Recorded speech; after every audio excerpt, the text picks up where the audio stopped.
I will try and remember the fifth myself. He belonged to the fighting class, and was further distinguished as a hero of debate, who professed the eristic art.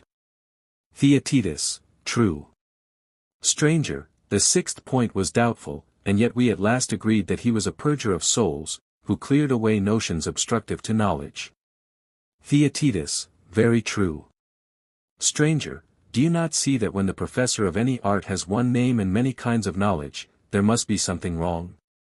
The multiplicity of names which is applied to him shows that the common principle to which all these branches of knowledge are tending, is not understood. Theaetetus, I should imagine this to be the case. Stranger, at any rate we will understand him, and no indolence shall prevent us. Let us begin again, then, and re-examine some of our statements concerning the sophist. There was one thing which appeared to me especially characteristic of him. Theaetetus, to what are you referring? Stranger, we were saying of him, if I am not mistaken, that he was a disputer.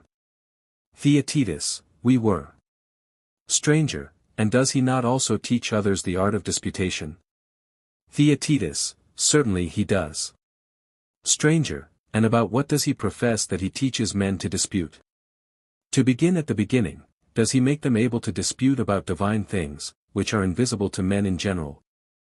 Theaetetus, at any rate, he is said to do so. Stranger, and what do you say of the visible things in heaven and earth, and the like? Theaetetus, certainly he disputes, and teaches to dispute about them. Stranger, then, again, in private conversation, when any universal assertion is made about generation and essence, we know that such persons are tremendous argufiers, and are able to impart their own skill to others. Theaetetus, undoubtedly. Stranger, and do they not profess to make men able to dispute about law and about politics in general? Theaetetus, why, no one would have anything to say to them, if they did not make these professions. Stranger, in all and every art, what the craftsman ought to say in answer to any question is written down in a popular form, and he who likes may learn. Theaetetus, I suppose that you are referring to the precepts of Protagoras about wrestling and the other arts?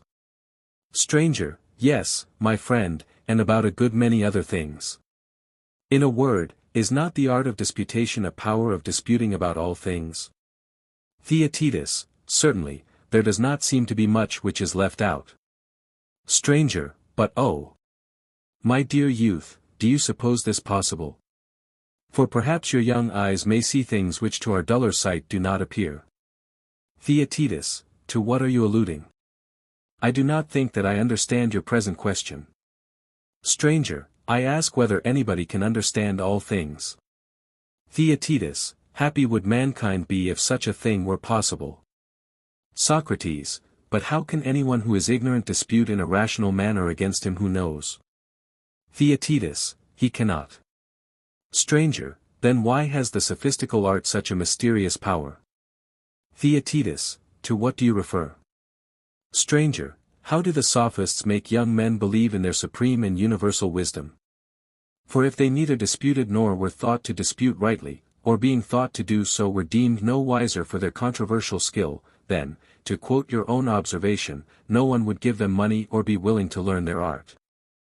Theaetetus, they certainly would not. Stranger, but they are willing. Theaetetus, yes, they are. Stranger, yes, and the reason, as I should imagine, is that they are supposed to have knowledge of those things about which they dispute? Theaetetus, certainly. Stranger, and they dispute about all things? Theaetetus, true. Stranger, and therefore, to their disciples, they appear to be all wise? Theaetetus, certainly. Stranger, but they are not, for that was shown to be impossible. Theaetetus, impossible, of course. Stranger, then the sophist has been shown to have a sort of conjectural or apparent knowledge only of all things, which is not the truth. Theaetetus, exactly, no better description of him could be given. Stranger, let us now take an illustration, which will still more clearly explain his nature. Theaetetus, what is it? Stranger, I will tell you, and you shall answer me, giving your very closest attention. Suppose that a person were to profess, not that he could speak or dispute, but that he knew how to make and do all things, by a single art. Theaetetus, all things. Stranger, I see that you do not understand the first word that I utter, for you do not understand the meaning of all. Theaetetus, certainly. Stranger, and may there not be supposed to be an imitative art of reasoning? Is it not possible to enchant the hearts of young men by words poured through their ears, when they are still at a distance from the truth of facts, by exhibiting to them fictitious arguments, and making them think that they are true, and that the speaker is the wisest of men in all things? Theaetetus, yes, why should there not be another such art? Stranger, but as time goes on, and their hearers advance in years, and come into closer contact with realities, and have learnt by sad experience to see and feel the truth of things, are not the greater part of them compelled to change many opinions which they formerly entertained, so that the great appears small to them, and the easy difficult, and all their dreamy speculations are overturned by the facts of life? Theaetetus, that is my view, as far as I can judge, although, at my age, I may be one of those who see things at a distance only. Stranger, and the wish of all of us, who are your friends, is and always will be to bring you as near to the truth as we can without the sad reality. And now I should like you to tell me, whether the sophist is not visibly a magician and imitator of true being, or are we still disposed to think that he may have a true knowledge of the various matters about which he disputes? Theaetetus, but how can he, stranger? Is there any doubt, after what has been said, that he is to be located in one of the divisions of children's play? Stranger, then we must place him in the class of magicians and mimics. Theaetetus, is not this always the aim of imitation?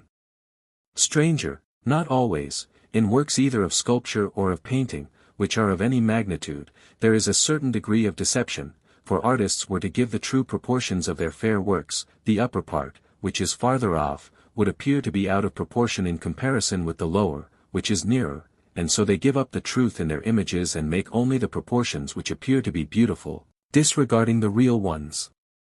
Theaetetus, quite true. Stranger, and that which being other is also like, may we not fairly call a likeness or image? Theaetetus, yes.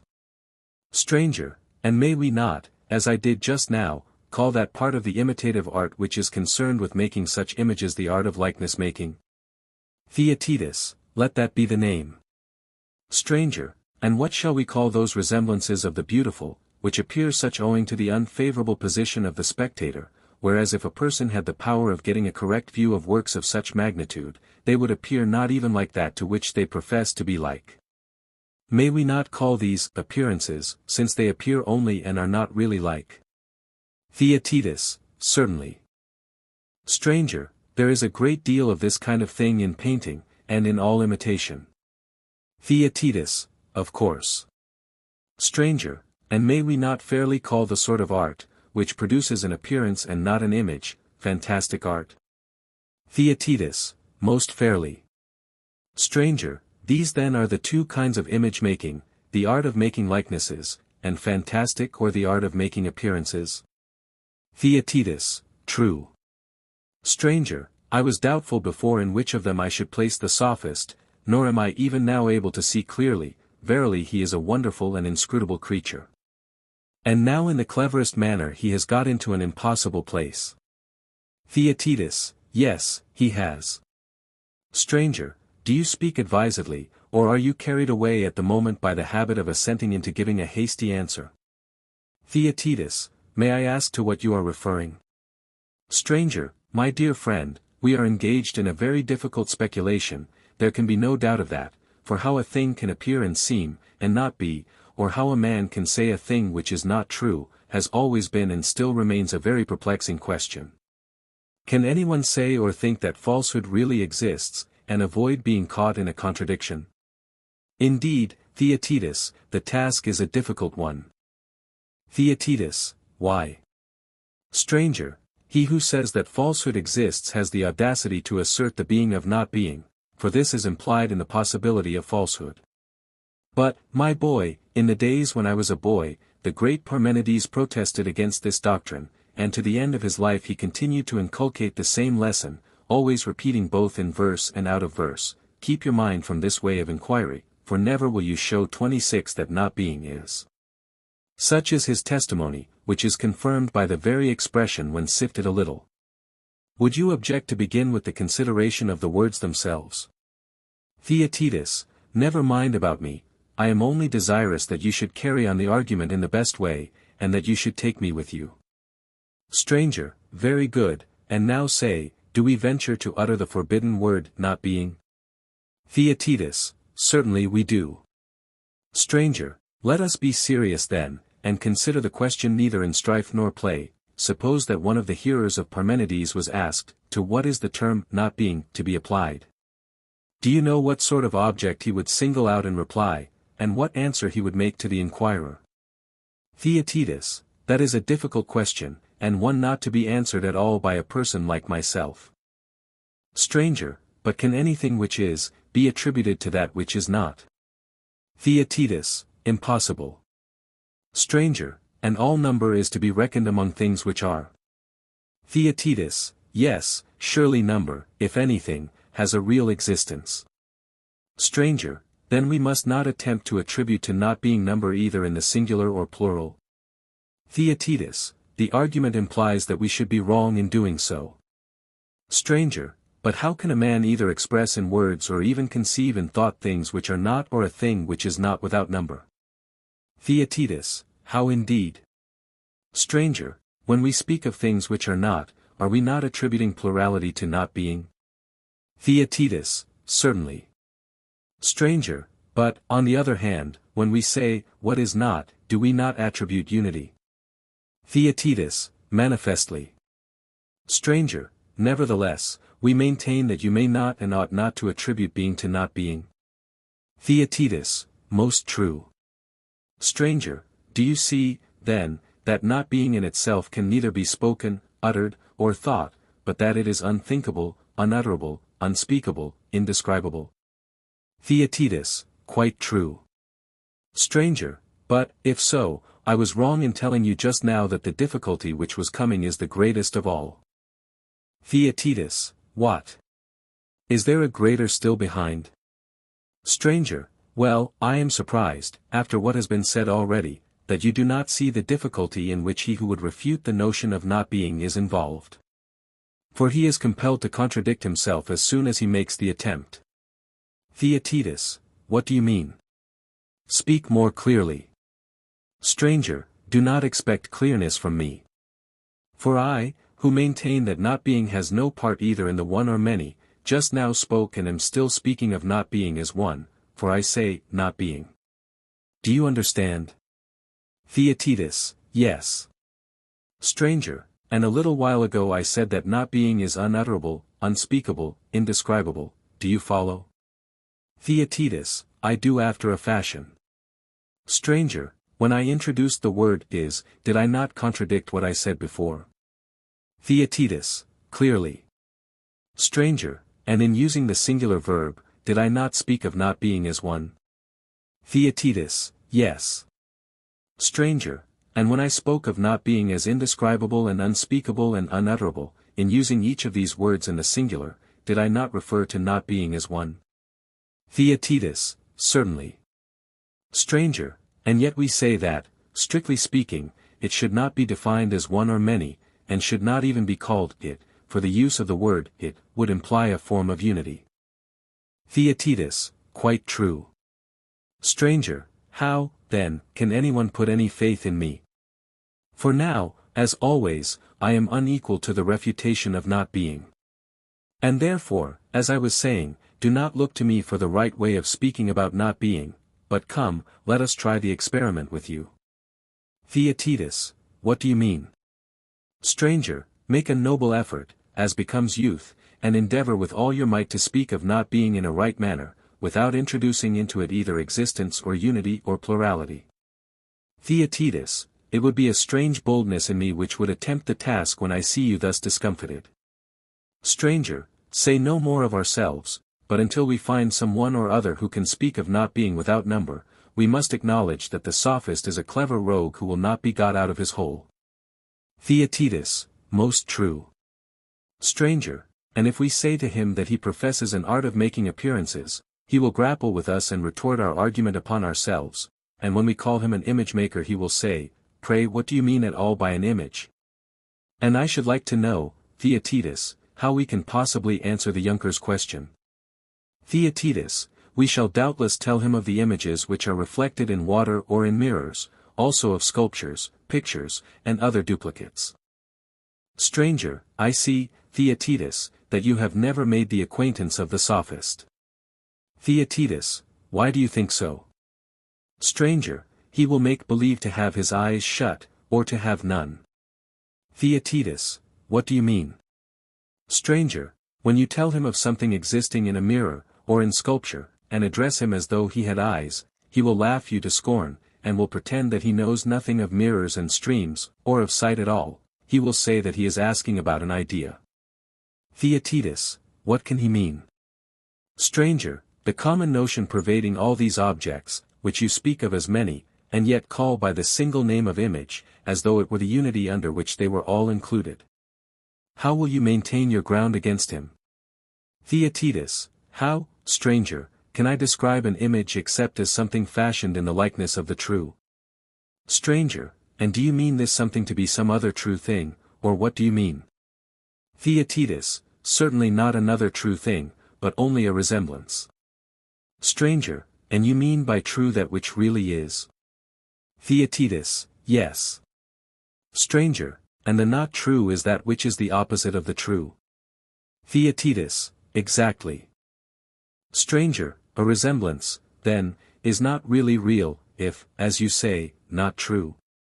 Theaetetus, nay, but it is in a certain sense. Stranger, you mean to say, not in a true sense? Theaetetus, yes, it is in reality only an image. Stranger, then what we call an image is in reality really unreal. Theaetetus, in what a strange complication of being and not being we are involved. Stranger, strange. I should think so. See how, by his reciprocation of opposites, the many-headed sophist has compelled us, quite against our will, to admit the existence of not being.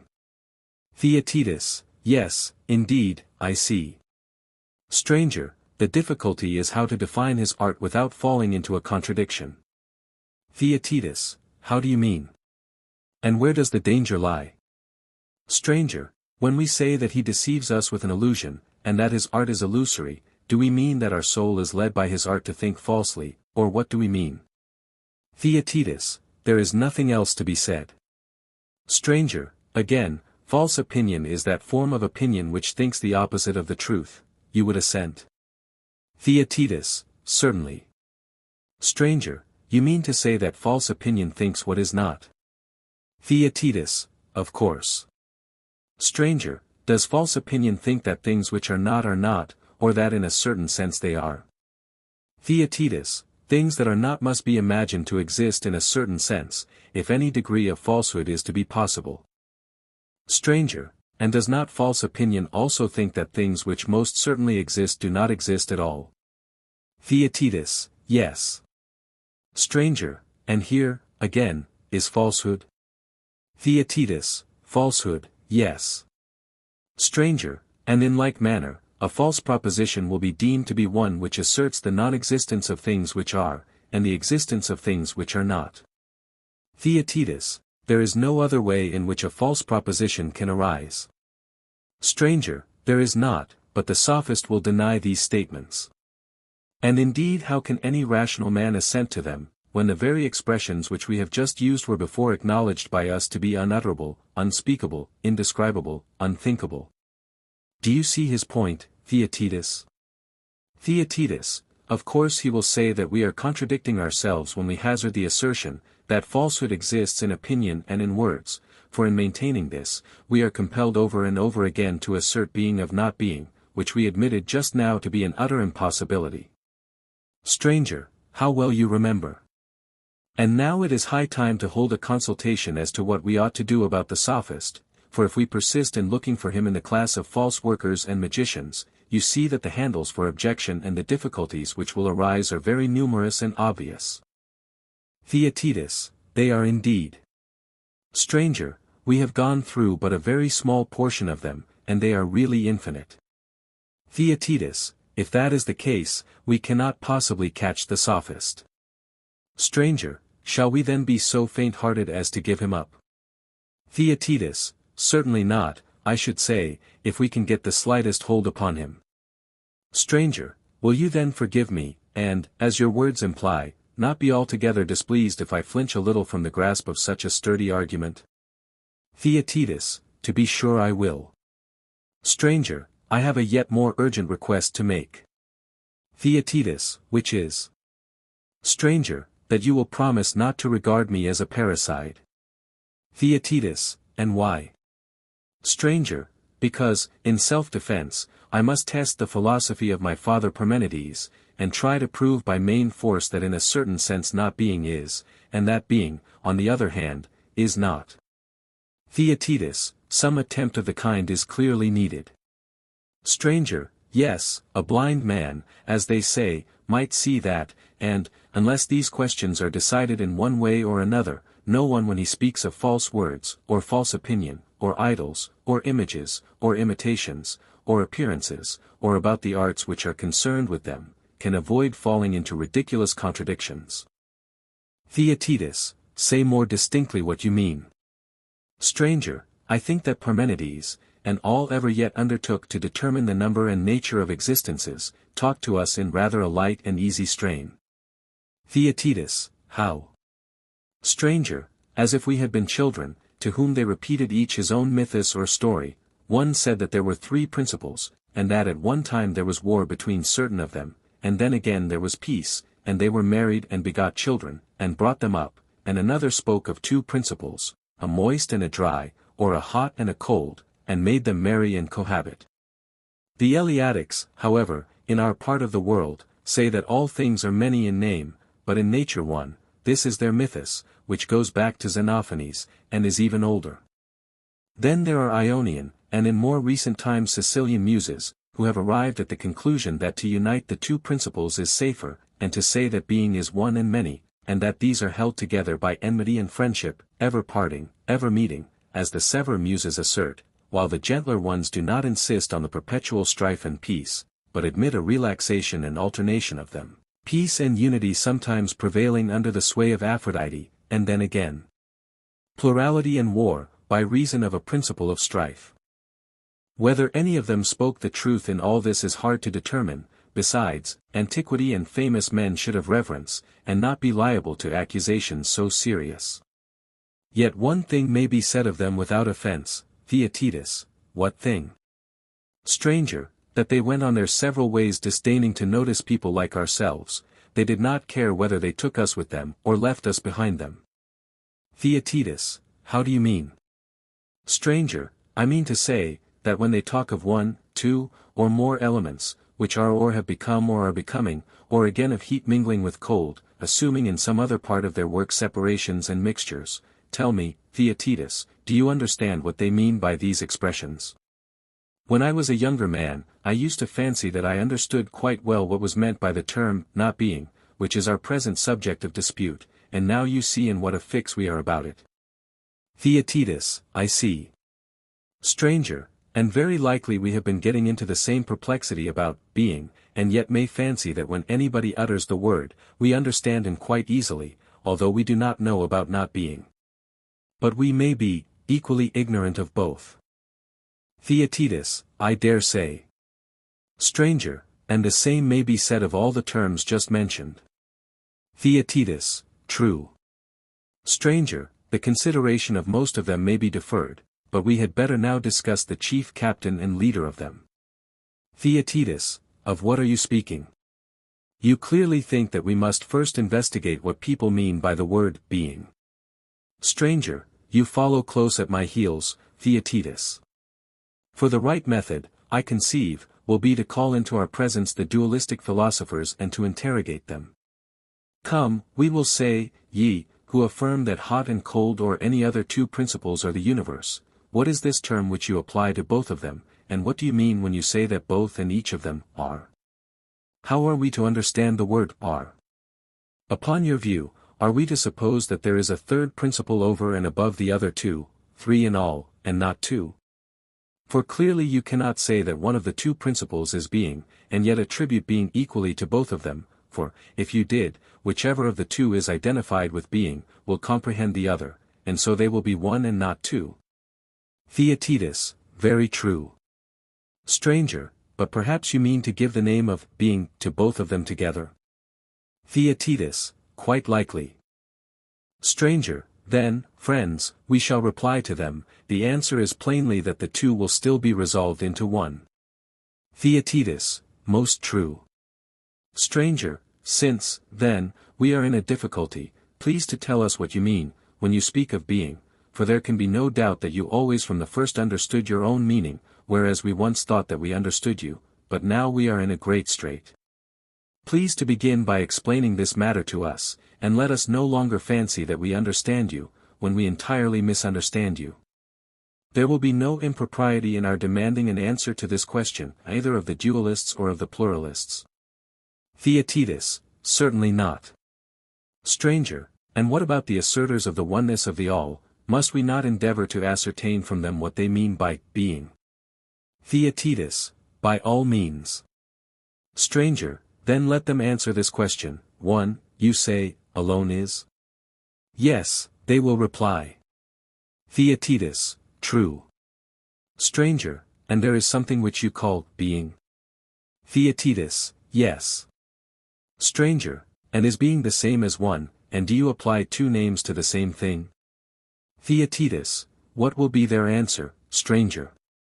Stranger, it is clear, Theaetetus, that he who asserts the unity of being will find a difficulty in answering this or any other question. Theaetetus, true. Stranger, yet that which has parts may have the attribute of unity in all the parts, and in this way being all and a whole, may be one. Theaetetus, certainly. Stranger, but that of which this is the condition cannot be absolute unity. Theaetetus, why not? Stranger, because, according to right reason, that which is truly one must be affirmed to be absolutely indivisible. Theaetetus, certainly. Stranger, but this indivisible, if made up of many parts, will contradict reason. Theaetetus, I understand. Stranger, shall we say that being 28 is one and a whole, because it has the attribute of unity? Or shall we say that being is not a whole at all? Theaetetus, that is a hard alternative to offer. Stranger, most true, for being, having in a certain sense the attribute of one, is yet proved not to be the same as one, and the all is therefore more than one. Theaetetus, yes. Stranger, and yet if being be not a whole, through having the attribute of unity, and there be such a thing as an absolute whole, being lacks something of its own nature? Theaetetus, certainly. Stranger, upon this view, again, being, having a defect of being, will become not being? Theaetetus, true. Stranger, and, again, the all becomes more than one, for being and the whole will each have their separate nature. Theaetetus, yes. Stranger, but if the whole does not exist at all the previous difficulties remain the same, and there will be the further difficulty, that besides having no being, being can never have come into being. Theaetetus, why so? Stranger, because that which comes into being always comes into being as a whole, so that he who does not give whole a place among beings, cannot speak either of essence or generation as existing. Theaetetus, yes, that certainly appears to be true. Stranger, again, how can that which is not a whole have any quantity? For that which is of a certain quantity must necessarily be the whole of that quantity. Theaetetus, exactly. Stranger, and there will be innumerable other points, each of them causing infinite trouble to him who says that being is either one or two. Theaetetus, the difficulties which are dawning upon us prove this, for one objection connects with another, and they are always involving what has preceded in a greater and worse perplexity. Stranger, we are far from having exhausted the more exact thinkers who treat of being and not being. But let us be content to leave them, and proceed to view those who speak less precisely, and we shall find as the result of all, that the nature of being is quite as difficult to comprehend as that of not being. Theaetetus, then now we will go to the others. Stranger, There appears to be a sort of war of giants and gods going on amongst them. They are fighting with one another about the nature of essence. Theaetetus, how is that? Stranger, some of them are dragging down all things from heaven and from the unseen to earth, and they literally grasp in their hands rocks and oaks, of these they lay hold, and obstinately maintain, that the things only which can be touched or handled have being or essence, because they define being and body as one, and if anyone else says that what is not a body exists they altogether despise him, and will hear of nothing but body. Theaetetus, I have often met with such men, and terrible fellows they are. Stranger, and that is the reason why their opponents cautiously defend themselves from above, out of an unseen world, mightily contending that true essence consists of certain intelligible and incorporeal ideas, the bodies of the materialists, which by them are maintained to be the very truth. They break up into little bits by their arguments, and affirm them to be, not essence, but generation and motion. Between the two armies, Theaetetus, there is always an endless conflict raging concerning these matters. Theaetetus, true. Stranger, let us ask each party in turn, to give an account of that which they call essence. Theaetetus, how shall we get it out of them? Stranger, with those who make being to consist in ideas, there will be less difficulty, for they are civil people enough, but there will be very great difficulty, or rather an absolute impossibility, in getting an opinion out of those who drag everything down to matter. Shall I tell you what we must do? Theaetetus, what? Stranger, let us, if we can, really improve them, but if this is not possible, let us imagine them to be better than they are, and more willing to answer in accordance with the rules of argument, and then their opinion will be more worth having, for that which better men acknowledge has more weight than that which is acknowledged by inferior men. Moreover, we are no respecters of persons, but seekers after truth. Theaetetus, very good. Stranger, then now, on the supposition that they are improved, let us ask them to state their views, and do you interpret them? Theaetetus, agreed. Stranger, let them say whether they would admit that there is such a thing as a mortal animal. Stranger, verily, Theaetetus, I perceive a great improvement in them. The real aborigines, children of the dragon's teeth, would have been deterred by no shame at all, but would have obstinately asserted that nothing is which they are not able to squeeze in their hands. Theaetetus, that is pretty much their notion. Stranger, let us push the question, for if they will admit that any, even the smallest particle of being, is incorporeal, it is enough. They must then say what that nature is which is common to both the corporeal and incorporeal, and which they have in their mind's eye when they say of both of them that they are. Perhaps they may be in a difficulty, and if this is the case, there is a possibility that they may accept a notion of ours respecting the nature of being, having nothing of their own to offer. Theaetetus, what is the notion? Tell me, and we shall soon see. Stranger, my notion would be, that anything which possesses any sort of power to affect another, or to be affected by another, if only for a single moment, however trifling the cause and however slight the effect, has real existence, and I hold that the definition of being is simply power. Theaetetus, they accept your suggestion, having nothing better of their own to offer. Stranger, very good, perhaps we, as well as they, may one day change our minds, but, for the present, this may be regarded as the understanding which is established with them. Theaetetus, agreed. Stranger, let us now go to the friends of ideas, of their opinions, too, you shall be the interpreter. Theaetetus, I will. Stranger, to them we say, you would distinguish essence from generation? Theaetetus, yes, they reply.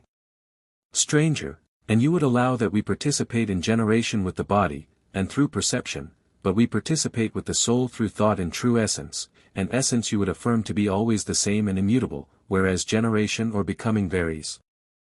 Theaetetus, yes, that is what we should affirm. Stranger, well, fair sirs, we say to them, what is this participation, which you assert of both? Do you agree with our recent definition? Theaetetus, what definition? Stranger, we said that being was an active or passive energy, arising out of a certain power which proceeds from elements meeting with one another. Perhaps your ears, Theaetetus, may fail to catch their answer, which I recognize because I have been accustomed to hear it. Theaetetus, and what is their answer? Stranger, they deny the truth of what we were just now saying to the aborigines about existence. Theaetetus, what was that? Stranger, any power of doing or suffering in a degree however slight was held by us to be a sufficient definition of being. Theaetetus, true. Stranger, they deny this, and say that the power of doing or suffering is confined to becoming, and that neither power is applicable to being. Theaetetus, and is there not some truth in what they say? Stranger, yes, but our reply will be, that we want to ascertain from them more distinctly, whether they further admit that the soul knows, and that being or essence is known. Theaetetus, there can be no doubt that they say so. Stranger, and is knowing and being known doing or suffering, or both, or is the one doing and the other suffering, or has neither any share in either? Theaetetus, clearly, neither has any share in either, for if they say anything else, they will contradict themselves. Stranger, I understand, but they will allow that if to know is active, then, of course, to be known is passive.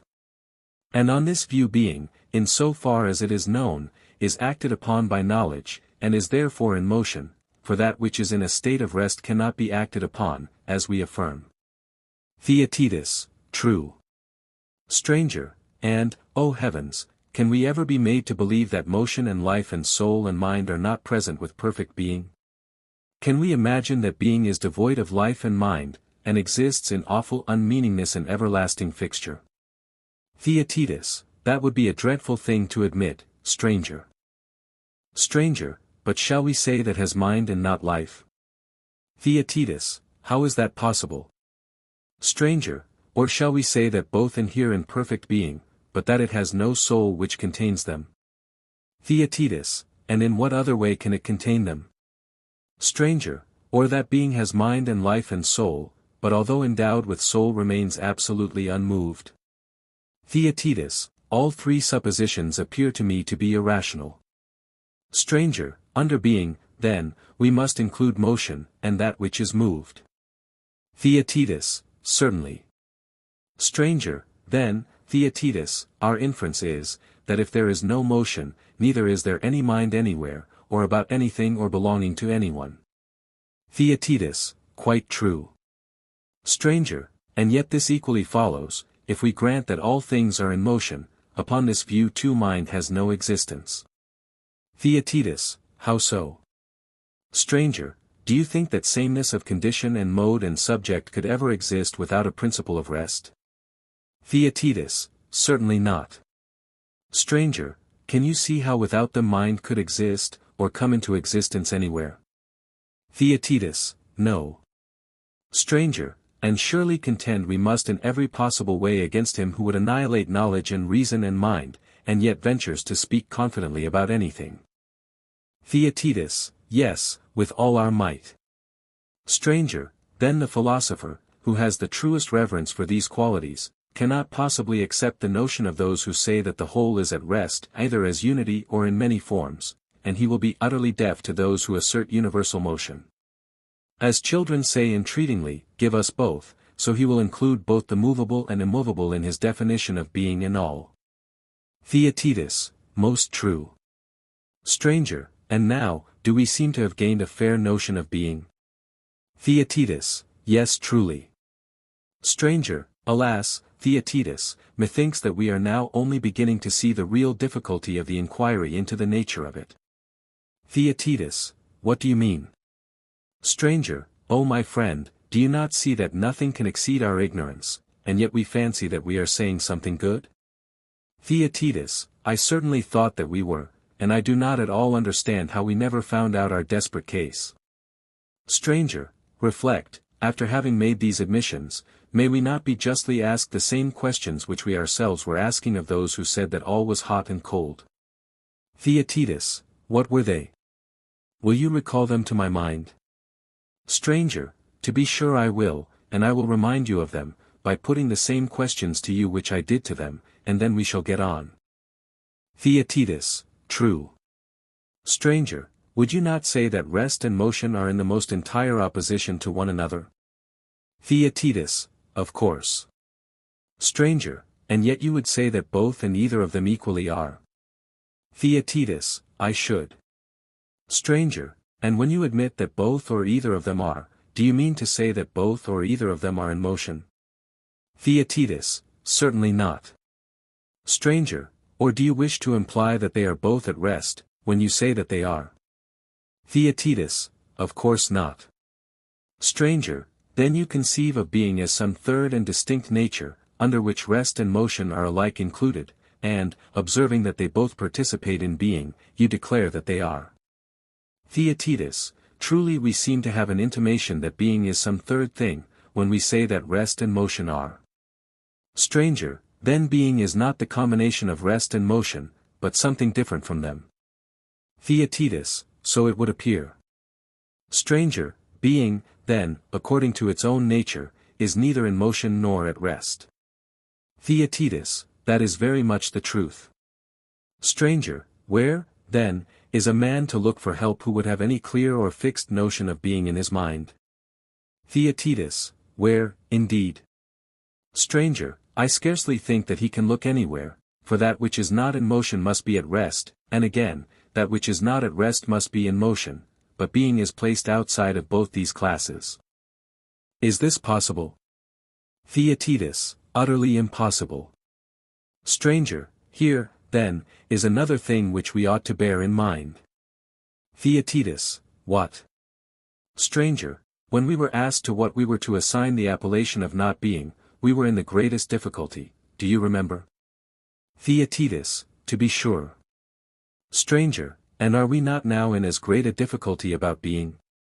Theaetetus, I should say, stranger, that we are in one which is, if possible, even greater.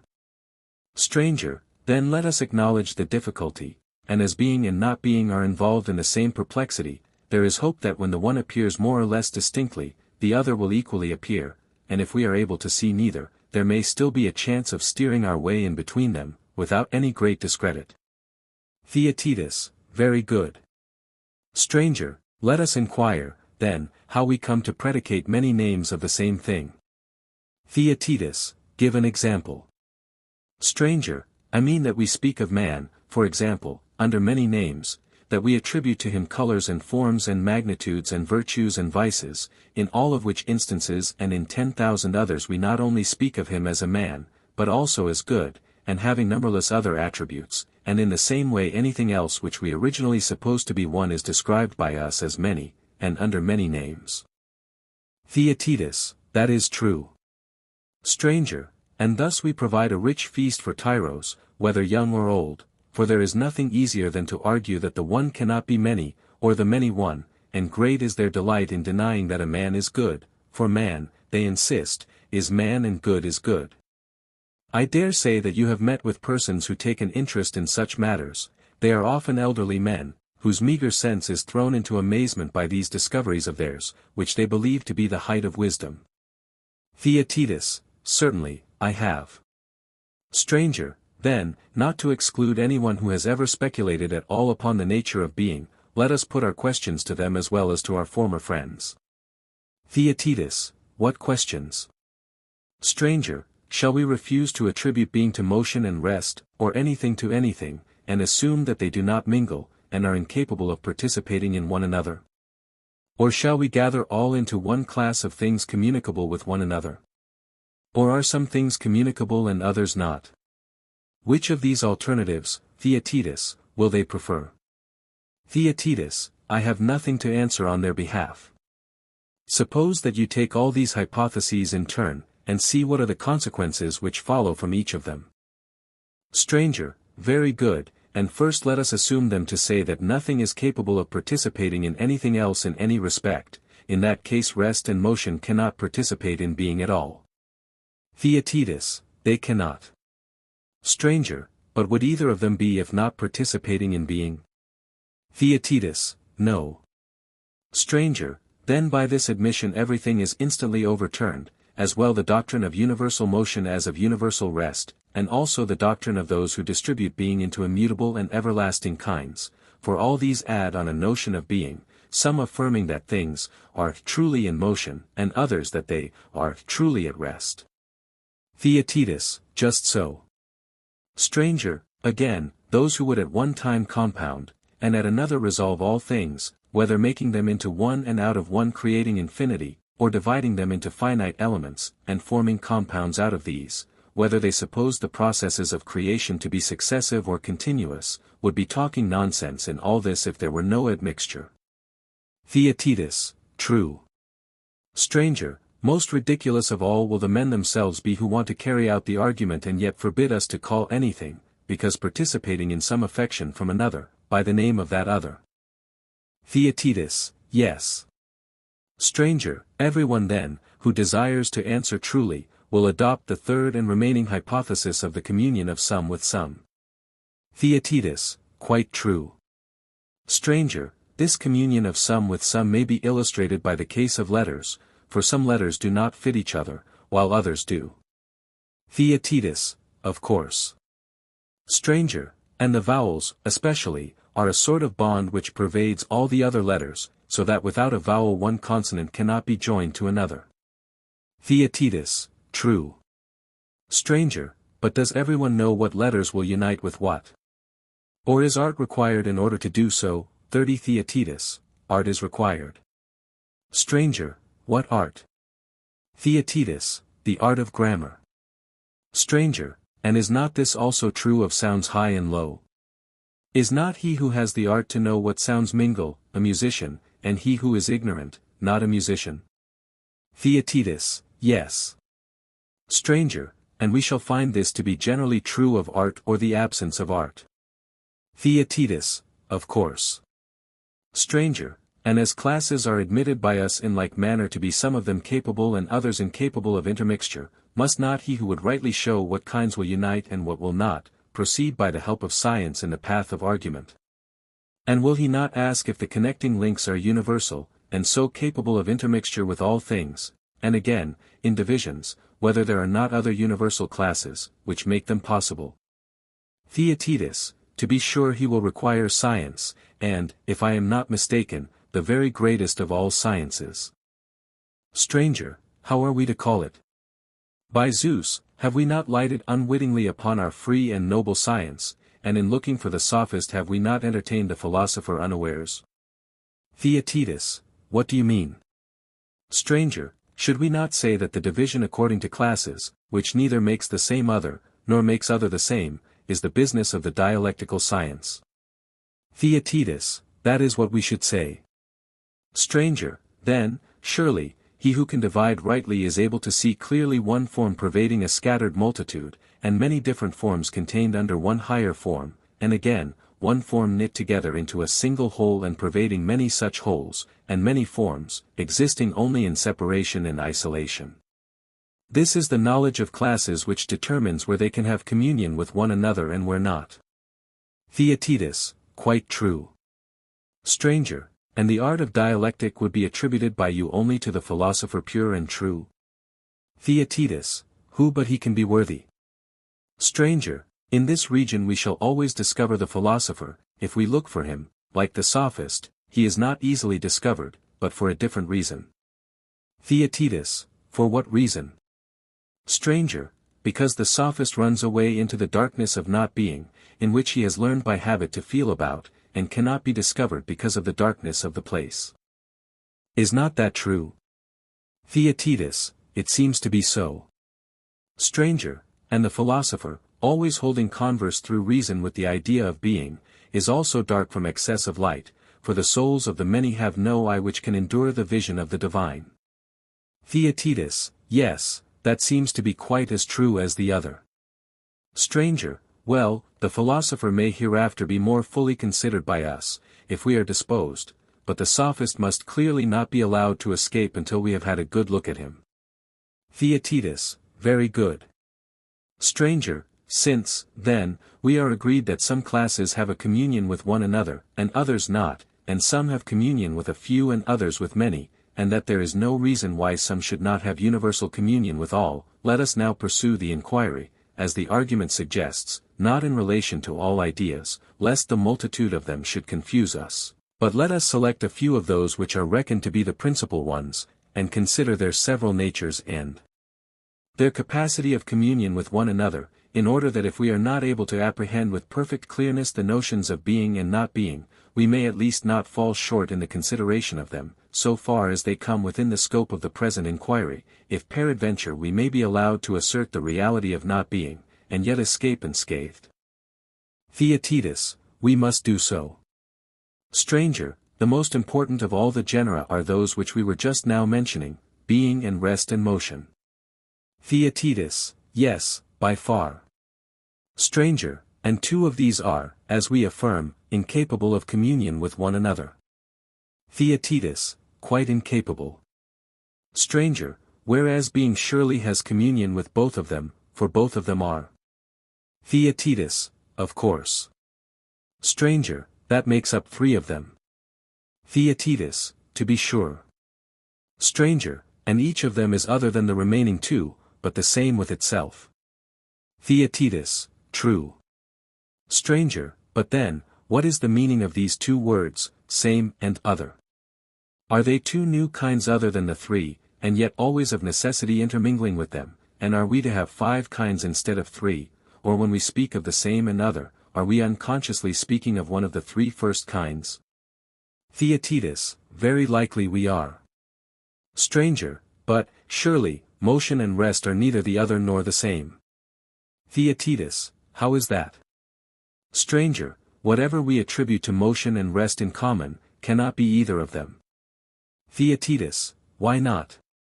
Stranger, because motion would be at rest and rest in motion, for either of them, being predicated of both, will compel the other to change into the opposite of its own nature, because partaking of its opposite. Theaetetus, quite true. Stranger, yet they surely both partake of the same and of the other. Theaetetus, yes. Stranger, then we must not assert that motion, any more than rest, is either the same or the other. Theaetetus, no, we must not. Stranger, but are we to conceive that being and the same are identical? Theaetetus, possibly. Stranger, but if they are identical, then again in saying that motion and rest have being, we should also be saying that they are the same. Theaetetus, which surely cannot be. Stranger, then being and the same cannot be one. Theaetetus, scarcely. Stranger, then we may suppose the same to be a 4th class, which is now to be added to the 3 others. Theaetetus, quite true. Stranger, and shall we call the other a 5th class? Or should we consider being and other to be 2 names of the same class? Theaetetus, very likely. Stranger, but you would agree, if I am not mistaken, that existences are relative as well as absolute? Theaetetus, certainly. Stranger, and the other is always relative to other? Theaetetus, true. Stranger, but this would not be the case unless being and the other entirely differed, for, if the other, like being, were absolute as well as relative, then there would have been a kind of other which was not other than other. And now we find that what is other must of necessity be what it is in relation to some other. Theaetetus, that is the true state of the case. Stranger, then we must admit the other as the 5th of our selected classes. Theaetetus, yes. Stranger, and the 5th class pervades all classes, for they all differ from one another, not by reason of their own nature, but because they partake of the idea of the other. Theaetetus, quite true. Stranger, then let us now put the case with reference to each of the 5. Theaetetus, how? Stranger, first there is motion, which we affirm to be absolutely other than rest. What else can we say?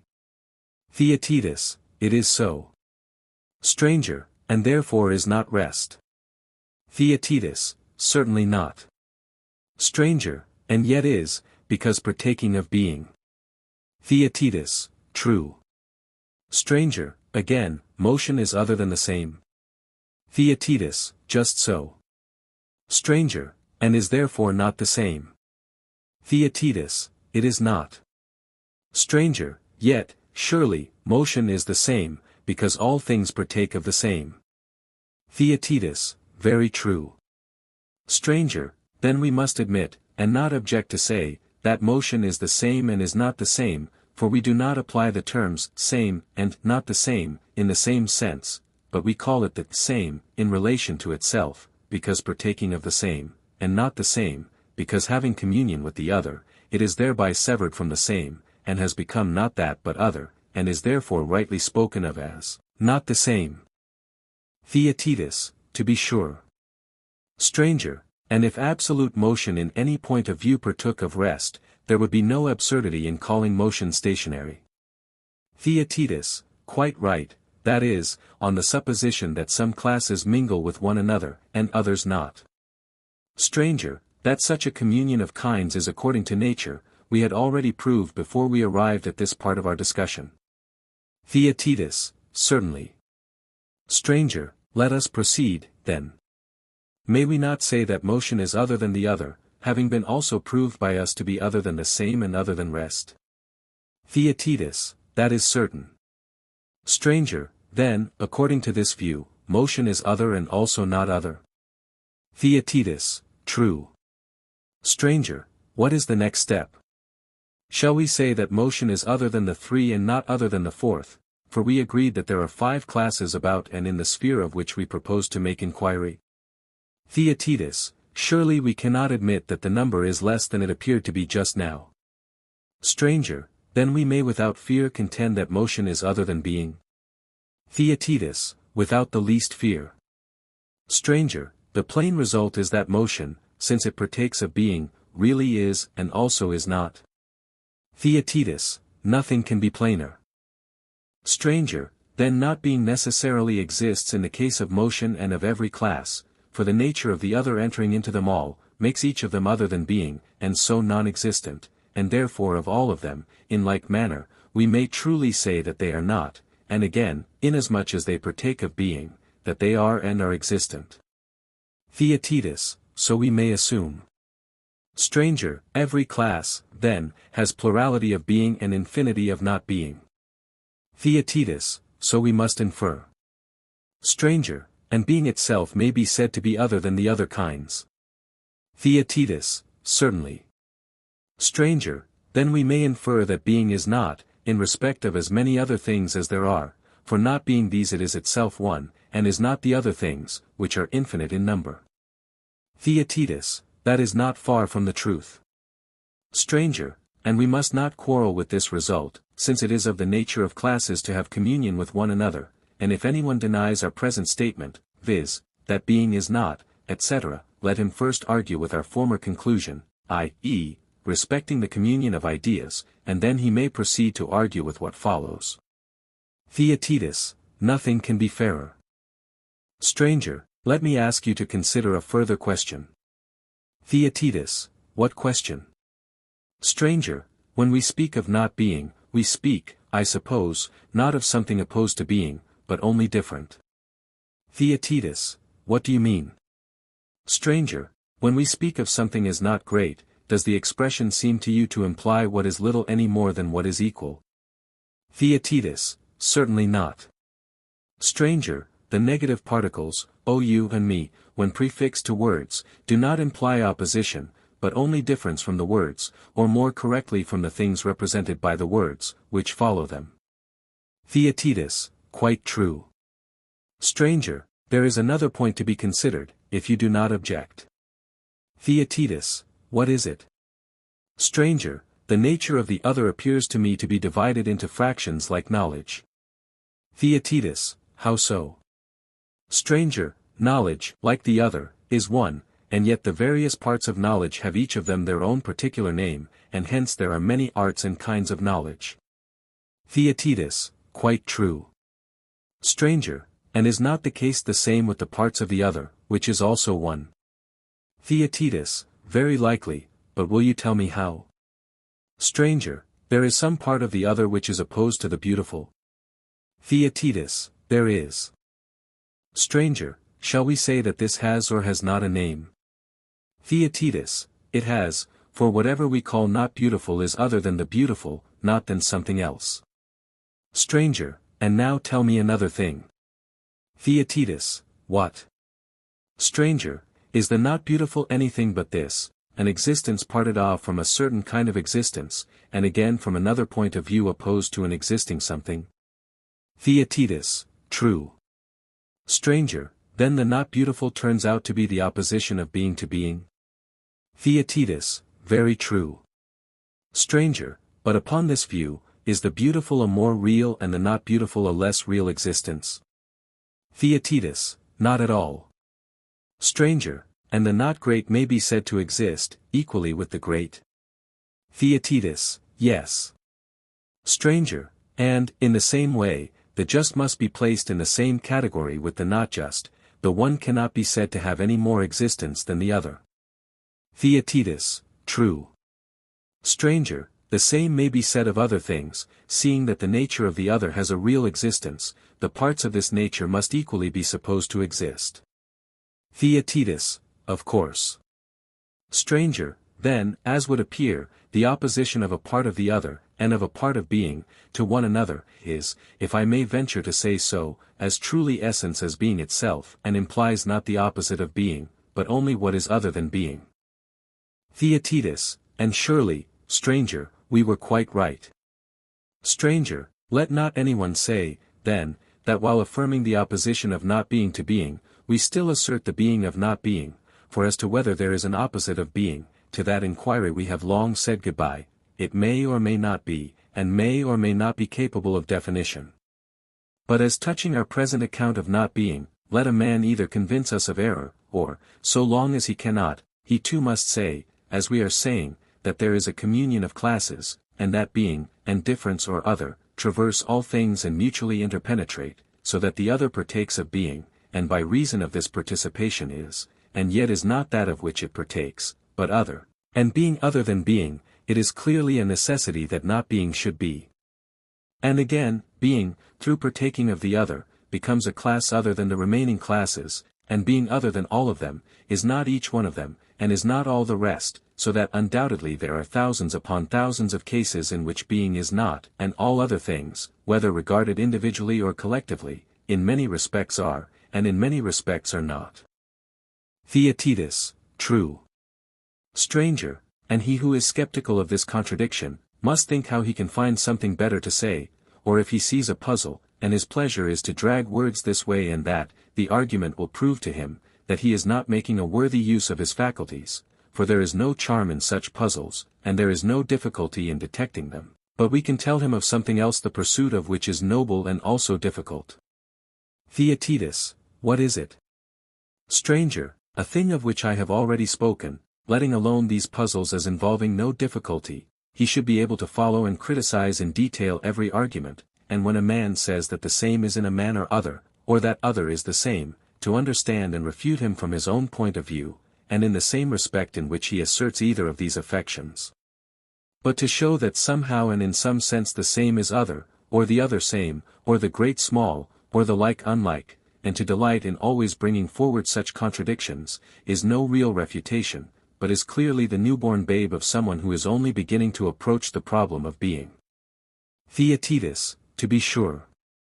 Stranger, for certainly, my friend, the attempt to separate all existences from one another is a barbarism and utterly unworthy of an educated or philosophical mind.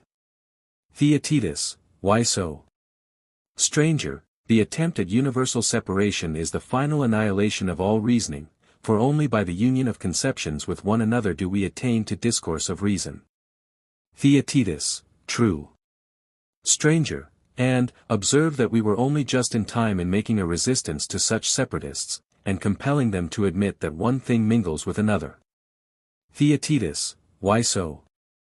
Stranger, why, that we might be able to assert discourse to be a kind of being, for if we could not, the worst of all consequences would follow, we should have no philosophy. Moreover, the necessity for determining the nature of discourse presses upon us at this moment. If utterly deprived of it, we could no more hold discourse, and deprived of it we should be if we admitted that there was no admixture of natures at all. Theaetetus, very true. But I do not understand why at this moment we must determine the nature of discourse.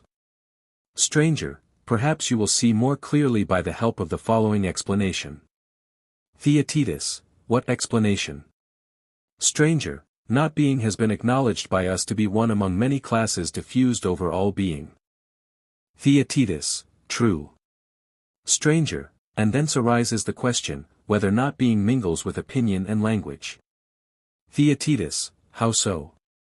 Stranger, if not being has no part in the proposition, then all things must be true, but if not being has a part, then false opinion and false speech are possible, for to think or to say what is not, is falsehood, which thus arises in the region of thought and in speech. Theaetetus, that is quite true. Stranger, and where there is falsehood surely there must be deceit. Theaetetus, yes. Stranger, and if there is deceit, then all things must be full of idols and images and fancies. Theaetetus, to be sure. Stranger, into that region the sophist, as we said, made his escape, and, when he had got there, denied the very possibility of falsehood. No one, he argued, either conceived or uttered falsehood, inasmuch as not being did not in any way partake of being. Theaetetus, true. Stranger, and now, not being has been shown to partake of being, and therefore he will not continue fighting in this direction, but he will probably say that some ideas partake of not being, and some not, and that language and opinion are of the non-partaking class, and he will still fight to the death against the existence of the image-making and fantastic art, in which we have placed him, because, as he will say, opinion and language do not partake of not being, and unless this participation exists, there can be no such thing as falsehood. And, with the view of meeting this evasion, we must begin by inquiring into the nature of language, opinion, and imagination, in order that when we find them we may find also that they have communion with not being, and, having made out the connection of them, may thus prove that falsehood exists, and therein we will imprison the sophist, if he deserves it, or, if not, we will let him go again and look for him in another class. Theaetetus, certainly, stranger, there appears to be truth in what was said about the sophist at first, that he was of a class not easily caught, for he seems to have abundance of defenses, which he throws up, and which must every one of them be stormed before we can reach the man himself. And even now, we have with difficulty got through his first defense, which is the not being of not being, and lo! Here is another, for we have still to show that falsehood exists in the sphere of language and opinion, and there will be another and another line of defense without end. Stranger, anyone, Theaetetus, who is able to advance even a little ought to be of good cheer, for what would he who is dispirited at a little progress do, if he were making none at all, or even undergoing a repulse? Such a faint heart, as the proverb says, will never take a city, but now that we have succeeded thus far, the citadel is ours, and what remains is easier. Theaetetus, very true.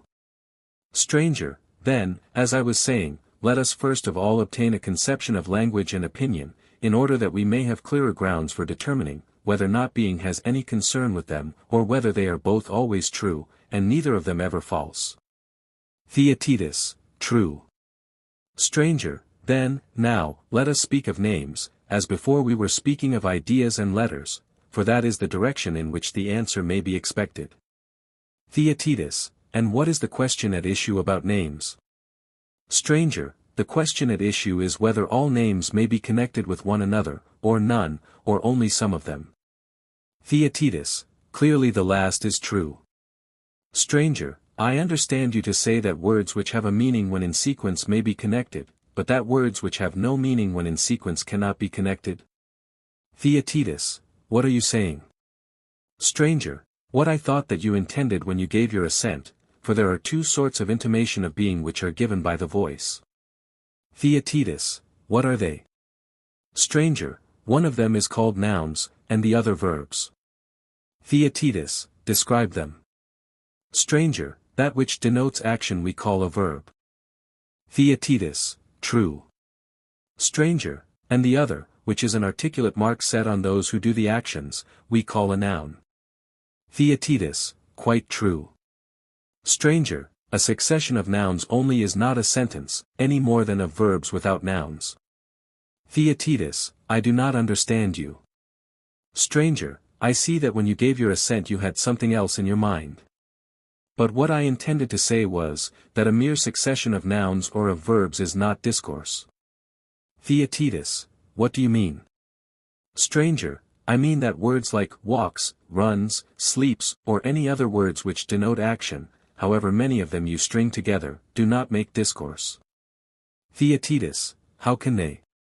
Stranger, or, again, when you say, lion, stag, horse, or any other words which denote agents, neither in this way of stringing words together do you attain to discourse, for there is no expression of action or inaction, or of the existence or non-existence indicated by the sounds, until verbs are mingled with nouns, then the words fit, and the smallest combination of them forms language, and is the simplest and least form of discourse.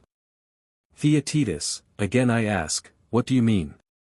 Stranger, when anyone says, a man learns, should you not call this the simplest and least of sentences?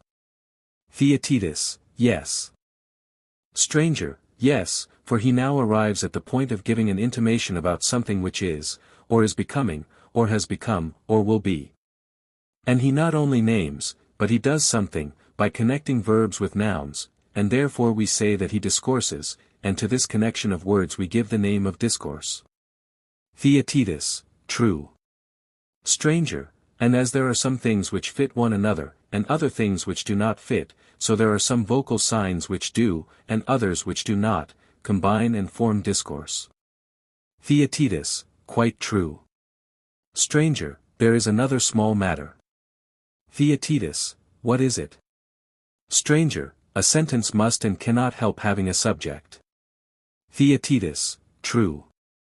Stranger, and must be of a certain quality. Theaetetus, certainly. Stranger, and now let us mind what we are about. Theaetetus, we must do so. Stranger, I will repeat a sentence to you in which a thing and an action are combined, by the help of a noun and a verb, and you shall tell me of whom the sentence speaks. Theaetetus, I will, to the best of my power. Stranger, Theaetetus sits, not a very long sentence. Theaetetus, not very. Stranger, of whom does the sentence speak, and who is the subject? That is what you have to tell. Theaetetus, of me, I am the subject. Stranger, or this sentence, again, Theaetetus, what sentence? Stranger, Theaetetus, with whom I am now speaking, is flying. Theaetetus, that also is a sentence which will be admitted by everyone to speak of me, and to apply to me. Stranger, we agreed that every sentence must necessarily have a certain quality. Theaetetus, yes. Stranger, and what is the quality of each of these two sentences? Theaetetus, the one, as I imagine, is false, and the other true. Stranger, the true says what is true about you. Theaetetus, yes. Stranger, and the false says what is other than true. Theaetetus, yes. Stranger, and therefore speaks of things which are not as if they were. Theaetetus, true. Stranger, and say that things are real of you which are not, for, as we were saying, in regard to each thing or person, there is much that is and much that is not. Theaetetus, quite true. Stranger, the second of the two sentences which related to you was first of all an example of the shortest form consistent with our definition. Theaetetus, yes, this was implied in recent admission.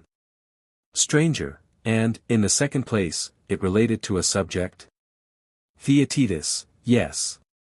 Stranger, who must be you, and can be nobody else? Theaetetus, unquestionably. Stranger, and it would be no sentence at all if there were no subject, for, as we proved, a sentence which has no subject is impossible. Theaetetus, quite true. Stranger, when other, then, is asserted of you as the same, and not being as being, such a combination of nouns and verbs is really and truly false discourse. Theaetetus, most true. Stranger, and therefore thought, opinion, and imagination are now proved to exist in our minds both as true and false. Theaetetus, how so? Stranger, you will know better if you first gain a knowledge of what they are, and in what they severally differ from one another. Theaetetus, give me the knowledge which you would wish me to gain. Stranger, are not thought and speech the same, with this exception, that what is called thought is the unuttered conversation of the soul with herself? Theaetetus, quite true. Stranger, but the stream of thought which flows through the lips and is audible is called speech? Theaetetus, true. Stranger, and we know that there exists in speech. Theaetetus, what exists? Stranger, affirmation.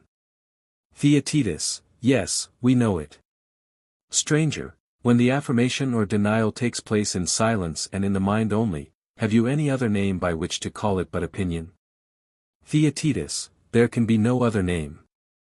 Stranger, and when opinion is presented, not simply, but in some form of sense, would you not call it imagination? Theaetetus, certainly.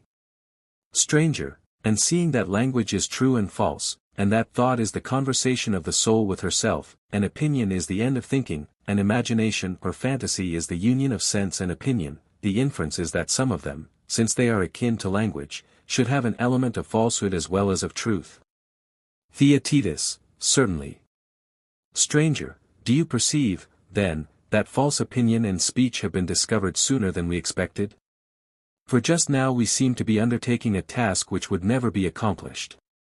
Theaetetus, I perceive. Stranger, then let us not be discouraged about the future, but now having made this discovery, let us go back to our previous classification. Theaetetus, what classification?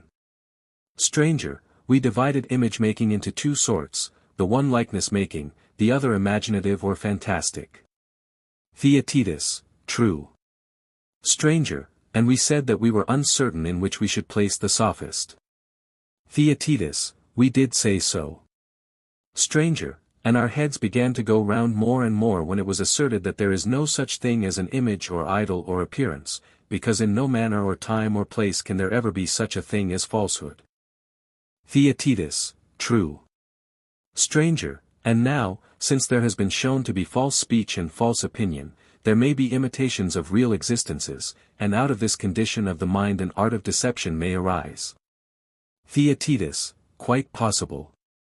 Stranger, and we have already admitted, in what preceded, that the sophist was lurking in one of the divisions of the likeness-making art. Theaetetus, yes. Stranger, let us, then, renew the attempt, and in dividing any class, always take the part to the right, holding fast to that which holds the sophist, until we have stripped him of all his common properties, and reached his difference or peculiar. Then we may exhibit him in his true nature, first to ourselves and then to kindred dialectical spirits. Theaetetus, very good. Stranger, you may remember that all art was originally divided by us into creative and acquisitive. Theaetetus, yes. Stranger, and the sophist was flitting before us in the acquisitive class, in the subdivisions of hunting, contests, merchandise, and the like. Theaetetus, very true. Stranger, but now that the imitative art has enclosed him, it is clear that we must begin by dividing the art of creation, for imitation is a kind of creation, of images, however, as we affirm, and not of real things. Theaetetus, quite true. Stranger, in the first place, there are two kinds of creation. Theaetetus, what are they? Stranger, one of them is human and the other divine. Theaetetus, I do not follow. Stranger, every power, as you may remember our saying originally, which causes things to exist, not previously existing, was defined by us as creative. Theaetetus, I remember. Stranger, looking, now, at the world and all the animals and plants, at things which grow upon the earth from seeds and roots, as well as at inanimate substances which are formed within the earth, fusel or non-fusel, shall we say that they come into existence, not having existed previously, by the creation of God, or shall we agree with vulgar opinion about them? Theaetetus, what is it? Stranger, the opinion that nature brings them into being from some spontaneous and unintelligent cause. Or shall we say that they are created by a divine reason and a knowledge which comes from God? Theaetetus, I dare say that, owing to my youth, I may often waver in my view, but now when I look at you and see that you incline to refer them to God, I defer to your authority. Stranger, nobly said, Theaetetus, and if I thought that you were one of those who would hereafter change your mind, I would have gently argued with you, and forced you to assent, but as I perceive that you will come of yourself and without any argument of mine, to that belief which, as you say, attracts you, I will not forestall the work of time. Let me suppose, then, that things which are said to be made by nature are the work of divine art, and that things which are made by man out of these are works of human art. And so there are two kinds of making and production, the one human and the other divine. Theaetetus, true. Stranger, then, now, subdivide each of the two sections which we have already. Theaetetus, how do you mean? Stranger, I mean to say that you should make a vertical division of production or invention, as you have already made a lateral one. Theaetetus, I have done so. Stranger, then, now, there are in all four parts or segments, two of them have reference to us and are human, and two of them have reference to the gods and are divine. Theaetetus, true. Stranger, and, again, in the division which was supposed to be made in the other way, one part in each subdivision is the making of the things themselves, but the two remaining parts may be called the making of likenesses, and so the productive art is again divided into two parts. Theaetetus, tell me the divisions once more. Stranger, I suppose that we, and the other animals, and the elements out of which things are made, fire, water, and the like, are known by us to be each and all the creation and work of God. Stranger, and let us not forget that of the imitative class the one part was to have been likeness-making, and the other fantastic, if it could be shown that falsehood is a reality and belongs to the class of real being. Theaetetus, yes. Stranger, and this appeared to be the case, and therefore now, without hesitation, we shall number the different kinds as two. Theaetetus, true. Stranger, then, now, let us again divide the fantastic art. Theaetetus, where shall we make the division? Stranger, there is one kind which is produced by an instrument, and another in which the creator of the appearance is himself the instrument.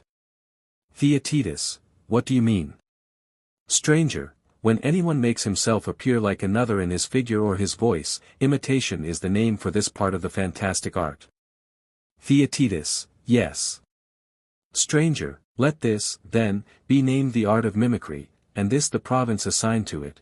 As for the other division, we are weary and will give that up, leaving to someone else the duty of making the class and giving it a suitable name. Theaetetus, let us do as you say, assign a sphere to the one and leave the other.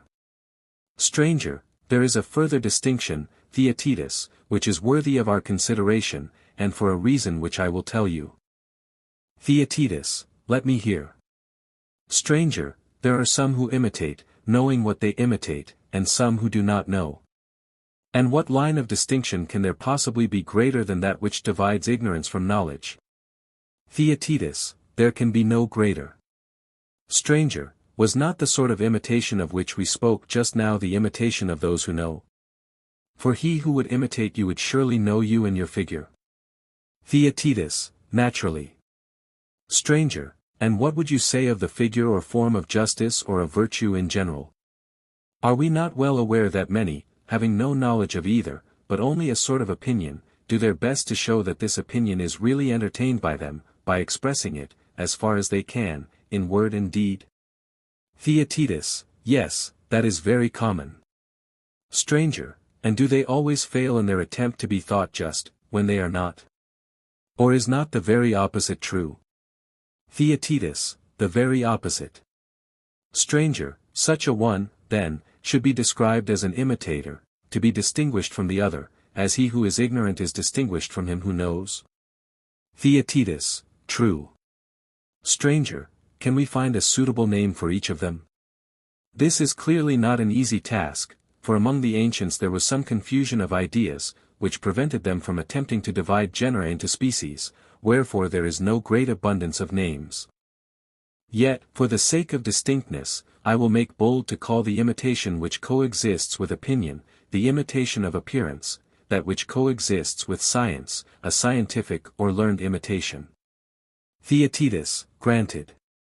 Stranger, the former is our present concern, for the sophist was classed with imitators indeed, but not among those who have knowledge. Theaetetus, very true. Stranger, let us, then, examine our imitator of appearance, and see whether he is sound, like a piece of iron, or whether there is still some crack in him. Theaetetus, let us examine him. Stranger, indeed there is a very considerable crack, for if you look, you find that one of the two classes of imitators is a simple creature, who thinks that he knows that which he only fancies, the other sort has knocked about among arguments, until he suspects and fears that he is ignorant of that which to the many he pretends to know. Theaetetus, there are certainly the two kinds which you describe. Stranger, shall we regard one as the simple imitator, the other as the dissembling or ironical imitator? Theaetetus, very good. Stranger, and shall we further speak of this latter class as having one or two divisions? Theaetetus, answer yourself. Stranger, upon consideration, then, there appear to me to be two. There is the dissembler, who harangues a multitude in public in a long speech, and the dissembler, who in private and in short speeches compels the person who is conversing with him to contradict himself. Theaetetus, what you say is most true. Stranger, and who is the maker of the longer speeches? Is he the statesman or the popular orator? Theaetetus, the latter. Stranger, and what shall we call the other? Is he the philosopher or the sophist? Theaetetus, the philosopher he cannot be, for upon our view he is ignorant, but since he is an imitator of the wise he will have a name which is formed by an adaptation of the word sophos. What shall we name him? I am pretty sure that I cannot be mistaken in terming him the true and very sophist. Stranger, shall we bind up his name as we did before, making a chain from one end of his genealogy to the other? Theaetetus, by all means. Stranger, he, then, 32 who traces the pedigree of his art as follows, who, belonging to the conscious or dissembling section of the art of causing self-contradiction, is an imitator of appearance, and is separated from the class of fantastic which is a branch of image-making into that further division of creation, the juggling of words, a creation human, and not divine. Anyone who affirms the real sophist to be of this blood and lineage will say the very truth. Theaetetus, undoubtedly. Statesman. Introduction and analysis in the Phaedrus, the Republic, the Philebus, the Parmenides, and the Sophist, we may observe the tendency of Plato to combine two or more subjects or different aspects of the same subject in a single dialogue. In the Sophist and Statesman especially we note that the discussion is partly regarded as an illustration of method, and that analogies are brought from afar which throw light on the main subject. And in his later writings generally we further remark a decline of style, and of dramatic power, the characters excite little or no interest, and the digressions are apt to overlay the main thesis. There is not the collida junctura of an artistic whole. Both the serious discussions and the jests are sometimes out of place. The invincible Socrates is withdrawn from view, and new foes begin to appear under old names. Plato is now chiefly concerned, not with the original sophist, but with the sophistry of the schools of philosophy, which are making reasoning impossible, and is driven by them out of the regions of transcendental speculation back into the path of common sense. A logical or psychological phase takes the place of the doctrine of ideas in his mind. He is constantly dwelling on the importance of regular classification, and of not putting words in the place of things. He has banished the poets, and is beginning to use a technical language. He is bitter and satirical, and seems to be sadly conscious of the realities of human life. Yet the ideal glory of the Platonic philosophy is not extinguished. He is still looking for a city in which kings are either philosophers or gods, compare Laws 4:7-13. The statesman has lost the grace and beauty of the earlier dialogues. The mind of the writer seems to be so overpowered in the effort of thought as to impair his style, at least his gift of expression does not keep up with the increasing difficulty of his theme. The idea of the king or statesman and the illustration of method are connected, not like the love and rhetoric of the Phaedrus, by little invisible pegs, but in a confused and inartistic manner, which fails to produce any impression of a whole on the mind of the reader. Plato apologizes for his tediousness, and acknowledges that the improvement of his audience has been his only aim in some of his digressions. His own image may be used as a motto of his style. Like an inexpert statuary he has made the figure or outline too large, 277a, and is unable to give the proper colors or proportions to his work. He makes mistakes only to correct them. This seems to be his way of drawing attention to common dialectical errors. The Eleatic stranger, here, as in the Sophist, has no appropriate character, and appears only as the expositor of a political ideal, in the delineation of which he is frequently interrupted by purely logical illustrations. The younger Socrates resembles his namesake in nothing but a name. The dramatic character is so completely forgotten, that a special reference is twice made to discussions in the Sophist, and this, perhaps, is the strongest ground which can be urged for doubting the genuineness of the work. But, when we remember that a similar allusion is made in the Laws, v. 739, to the Republic, we see that the entire disregard of dramatic propriety is not always a sufficient reason for doubting the genuineness of a Platonic writing, see infra. The search after the statesman, which is carried on, like that for the Sophist, by the method of dichotomy, gives an opportunity for many humorous and satirical remarks. Several of the jests are mannered and labored, for example, the turn of words with which the dialogue opens, or the clumsy joke about man being an animal, who has a power of 2 feet, both which are suggested by the presence of Theodorus, the geometrician. There is political as well as logical insight in refusing to admit the division of mankind into Hellenes and barbarians. If a crane could speak, he would in like manner oppose men and all other animals to cranes. The pride of the Hellene is further humbled, by being compared to a Phrygian or Lydian. Plato glories in this impartiality of the dialectical method, which places birds in juxtaposition with men, and the king side by side with the birdcatcher. King or vermin destroyer are objects of equal interest to science, compare Parmenides, 130 d. There are other passages which show that the irony of Socrates was a lesson which Plato was not slow in learning, as, for example, the passing remark, that the kings and statesmen of our day are in their breeding and education very like their subjects, or the anticipation that the rivals of the king will be found in the class of servants, or the imposing attitude of the priests, who are the established interpreters of the will of heaven, authorized by law. Nothing is more bitter in all his writings than his comparison of the contemporary politicians to lions, centaurs, satyrs, and other animals of a feebler sort, who are ever changing their forms and natures. But, as in the later dialogues generally, the play of humor and the charm of poetry have departed, never to return.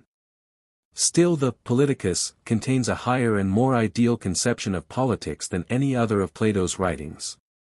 The city of which there is a pattern in heaven, Republic 9, is here described as a paradisiacal state of human society. In the truest sense of all, the ruler is not man but God, and such a government existed in a former cycle of human history, and may again exist when the gods resume their care of mankind. In a secondary sense, the true form of government is that which has scientific rulers, who are irresponsible to their subjects. Not power but knowledge is the characteristic of a king or royal person.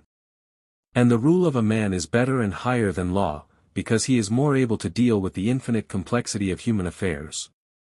But mankind, in despair of finding a true ruler, are willing to acquiesce in any law or custom which will save them from the caprice of individuals. They are ready to accept any of the 6 forms of government which prevail in the world. To the Greek, nomos was a sacred word, but the political idealism of Plato soars into a region beyond. For the laws he would substitute the intelligent will of the legislator. Education is originally to implant in men's minds a sense of truth and justice, which is the divine bond of states, and the legislator is to contrive human bonds, by which dissimilar natures may be united in marriage and supply the deficiencies of one another. As in the Republic, the government of philosophers, the causes of the perversion of states, the regulation of marriages, are still the political problems with which Plato's mind is occupied. He treats them more slightly, partly because the dialogue is shorter, and also because the discussion of them is perpetually crossed by the other interest of dialectic, which has begun to absorb him. The plan of the politicus, or statesman, may be briefly sketched as follows. 1. By a process of division and subdivision we discover the true herdsman or king of men. But before we can rightly distinguish him from his rivals, we must view him, 2, as he is presented to us in a famous ancient tale. The tale will also enable us to distinguish the divine from the human herdsman or shepherd. 3. And besides our fable, we must have an example. For our example we will select the art of weaving, which will have to be distinguished from the kindred arts, and then, following this pattern, we will separate the king from his subordinates or competitors. 4. But are we not exceeding all due limits, and is there not a measure of all arts and sciences, to which the art of discourse must conform. There is, but before we can apply this measure, we must know what is the aim of discourse, and our discourse only aims at the dialectical improvement of ourselves and others. Having made our apology, we return once more to the king or statesman, and proceed to contrast him with pretenders in the same line with him, under their various forms of government. 5. His characteristic is, that he alone has science, which is superior to law and written enactments. These do but spring out of the necessities of mankind, when they are in despair of finding the true king. 6. The sciences which are most akin to the royal are the sciences of the general, the judge, the orator, which minister to him, but even these are subordinate to him. 7. Fixed principles are implanted by education, and the king or statesman completes the political web by marrying together dissimilar natures, the courageous and the temperate, the bold and the gentle, who are the warp and the woof of society. The outline may be filled up as follows: Socrates, I have reason to thank you, Theodorus, for the acquaintance of Theaetetus and the stranger. Theodorus, and you will have 3 times as much reason to thank me when they have delineated the statesman and philosopher, as well as the sophist. Socrates, does the great geometrician apply the same measure to all 3? Are they not divided by an interval which no geometrical ratio can express? Theodorus, by the god Ammon. Socrates, you are right, and I am glad to see that you have not forgotten your geometry. But before I retaliate on you, I must request the stranger to finish the argument. The stranger suggests that Theaetetus shall be allowed to rest, and that Socrates the younger shall respond in his place. Theodorus agrees to the suggestion, and Socrates remarks that the name of the one and the face of the other give him a right to claim relationship with both of them. They propose to take the statesman after the sophist, his path they must determine, and part off all other ways, stamping upon them a single negative form. Compare, Sophist, 257. The stranger begins the inquiry by making a division of the arts and sciences into theoretical and practical, the one kind concerned with knowledge exclusively, and the other with action. Arithmetic and the mathematical sciences are examples of the former, and carpentering and handicraft arts of the latter. Compare, Philebus, 55 and following.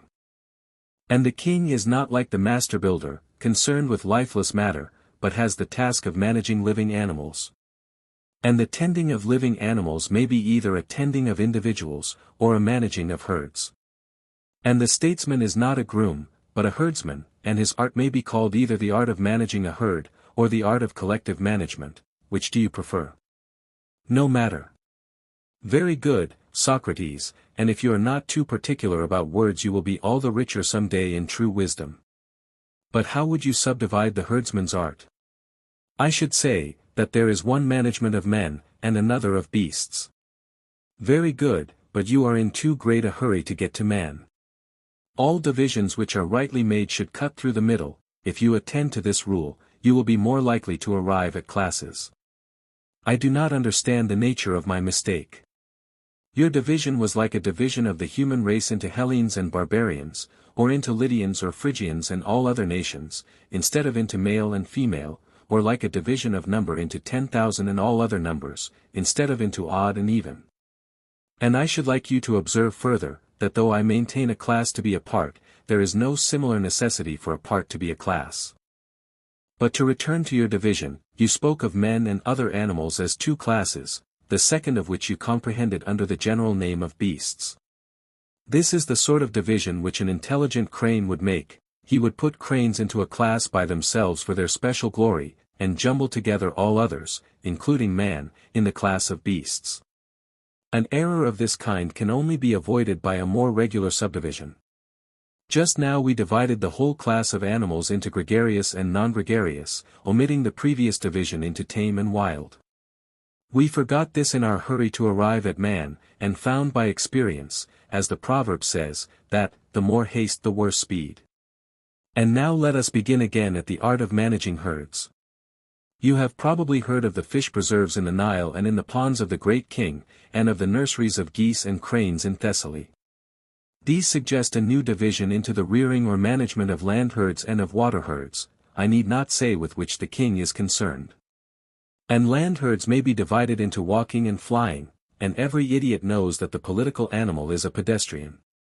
At this point we may take a longer or a shorter road, and as we are already near the end, I see no harm in taking the longer, which is the way of mesotomy, and accords with the principle which we were laying down. The tame, walking, herding animal, may be divided into two classes, the horned and the hornless, and the king is concerned with the hornless, and these again may be subdivided into animals having or not having cloven feet, or mixing or not mixing the breed, and the king or statesman has the care of animals which have not cloven feet, and which do not mix the breed. And now, if we omit dogs, who can hardly be said to herd, I think that we have only two species left which remain undivided, and how are we to distinguish them? To geometricians, like you and Theaetetus, I can have no difficulty in explaining that man is a diameter, having a power of 2 feet, and the power of four-legged creatures, being the double of 2 feet, is the diameter of our diameter. There is another excellent jest which I spy in the two remaining species. Men and birds are both bipeds, and human beings are running a race with the airiest and freest of creation, in which they are far behind their competitors. This is a great joke, and there is a still better in the juxtaposition of the bird-taker and the king, who may be seen scampering after them. For, as we remarked in discussing the sophist, the dialectical method is no respecter of persons. But we might have proceeded, as I was saying, by another and a shorter road. In that case we should have begun by dividing land animals into bipeds and quadrupeds, and bipeds into winged and wingless. We should then have taken the statesman and set him over the bipes implum, and put the reins of government into his hands.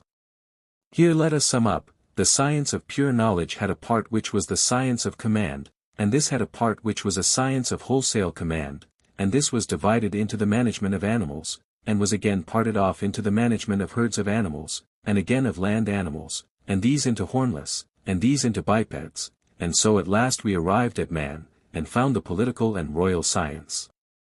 And yet we have not clearly distinguished the political shepherd from his rivals. No one would think of usurping the prerogatives of the ordinary shepherd, who on all hands is admitted to be the trainer, matchmaker, doctor, musician of his flock. But the royal shepherd has numberless competitors, from whom he must be distinguished. There are merchants, husbandmen, physicians, who will all dispute his right to manage the flock. I think that we can best distinguish him by having recourse to a famous old tradition, which may amuse as well as instruct us. The narrative is perfectly true, although the skepticism of mankind is prone to doubt the tales of old. You have heard what happened in the quarrel of Atreus and Thyestes. You mean about the golden lamb? No, not that, but another part of the story, which tells how the sun and stars once arose in the west and set in the east, and that the god reversed their motion, as a witness to the right of Atreus. There is such a story. And no doubt you have heard of the empire of Cronos, and of the earth-born men. The origin of these and the like stories is to be found in the tale which I am about to narrate. There was a time when God directed the revolutions of the world, but at the completion of a certain cycle he let go, and the world, by a necessity of its nature, turned back, and went round the other way. For divine things alone are unchangeable, but the earth and heavens, although endowed with many glories, have a body, and are therefore liable to perturbation. In the case of the world, the perturbation is very slight, and amounts only to a reversal of motion. For the Lord of moving things is alone self-moved, neither can piety allow that he goes at one time in one direction and at another time in another, or that God has given the universe opposite motions, or that there are two gods, one turning it in one direction, another in another. But the truth is, that there are two cycles of the world, and in one of them it is governed by an immediate providence, and receives life and immortality, and in the other is let go again, and has a reverse action during infinite ages. This new action is spontaneous, and is due to exquisite perfection of balance, to the vast size of the universe, and to the smallness of the pivot upon which it turns. All changes in the heaven affect the animal world, and this being the greatest of them, is most destructive to men and animals. At the beginning of the cycle before our own very few of them had survived, and on these a mighty change passed. For their life was reversed like the motion of the world, and first of all coming to a stand then quickly returned to youth and beauty. The white locks of the aged became black, the cheeks of the bearded man were restored to their youth and fineness, the young men grew softer and smaller, and, being reduced to the condition of children in mind as well as body, began to vanish away, and the bodies of those who had died by violence, in a few moments underwent a parallel change and disappeared. In that cycle of existence there was no such thing as the procreation of animals from one another, but they were born of the earth, and of this our ancestors, who came into being immediately after the end of the last cycle and at the beginning of this, have preserved the recollection. Such traditions are often now unduly discredited, and yet they may be proved by internal evidence. For observe how consistent the narrative is: as the old returned to youth, so the dead returned to life, the wheel of their existence having been reversed, they rose again from the earth, a few only were reserved by God for another destiny. Such was the origin of the earth-born men. And is this cycle, of which you are speaking, the reign of Kronos, or our present state of existence? No, Socrates, that blessed and spontaneous life belongs not to this, but to the previous state, in which God was the governor of the whole world, and other gods subject to him ruled over parts of the world, as is still the case in certain places. They were shepherds of men and animals, each of them sufficing for those of whom he had the care. And there was no violence among them, or war, or devouring of one another. Their life was spontaneous, because in those days God ruled over man, and he was to man what man is now to the animals. Under his government there were no estates, or private possessions, or families, but the earth produced a sufficiency of all things, and men were born out of the earth, having no traditions of the past, and as the temperature of the seasons was mild, they took no thought for raiment, and had no beds, but lived and dwelt in the open air. Such was the age of Kronos, and the age of Zeus is our own. Tell me, which is the happier of the two? Or rather, shall I tell you that the happiness of these children of Kronos must have depended on how they used their time? If having boundless leisure, and the power of discoursing not only with one another but with the animals, they had employed these advantages with a view to philosophy, gathering from every nature some addition to their store of knowledge, or again, if they had merely eaten and drunk, and told stories to one another, and to the beasts, in either case, I say, there would be no difficulty in answering the question. But as nobody knows which they did, the question must remain unanswered. And here is the point of my tale. In the fullness of time, when the earth-born men had all passed away, the ruler of the universe let go the helm, and became a spectator, and destiny and natural impulse swayed the world. At the same instant all the inferior deities gave up their hold, the whole universe rebounded, and there was a great earthquake, an utter ruin of all manner of animals. After a while the tumult ceased, and the universal creature settled down in his accustomed course, having authority over all other creatures, and following the instructions of his God and Father, at first more precisely, afterwards with less exactness. The reason of the falling off was the disengagement of a former chaos. A muddy vesture of decay was a part of his original nature, out of which he was brought by his Creator, under whose immediate guidance, while he remained in that former cycle, the evil was minimized and the good increased to the utmost. And in the beginning of the new cycle all was well enough, but as time went on, discord entered in, at length the good was minimized and the evil everywhere diffused, and there was a danger of universal ruin.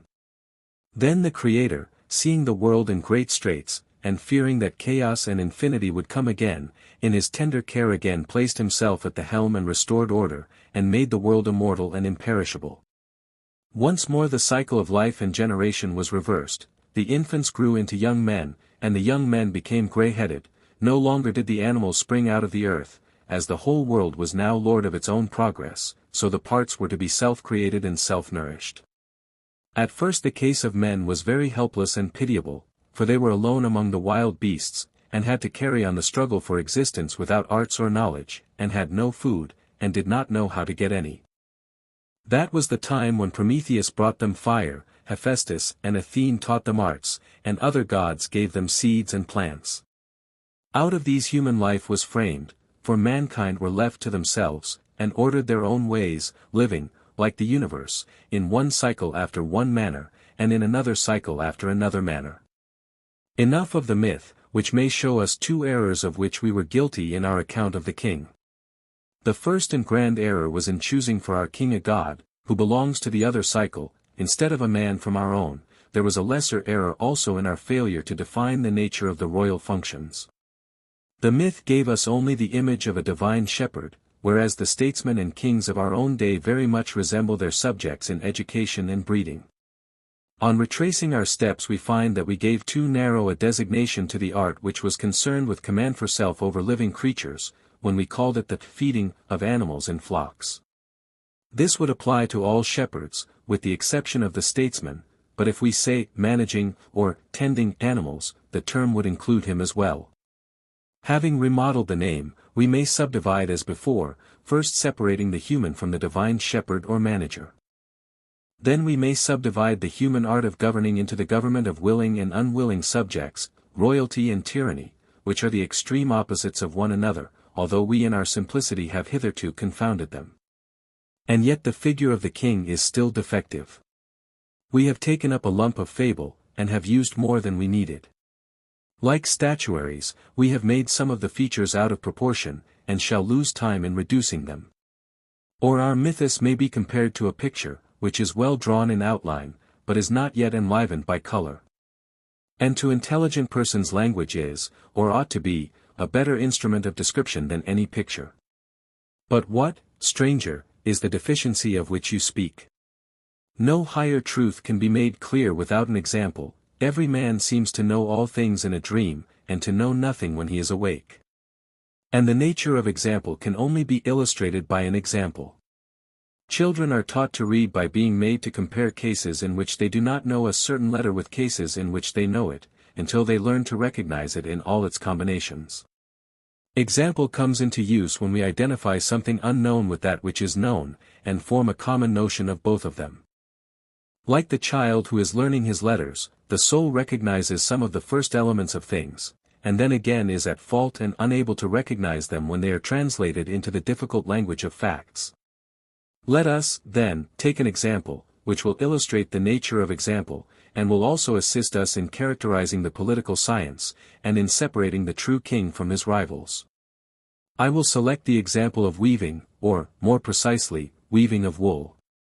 In the first place, all possessions are either productive or preventive. Of the preventive sort are spells and antidotes, divine and human, and also defenses, and defenses are either arms or screens, and screens are veils and also shields against heat and cold, and shields against heat and cold are shelters and coverings are blankets or garments, and garments are in one piece or have many parts, and of these latter, some are stitched and others are fastened, and of these again, some are made of fibers of plants and some of hair, and of these some are cemented with water and earth, and some are fastened with their own material. The latter are called clothes, and are made by the art of clothing, from which the art of weaving differs only in name, as the political differs from the royal science. Thus we have drawn several distinctions, but as yet have not distinguished the weaving of garments from the kindred and cooperative arts. For the first process to which the material is subjected is the opposite of weaving, I mean carding. And the art of carding, and the whole art of the fuller and the mender, are concerned with the treatment and production of clothes, as well as the art of weaving. Again, there are the arts which make the weaver's tools. And if we say that the weaver's art is the greatest and noblest of those which have to do with woolen garments, this, although true, is not sufficiently distinct, because these other arts require to be first cleared away. Let us proceed, then, by regular steps. There are causal or principal, and cooperative or subordinate arts. To the causal class belong the arts of washing and mending, of carding and spinning the threads, and the other arts of working in wool. These are chiefly of two kinds, falling under the two great categories of composition and division. Carding is of the latter sort. But our concern is chiefly with that part of the art of woolworking which composes, and of which one kind twists and the other interlaces the threads, whether the firmer texture of the warp or the looser texture of the woof. These are adapted to each other, and the orderly composition of them forms a woolen garment. And the art which presides over these operations is the art of weaving. But why did we go through this circuitous process, instead of saying at once that weaving is the art of entwining the warp and the woof? In order that our labor may not seem to be lost, I must explain the whole nature of excess and defect. There are two arts of measuring, one is concerned with relative size, and the other has reference to a mean or standard of what is meet. The difference between good and evil is the difference between a mean or measure and excess or defect.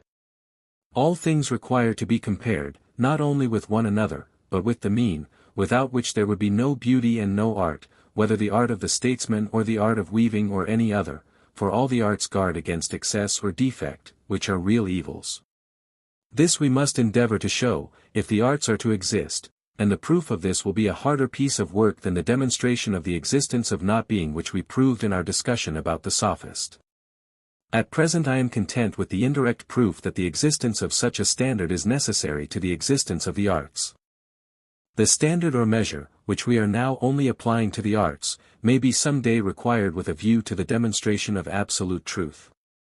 We may now divide this art of measurement into two parts, placing in the one part all the arts which measure the relative size or number of objects, and in the other all those which depend upon a mean or standard. Many accomplished men say that the art of measurement has to do with all things, but these persons, although in this notion of theirs they may very likely be right, are apt to fail in seeing the differences of classes. They jumble together in one the more and the too much, which are very different things. Whereas the right way is to find the differences of classes, and to comprehend the things which have any affinity under the same class. I will make one more observation by the way.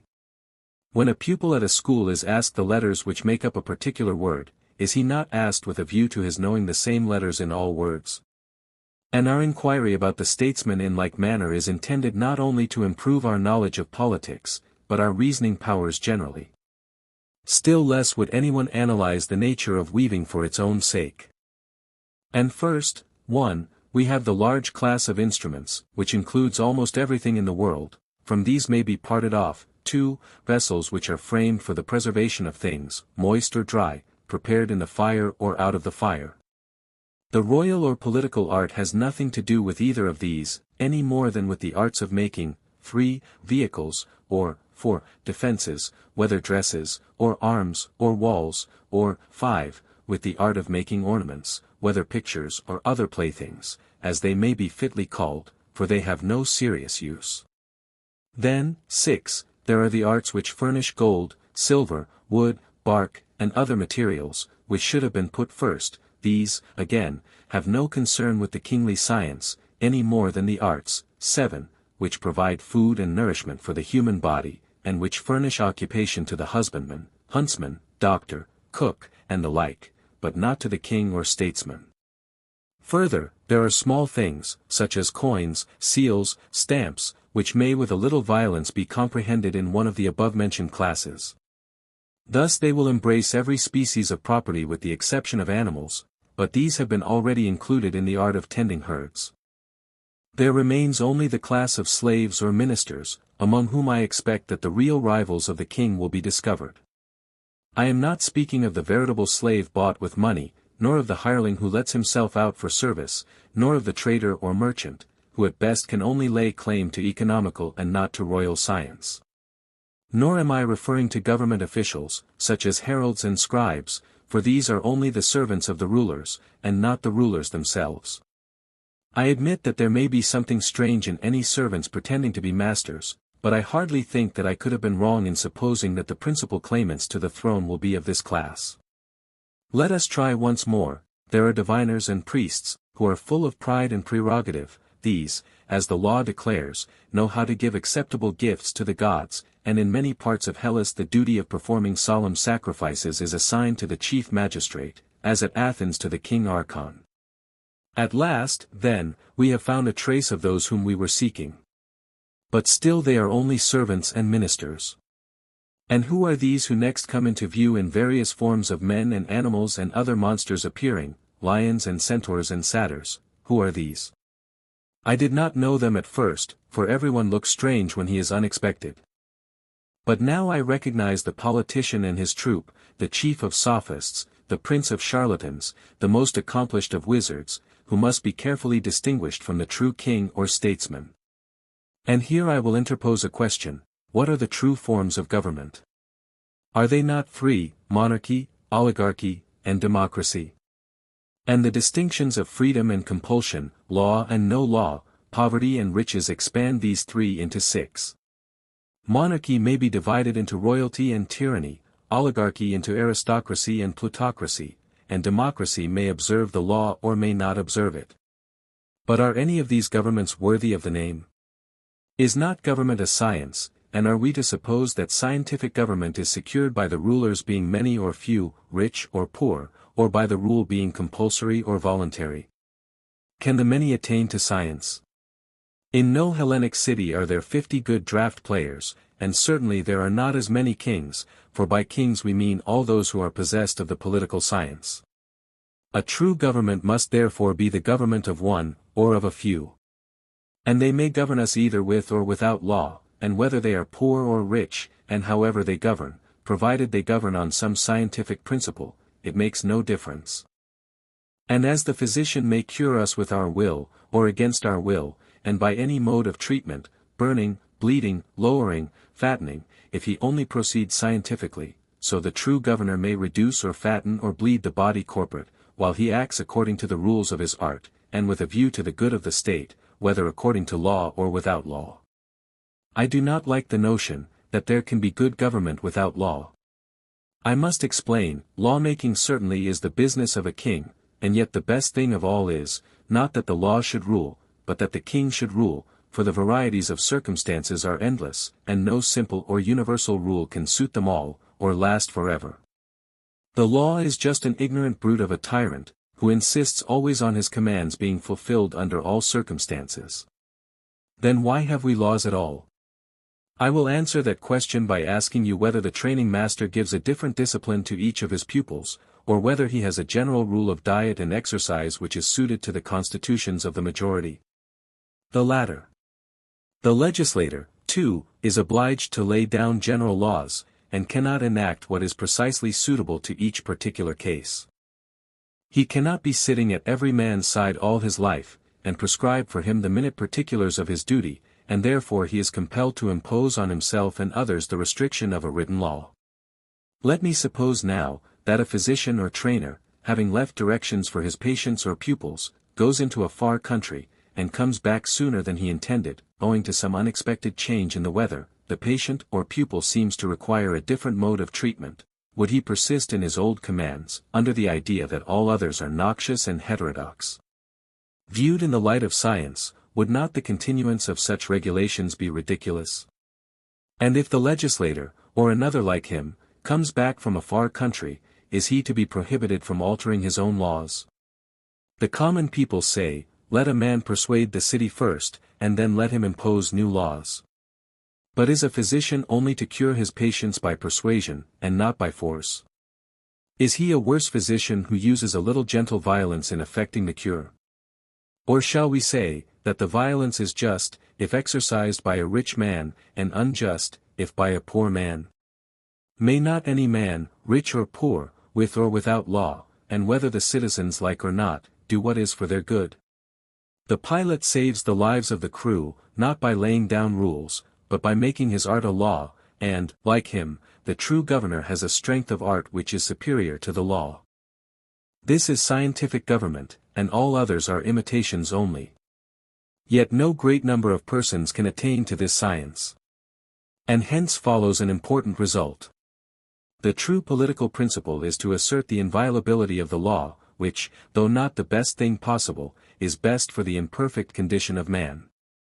I will explain my meaning by an illustration. Suppose that mankind, indignant at the rogueries and caprices of physicians and pilots, call together an assembly, in which all who like may speak, the skilled as well as the unskilled, and that in their assembly they make decrees for regulating the practice of navigation and medicine which are to be binding on these professions for all time.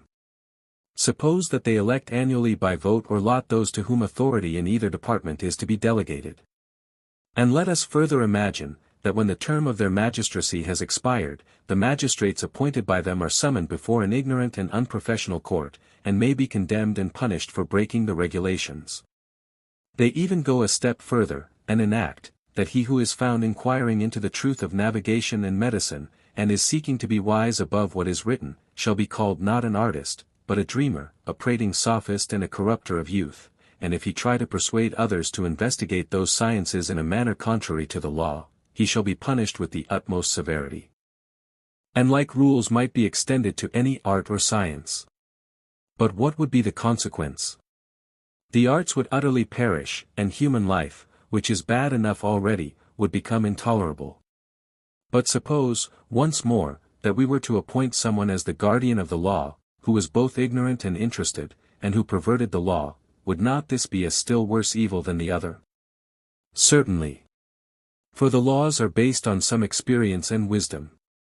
Hence the wiser course is, that they should be observed, although this is not the best thing of all, but only the second best.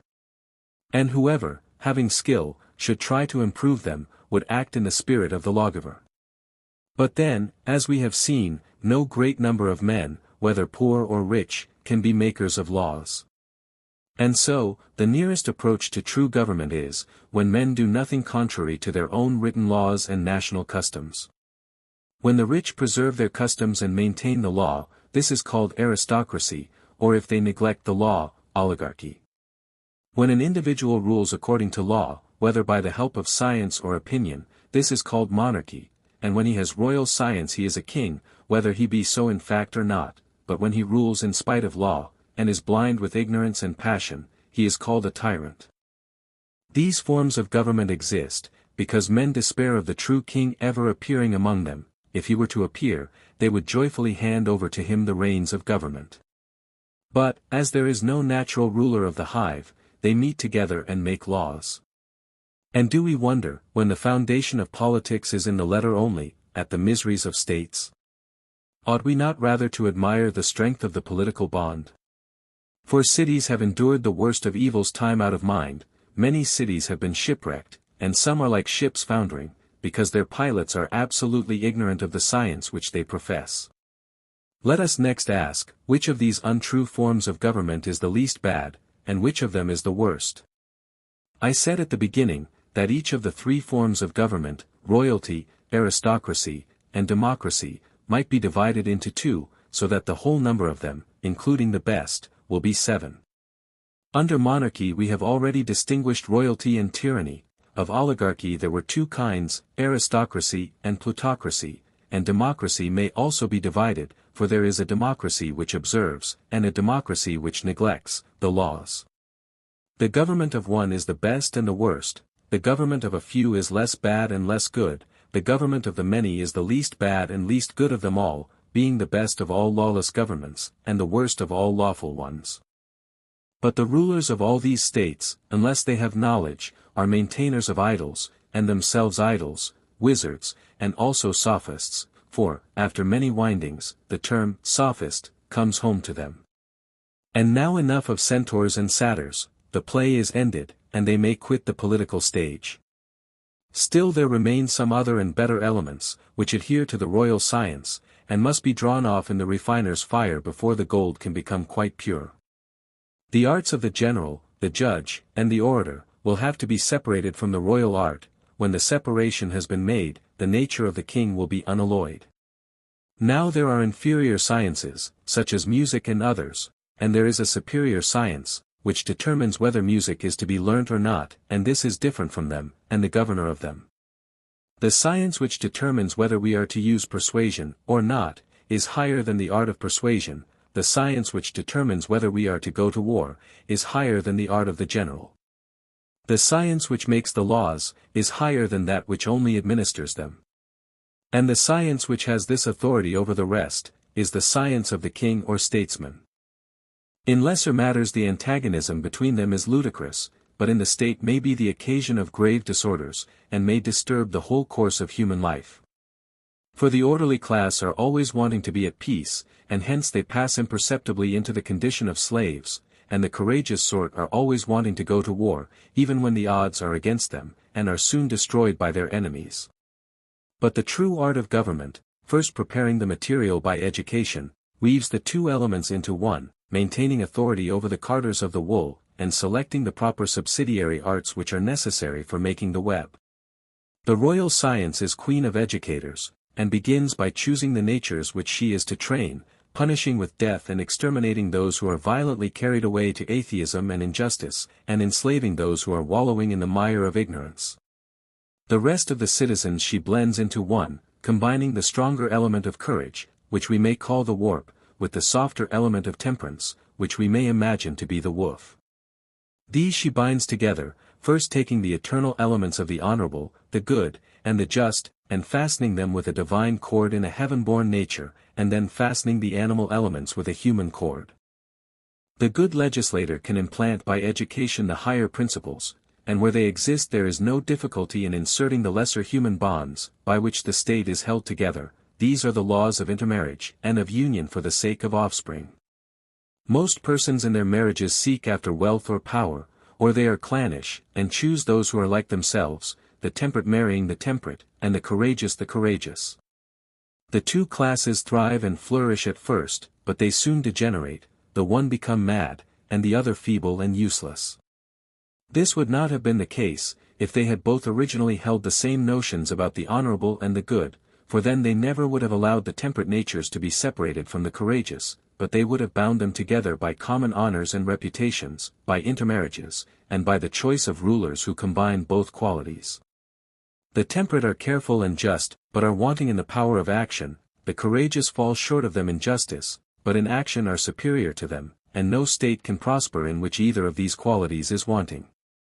The noblest and best of all webs or states is that which the royal science weaves, combining the two sorts of natures in a single texture, and in this enfolding freeman and slave and every other social element, and presiding over them all. Your picture, stranger, of the king and statesman, no less than of the sophist, is quite perfect. The principal subjects in the statesman may be conveniently embraced under 6 or 7 heads: 1. The myth, 2. The dialectical interest, 3. The political aspects of the dialogue, 4. The satirical and paradoxical vein, 5. The necessary imperfection of law, 6. The relation of the work to the other writings of Plato, lastly, 7. We may briefly consider the genuineness of the sophist and statesman, which can hardly be assumed without proof, since the two dialogues have been questioned by 3 such eminent Platonic scholars as Socher, Scharschmidt, and Ueberweg. The hand of the master is clearly visible in the myth. First, in the connection with mythology, he wins a kind of verisimilitude for this as for his other myths, by adopting received traditions, of which he pretends to find an explanation in his own larger conception. Compare Introduction to Critias. The young Socrates has heard of the sun rising in the west and setting in the east, and of the earth-born men, but he has never heard the origin of these remarkable phenomena. Nor is Plato, here or elsewhere, wanting in denunciations of the incredulity of this latter age, on which the lovers of the marvelous have always delighted to enlarge. And he is not without express testimony to the truth of his narrative, such testimony as, in the Timaeus, 40d, the first men gave of the names of the gods, they must surely have known their own ancestors. For the first generation of the new cycle, who lived near the time, are supposed to have preserved a recollection of a previous one. He also appeals to internal evidence, viz.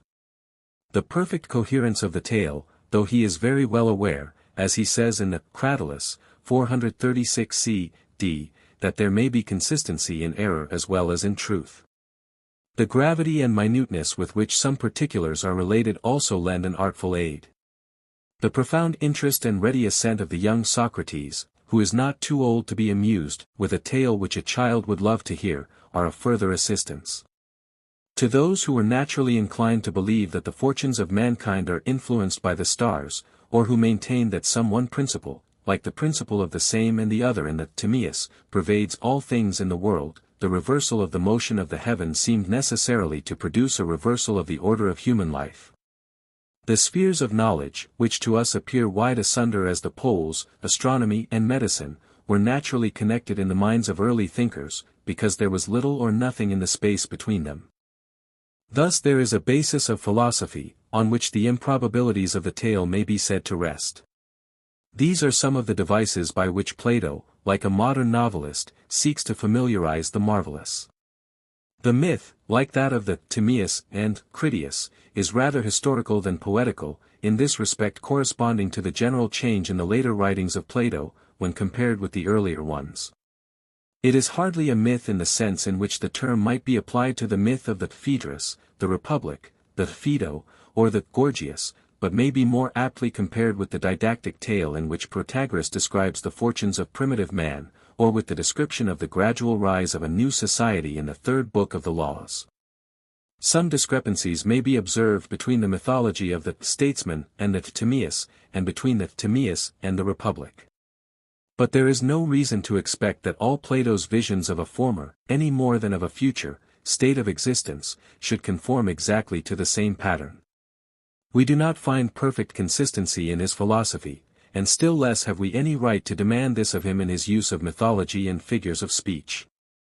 And we observe that while employing all the resources of a writer of fiction to give credibility to his tales, he is not disposed to insist upon their literal truth. Rather, as in the Phaedo, 114d, he says, something of the kind is true, or, as in the Gorgias, 527a, this you will think to be an old wife's tale, but you can think of nothing truer, or, as in the Statesman, 277b, he describes his work as a mass of mythology, which was introduced in order to teach certain lessons, or, as in the Phaedrus, 230a, he secretly laughs at such stories while refusing to disturb the popular belief in them. The greater interest of the myth consists in the philosophical lessons which Plato presents to us in this veiled form. Here, as in the tale of Aer, the son of Arminius, he touches upon the question of freedom and necessity, both in relation to God and nature. For at first the universe is governed by the immediate providence of God, this is the golden age, but after a while the wheel is reversed, and man is left to himself. Like other theologians and philosophers, Plato relegates his explanation of the problem to a transcendental world. He speaks of what in modern language might be termed impossibilities in the nature of things, hindering God from continuing immanent in the world. But there is some inconsistency, for the letting go is spoken of as a divine act, and is at the same time attributed to the necessary imperfection of matter. There is also a numerical necessity for the successive births of souls. At first, man and the world retain their divine instincts, but gradually degenerate. As in the book of Genesis, the first fall of man is succeeded by a second, the misery and wickedness of the world increase continually. The reason of this further decline is supposed to be the disorganization of matter. The latent seeds of a former chaos are disengaged, and envelope all things. The condition of man becomes more and more miserable, he is perpetually waging an unequal warfare with the beasts. At length he obtains such a measure of education and help as is necessary for his existence. Though deprived of God's help, he is not left wholly destitute, he has received from Athene and Hephaestus a knowledge of the arts, other gods give him seeds and plants, and out of these human life is reconstructed. He now eats bread in the sweat of his brow, and has dominion over the animals, subjected to the conditions of his nature, and yet able to cope with them by divine help. The immanence of things in the ideas, or the partial separation of them, and the self-motion of the supreme idea, are probably the forms in which he would have interpreted his own parable. He touches upon another question of great interest, the consciousness of evil, what in the Jewish scriptures is called eating of the tree of the knowledge of good and evil. At the end of the narrative, 272b, the Eleatic asks his companion whether this life of innocence, or that which men live at present, is the better of the two. He wants to distinguish between the mere animal life of innocence, the city of pigs, as it is comically termed by Glaucon in the Republic, and the higher life of reason and philosophy. But as no one can determine the state of man in the world before the fall, the question must remain unanswered. Similar questions have occupied the minds of theologians in later ages, but they can hardly be said to have found an answer. Professor Campbell well observes, that the general spirit of the myth may be summed up in the words of the Lysis, 221, if evil were to perish, should we hunger any more, or thirst any more, or have any similar sensations? Yet perhaps the question what will or will not be is a foolish one, for who can tell? As in the Theaetetus, evil is supposed to continue, here, as the consequence of a former state of the world, a sort of mephitic vapor exhaling from some ancient chaos, there, as involved in the possibility of good, and incident to the mixed state of man. Once more, and this is the point of connection with the rest of the dialogue, the myth is intended to bring out the difference between the ideal and the actual state of man.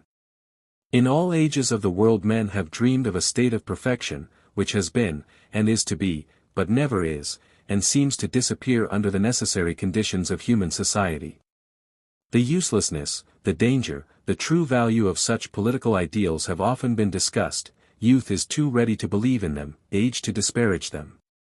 Plato's Prudens Quaestio respecting the comparative happiness of men in this and in a former cycle of existence is intended to elicit this contrast between the golden age and the life under Zeus, which is our own.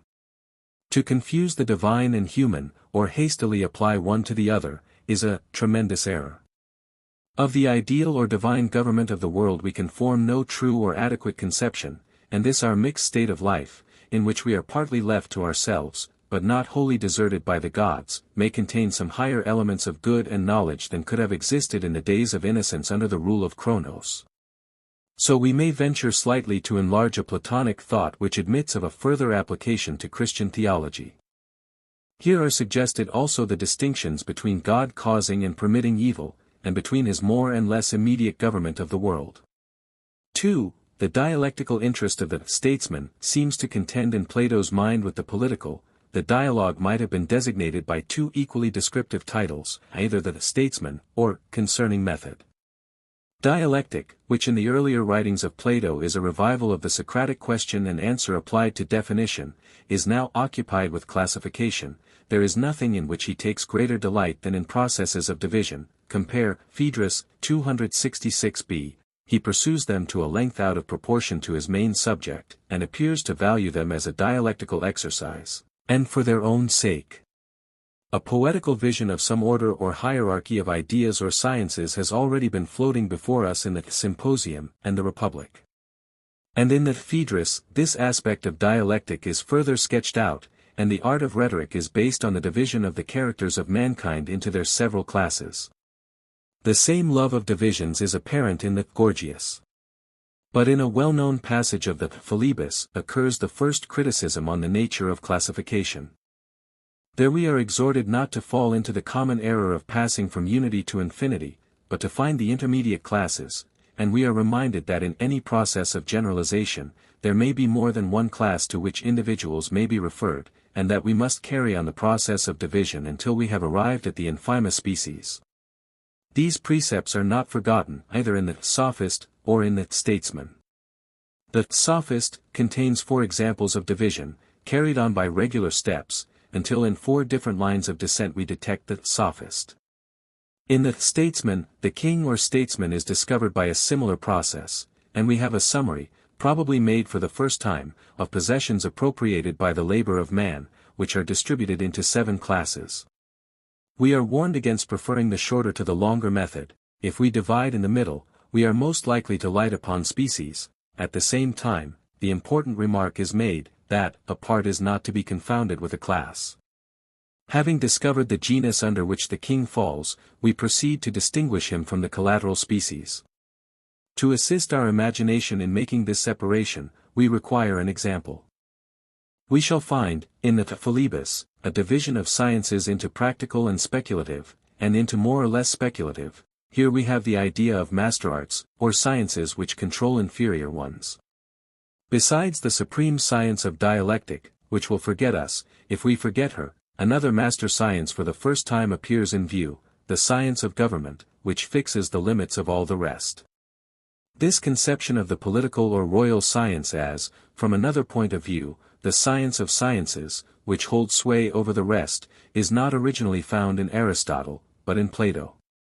The doctrine that virtue and art are in a mean, which is familiarized to us by the study of the Nicomachean Ethics, is also first distinctly asserted in the Statesman of Plato. The too much and the too little are in restless motion, they must be fixed by a mean, which is also a standard external to them. The art of measuring or finding a mean between excess and defect, like the principle of division in the Phaedrus, receives a particular application to the art of discourse. The excessive length of a discourse may be blamed, but who can say what is excess, unless he is furnished with a measure or standard? Measure is the life of the arts, and may some day be discovered to be the single ultimate principle in which all the sciences are contained. Other forms of thought may be noted, the distinction between causal and cooperative arts, which may be compared with the distinction between primary and cooperative causes in the Timaeus, 46d, or between cause and condition in the Phaedo, 99, the passing mention of economical science, the opposition of rest and motion, which is found in all nature, the general conception of two great arts of composition and division, in which are contained weaving, politics, dialectic, and in connection with the conception of a mean, the two arts of measuring. In the Theaetetus, Plato remarks that precision in the use of terms, though sometimes pedantic, is sometimes necessary. Here he makes the opposite reflection, that there may be a philosophical disregard of words. The evil of mere verbal oppositions, the requirement of an impossible accuracy in the use of terms, the error of supposing that philosophy was to be found in language, the danger of word-catching, have frequently been discussed by him in the previous dialogues, but nowhere has the spirit of modern inductive philosophy been more happily indicated than in the words of the statesman: if you think more about things, and less about words, you will be richer in wisdom as you grow older. 261e. A similar spirit is discernible in the remarkable expressions, the long and difficult language of facts, 278d, and the interrogation of every nature, in order to obtain the particular contribution of each to the store of knowledge, 272c. Who has described the feeble intelligence of all things, given by metaphysics better than the Eleatic stranger in the words, the higher ideas can hardly be set forth except through the medium of examples. Every man seems to know all things in a kind of dream, and then again nothing when he is awake, 277d. Or where is the value of metaphysical pursuits more truly expressed than in the words, the greatest and noblest things have no outward image of themselves visible to man, therefore we should learn to give a rational account of them, 286a. 3. The political aspects of the dialogue are closely connected with the dialectical. As in the Cratylus, the legislator has the dialectician standing on his right hand, so in the statesman, the king or statesman is the dialectician, who, although he may be in a private station, is still a king. Whether he has the power or not, is a mere accident, or rather he has the power, for what ought to be is, was ist vernünftig, das ist wirklich, and he ought to be and is the true governor of mankind. There is a reflection in this idealism of the Socratic, virtue is knowledge, and, without idealism, we may remark that knowledge is a great part of power. Plato does not trouble himself to construct a machinery by which philosophers shall be made kings, as in the Republic. He merely holds up the ideal, and affirms that in some sense science is really supreme over human life. He is struck by the observation, quam parva sapientia regitur mundus, and is touched with a feeling of the ills which afflict states. The condition of Megara before and during the Peloponnesian War, of Athens under the 30 and afterwards, of Syracuse and the other Sicilian cities in their alternations of democratic excess and tyranny, might naturally suggest such reflections. Some states he sees already shipwrecked, others foundering for want of a pilot, and he wonders not at their destruction, but at their endurance. For they ought to have perished long ago, if they had depended on the wisdom of their rulers. The mingled pathos and satire of this remark is characteristic of Plato's later style. The king is the personification of political science. And yet he is something more than this, the perfectly good and wise tyrant of the laws, for 710, whose will is better than any law. He is the special providence who is always interfering with and regulating all things. Such a conception has sometimes been entertained by modern theologians, and by Plato himself, of the Supreme Being. But whether applied to divine or to human governors the conception is faulty for two reasons, neither of which are noticed by Plato. First, because all good government supposes a degree of cooperation in the ruler and his subjects, and education in politics, as well as in moral virtue. Secondly, because government, whether divine or human, implies that the subject has a previous knowledge of the rules under which he is living. There is a fallacy, too, in comparing unchangeable laws with a personal governor. For the law need not necessarily be an ignorant and brutal tyrant, but gentle and humane, capable of being altered in the spirit of the legislator, and of being administered so as to meet the cases of individuals. Not only in fact, but in idea, both elements must remain, the fixed law and the living will, the written word and the spirit, the principles of obligation and of freedom, and their applications whether made by law or equity in particular cases. There are two sides from which positive laws may be attacked, either from the side of nature, which rises up and rebels against them in the spirit of Callicles and the Gorgias, or from the side of idealism, which attempts to soar above them, and this is the spirit of Plato in the Statesman. But he soon falls, like Icarus, and is content to walk instead of flying, that is, to accommodate himself to the actual state of human things. Mankind have long been in despair of finding the true ruler, and therefore are ready to acquiesce in any of the 5 or 6 received forms of government as better than none. And the best thing which they can do, though only the second best in reality, is to reduce the ideal state to the conditions of actual life. Thus in the statesman, as in the laws, we have 3 forms of government, which we may venture to term, 1, the ideal, 2, the practical, 3, the sophistical, what ought to be, what might be, what is. And thus Plato seems to stumble, almost by accident, on the notion of a constitutional monarchy, or of a monarchy ruling by laws. The divine foundations of a state are to be laid deep in education, Republic 4:423, and at the same time some little violence may be used in exterminating natures which are incapable of education, compare Laws, X. Plato is strongly of opinion that the legislator, like the physician, may do men good against their will, compare Gorgias, 522 following. The human bonds of states are formed by the intermarriage of dispositions adapted to supply the defects of each other. As in the Republic, Plato has observed that there are opposite natures in the world, the strong and the gentle, the courageous and the temperate, which, borrowing an expression derived from the image of weaving, he calls the warp and the woof of human society. To interlace these is the crowning achievement of political science. In the Protagoras, Socrates was maintaining that there was only one virtue, and not many. Now Plato is inclined to think that there are not only parallel, but opposite virtues, and seems to see a similar opposition pervading all art and nature. But he is satisfied with laying down the principle, and does not inform us by what further steps the union of opposites is to be effected. In the loose framework of a single dialogue Plato has thus combined 2 distinct subjects, politics and method. Yet they are not so far apart as they appear. In his own mind there was a secret link of connection between them. For the philosopher or dialectician is also the only true king or statesman.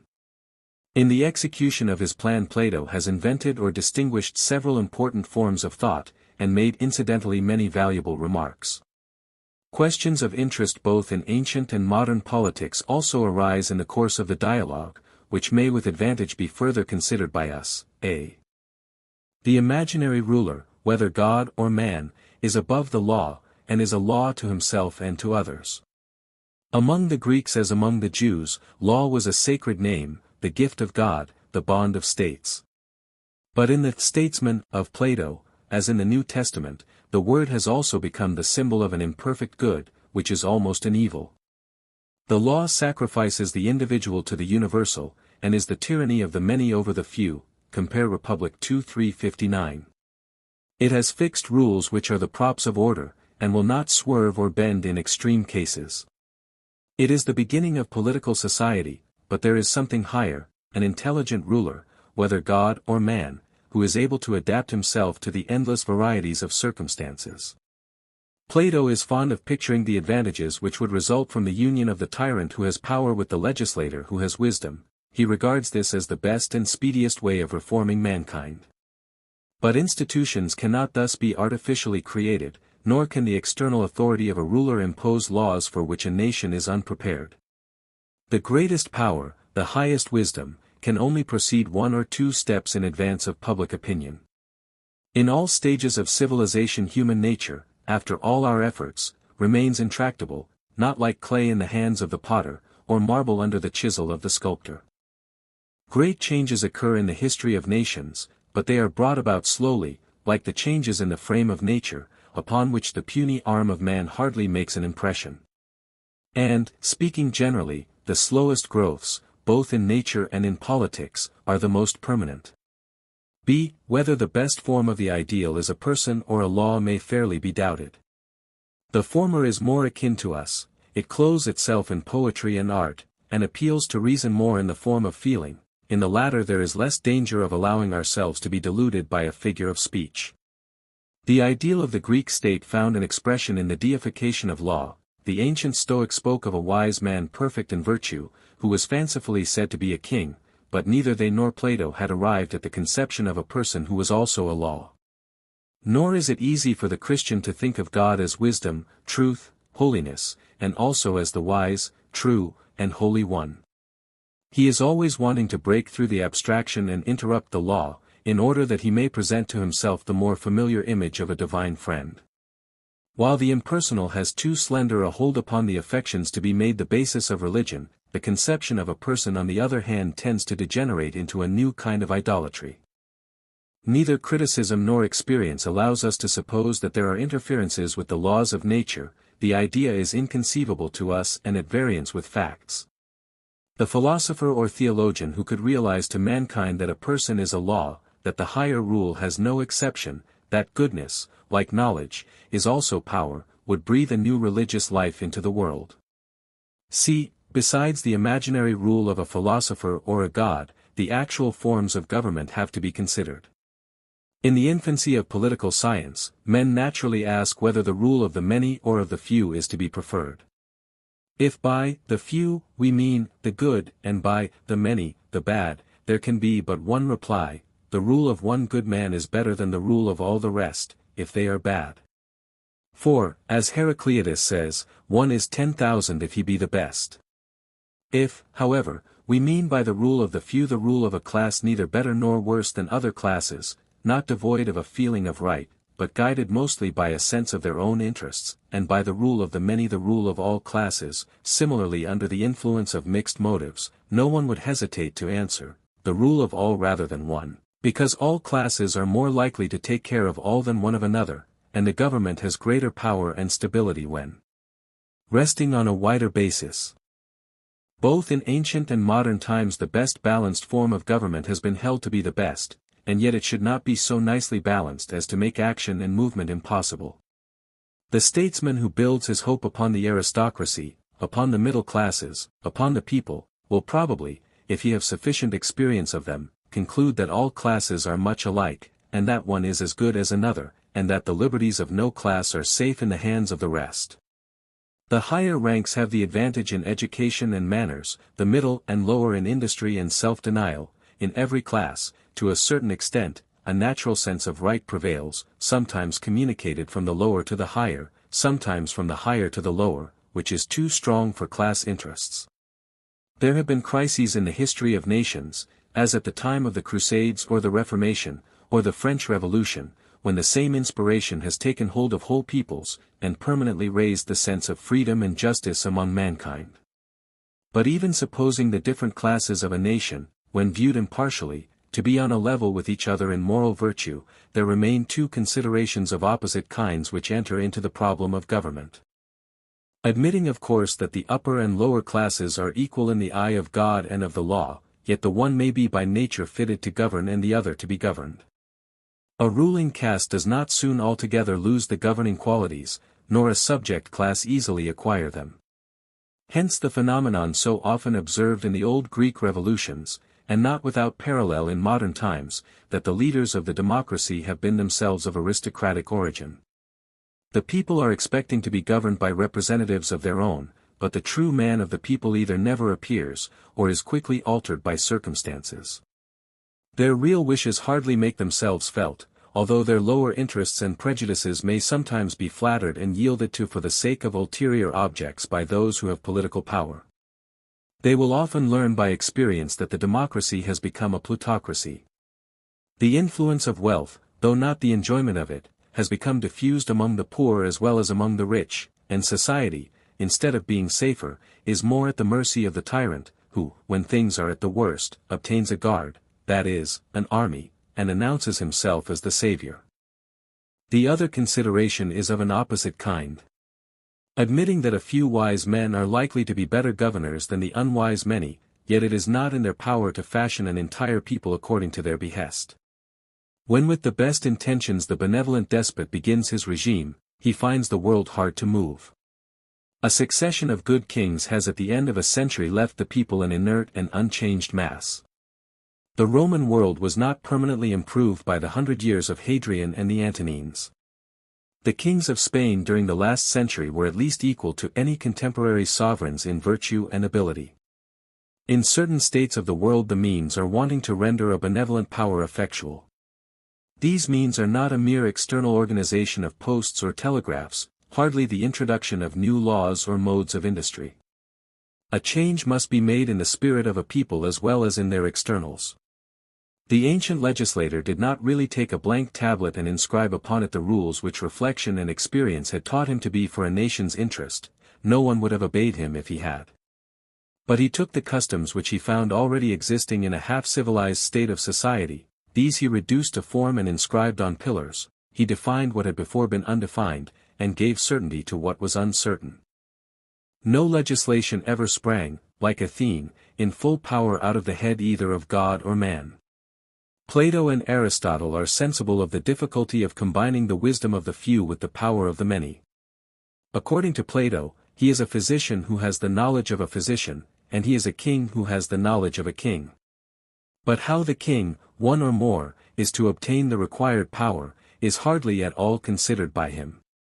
He presents the idea of a perfect government, but except the regulation for mixing different tempers in marriage, he never makes any provision for the attainment of it. Aristotle, casting aside ideals, would place the government in a middle class of citizens, sufficiently numerous for stability, without admitting the populace, and such appears to have been the constitution which actually prevailed for a short time at Athens, the rule of the 5,000, characterized by Thucydides as the best government of Athens which he had known. It may however be doubted how far, either in a Greek or modern state, such a limitation is practicable or desirable, for those who are left outside the pale will always be dangerous to those who are within, while on the other hand the leaven of the mob can hardly affect the representation of a great country. Plato is aware of the imperfection of law in failing to meet the varieties of circumstances. He is also aware that human life would be intolerable if every detail of it were placed under legal regulation. It may be a great evil that physicians should kill their patients or captains cast away their ships, but it would be a far greater evil if each particular in the practice of medicine or seamanship were regulated by law. Much has been said in modern times about the duty of leaving men to themselves, which is supposed to be the best way of taking care of them. The question is often asked, what are the limits of legislation in relation to morals? And the answer is to the same effect, that morals must take care of themselves. There is a one-sided truth in these answers, if they are regarded as condemnations of the interference with commerce in the last century or of clerical persecution in the Middle Ages. But, laissez-faire is not the best but only the second best. What the best is, Plato does not attempt to determine, he only contrasts the imperfection of law with the wisdom of the perfect ruler. Laws should be just, but they must also be certain, and we are obliged to sacrifice something of their justice to their certainty. Suppose a wise and good judge, who paying little or no regard to the law, attempted to decide with perfect justice the cases that were brought before him. To the uneducated person he would appear to be the ideal of a judge. Such justice has been often exercised in primitive times, or at the present day among Eastern rulers. But in the first place it depends entirely on the personal character of the judge. He may be honest, but there is no check upon his dishonesty, and his opinion can only be overruled, not by any principle of law, but by the opinion of another judging like himself without law. In the second place, even if he be ever so honest, his mode of deciding questions would introduce an element of uncertainty into human life. No one would know beforehand what would happen to him, or would seek to conform in his conduct to any rule of law. For the compact which the law makes with men, that they shall be protected if they observe the law in their dealings with one another, would have to be substituted another principle of a more general character, that they shall be protected by the law if they act rightly in their dealings with one another. The complexity of human actions and also the uncertainty of their effects would be increased tenfold. For one of the principal advantages of law is not merely that it enforces honesty, but that it makes men act in the same way, and requires them to produce the same evidence of their acts. Too many laws may be the sign of a corrupt and over-civilized state of society, too few are the sign of an uncivilized one. As soon as commerce begins to grow, men make themselves customs which have the validity of laws. Even equity, which is the exception to the law, conforms to fixed rules and lies for the most part within the limits of previous decisions. 4. The bitterness of the statesman is characteristic of Plato's later style, in which the thoughts of youth and love have fled away, and we are no longer tended by the muses or the graces. We do not venture to say that Plato was soured by old age, but certainly the kindliness and courtesy of the earlier dialogues have disappeared.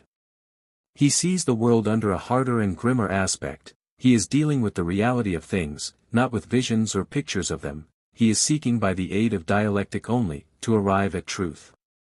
He is deeply impressed with the importance of classification. In this alone he finds the true measure of human things, and very often in the process of division curious results are obtained.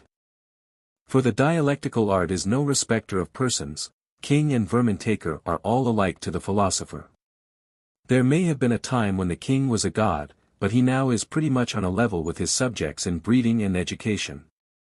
Man should be well advised that he is only one of the animals, and the Hellene in particular should be aware that he himself was the author of the distinction between Hellene and barbarian, and that the Phrygian would equally divide mankind into Phrygians and barbarians, and that some intelligent animal, like a crane, might go a step further, and divide the animal world into cranes and all other animals.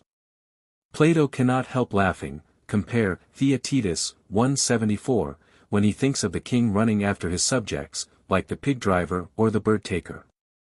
He would seriously have him consider how many competitors there are to his throne, chiefly among the class of serving men. A good deal of meaning is lurking in the expression, there is no art of feeding mankind worthy the name.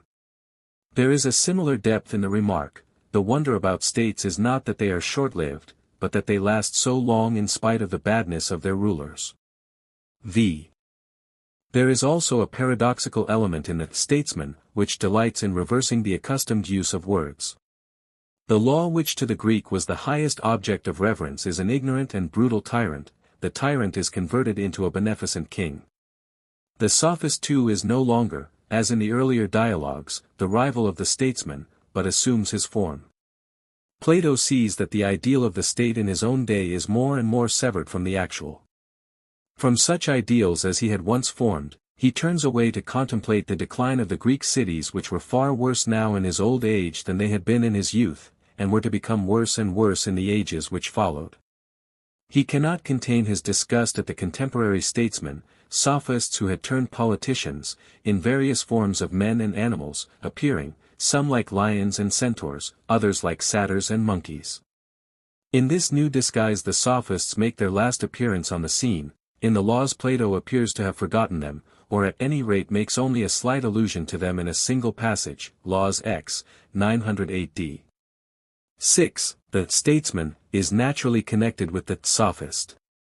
At first sight we are surprised to find that the Eleatic stranger discourses to us, not only concerning the nature of being and not being, but concerning the king and statesman. We perceive, however, that there is no inappropriateness in his maintaining the character of chief speaker, when we remember the close connection which is assumed by Plato to exist between politics and dialectic.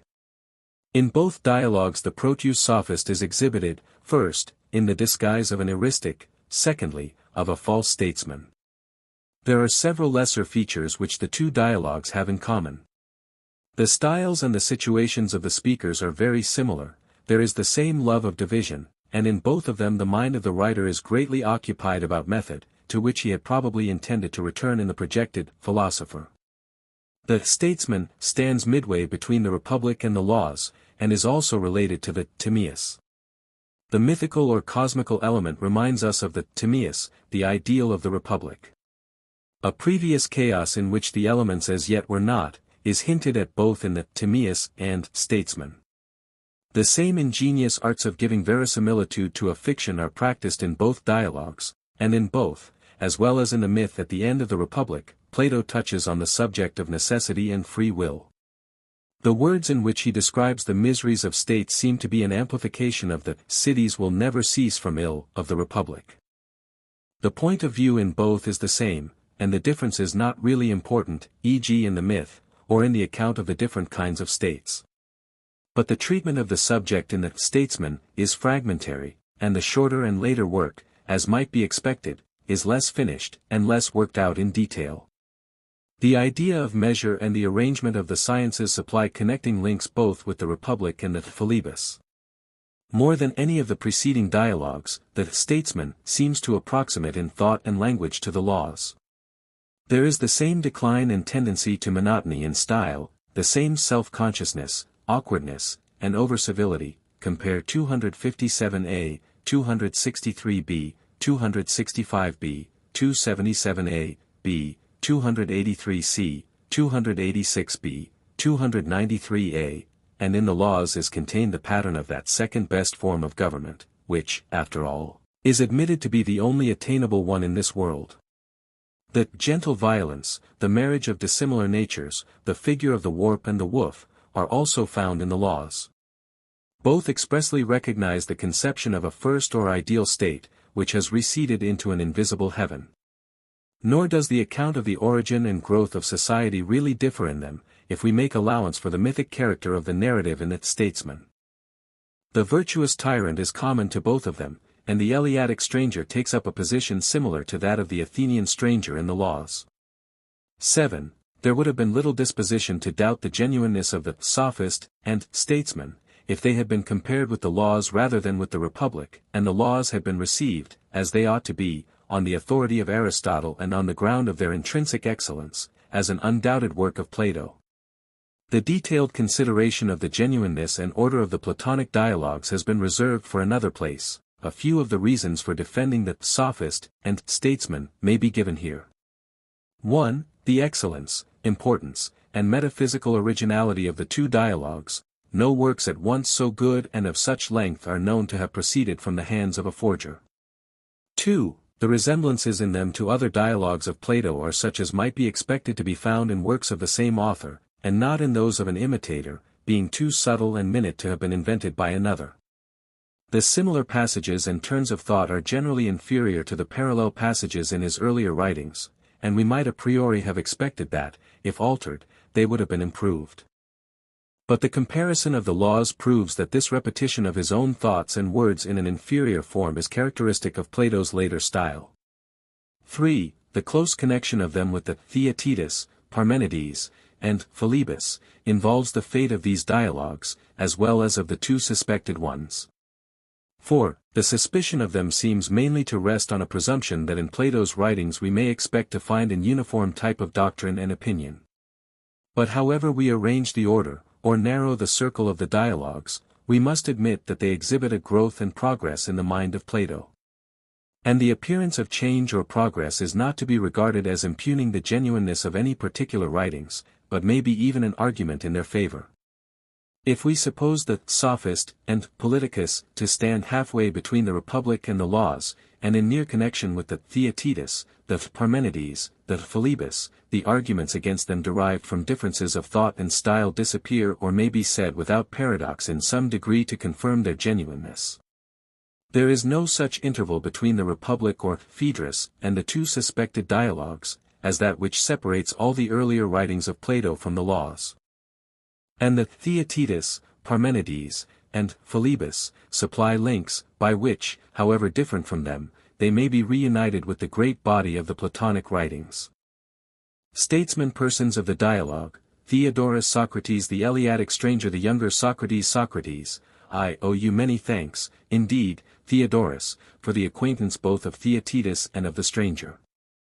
Theodorus, and in a little while, Socrates, you will owe me 3 times as many, when they have completed for you the delineation of the statesman and of the philosopher, as well as of the sophist. Socrates, sophist, statesman, philosopher. O my dear Theodorus, do my ears truly witness that this is the estimate formed of them by the great calculator and geometrician? Theodorus, what do you mean, Socrates? Socrates, I mean that you rate them all at the same value, whereas they are really separated by an interval, which no geometrical ratio can express. Theodorus, by Ammon, the god of Cyrene, Socrates, that is a very fair hit, and shows that you have not forgotten your geometry. I will retaliate on you at some other time, but I must now ask the stranger, who will not, I hope, tire of his goodness to us, to proceed either with the statesman or with the philosopher, whichever he prefers. Stranger, that is my duty, Theodorus, having begun I must go on, and not leave the work unfinished. Stranger, then the sciences must be divided as before. Young Socrates, I dare say. Stranger, but yet the division will not be the same. Young Socrates, how then? Stranger, they will be divided at some other point. Young Socrates, yes. Stranger, where shall we discover the path of the statesman? We must find and separate off, and set our seal upon this, and we will set the mark of another class upon all diverging paths. Thus the soul will conceive of all kinds of knowledge under two classes. Young Socrates, to find the path is your business, stranger, and not mine. Stranger, yes, Socrates, but the discovery, when once made, must be yours as well as mine. Young Socrates, very good. Stranger, well, and are not arithmetic and certain other kindred arts, merely abstract knowledge, wholly separated from action? Young Socrates, true. Stranger, but in the art of carpentering and all other handicrafts, the knowledge of the workman is merged in his work. He not only knows, but he also makes things which previously did not exist. Young Socrates, certainly. Stranger, then let us divide sciences in general into those which are practical and those which are purely intellectual. Young Socrates, let us assume these two divisions of science, which is one whole. Stranger, and are statesman, king, master, or householder, one and the same, or is there a science or art answering to each of these names? Or rather, allow me to put the matter in another way. Young Socrates, let me hear. Stranger, if anyone who is in a private station has the skill to advise one of the public physicians, must not he also be called a physician? Young Socrates, yes. Stranger, and if anyone who is in a private station is able to advise the ruler of a country, may not he be said to have the knowledge which the ruler himself ought to have? Young Socrates, true. Stranger, but surely the science of a true king is royal science. Young Socrates, yes. Stranger, and will not he who possesses this knowledge, whether he happens to be a ruler or a private man, when regarded only in reference to his art, be truly called royal? Young Socrates, he certainly ought to be. Stranger, and the householder and master are the same? Young Socrates, of course. Stranger, again, a large household may be compared to a small state. Will they differ at all, as far as government is concerned? Young Socrates, they will not.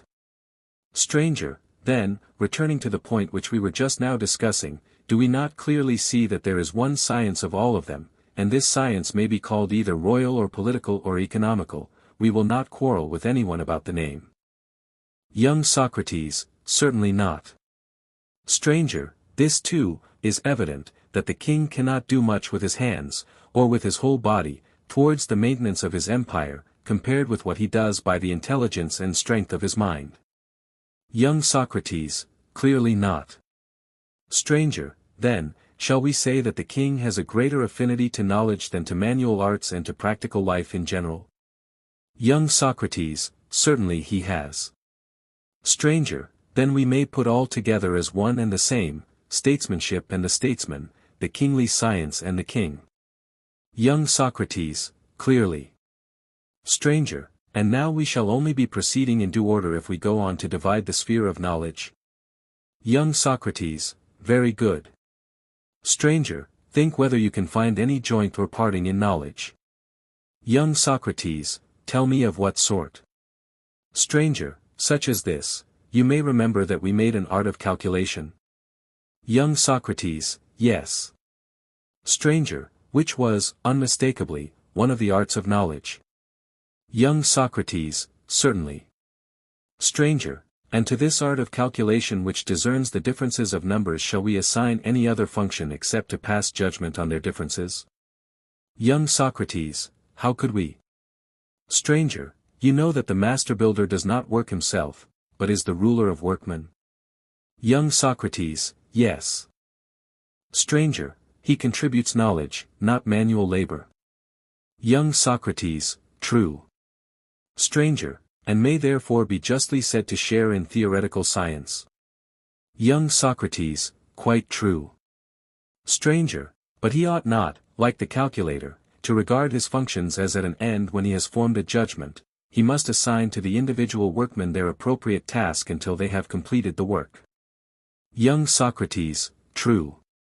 Stranger, are not all such sciences, no less than arithmetic and the like, subjects of pure knowledge, and is not the difference between the two classes, that the one sort has the power of judging only, and the other of ruling as well? Young Socrates, that is evident. Stranger, may we not very properly say, that of all knowledge, there are two divisions, one which rules, and the other which judges? Young Socrates, I should think so.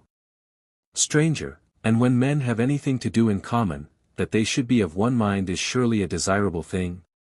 Young Socrates, very true. Stranger, then while we are at unity among ourselves, we need not mind about the fancies of others? Young Socrates, certainly not. Stranger, and now, in which of these divisions shall we place the king? Is he a judge and a kind of spectator? Or shall we assign to him the art of command, for he is a ruler? Young Socrates, the latter, clearly. Stranger, then we must see whether there is any mark of division in the art of command too. I am inclined to think that there is a distinction similar to that of manufacturer and retail dealer, which parts off the king from the herald.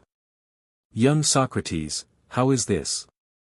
Stranger, why, does not the retailer receive and sell over again the productions of others, which have been sold before? Young Socrates, certainly he does. Stranger, and is not the herald under command, and does he not receive orders, and in his turn give them to others? Young Socrates, very true. Stranger, then shall we mingle the kingly art in the same class with the art of the herald, the interpreter, the boatswain, the prophet, and the numerous kindred arts which exercise command, or, as in the preceding comparison we spoke of manufacturers, or sellers for themselves, and of retailers, seeing, too, that the class of supreme rulers, or rulers for themselves, is almost nameless? Shall we make a word following the same analogy, and refer kings to a supreme or ruling for self-science, leaving the rest to receive a name from someone else? For we are seeking the ruler, and our inquiry is not concerned with him who is not a ruler. Young Socrates, very good. Stranger, thus a very fair distinction has been attained between the man who gives his own commands, and him who gives another's. And now let us see if the supreme power allows of any further division. Young Socrates, by all means. Stranger, I think that it does, and please to assist me in making the division. Young Socrates, at what point? Stranger, may not all rulers be supposed to command for the sake of producing something? Young Socrates, certainly. Stranger, nor is there any difficulty in dividing the things produced into two classes. Young Socrates, how would you divide them? Stranger, of the whole class, some have life and some are without life. Young Socrates, true. Stranger, and by the help of this distinction we may make, if we please, a subdivision of the section of knowledge which commands. Young Socrates, at what point? Stranger, one part may be set over the production of lifeless, the other of living objects, and in this way the whole will be divided. Young Socrates, certainly. Stranger, that division, then, is complete, and now we may leave one half, and take up the other, which may also be divided into two. Young Socrates, which of the two halves do you mean? Stranger, of course that which exercises command about animals. For, surely, the royal science is not like that of a master workman, a science presiding over lifeless objects. The king has a nobler function, which is the management and control of living beings. Young Socrates, true. Stranger, and the breeding and tending of living beings may be observed to be sometimes a tending of the individual, in other cases, a common care of creatures in flocks. Young Socrates, true. Stranger, but the statesman is not a tender of individuals, not like the driver or groom of a single ox or horse, he is rather to be compared with the keeper of a drove of horses or oxen. Young Socrates, yes, I see, thanks to you. Stranger, shall we call this art of tending many animals together, the art of managing a herd, or the art of collective management? Young Socrates, no matter, whichever suggests itself to us in the course of conversation.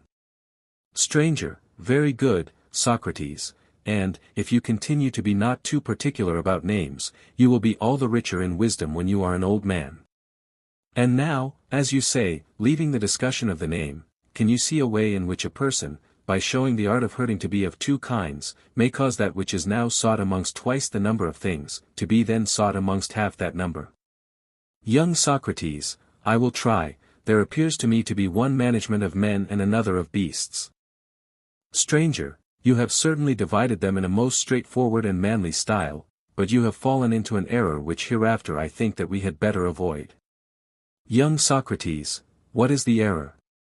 Stranger, I think that we had better not cut off a single small portion which is not a species, from many larger portions.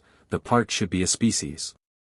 To separate off at once the subject of investigation, is a most excellent plan, if only the separation be rightly made, and you are under the impression that you were right, because you saw that you would come to man, and this led you to hasten the steps.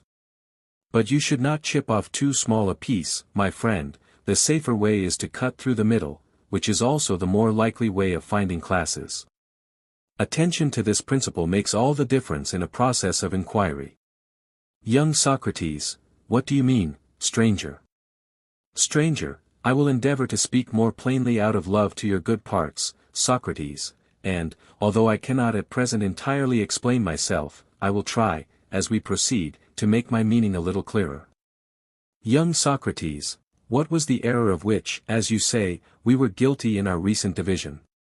Stranger, the error was just as if someone who wanted to divide the human race, were to divide them after the fashion which prevails in this part of the world. Here they cut off the Hellenes as one species, and all the other species of mankind, which are innumerable, and have no ties or common language, they include under the single name of barbarians, and because they have one name they are supposed to be of one species also.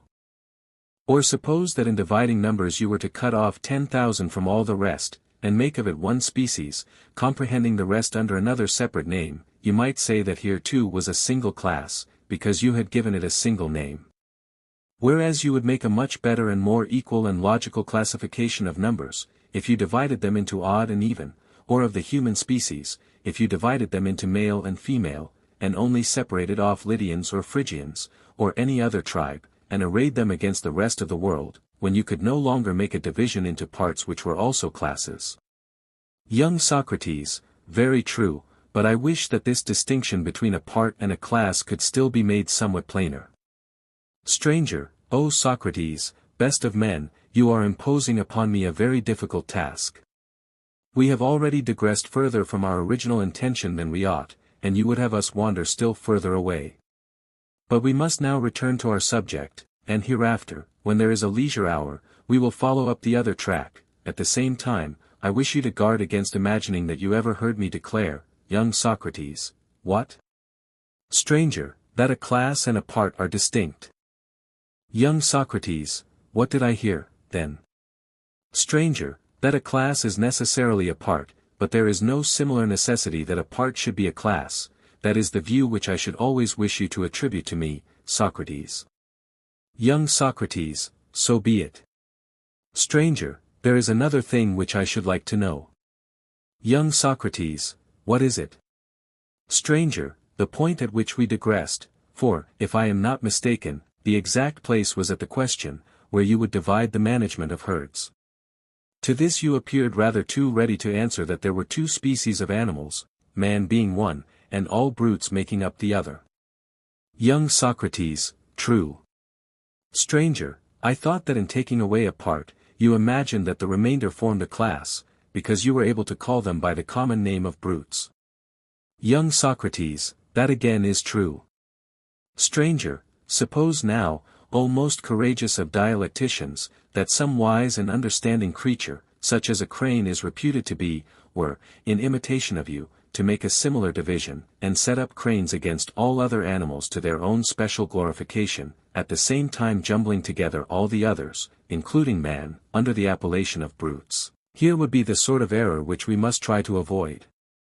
Young Socrates, how can we be safe? Stranger, if we do not divide the whole class of animals, we shall be less likely to fall into that error. Young Socrates, we had better not take the whole. Stranger, Yes, there lay the source of error in our former division. Young Socrates, how? Stranger, you remember how that part of the art of knowledge which was concerned with command, had to do with the rearing of living creatures, I mean, with animals and herds. Young Socrates, yes. Stranger, in that case, there was already implied a division of all animals into tame and wild. Those whose nature can be tamed are called tame, and those which cannot be tamed are called wild. Young Socrates, true. Stranger, and the political science of which we are in search, is and ever was concerned with tame animals, and is also confined to gregarious animals. Young Socrates, yes. Stranger, but then we ought not to divide, as we did, taking the whole class at once. Neither let us be in too great haste to arrive quickly at the political science, for this mistake has already brought upon us the misfortune of which the proverb speaks. Young Socrates, what misfortune? Stranger, the misfortune of too much haste, which is too little speed. Young Socrates, and all the better, stranger, we got what we deserved. Stranger, very well, let us then begin again, and endeavor to divide the collective rearing of animals, for probably the completion of the argument will best show what you are so anxious to know. Tell me, then, young Socrates, what? Stranger, have you ever heard, as you very likely may, for I do not suppose that you ever actually visited them, of the preserves of fishes in the Nile, and in the ponds of the great king, or you may have seen similar preserves in wells at home? Young Socrates, yes, to be sure, I have seen them, and I have often heard the others described. Stranger, and you may have heard also, and may have been assured by report, although you have not travelled in those regions, of nurseries of geese and cranes in the plains of Thessaly. Young Socrates, certainly. Stranger, I asked you, because here is a new division of the management of herds, into the management of land and of water herds. Young Socrates, there is. Stranger, and do you agree that we ought to divide the collective rearing of herds into two corresponding parts, the one the rearing of water, and the other the rearing of land herds? Young Socrates, yes. Stranger, there is surely no need to ask which of these two contains the royal art, for it is evident to everybody. Young Socrates, certainly. Stranger, anyone can divide the herds which feed on dry land. Young Socrates, how would you divide them? Stranger, I should distinguish between those which fly and those which walk. Young Socrates, most true. Stranger, and where shall we look for the political animal? Might not an idiot, so to speak, know that he is a pedestrian? Young Socrates, certainly. Stranger, the art of managing the walking animal has to be further divided, just as you might have an even number. Young Socrates, clearly. Stranger, let me note that here appear in view two ways to that part or class which the argument aims at reaching, the one a speedier way, which cuts off a small portion and leaves a large, the other agrees better with the principle which we were laying down, that as far as we can we should divide in the middle, but it is longer. We can take either of them, whichever we please. Young Socrates, cannot we have both ways? Stranger, together. What a thing to ask!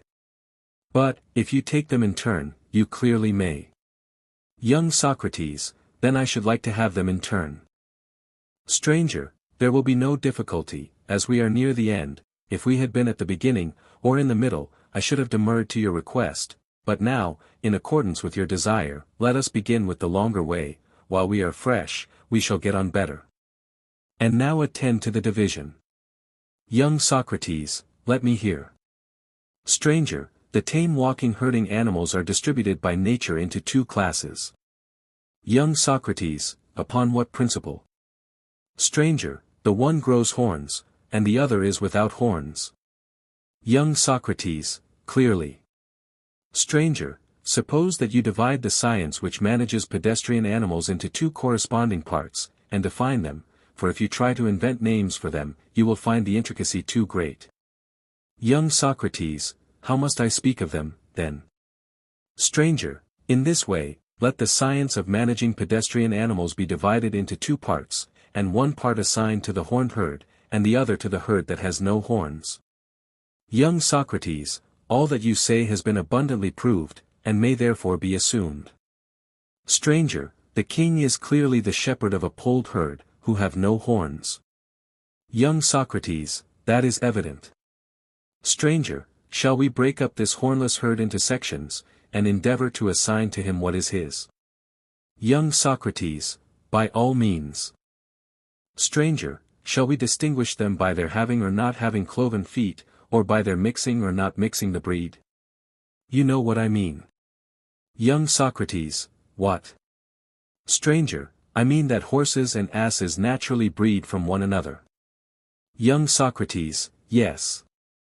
Stranger, but the remainder of the hornless herd of tame animals will not mix the breed. Young Socrates, very true. Stranger, and of which has the statesman charge, of the mixed or of the unmixed race? Young Socrates, clearly of the unmixed. Stranger, I suppose that we must divide this again as before.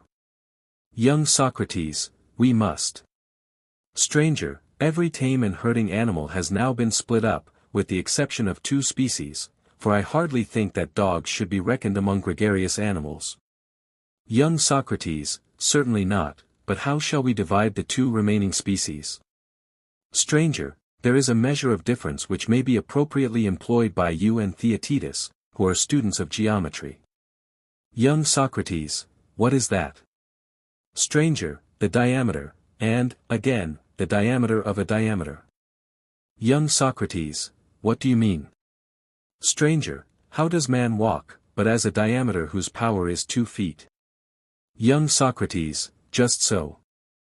Young Socrates, by all means. Stranger, I say that we should have begun at first by dividing land animals into biped and quadruped, and since the winged herd, and that alone, comes out in the same class with man, we should divide bipeds into those which have feathers and those which have not, and when they have been divided, and the art of the management of mankind is brought to light, the time will have come to produce our statesman and ruler, and set him like a charioteer in his place, and hand over to him the reins of state, for that too is a vocation which belongs to him. Young Socrates, very good, you have paid me the debt, I mean, that you have completed the argument, and I suppose that you added the digression by way of interest. Stranger, then now, let us go back to the beginning, and join the links, which together make the definition of the name of the statesman's art. Young Socrates, by all means. Stranger, the science of pure knowledge had, as we said originally, a part which was the science of rule or command, and from this was derived another part, which was called command for self, on the analogy of selling for self. An important section of this was the management of living animals, and this again was further limited to the management of them in herds, and again in herds of pedestrian animals. The chief division of the latter was the art of managing pedestrian animals which are without horns. This again has a part which can only be comprehended under one term by joining together 3 names, shepherding purebred animals. The only further subdivision is the art of man-herding. This has to do with bipeds, and is what we were seeking after, and have now found, being at once the royal and political. Young Socrates, to be sure. Stranger, and do you think, Socrates, that we really have done as you say? Young Socrates, what? Stranger, do you think, I mean, that we have really fulfilled our intention? There has been a sort of discussion, and yet the investigation seems to me not to be perfectly worked out. This is where the inquiry fails. Young Socrates, I do not understand. Stranger, I will try to make the thought, which is at this moment present in my mind, clearer to us both. Young Socrates, let me hear. Stranger, there were many arts of shepherding, and one of them was the political, which had the charge of one particular herd. Young Socrates, yes. Stranger, and this the argument defined to be the art of rearing, not horses or other brutes, but the art of rearing man collectively. Young Socrates, true. Stranger, note, however, a difference which distinguishes the king from all other shepherds. Young Socrates, to what do you refer? Stranger, I want to ask, whether any one of the other herdsmen has a rival who professes and claims to share with him in the management of the herd. 34 Young Socrates, what do you mean? Stranger, I mean to say that merchants, husbandmen, providers of food, and also training masters and physicians, will all contend with the herdsmen of humanity, whom we call statesmen, declaring that they themselves have the care of rearing or managing mankind, and that they rear not only the common herd, but also the rulers themselves. Young Socrates, are they not right in saying so? Stranger, very likely they may be, and we will consider their claim. But we are certain of this, that no one will raise a similar claim as against the herdsman, who is allowed on all hands to be the sole and only feeder and physician of his herd. He is also their matchmaker and a courtier. No one else knows that department of science. And he is their merrymaker and musician, as far as their nature is susceptible of such influences, and no one can console and soothe his own herd better than he can, either with the natural tones of his voice or with instruments. And the same may be said of tenders of animals in general. Young Socrates, very true. Stranger, but if this is as you say, can our argument about the king be true and unimpeachable? Were we right in selecting him out of 10,000 other claimants to be the shepherd and rearer of the human flock? Young Socrates, surely not. Stranger, had we not reason just now to apprehend, that although we may have described a sort of royal form, we have not as yet accurately worked out the true image of the statesman? And that we cannot reveal him as he truly is in his own nature, until we have disengaged and separated him from those who hang about him and claim to share in his prerogatives? Young Socrates, very true. Stranger, and that, Socrates, is what we must do, if we do not mean to bring disgrace upon the argument at its close. Young Socrates, we must certainly avoid that. Stranger, then let us make a new beginning, and travel by a different road. Young Socrates, what road? Stranger, I think that we may have a little amusement. There is a famous tale, of which a good portion may with advantage be interwoven, and then we may resume our series of divisions, and proceed in the old path until we arrive at the desired summit. Shall we do as I say? Young Socrates, by all means. Stranger, listen, then, to a tale which a child would love to hear, and you are not too old for childish amusement. Young Socrates, let me hear. Stranger, there did really happen, and will again happen, like many other events of which ancient tradition has preserved the record, the portent which is traditionally said to have occurred in the quarrel of Atrus and Thyestes. You have heard, no doubt, and remember what they say happened at that time. Young Socrates, I suppose you to mean the token of the birth of the golden lamb. Stranger, no, not that, but another part of the story, which tells how the sun and the stars once rose in the west, and set in the east, and that the god reversed their motion, and gave them that which they now have as a testimony to the right of Atrus. Young Socrates, yes, there is that legend also. Stranger, again, we have been often told of the reign of Cronos. Young Socrates, yes, very often. Stranger, did you ever hear that the men of former times were earth-born, and not begotten of one another? Young Socrates, yes, that is another old tradition. Stranger, all these stories, and 10,000 others which are still more wonderful, have a common origin. Many of them have been lost in the lapse of ages, or are repeated only in a disconnected form, but the origin of them is what no one has told, and may as well be told now, for the tale is suited to throw light on the nature of the king. Young Socrates, very good, and I hope that you will give the whole story, and leave out nothing.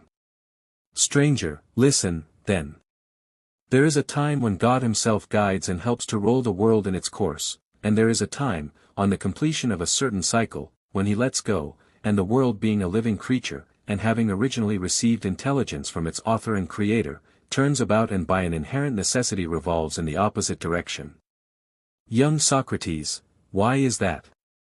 Stranger, why, because only the most divine things of all remain ever unchanged and the same, and body is not included in this class. Heaven and the universe, as we have termed them, although they have been endowed by the Creator with many glories, partake of a bodily nature, and therefore cannot be entirely free from perturbation. But their motion is, as far as possible, single and in the same place, and of the same kind, and is therefore only subject to a reversal, which is the least alteration possible. For the Lord of all moving things is alone able to move of himself, and to think that he moves them at one time in one direction and at another time in another is blasphemy. Hence we must not say that the world is either self-moved always, or all made to go round by God in two opposite courses, or that two gods, having opposite purposes, make it move round. But as I have already said, and this is the only remaining alternative, the world is guided at one time by an external power which is divine and receives fresh life and immortality from the renewing hand of the Creator, and again, when let go, moves spontaneously, being set free at such a time as to have, during infinite cycles of years, a reverse movement. This is due to its perfect balance, to its vast size, and to the fact that it turns on the smallest pivot. Young Socrates, your account of the world seems to be very reasonable indeed. Stranger, let us now reflect and try to gather from what has been said the nature of the phenomenon which we affirm to be the cause of all these wonders. It is this. Young Socrates, what? Stranger, the reversal which takes place from time to time of the motion of the universe. Young Socrates, how is that the cause? Stranger, of all changes of the heavenly motions, we may consider this to be the greatest and most complete. Young Socrates, I should imagine so. Stranger, and it may be supposed to result in the greatest changes to the human beings who are the inhabitants of the world at the time. Young Socrates, such changes would naturally occur. Stranger, and animals, as we know, survive with difficulty great and serious changes of many different kinds when they come upon them at once. Young Socrates, very true. Stranger, hence there necessarily occurs a great destruction of them, which extends also to the life of man. Few survivors of the race are left, and those who remain become the subjects of several novel and remarkable phenomena, and of one in particular, which takes place at the time when the transition is made to the cycle opposite to that in which we are now living. Young Socrates, what is it? Stranger, the life of all animals first came to a standstill, and the mortal nature ceased to be or look older, and was then reversed and grew young and delicate. The white locks of the aged darkened again, and the cheeks the bearded man became smooth, and recovered their former bloom. The bodies of youths in their prime grew softer and smaller, continually by day and night returning and becoming assimilated to the nature of a newly born child in mind as well as body. In the succeeding stage, they wasted away and wholly disappeared. And the bodies of those who died by violence at that time quickly passed through the like changes, and in a few days were no more seen. Young Socrates, then how, stranger, were the animals created in those days, and in what way were they begotten of one another? Stranger, it is evident, Socrates, that there was no such thing in the then order of nature as the procreation of animals from one another. The earth-born race, of which we hear in story, was the one which existed in those days. They rose again from the ground, and of this tradition, which is nowadays often unduly discredited, our ancestors, who were nearest in point of time to the end of the last period and came into being at the beginning of this, are to us the heralds. And mark how consistent the sequel of the tale is. After the return of age to youth, follows the return of the dead, who are lying in the earth, to life. Simultaneously with the reversal of the world the wheel of their generation has been turned back, and they are put together and rise and live in the opposite order, unless God has carried any of them away to some other lot. According to this tradition they of necessity sprang from the earth and have the name of earthborn, and so the above legend clings to them. Young Socrates, certainly that is quite consistent with what has preceded, but tell me, was the life which you said existed in the reign of Cronos in that cycle of the world, or in this? For the change in the course of the stars and the sun must have occurred in both. And they dwelt naked, and mostly in the open air, for the temperature of their seasons was mild, and they had no beds, but lay on soft couches of grass, which grew plentifully out of the earth. Such was the life of man in the days of Cronos, Socrates. The character of our present life, which is said to be under Zeus, you know from your own experience. Can you, and will you, determine which of them you deem the happier? Young Socrates, impossible. Stranger, then shall I determine for you as well as I can? Young Socrates, by all means. Stranger, suppose that the nurslings of Cronos, having this boundless leisure, and the power of holding intercourse, not only with men, but with the brute creation, had used all these advantages with a view to philosophy, conversing with the brutes as well as with one another, and learning of every nature which was gifted with any special power, and was able to contribute some special experience to the store of wisdom, there would be no difficulty in deciding that they would be 1,000 times happier than the men of our own day. Or, again, if they had merely eaten and drunk until they were full, and told stories to one another and to the animals, such stories as are now attributed to them, in this case also, as I should imagine, the answer would be easy. But until some satisfactory witness can be found of the love of that age for knowledge and discussion, we had better let the matter drop, and give the reason why we have unearthed this tale, and then we shall be able to get on. In the fullness of time, when the change was to take place, and the earth-born race had all perished, and every soul had completed its proper cycle of births and been sown in the earth her appointed number of times, the pilot of the universe let the helm go, and retired to his place of view, and then fate and innate desire reversed the motion of the world. Then also all the inferior deities who share the rule of the supreme power, being informed of what was happening, let go the parts of the world which were under their control. And the world turning round with a sudden shock, being impelled in an opposite direction from beginning to end, was shaken by a mighty earthquake, which wrought a new destruction of all manner of animals. Afterwards, when sufficient time had elapsed, the tumult and confusion and earthquake ceased, and the universal creature, once more at peace, attained to a calm, and settled down into his own orderly and accustomed course, having the charge and rule of himself and of all the creatures which are contained in him, and executing, as far as he remembered them, the instructions of his Father and Creator, more precisely at first, but afterwards with less exactness. The reason of the falling off was the admixture of matter in him. This was inherent in the primal nature, which was full of disorder, until attaining to the present order. From God, the constructor, the world received all that is good in him, but from a previous state came elements of evil and unrighteousness, which, thence derived, first of all passed into the world, and were then transmitted to the animals. While the world was aided by the pilot in nurturing the animals, the evil was small, and great the good which he produced, but after the separation, when the world was let go, at first all proceeded well enough, but, as time went on, there was more and more forgetting, and the old discord again held sway and burst forth in full glory, and at last small was the good, and great was the admixture of evil, and there was a danger of universal ruin to the world, and to the things contained in him. Wherefore God, the order of all, in his tender care, seeing that the world was in great straits, and fearing that all might be dissolved in the storm and disappear in infinite chaos, again seated himself at the helm, and bringing back the elements which had fallen into dissolution and disorder to the motion which had prevailed under his dispensation, he set them in order and restored them, and made the world imperishable and immortal. And this is the whole tale, of which the first part will suffice to illustrate the nature of the king. For when the world turned towards the present cycle of generation, the age of man again stood still, and a change opposite to the previous one was the result. The small creatures which had almost disappeared grew in stature, and the newly born children of the earth became grey and died and sank into the earth again.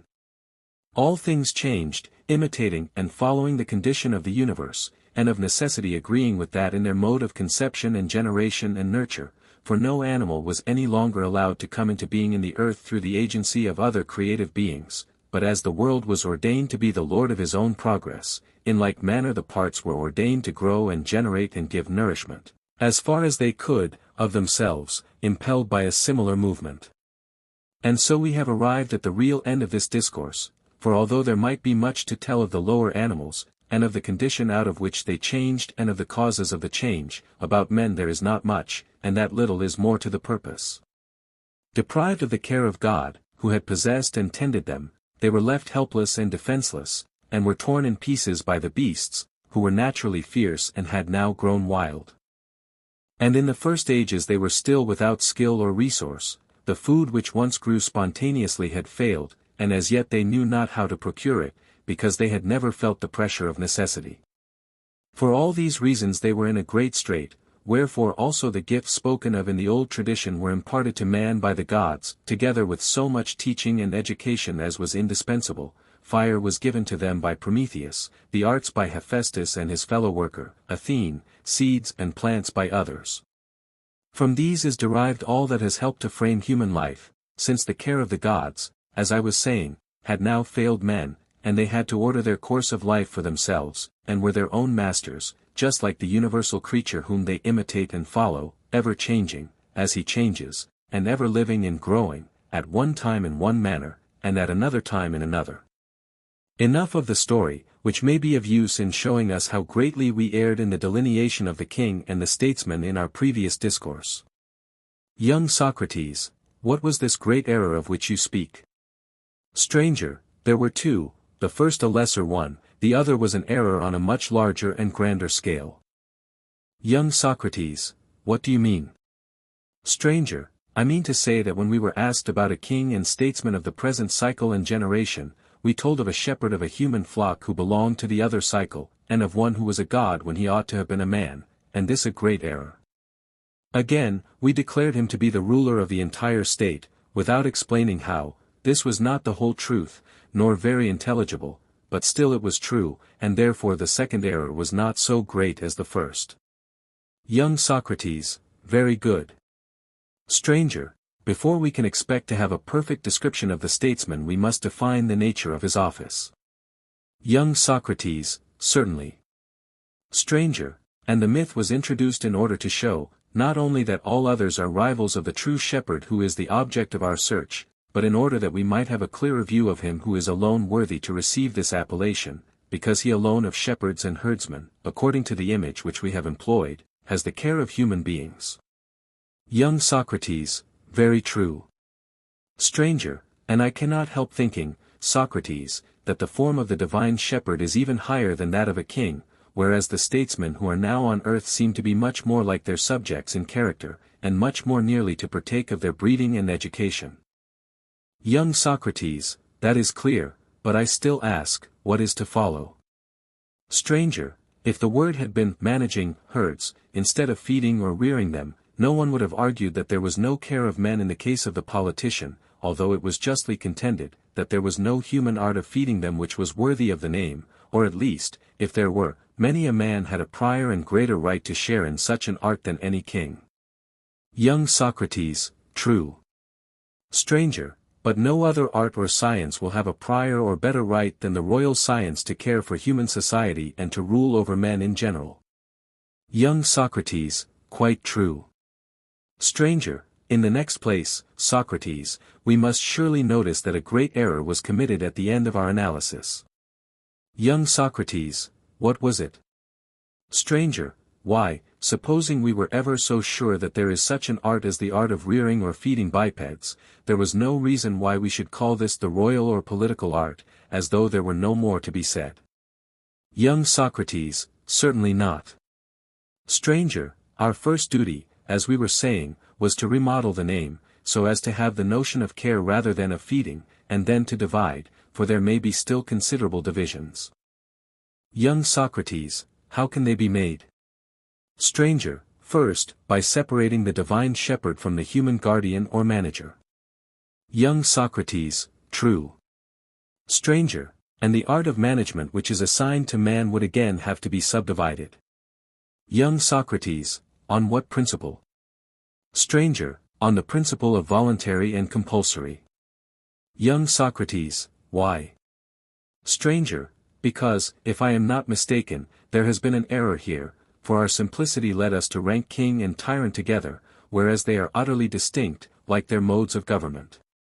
Young Socrates, true. Stranger, then, now, as I said, let us make the correction and divide human care into two parts, on the principle of voluntary and compulsory. Young Socrates, certainly. Stranger, and if we call the management of violent rulers tyranny, and the voluntary management of herds of voluntary bipeds politics, may we not further assert that he who has this latter art of management is the true king and statesman? Young Socrates, I think, stranger, that we have now completed the account of the statesman.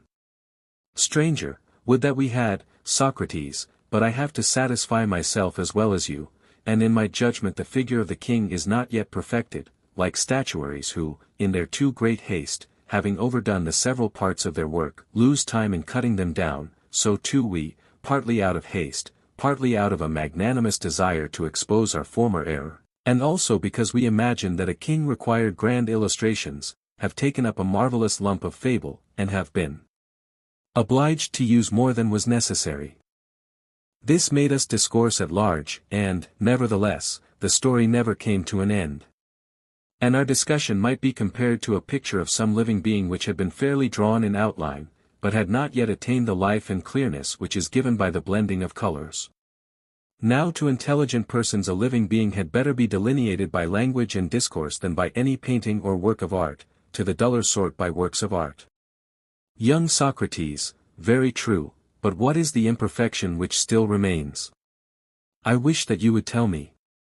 Stranger, the higher ideas, my dear friend, can hardly be set forth except through the medium of examples. Every man seems to know all things in a dreamy sort of way, and then again to wake up and to know nothing. Young Socrates, what do you mean? Stranger, I fear that I have been unfortunate in raising a question about our experience of knowledge. Young Socrates, why so? Stranger, why, because my example requires the assistance of another example. Young Socrates, proceed, you need not fear that I shall tire. Stranger, I will proceed, finding, as I do, such a ready listener in you, when children are beginning to know their letters. Young Socrates, what are you going to say? Stranger, that they distinguish the several letters well enough in very short and easy syllables, and are able to tell them correctly. Stranger, could anyone, my friend, who began with false opinion ever expect to arrive even at a small portion of truth and to attain wisdom? Young Socrates, hardly. Stranger, then you and I will not be far wrong in trying to see the nature of example in general in a small and particular instance. Afterwards from lesser things we intend to pass to the royal class, which is the highest form of the same nature, and endeavor to discover by rules of art what the management of cities is, and then the dream will become a reality to us. Young Socrates, very true. Stranger, then, once more, let us resume the previous argument, and as there were innumerable rivals of the royal race who claimed to have the care of states, let us part them all off, and leave him alone, and, as I was saying, a model or example of this process has first to be framed. Young Socrates, exactly. Stranger, what model is there which is small, and yet has any analogy with the political occupation? Suppose, Socrates, that if we have no other example at hand, we choose weaving, or, more precisely, weaving of wool. This will be quite enough, without taking the whole of weaving, to illustrate our meaning. Young Socrates, certainly. Stranger, why should we not apply to weaving the same processes of division and subdivision which we have already applied to other classes, going once more as rapidly as we can through all the steps until we come to that which is needed for our purpose? Young Socrates, how do you mean? Stranger, I shall reply by actually performing the process. Young Socrates, very good. Stranger, all things which we make or acquire are either creative or preventive. Of the preventive class are antidotes, divine and human, and also defenses, and defenses are either military weapons or protections, and protections are veils, and also shields against heat and cold, and shields against heat and cold are shelters and coverings are blankets and garments are some of them in one piece, and others of them are made in several parts, and of these latter some are stitched, others are fastened and not stitched, and of the not stitched, some are made of the sinews of plants, and some of hair, and of these, again, some are cemented with water and earth, and others are fastened together by themselves. And these last defenses and coverings which are fastened together by themselves are called clothes, and the art which superintends them we may call, from the nature of the operation, the art of clothing, just as before the art of the statesman was derived from the state, and may we not say that the art of weaving, at least that largest portion of it which was concerned with the making of clothes, differs only in name from this art of clothing, in the same way that, in the previous case, the royal science differed from the political? Young Socrates, most true. Young Socrates, very true. Stranger, yes, my boy, but that is not all, for the first process to which the material is subjected is the opposite of weaving. Young Socrates, how so? Stranger, weaving is a sort of uniting. Young Socrates, yes. Stranger, but the first process is a separation of the clotted and matted fibers. Young Socrates, what do you mean? Stranger, I mean the work of the carter's art, for we cannot say that carding is weaving, or that the carder is a weaver. Young Socrates, certainly not. Stranger, again, if a person were to say that the art of making the warp and the woof was the art of weaving, he would say what was paradoxical and false. Young Socrates, to be sure. Stranger, shall we say that the whole art of the fuller or of the mender has nothing to do with the care and treatment of clothes, or are we to regard all these as arts of weaving? Young Socrates, certainly not. Stranger, and yet surely all these arts will maintain that they are concerned with the treatment and production of clothes, they will dispute the exclusive prerogative of weaving, and though assigning a larger sphere to that, will still reserve a considerable field for themselves. Young Socrates, very true. Stranger, besides these, there are the arts which make tools and instruments of weaving, and which will claim at least to be cooperative causes in every work of the weaver. Young Socrates, most true. Stranger, well, then, suppose that we define weaving, or rather that part of it which has been selected by us, to be the greatest and noblest of arts which are concerned with woolen garments, shall we be right? Is not the definition, although true, wanting in clearness and completeness, for do not all those other arts require to be first cleared away? Young Socrates, true. Stranger, then the next thing will be to separate them, in order that the argument may proceed in a regular manner. Young Socrates, by all means. Stranger, let us consider, in the first place, that there are two kinds of arts entering into everything which we do. Young Socrates, what are they? Stranger, the one kind is the conditional or cooperative, the other the principal cause. Young Socrates, what do you mean? Stranger, the arts which do not manufacture the actual thing, but which furnish the necessary tools for the manufacture, without which the several arts could not fulfill their appointed work, are cooperative, but those which make the things themselves are causal. Young Socrates, a very reasonable distinction. Stranger, thus the arts which make spindles, combs, and other instruments of the production of clothes, may be called cooperative, and those which treat and fabricate the things themselves, causal. Young Socrates, very true. Stranger, the arts of washing and mending, and the other preparatory arts which belong to the causal class, and form a division of the great art of adornment, may be all comprehended under what we call the fuller's art. Young Socrates, very good. Stranger, carding and spinning threads and all the parts of the process which are concerned with the actual manufacture of a woolen garment form a single art, which is one of those universally acknowledged, the art of working in wool. Young Socrates, to be sure. Stranger, of working in wool, again, there are two divisions, and both these are parts of two arts at once. Young Socrates, how is that? Stranger, carding and one half of the use of the comb, and the other processes of woolworking which separate the composite, may be classed together as belonging both to the art of woolworking, and also to one of the two great arts which are of universal application, the art of composition and the art of division. Young Socrates, yes. Stranger, to the latter belong carding and the other processes of which I was just now speaking, the art of discernment or division in wool and yarn, which is effected in one manner with the comb and in another with the hands, is variously described under all the names which I just now mentioned. Young Socrates, very true. Stranger, again, let us take some process of woolworking which is also a portion of the art of composition, and, dismissing the elements of division which we found there 35 make two halves, one on the principle of composition, and the other on the principle of division. Young Socrates, let that be done. Stranger, and once more, Socrates, we must divide the part which belongs at once both to woolworking and composition, if we are ever to discover satisfactorily the aforesaid art of weaving. Young Socrates, we must. Stranger, yes, certainly, and let us call one part of the art of twisting threads, the other the art of combining them. Young Socrates, do I understand you, in speaking of twisting, to be referring to manufacture of the warp? Stranger, yes, and of the woof too. How, if not by twisting, is the woof made? Young Socrates, there is no other way. Stranger, then suppose that you define the warp and the woof, for I think that the definition will be of use to you. Young Socrates, how shall I define them?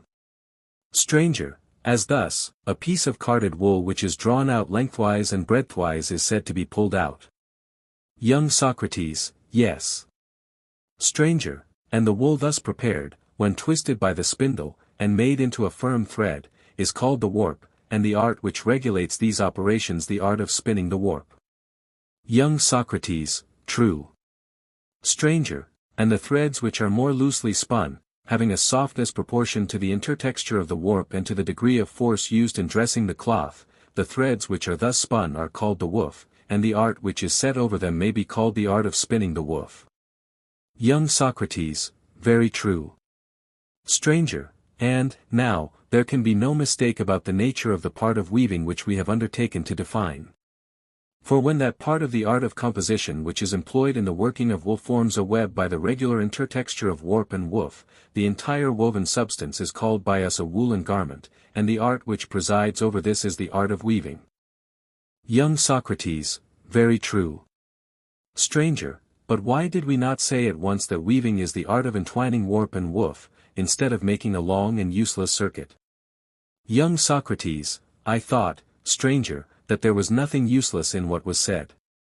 Stranger, very likely, but you may not always think so, my sweet friend, and in case any feeling of dissatisfaction should hereafter arise in your mind, as it very well may, let me lay down a principle which will apply to arguments in general. Young Socrates, proceed. Stranger, let us begin by considering the whole nature of excess and defect, and then we shall have a rational ground on which we may praise or blame too much length or too much shortness in discussions of this kind. Young Socrates, let us do so. Stranger, the points on which I think that we ought to dwell are the following. Young Socrates, what? Stranger, length and shortness, excess and defect, with all of these the art of measurement is conversant. Young Socrates, yes. Stranger, and the art of measurement has to be divided into two parts, with a view to our present purpose. Young Socrates, where would you make the division? Stranger, as thus, I would make two parts, one having regard to the relativity of greatness and smallness to each other, and there is another, without which the existence of production would be impossible. Young Socrates, what do you mean? Stranger, do you not think that it is only natural for the greater to be called greater with reference to the less alone, and the less with reference to the greater alone? Young Socrates, yes. Stranger, well, but is there not also something exceeding and exceeded by the principle of the mean, both in speech and action, and is not this a reality, and the chief mark of difference between good and bad men? Young Socrates, plainly. Stranger, then we must suppose that the great and small exist and are discerned in both these ways, and not, as we were saying before, only relatively to one another, but there must also be another comparison of them with the mean or ideal standard. Would you like to hear the reason why? Young Socrates, certainly. Stranger, if we assume the greater to exist only in relation to the less, there will never be any comparison of either with the mean. Young Socrates, true. Stranger, and would not this doctrine be the ruin of all the arts and their creations? Would not the art of the statesman and the aforesaid art of weaving disappear? For all these arts are on the watch against excess and defect, not as unrealities, but as real evils, which occasion a difficulty in action, and the excellence or beauty of every work of art is due to this observance of measure. Young Socrates, certainly. Stranger, but if the science of the statesman disappears, the search for the royal science will be impossible. Young Socrates, very true. Stranger, well, then, as in the case of the sophist we extorted the inference that not being had an existence, because here was the point at which the argument eluded our grasp, so in this we must endeavor to show that the greater and less are not only to be measured with one another, but also have to do with the production of the mean, for if this is not admitted, neither a statesman nor any other man of action can be an undisputed master of his science. Young Socrates, yes, we must certainly do again what we did then. Stranger, but this, Socrates, is a greater work than the other, of which we only too well remember the length. I think, however, that we may fairly assume something of this sort. Young Socrates, what? Stranger, that we shall some day require this notion of a mean with a view to the demonstration of absolute truth. Meanwhile, the argument that the very existence of the arts must be held to depend on the possibility of measuring more or less, not only with one another, but also with a view to the attainment of the mean, seems to afford a grand support and satisfactory proof of the doctrine which we are maintaining. For if there are arts, there is a standard of measure, and if there is a standard of measure, there are arts, but if either is wanting, there is neither. Young Socrates, true, and what is the next step? Stranger, the next step clearly is to divide the art of measurement into two parts, as we have said already, and to place in the one part all the arts which measure number, length, depth, breadth, swiftness 36 with their opposites, and to have another part in which they are measured with the mean, and the fit, and the opportune, and the due, and with all those words, in short, which denote a mean or standard removed from the extremes. Young Socrates, here are two vast divisions, embracing two very different spheres.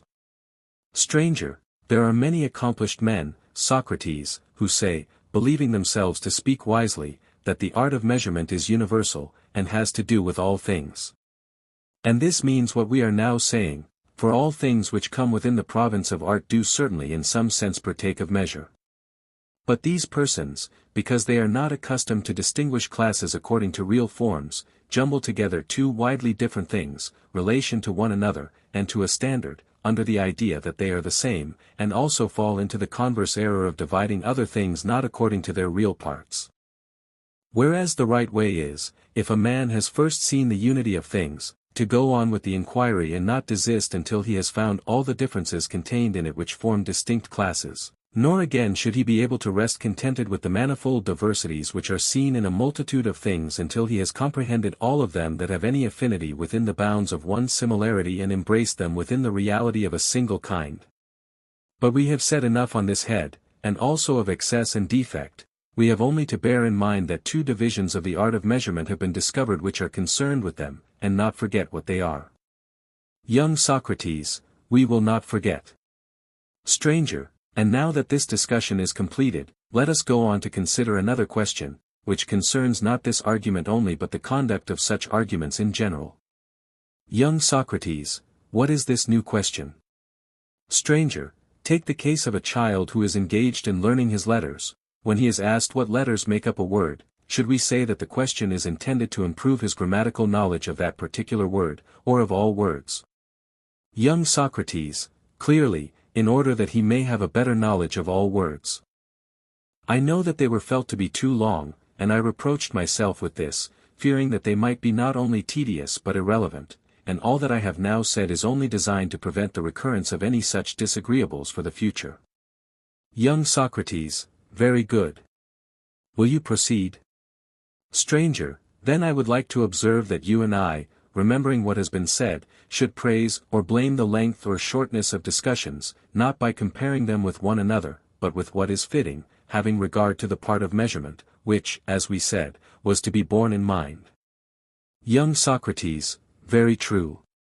Stranger, and yet, not everything is to be judged even with a view to what is fitting, for we should only want such a length as is suited to give pleasure, if at all, as a secondary matter, and reason tells us, that we should be contented to make the ease or rapidity of an inquiry, not our first, but our second object, the first and highest of all being to assert the great method of division according to species. Whether the discourse be shorter or longer is not to the point. No offense should be taken at length, but the longer and shorter are to be employed indifferently, according as either of them is better calculated to sharpen the wits of the auditors. Reason would also say to him who censures the length of discourses on such occasions and cannot away with their circumlocution, that he should not be in such a hurry to have done with them, when he can only complain that they are tedious, but he should prove that if they had been shorter they would have made those who took part in them better dialecticians, and more capable of expressing the truth of things. About any other praise and blame, he need not trouble himself, he should pretend not to hear them. But we have had enough of this, as you will probably agree with me in thinking. Let us return to our statesman, and apply to his case the aforesaid example of weaving. Young Socrates, very good, let us do as you say. Stranger, the art of the king has been separated from the similar arts of shepherds, and, indeed, from all those which have to do with herds at all. There still remain, however, of the causal and cooperative arts those which are immediately concerned with states, and which must first be distinguished from one another. Young Socrates, very good. Stranger, you know that these arts cannot easily be divided into two halves, the reason will be very evident as we proceed. Young Socrates, then we had better do so. Stranger, we must carve them like a victim into members or limbs, since we cannot bisect them. For we certainly should divide everything into as few parts as possible. Young Socrates, what is to be done in this case? Stranger, what we did in the example of weaving, all those arts which furnished the tools were regarded by us as cooperative. Young Socrates, yes.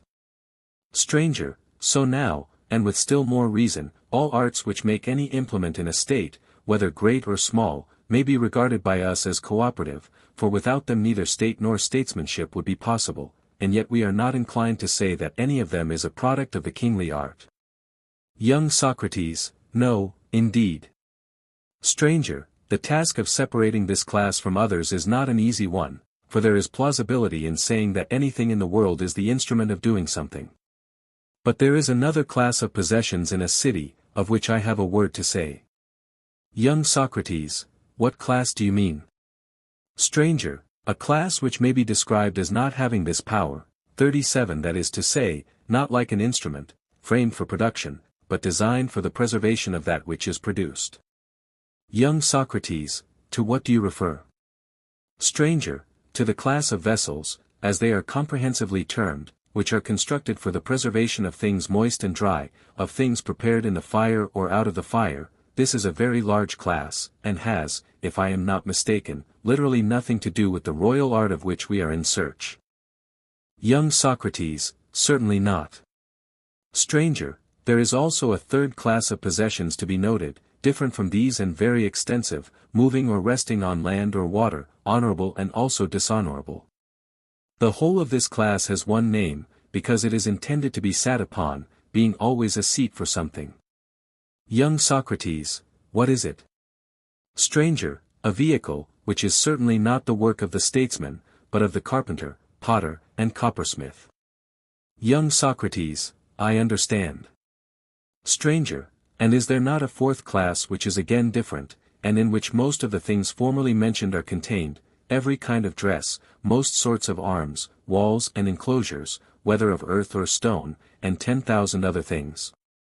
All of which being made for the sake of defense, may be truly called defenses, and are for the most part to be regarded as the work of the builder or of the weaver, rather than of the statesman. Young Socrates, certainly.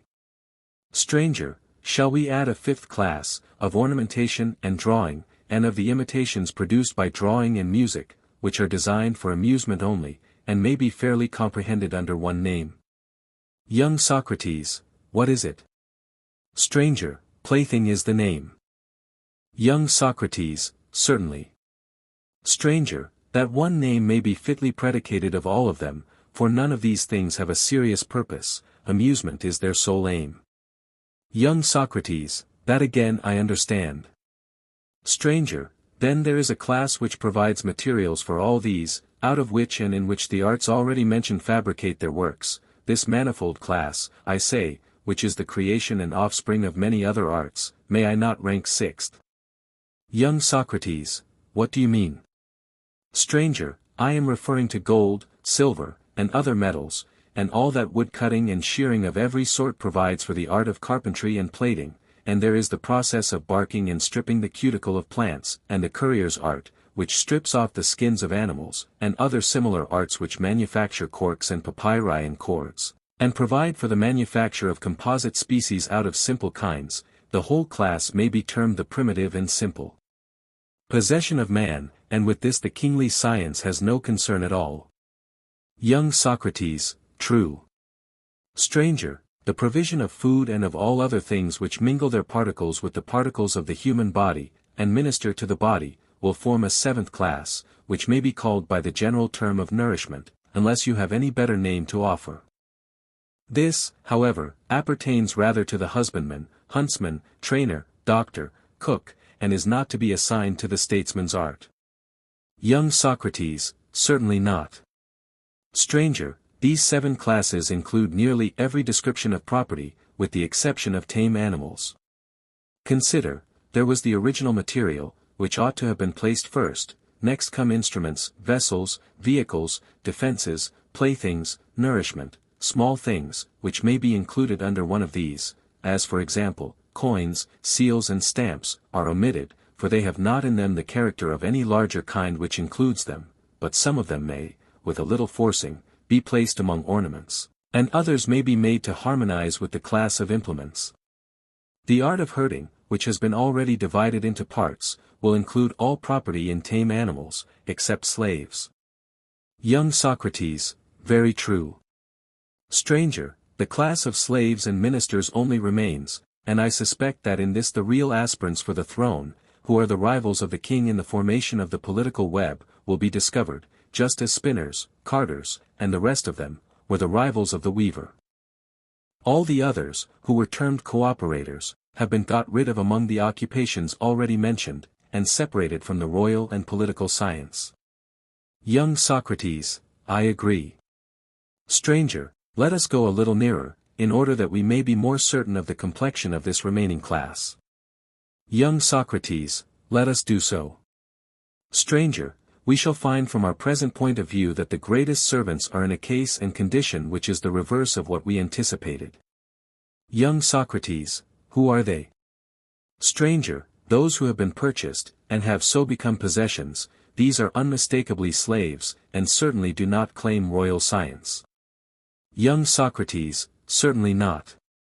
Stranger, again, freemen who of their own accord become the servants of the other classes in a state, and who exchange and equalize the products of husbandry and the other arts, some sitting in the marketplace, others going from city to city by land or sea, and giving money in exchange for money or for other productions, the money changer, the merchant, the shipowner, the retailer, will not put in any claim to statecraft or politics.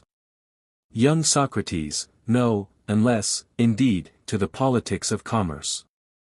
Stranger, but surely men whom we see acting as hirelings and serfs, and too happy to turn their hand to anything, will not profess to share in royal science. Young Socrates, certainly not. Stranger, but what would you say of some other serviceable officials? Young Socrates, who are they, and what services do they perform? Stranger, there are heralds, and scribes perfected by practice, and divers others who have great skill in various sorts of business connected with the government of states. What shall we call them? Young Socrates, they are the officials, and servants of the rulers, as you just now called them, but not themselves rulers. Stranger, there may be something strange in any servant pretending to be a ruler, and yet I do not think that I could have been dreaming when I imagined that the principal claimants to political science would be found somewhere in this neighborhood. Young Socrates, very true. Stranger, well, let us draw nearer, and try the claims of some who have not yet been tested. In the first place, there are diviners, who have a portion of servile or ministerial science, and are thought to be the interpreters of the gods to men. Young Socrates, true. Stranger, there is also the priestly class, who, as the law declares, know how to give the gods gifts from men in the form of sacrifices which are acceptable to them, and to ask on our behalf blessings in return from them. Now both these are branches of the servile or ministerial art. Young Socrates, yes, clearly. Stranger, and here I think that we seem to be getting on the right track, for the priest and the diviner are swollen with pride and prerogative, and they create an awful impression of themselves by the magnitude of their enterprises. In Egypt, the king himself is not allowed to reign, unless he have priestly powers, and if he should be of another class and has thrust himself in, he must get enrolled in the priesthood.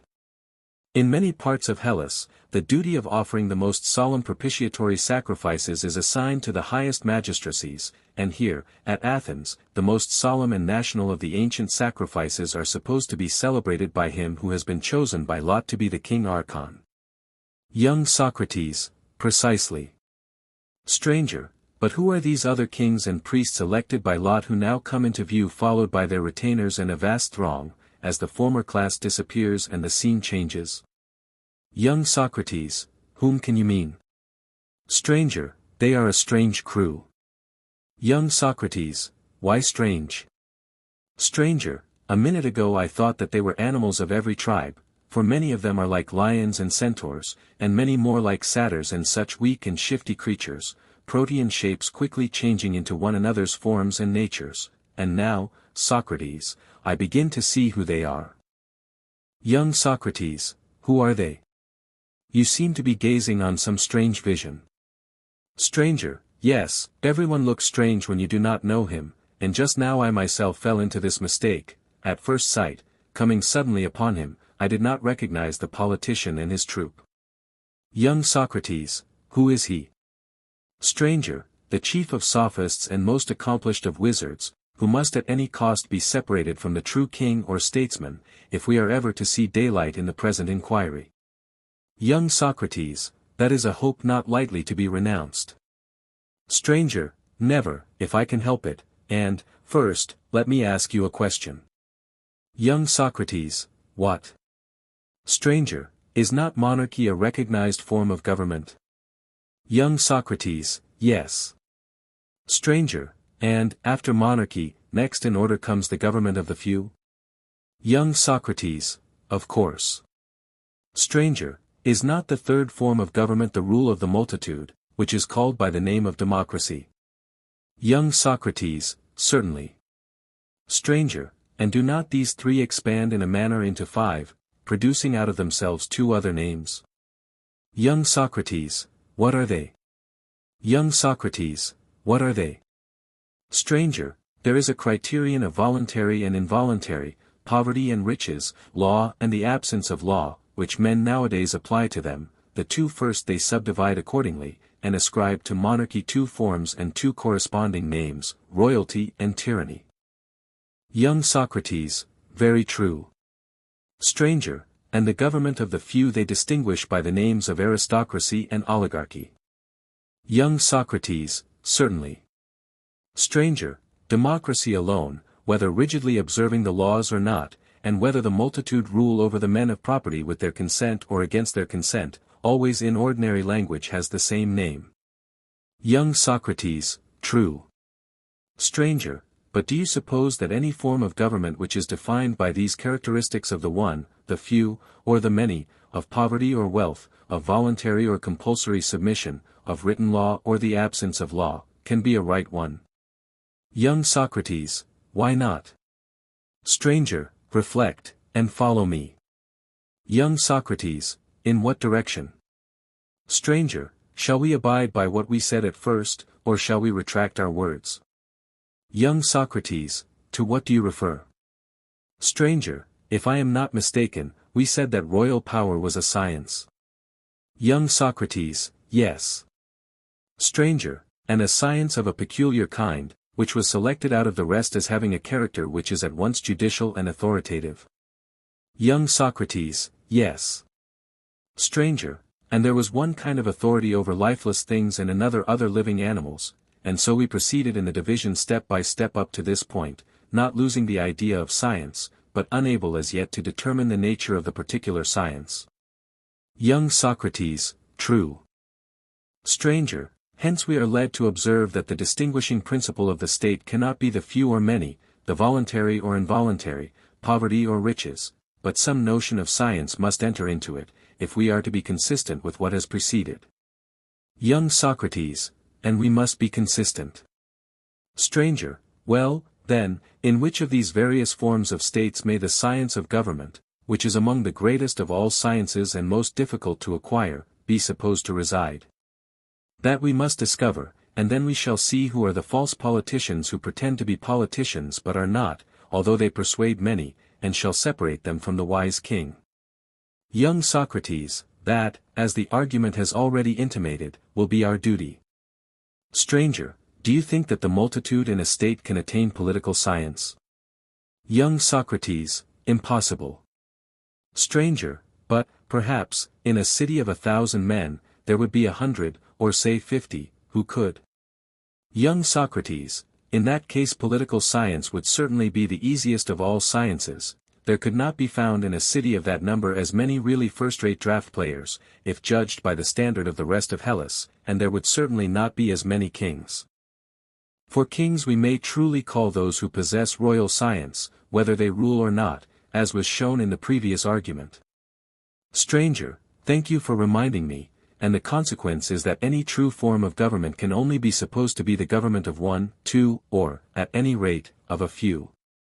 Young Socrates, certainly.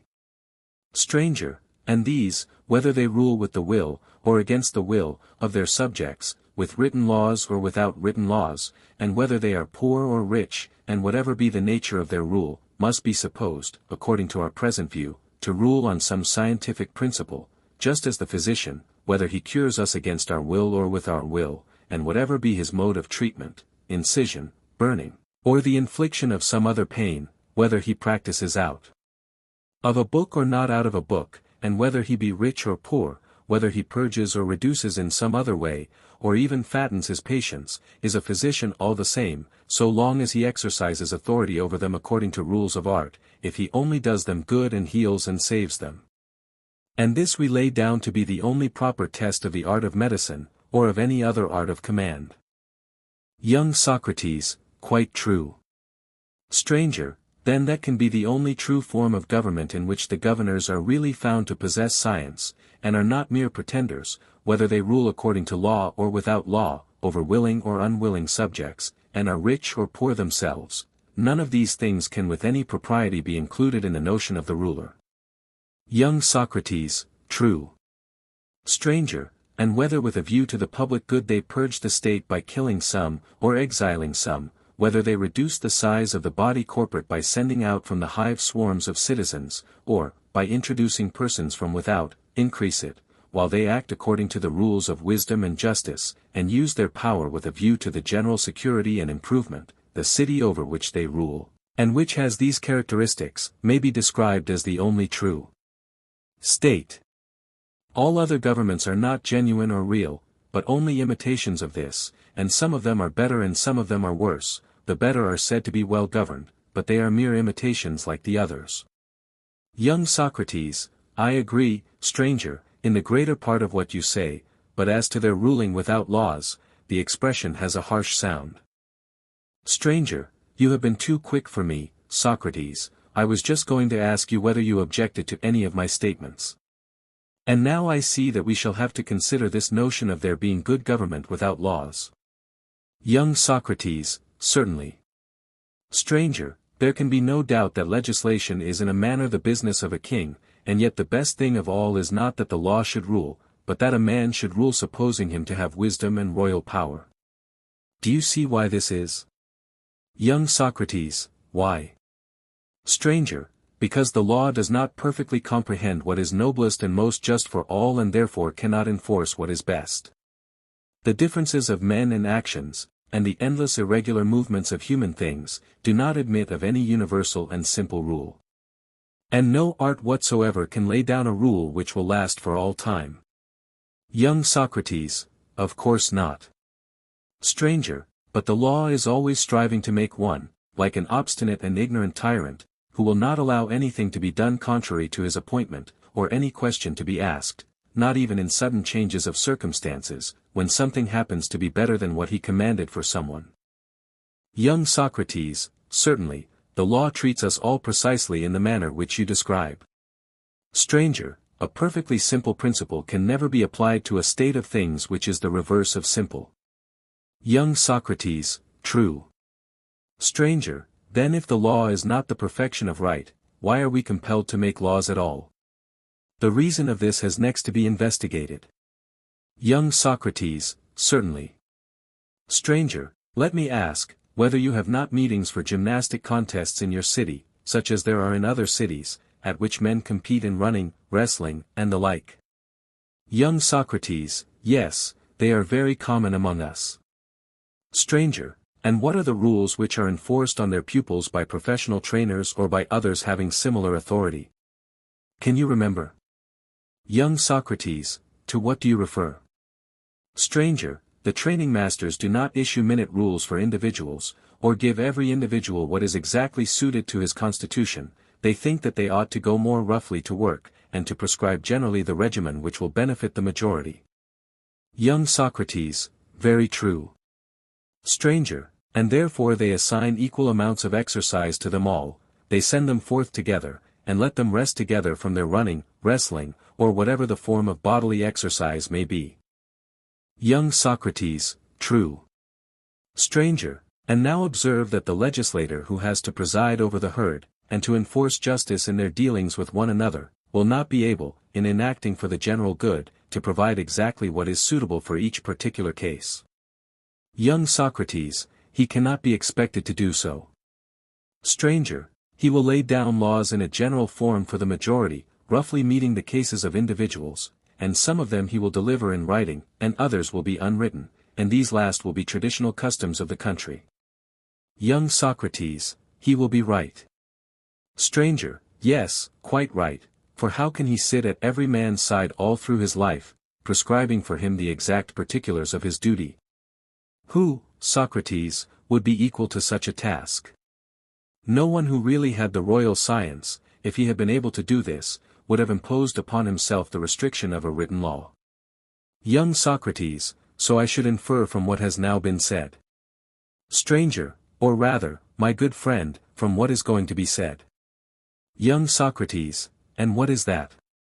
Stranger, let us put to ourselves the case of a physician, or trainer, who is about to go into a far country, and is expecting to be a long time away from his patients, thinking that his instructions will not be remembered unless they are written down, he will leave notes of them for the use of his pupils or patients.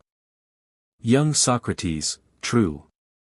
Stranger, but what would you say, if he came back sooner than he had intended, and, owing to an unexpected change of the winds or other celestial influences, something else happened to be better for them, would he not venture to suggest this new remedy, although not contemplated in his former prescription? Would he persist in observing the original law, neither himself giving any new commandments, nor the patient daring to do otherwise than was prescribed, under the idea that this course only was healthy and medicinal, all others noxious and heterodox?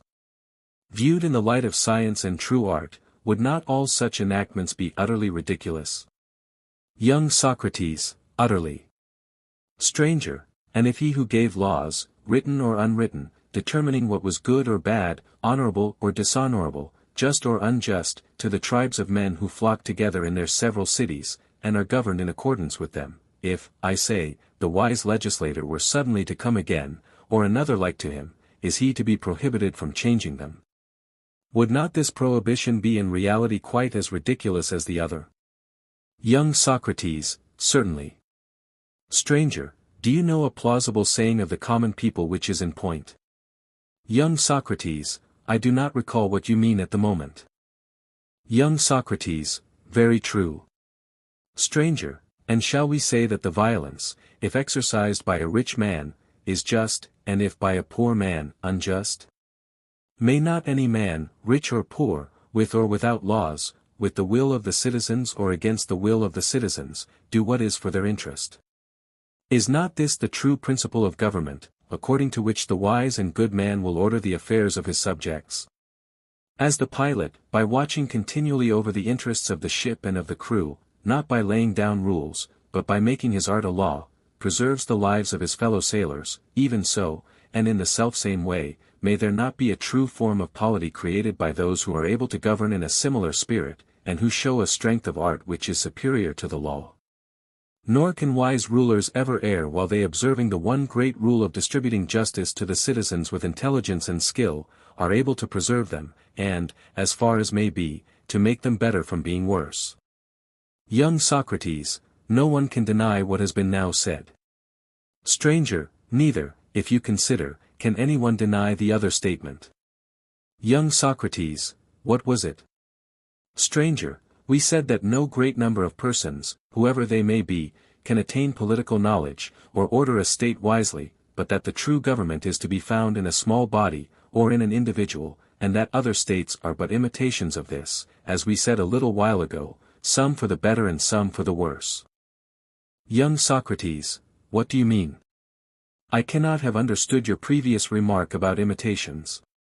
Stranger, and yet the mere suggestion which I hastily threw out is highly important, even if we leave the question where it is, and do not seek by the discussion of it to expose the error which prevails in this matter.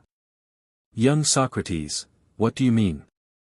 Stranger, The idea which has to be grasped by us is not easy or familiar, but we may attempt to express it thus: supposing the government of which I have been speaking to be the only true model, then the others must use the written laws of this. In no other way can they be saved. They will have to do what is now generally approved, although not the best thing in the world.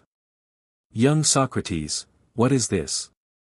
Stranger, no citizen should do anything contrary to the laws, and any infringement of them should be punished with death and the most extreme penalties, and this is very right and good when regarded as the second best thing, if you set aside the first, of which I was just now speaking. Shall I explain the nature of what I call the second best? Young Socrates, by all means.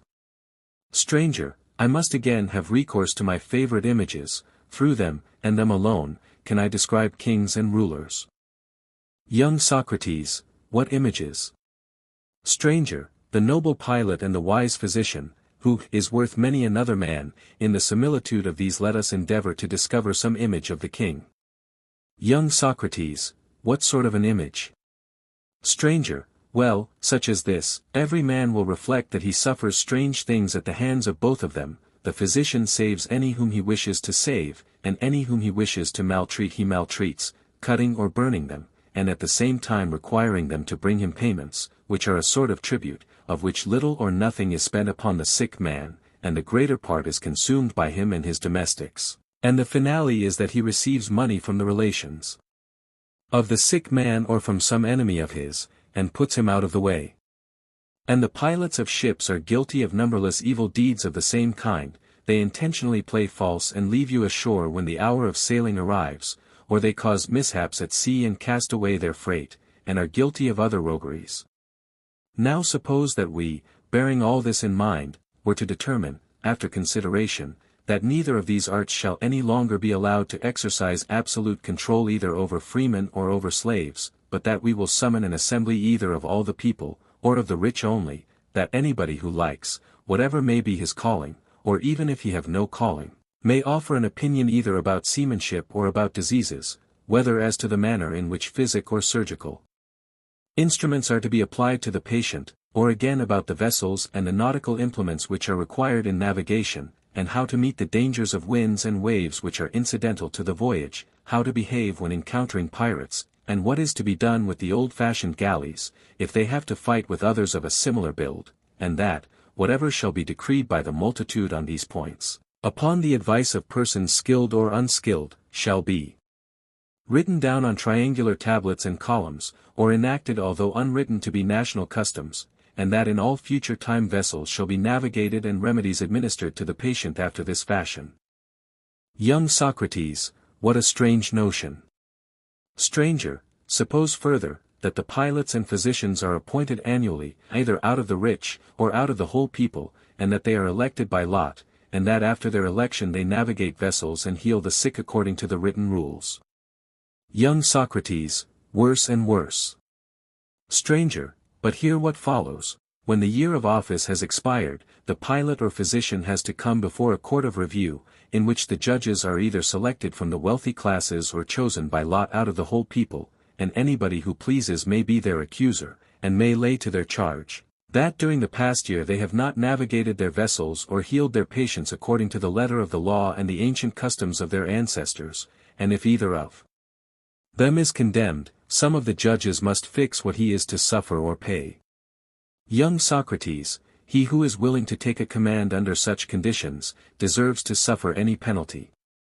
Stranger, yet once more, we shall have to enact that if anyone is detected inquiring into piloting and navigation, or into health and the true nature of medicine, or about the winds, or other conditions of the atmosphere, contrary to the written rules, and has any ingenious notions about such matters, he is not to be called a pilot or physician, but a cloudy prating sophist. Further, on the ground that he is a corrupter of the young, who would persuade them to follow the art of medicine or piloting in an unlawful manner, and to exercise an arbitrary rule over their patients or ships. Anyone who is qualified by law may inform against him, and indict him in some court, and then if he is found to be persuading any, whether young or old, to act contrary to the written law, he is to be punished with the utmost rigor, for no one should presume to be wiser than the laws. And as touching healing and health and piloting and navigation, the nature of them is known to all, for anybody may Learn the written laws and the national customs. If such were the mode of procedure, Socrates, about these sciences and about generalship, and any branch of hunting, or about painting or imitation in general, or carpentry, or any sort of handicraft, or husbandry, or planting, or if we were to see an art of rearing horses, or tending herds, or divination, or any ministerial service, or draught playing, or any science conversant with number, whether simple or square or cube, or comprising motion, I say, if all these things were done in this way, according to written regulations, and not according to art, what would be the result? Young Socrates, all the arts would utterly perish, and could never be recovered, because inquiry would be unlawful. And human life, which is bad enough already, would then become utterly unendurable. Stranger, but what, if while compelling all these operations to be regulated by written law, we were to appoint as the guardian of the laws someone elected by a show of hands, or by lot, and he caring nothing about the laws, were to act contrary to them from motives of interest or favor, and without knowledge, would not this be a still worse evil than the former? Young Socrates, very true. Stranger, to go against the laws, which are based upon long experience, and the wisdom of counselors who have graciously recommended them and persuaded the multitude to pass them, would be a far greater and more ruinous error than any adherence to written law. Young Socrates, certainly. Stranger, therefore, as there is a danger of this, the next best thing in legislating is not to allow either the individual or the multitude to break the law in any respect whatever. Young Socrates, true. Stranger, the laws would be copies of the true particulars of action as far as they admit of being written down from the lips of those who have knowledge. Young Socrates, certainly they would. Stranger, and, as we were saying, he who has knowledge and is a true statesman, will do many things within his own sphere of action by his art without regard to the laws, when he is of opinion that something other than that which he has written down and enjoined to be observed during his absence would be better. Young Socrates, yes, we said so. Stranger, and any individual or any number of men, having fixed laws, in acting contrary to them with a view to something better, would only be acting, as far as they are able, like the true statesman. Young Socrates, certainly. Stranger, if they had no knowledge of what they were doing, they would imitate the truth, and they would always imitate ill, but if they had knowledge, the imitation would be the perfect truth, and an imitation no longer. Young Socrates, quite true. Stranger, and the principle that no great number of men are able to acquire a knowledge of any art has been already admitted by us. Young Socrates, yes, it has. Stranger, then the royal or political art, if there be such an art, will never be attained either by the wealthy or by the other mob. Young Socrates, impossible. Stranger, then the nearest approach which these lower forms of government can ever make to the true government of the one scientific ruler, is to do nothing contrary to their own written laws and national customs. Young Socrates, very good.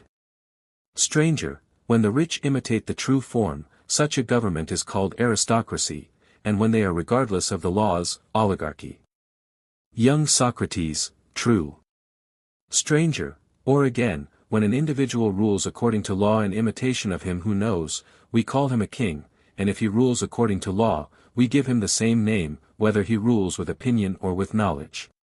Young Socrates, to be sure.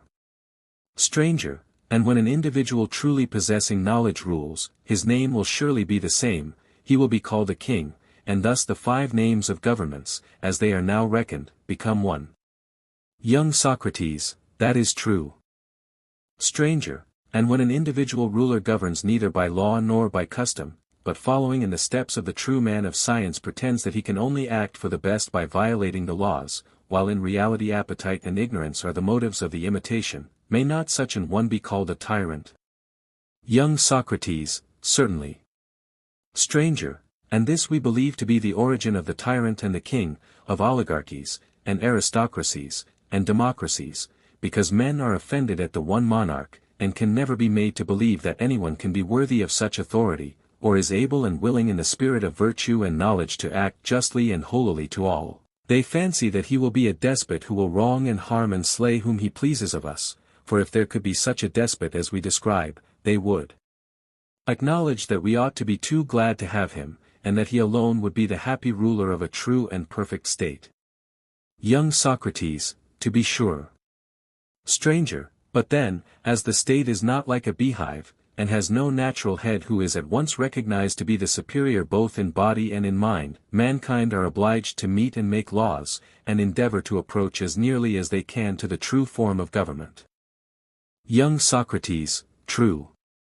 Stranger, and when the foundation of politics is in the letter only and in custom, and knowledge is divorced from action, can we wonder, Socrates, at the miseries which there are, and always will be, in states? Any other art, built on such a foundation and thus conducted, would ruin all that it touched. Ought we not rather to wonder at the natural strength of the political bond?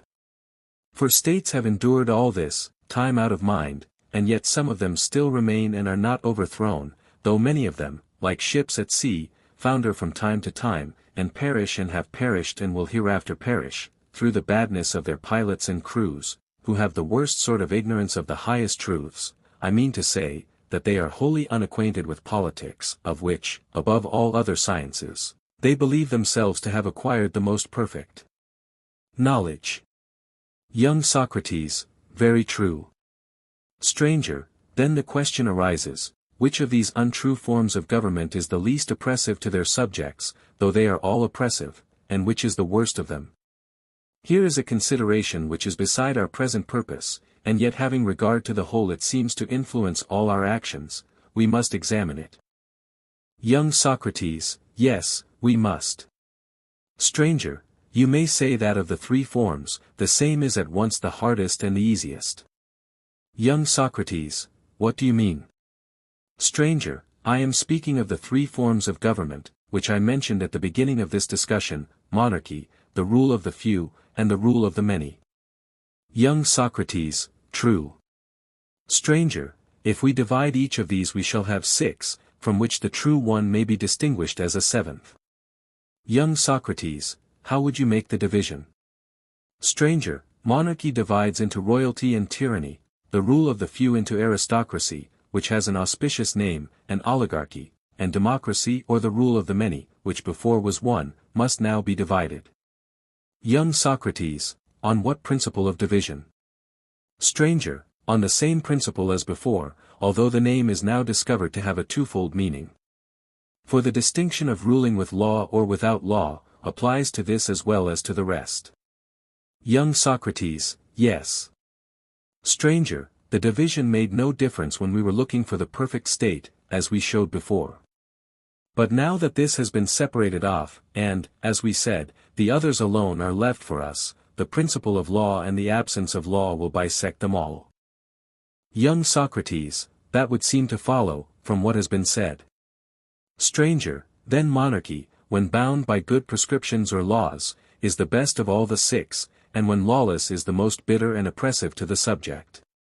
Young Socrates, true. Stranger, the government of the few, which is intermediate between that of the one and many, is also intermediate in good and evil, but the government of the many is in every respect weak and unable to do either any great good or any great evil, when compared with the others, because the offices are too minutely subdivided and too many hold them. And this therefore is the worst of all lawful governments, and the best of all lawless ones. If they are all without the restraints of law, democracy is the form in which to live is best; if they are well ordered, then this is the last which you should choose, as royalty, the first form, is the best, with the exception of the 7th, for that excels them all, and is among states what God is among men. Young Socrates, you are quite right, and we should choose that above all. Stranger, the members of all these states, with the exception of the one which has knowledge, may be set aside as being not statesmen but partisans, upholders of the most monstrous idols, and themselves idols, and, being the greatest imitators and magicians, they are also the greatest of sophists. Young Socrates, the name of sophist after many windings in the argument appears to have been most justly fixed upon the politicians, as they are termed. Stranger, and so our satiric drama has been played out, and the troupe of centaurs and satyrs, however unwilling to leave the stage, have at last been separated from the political science. Young Socrates, so I perceive. Stranger, There remain, however, natures still more troublesome, because they are more nearly akin to the king, and more difficult to discern. The examination of them may be compared to the process of refining gold. Young Socrates, what is your meaning? Stranger, the workmen begin by sifting away the earth and stones and the like. There remain in a confused mass the valuable elements akin to gold, which can only be separated by fire, copper, silver, and other precious metal. These are at last refined away by the use of tests, until the gold is left quite pure. Young Socrates, yes, that is the way in which these things are said to be done. Stranger, in like manner, all alien and uncongenial matter has been separated from political science, and what is precious and of a kindred nature has been left. There remain the nobler arts of the general and the judge, and the higher sort of oratory which is an ally of the royal art, and persuades men to do justice, and assists in guiding the helm of states. How can we best clear away all these, leaving him whom we seek alone and unalloyed? Young Socrates, that is obviously what has in some way to be attempted. Stranger, if the attempt is all that is wanting, he shall certainly be brought to light, and I think that the illustration of music may assist in exhibiting him. Please to answer me a question. Young Socrates, what question? Stranger, there is such a thing as learning music or handicraft arts in general. Young Socrates, there is. Stranger, and is there any higher art or science, having power to decide which of these arts are and are not to be learned? What do you say? Young Socrates, I should answer that there is. Stranger, and do we acknowledge this science to be different from the others? Young Socrates, yes. Stranger, and ought the other sciences to be superior to this, or no single science to any other? Or ought this science to be the overseer and governor of all the others? Young Socrates, the latter. Stranger, you mean to say that the science which judges whether we ought to learn or not, must be superior to the science which is learned or which teaches? Young Socrates, far superior. Stranger, and the science which determines whether we ought to persuade or not, must be superior to the science which is able to persuade? Young Socrates, of course. Stranger, very good, and to what science do we assign the power of persuading a multitude by a pleasing tale and not by teaching? Young Socrates, that power, I think, must clearly be assigned to rhetoric. Stranger, and to what science do we give the power of determining whether we are to employ persuasion or force towards anyone, or to refrain altogether? Young Socrates, to that science which governs the arts of speech and persuasion. Stranger, which, if I am not mistaken, will be politics. Young Socrates, very good. Stranger, rhetoric seems to be quickly distinguished from politics, being a different species, yet ministering to it. Young Socrates, yes. Stranger, but what would you think of another sort of power or science? Young Socrates, what science? Stranger, the science which has to do with military operations against our enemies, is that to be regarded as a science or not? Young Socrates, how can generalship and military tactics be regarded as other than a science? Stranger, and is the art which is able and knows how to advise when we are to go to war, or to make peace, the same as this or different? Young Socrates, if we are to be consistent, we must say different. Stranger, and we must also suppose that this rules the other, if we are not to give up our former notion. Young Socrates, true. Stranger, and, considering how great and terrible the whole art of war is, can we imagine any which is superior to it but the truly royal? Young Socrates, no other.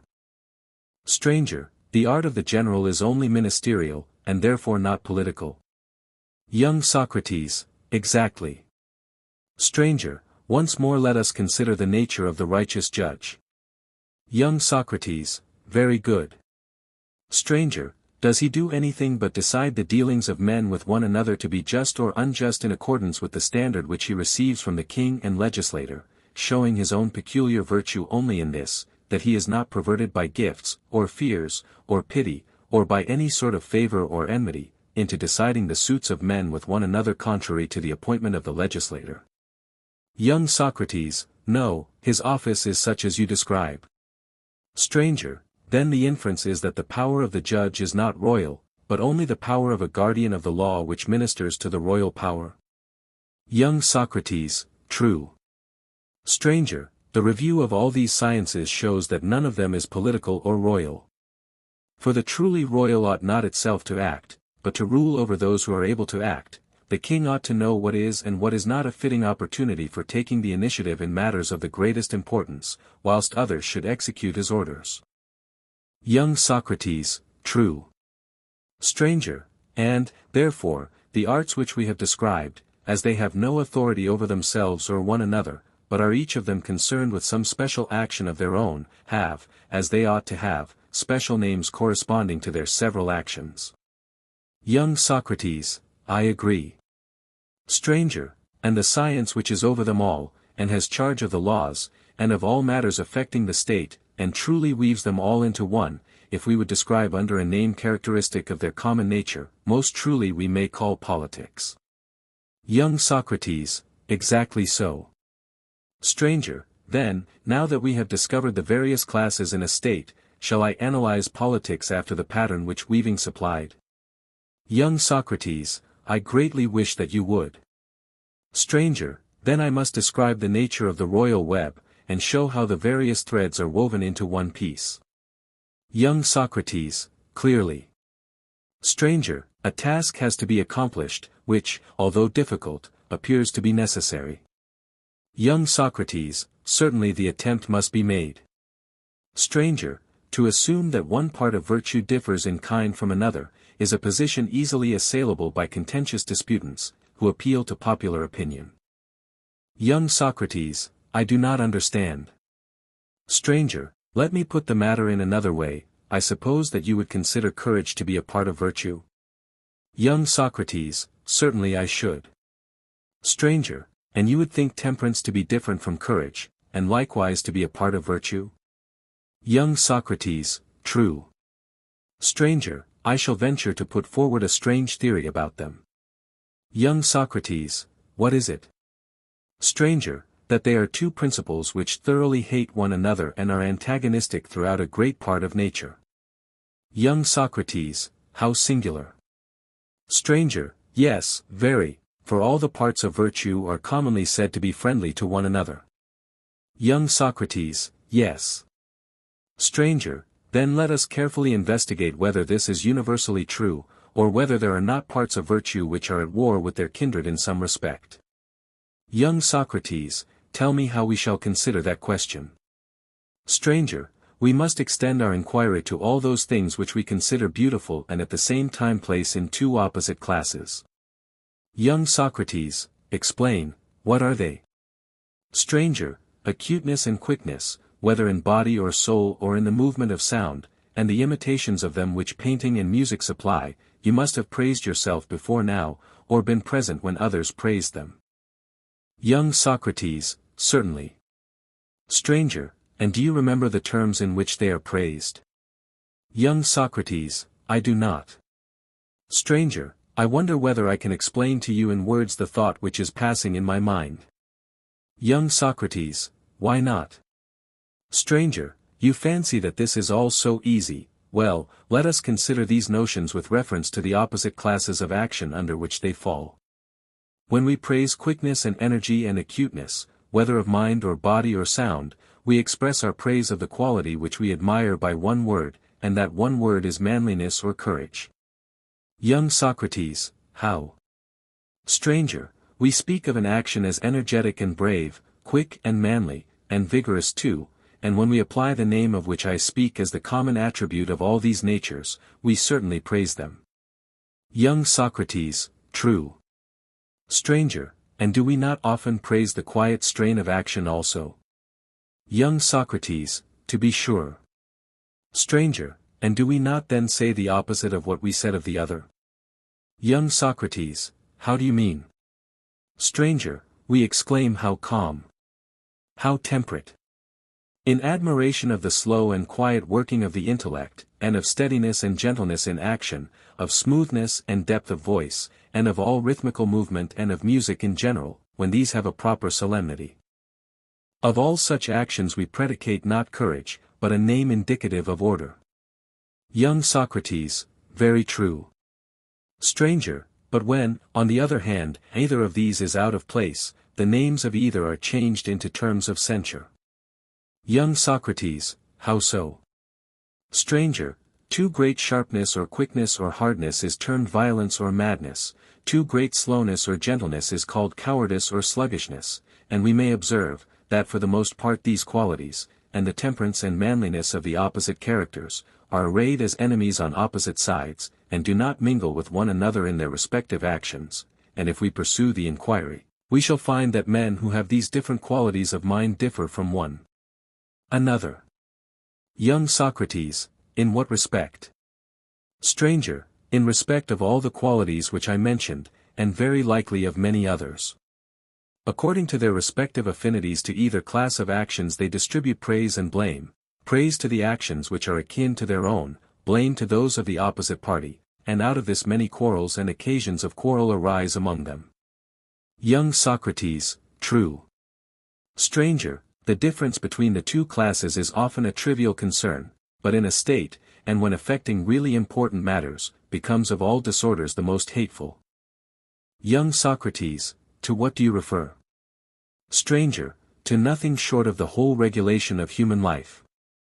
38 For the orderly class are always ready to lead a peaceful life, quietly doing their own business, this is their manner of behaving with all men at home, and they are equally ready to find some way of keeping the peace with foreign states. And on account of this fondness of theirs for peace, which is often out of season where their influence prevails, they become by degrees unwarlike, and bring up their young men to be like themselves, they are at the mercy of their enemies, whence in a few years they and their children and the whole city often pass imperceptibly from the condition of freemen into that of slaves. Young Socrates, what a cruel fate! Stranger, and now think of what happens with the more courageous natures. Are they not always inciting their country to go to war, owing to their excessive love of the military life? They raise up enemies against themselves many and mighty, and either utterly ruin their native land or enslave and subject it to its foes. Young Socrates, that, again, is true. Stranger, must we not admit, then, that where these two classes exist, they always feel the greatest antipathy and antagonism towards one another? Young Socrates, we cannot deny it. Stranger, and returning to the inquiry with which we began, have we not found that considerable portions of virtue are at variance with one another, and give rise to a similar opposition in the characters who are endowed with them? Young Socrates, true. Stranger, let us consider a further point. Young Socrates, what is it? Stranger, I want to know, whether any constructive art will make any, even the most trivial thing, out of bad and good materials indifferently, if this can be helped. Does not all art rather reject the bad as far as possible, and accept the good and fit materials, and from these elements, whether like or unlike, gathering them all into one, work out some nature or idea? Young Socrates, to be sure. Stranger, then the true and natural art of statesmanship will never allow any state to be formed by a combination of good and bad men, if this can be avoided, but will begin by testing human natures in play, and after testing them, will entrust them to proper teachers who are the ministers of her purposes. She will herself give orders, and maintain authority, just as the art of weaving continually gives orders and maintains authority over the carders and all the others who prepare the material for the work, commanding the subsidiary arts to execute the works which she deems necessary for making the web. Young Socrates, quite true. Stranger, in like manner, the royal science appears to me to be the mistress of all lawful educators and instructors, and having this queenly power, will not permit them to train men in what will produce characters unsuited to the political constitution which she desires to create, but only in what will produce such as are suitable. Those which have no share of manliness and temperance, or any other virtuous inclination, and, from the necessity of an evil nature, are violently carried away to godlessness and insolence and injustice, she gets rid of by death and exile, and punishes them with the greatest of disgraces. Young Socrates, that is commonly said. Stranger, but those who are wallowing in ignorance and baseness she bows under the yoke of slavery. Young Socrates, quite right. Stranger, the rest of the citizens, out of whom, if they have education, something noble may be made, and who are capable of being united by the statesman, the kingly art blends and weaves together, taking on the one hand those whose natures tend rather to courage, which is the stronger element and may be regarded as the warp, and on the other hand those which incline to order and gentleness, and which are represented in the figure as spun thick and soft, after the manner of the woof. These, which are naturally opposed, she seeks to bind and weave together in the following manner. Young Socrates, in what manner? Stranger, first of all, she takes the eternal element of the soul and binds it with a divine cord, to which it is akin, and then the animal nature, and binds that with human cords. Young Socrates, I do not understand what you mean. Stranger, the meaning is, that the opinion about the honorable and the just and good and their opposites, which is true and confirmed by reason, is a divine principle, and when implanted in the soul, is implanted, as I maintain, in a nature of heavenly birth. Young Socrates, yes, what else should it be? Stranger, only the statesman and the good legislator, having the inspiration of the royal muse, can implant this opinion, and he, only in the rightly educated, whom we were just now describing. Young Socrates, likely enough. Stranger, but him who cannot, we will not designate by any of the names which are the subject of the present inquiry. Young Socrates, very right. Stranger, the courageous soul when attaining this truth becomes civilized, and rendered more capable of partaking of justice, but when not partaking, is inclined to brutality. Is not that true? Young Socrates, certainly. Stranger, and again, the peaceful and orderly nature, if sharing in these opinions, becomes temperate and wise, as far as this may be in a state, but if not, deservedly obtains the ignominious name of silliness. Young Socrates, quite true. Stranger, can we say that such a connection as this will lastingly unite the evil with one another or with the good, or that any science would seriously think of using a bond of this kind to join such materials? Young Socrates, impossible. Stranger, but in those who were originally of a noble nature, and who have been nurtured in noble ways, and in those only, may we not say that union is implanted by law, and that this is the medicine which art prescribes for them, and of all the bonds which unite the dissimilar and contrary parts of virtue is not this, as I was saying, the divinest? Young Socrates, very true. Stranger, where this divine bond exists there is no difficulty in imagining, or when you have imagined, in creating the other bonds, which are human only. Young Socrates, how is that, and what bonds do you mean? Stranger, rights of intermarriage, and ties which are formed between states by giving and taking children in marriage, or between individuals by private betrothals and espousals. For most persons form marriage connections without due regard to what is best for the procreation of children. Young Socrates, in what way? Stranger, they seek after wealth and power, which in matrimony are objects not worthy even of a serious censure. Young Socrates, there is no need to consider them at all. Stranger, more reason is there to consider the practice of those who make family their chief aim, and to indicate their error. Young Socrates, quite true. Stranger, they act on no true principle at all, they seek their ease and receive with open arms those who are like themselves, and hate those who are unlike them, being too much influenced by feelings of dislike. Young Socrates, how so? Stranger, the quiet orderly class seek for natures like their own, and as far as they can they marry and give in marriage exclusively in this class, and the courageous do the same, they seek natures like their own, whereas they should both do precisely the opposite. Young Socrates, how and why is that? Stranger, because courage, when untempered by the gentler nature during many generations, may at first bloom and strengthen, but at last bursts forth into downright madness. Young Socrates, like enough. Stranger, and then, again, the soul which is overfull of modesty and has no element of courage in many successive generations, is apt to grow too indolent, and at last to become utterly paralyzed and useless. Young Socrates, that, again, is quite likely.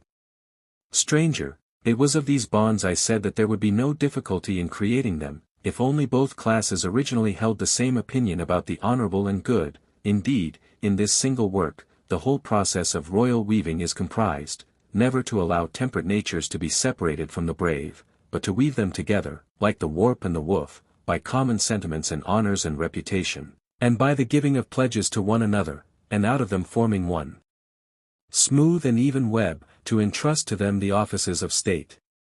Young Socrates, how do you mean? Stranger, where one officer only is needed, you must choose a ruler who has both these qualities. When many, you must mingle some of each, for the temperate ruler is very careful and just and safe, but is wanting in thoroughness and go. Young Socrates, certainly, that is very true. Stranger, the character of the courageous, on the other hand, falls short of the former in justice and caution, but has the power of action in a remarkable degree, and where either of these two qualities is wanting, their cities cannot altogether prosper either in their public or private life. Young Socrates, certainly they cannot. Stranger, this then we declare to be the completion of the web of political action, which is created by a direct intertexture of the brave and temperate natures, whenever the royal science has drawn the two minds into communion with one another by unanimity and friendship, and having perfected the noblest and best of all the webs which political life admits, and enfolding therein all other inhabitants of cities, whether slaves or freemen, binds them in one fabric and governs and presides over them, and, in so far as to be happy is vouchsafed to a city, in no particular fails to secure their happiness. Young Socrates, your picture, stranger, of the king and statesman, no less than of the sophist, is quite perfect. Philebus. Introduction and Analysis. The Philebus appears to be one of the later writings of Plato, in which the style has begun to alter, and the dramatic and poetical element has become subordinate to the speculative and philosophical. In the development of abstract thought great advances have been made on the Protagoras, or the Phaedrus, and even on the Republic. But there is a corresponding diminution of artistic skill, a want of character in the persons, a labored march in the dialogue, and a degree of confusion and incompleteness in the general design. As in the speeches of Thucydides, the multiplication of ideas seems to interfere with the power of expression. Instead of the equally diffused grace and ease of the earlier dialogues there occur 2 or 3 highly wrought passages, instead of the ever-flowing play of humor, now appearing, now concealed, but always present, are inserted a good many bad jests, as we may venture to term them, compare 17e, 23b, d, 28c, 29b, 30e, 34d, 36b, 43a, 46a, 62b. We may observe an attempt at artificial ornament, 43e, 53d, e, and far-fetched modes of expression, 48d, 65a, also clamorous demands on the part of his companions, that Socrates shall answer his own questions, 54b, 57a, as well as other defects of style, which remind us of the laws. The connection is often abrupt and inharmonious, 24c, etc., and at 42d, e, 43a, 48a, b, 49, 50, far from clear.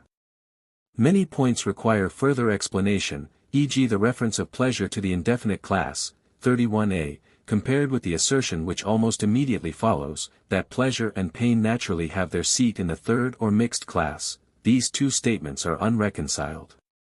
In like manner, the table of goods does not distinguish between the two heads of measure and symmetry, 66a, b, and though a hint is given that the divine mind has the first place, 22c, nothing is said of this in the final summing up.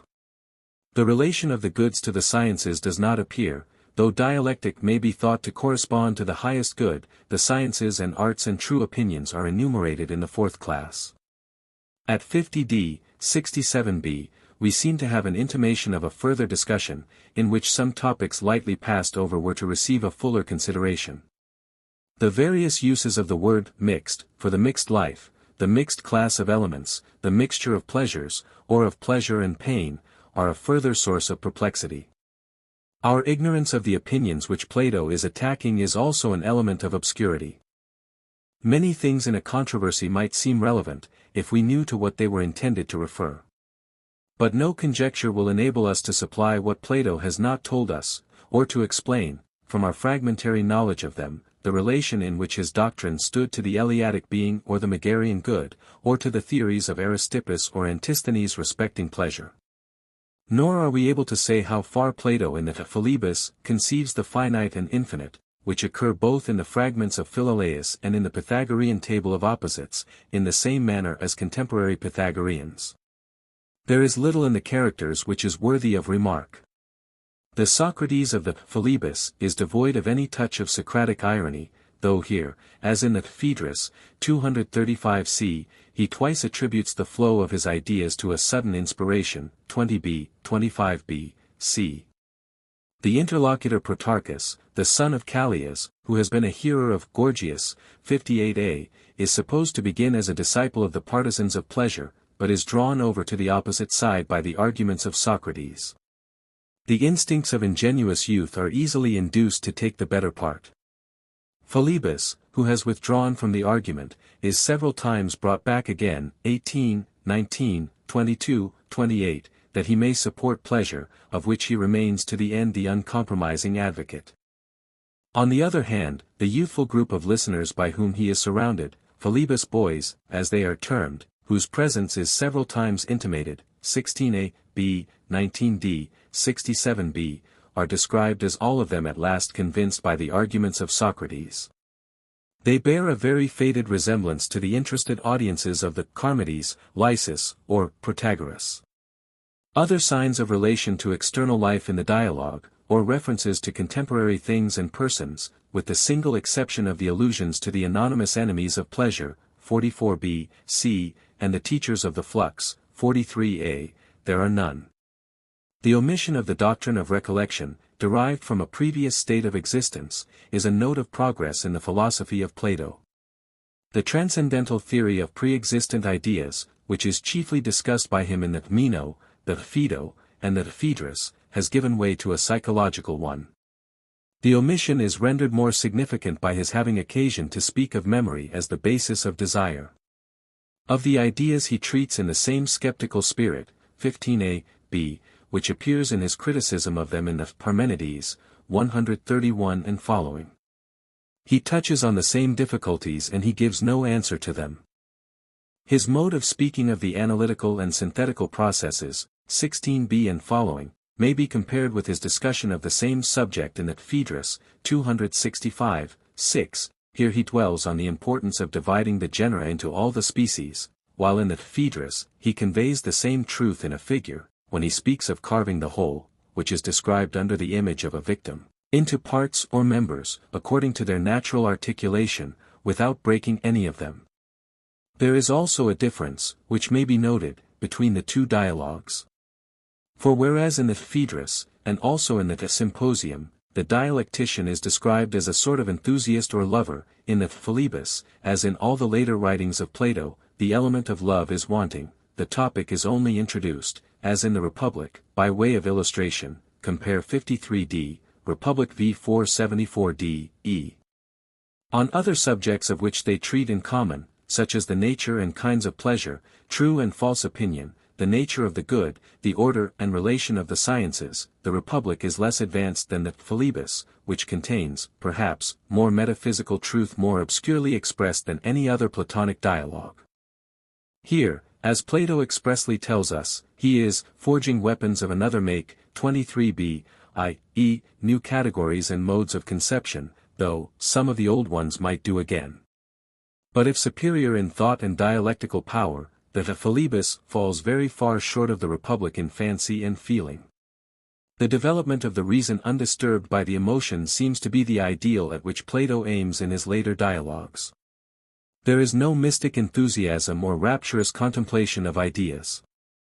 Whether we attribute this change to the greater feebleness of age, or to the development of the quarrel between philosophy and poetry in Plato's own mind, or perhaps, in some degree, to a carelessness about artistic effect, when he was absorbed in abstract ideas, we can hardly be wrong in assuming, amid such a variety of indications, derived from style as well as subject, that the Philebus belongs to the later period of his life and authorship.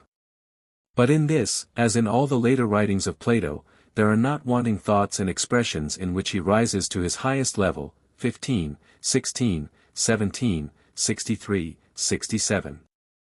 The plan is complicated, or rather, perhaps, the want of plan renders the progress of the dialogue difficult to follow. A few leading ideas seem to emerge: the relation of the one and many, the four original elements, the kinds of pleasure, the kinds of knowledge, the scale of goods. These are only partially connected with one another. The dialogue is not rightly entitled Concerning Pleasure, or Concerning Good, but should rather be described as treating of the relations of pleasure and knowledge, after they have been duly analyzed, to the good. 1. The question is asked, whether pleasure or wisdom is the chief good, or some nature higher than either, and if the latter, how pleasure and wisdom are related to this higher good. 2. Before we can reply with exactness, we must know the kinds of pleasure and the kinds of knowledge. 3. But still we may affirm generally, that the combined life of pleasure and wisdom or knowledge has more of the character of the good than either of them when isolated. 4. To determine which of them partakes most of the higher nature, we must know under which of the four unities or elements they respectively fall. These are, first, the infinite; secondly, the finite; thirdly, the union of the two; fourthly, the cause of the union. Pleasure is of the first, wisdom or knowledge of the third class, while reason or mind is akin to the fourth or highest. 5. Pleasures are of two kinds, the mixed and unmixed. Of mixed pleasures there are three classes: a. Those in which both the pleasures and pains are corporeal, as in eating and hunger; b. Those in which there is a pain of the body and pleasure of the mind, as when you are hungry and are looking forward to a feast; c. Those in which the pleasure and pain are both mental. Of unmixed pleasures there are four kinds: those of sight, hearing, smell, knowledge. 6. The sciences are likewise divided into two classes, theoretical and productive. Of the latter, one part is pure, the other impure. The pure part consists of arithmetic, mensuration, and weighing. Arts like carpentering, which have an exact measure, are to be regarded as higher than music, which for the most part is mere guesswork. But there is also a higher arithmetic, and a higher mensuration, which is exclusively theoretical, and a dialectical science, which is higher still and the truest and purest knowledge. 7. We are now able to determine the composition of the perfect life. First, we admit the pure pleasures and the pure sciences; secondly, the impure sciences, but not the impure pleasures. We have next to discover what element of goodness is contained in this mixture. He will leave them to cynics and heuristics; the youth of Athens may discourse of them to their parents. To no rational man could the circumstance that the body is one, but has many members, be any longer a stumbling block. Plato's difficulty seems to begin in the region of ideas. He cannot understand how an absolute unity, such as the Eleatic being, can be broken up into a number of individuals, or be in and out of them at once. Philosophy had so deepened or intensified the nature of one or being, by the thoughts of successive generations, that the mind could no longer imagine being, as in a state of change or division. To say that the verb of existence is the copula, or that unity is a mere unit, is to us easy, but to the Greek in a particular stage of thought such an analysis involved the same kind of difficulty as the conception of God existing both in and out of the world would to ourselves. Nor was he assisted by the analogy of sensible objects. The sphere of mind was dark and mysterious to him, but instead of being illustrated by sense, the greatest light appeared to be thrown on the nature of ideas when they were contrasted with sense. Both here and in the Parmenides, 129 and following, where similar difficulties are raised, Plato seems prepared to desert his ancient ground. He cannot tell the relation in which abstract ideas stand to one another, and therefore he transfers the one and many out of his transcendental world, and proceeds to lay down practical rules for their application to different branches of knowledge. As in the Republic he supposes the philosopher to proceed by regular steps, until he arrives at the idea of good; as in the Sophist and Politicus he insists that in dividing the whole into its parts we should bisect in the middle in the hope of finding species; as in the Phaedrus, see above, he would have no limb broken of the organism of knowledge; so in the Philebus, he urges the necessity of filling up all the intermediate links which occur, compare Bacon's Media Axiomata, in the passage from unity to infinity. With him the idea of science may be said to anticipate science. At a time when the sciences were not yet divided, he wants to impress upon us the importance of classification, neither neglecting the many individuals, nor attempting to count them all, but finding the genera and species under which they naturally fall. Here, then, and in the parallel passages of the Phaedrus and of the Sophist, is found the germ of the most fruitful notion of modern science. At 15, Plato describes with ludicrous exaggeration the influence exerted by the one and many on the minds of young men in their first fervor of metaphysical enthusiasm, compare Republic, Book 7 539. But they are none the less an everlasting quality of reason or reasoning which never grows old in us. At first we have but a confused conception of them, analogous to the eyes blinking at the light in the Republic. To this Plato opposes the revelation from heaven of the real relations of them, which some Prometheus, who gave the true fire from heaven, is supposed to have imparted to us. Plato is speaking at 15:16 of two things: 1. The crude notion of the one and many, which powerfully affects the ordinary mind when first beginning to think, 15d, 16a, 2, the same notion when cleared up by the help of dialectic, 16c, e. To us the problem of the one and many has lost its chief interest and perplexity. We readily acknowledge that a whole has many parts, that the continuous is also the divisible, that in all objects of sense there is a one and many, and that a like principle may be applied to analogy to purely intellectual conceptions. If we attend to the meaning of the words, we are compelled to admit that two contradictory statements are true. But the antinomy is so familiar as to be scarcely observed by us. Our sense of the contradiction, like Plato's, only begins in a higher sphere, when we speak of necessity and free will, of mind and body, of three persons and one substance, and the like. The world of knowledge is always dividing more and more, every truth is at first the enemy of every other truth. Yet without this division there can be no truth, nor any complete truth without the reunion of the parts into a whole. And hence the coexistence of opposites in the unity of the idea is regarded by Hegel as the supreme principle of philosophy, and the law of contradiction, which is affirmed by logicians to be an ultimate principle of the human mind, is displaced by another law, which asserts the coexistence of contradictories as imperfect and divided elements of the truth.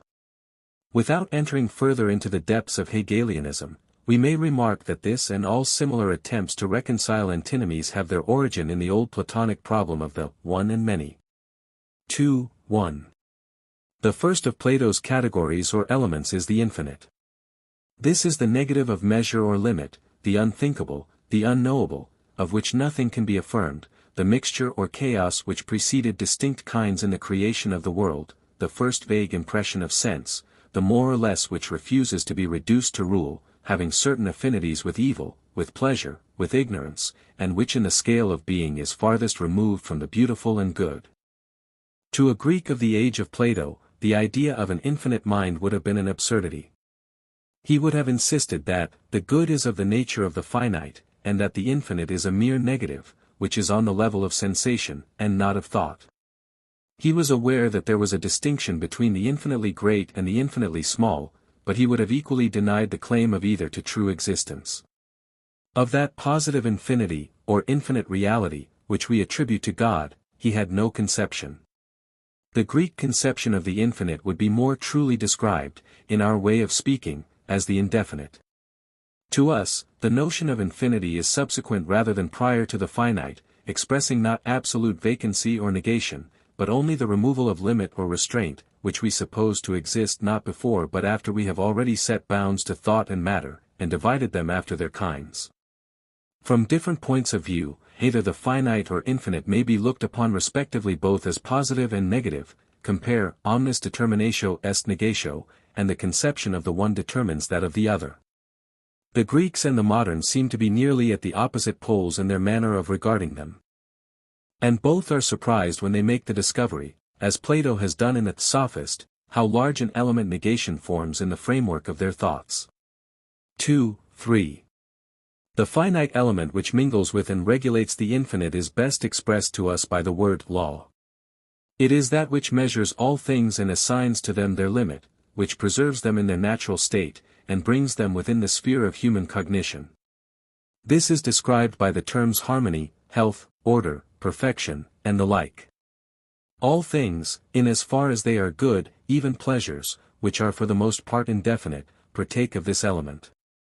We should be wrong in attributing to Plato the conception of laws of nature derived from observation and experiment. And yet he has as intense a conviction as any modern philosopher that nature does not proceed by chance. But observing that the wonderful construction of number and figure, which he had within himself, and which seemed to be prior to himself, explained a part of the phenomena of the external world, he extended their principles to the whole, finding in them the true type both of human life and of the order of nature. Two other points may be noticed respecting the third class. First, that Plato seems to be unconscious of any interval or chasm which separates the finite from the infinite. The one is in various ways and degrees working in the other. Hence he has implicitly answered the difficulty with which he started, of how the one could remain one and yet be divided among many individuals, or how ideas could be in and out of themselves, and the like. Secondly, that in this mixed class we find the idea of beauty. Good, when exhibited under the aspect of measure or symmetry, becomes beauty, 64e. And if we translate his language into corresponding modern terms, we shall not be far wrong in saying that here, as well as in the Republic, Plato conceives beauty under the idea of proportion. For, last and highest in the list of principles or elements is the cause of the union of the finite and infinite, to which Plato ascribes the order of the world. Reasoning from man to the universe, he argues that as there is a mind in the one, there must be a mind in the other, which he identifies with the royal mind of Zeus. This is the first cause of which our ancestors spoke, as he says, appealing to tradition, in the Philebus as well as in the Timaeus. The one and many is also supposed to have been revealed by tradition. And we should commonly identify a first cause with God, and the final cause with the world, which is his work. But Plato, though not a pantheist, and very far from confounding God with the world, tends to identify the first with the final cause. The cause of the union of the finite and infinite might be described as a higher law, the final measure which is the highest expression of the good may also be described as the supreme law. Both these conceptions are realized chiefly by the help of the material world, and therefore when we pass into the sphere of ideas can hardly be distinguished. The four principles are required for the determination of the relative places of pleasure and wisdom. Plato has been saying that we should proceed by regular steps from the one to the many. Accordingly, before assigning the precedence either to good or pleasure, he must first find out and arrange in order the general principles of things. Mind is ascertained to be akin to the nature of the cause, while pleasure is found in the infinite or indefinite class. We may now proceed to divide pleasure and knowledge after their kinds. 3.1. Plato speaks of pleasure as indefinite, as relative, as a generation, and in all these points of view as in a category distinct from good. For again we must repeat, that to the Greek, the good is of the nature of the finite, and, like virtue, either is, or is nearly allied to, knowledge. The modern philosopher would remark that the indefinite is equally real with the definite. Health and mental qualities are in the concrete undefined, they are nevertheless real goods, and Plato rightly regards them as falling under the finite class. Again, we are able to define objects or ideas, not in so far as they are in the mind, but in so far as they are manifested externally, and can therefore be reduced to rule and measure. And if we adopt the test of definiteness, the pleasures of the body are more capable of being defined than any other pleasures. As in art and knowledge generally, we proceed from without inwards, beginning with facts of sense, and passing to the more ideal conceptions of mental pleasure, happiness, and the like. 2. Pleasure is depreciated as relative, while good is exalted as absolute. But this distinction seems to arise from an unfair mode of regarding them. The abstract idea of the one is compared with the concrete experience of the other. For all pleasure and all knowledge may be viewed either abstracted from the mind, or in relation to the mind, compare Aristotle Nicomachean Ethics. The first is an idea only, which may be conceived as absolute and unchangeable, and then the abstract idea of pleasure will be equally unchangeable with that of knowledge. But when we come to view either as phenomena of consciousness, the same defects are for the most part incident to both of them. Our hold upon them is equally transient and uncertain. The mind cannot be always in a state of intellectual tension, any more than capable of feeling pleasure always. The knowledge which is at one time clear and distinct, at another seems to fade away, just as the pleasure of health after sickness, or of eating after hunger, soon passes into a neutral state of unconsciousness and indifference. Change and alternation are necessary for the mind as well as for the body, and in this is to be acknowledged, not an element of evil, but rather a law of nature. The chief difference between subjective pleasure and subjective knowledge in respect of permanence is that the latter, when our feeble faculties are able to grasp it, still conveys to us an idea of unchangeableness which cannot be got rid of. 3. In the language of ancient philosophy, the relative character of pleasure is described as becoming or generation. This is relative to being or essence, and from one point of view may be regarded as the Heraclitean flux in contrast with the Eleatic being, from another, as the transient enjoyment of eating and drinking compared with the supposed permanence of intellectual pleasures. But to us the distinction is unmeaning, and belongs to a stage of philosophy which has passed away.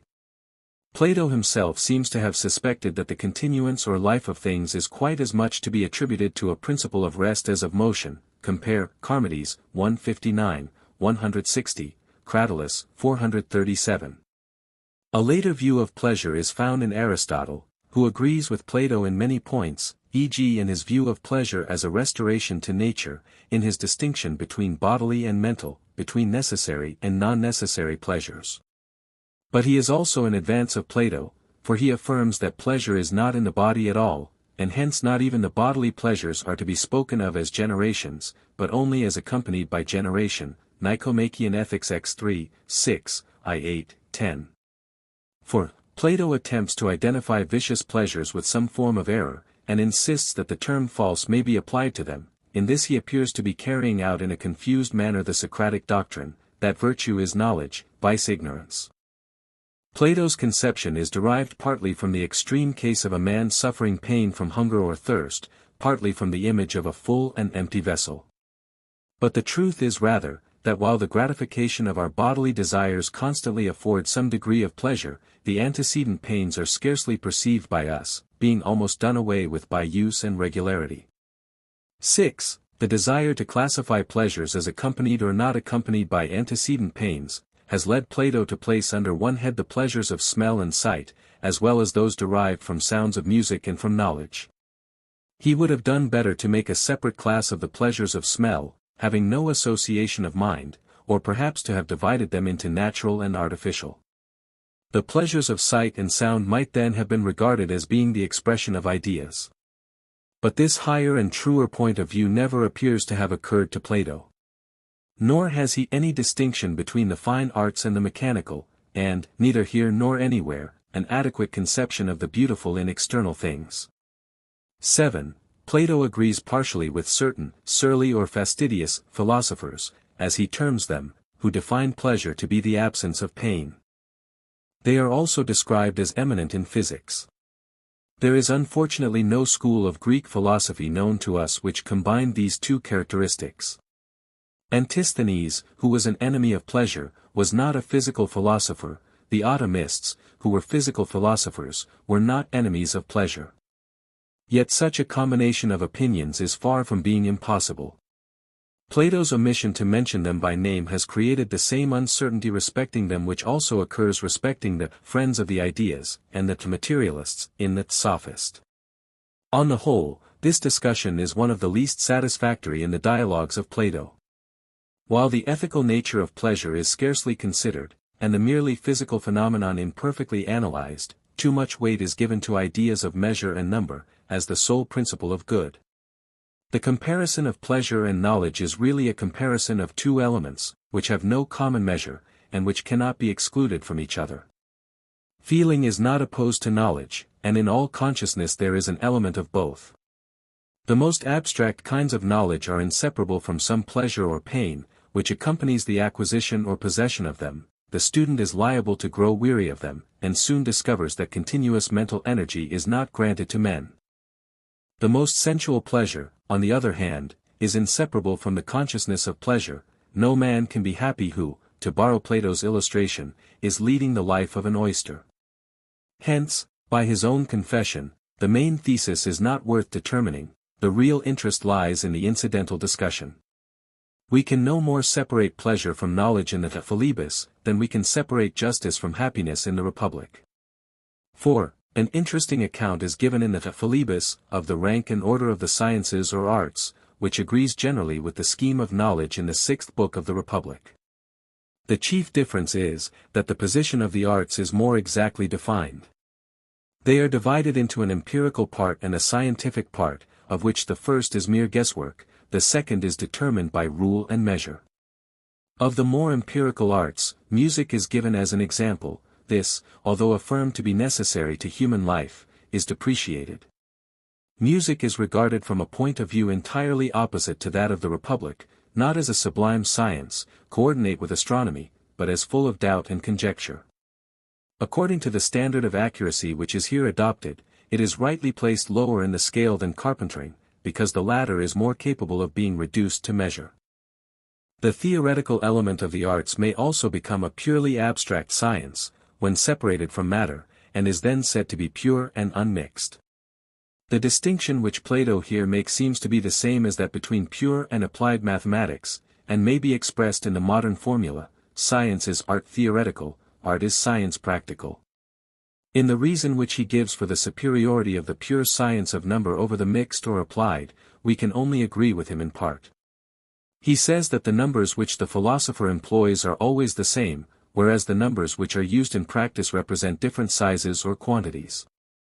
He does not see that this power of expressing different quantities by the same symbol is the characteristic and not the defect of numbers, and is due to their abstract nature, although we admit of course what Plato seems to feel in his distinctions between pure and impure knowledge, that the imperfection of matter enters into the applications of them. Above the other sciences, as in the Republic, towers dialectic, which is the science of eternal being, apprehended by the purest mind and reason.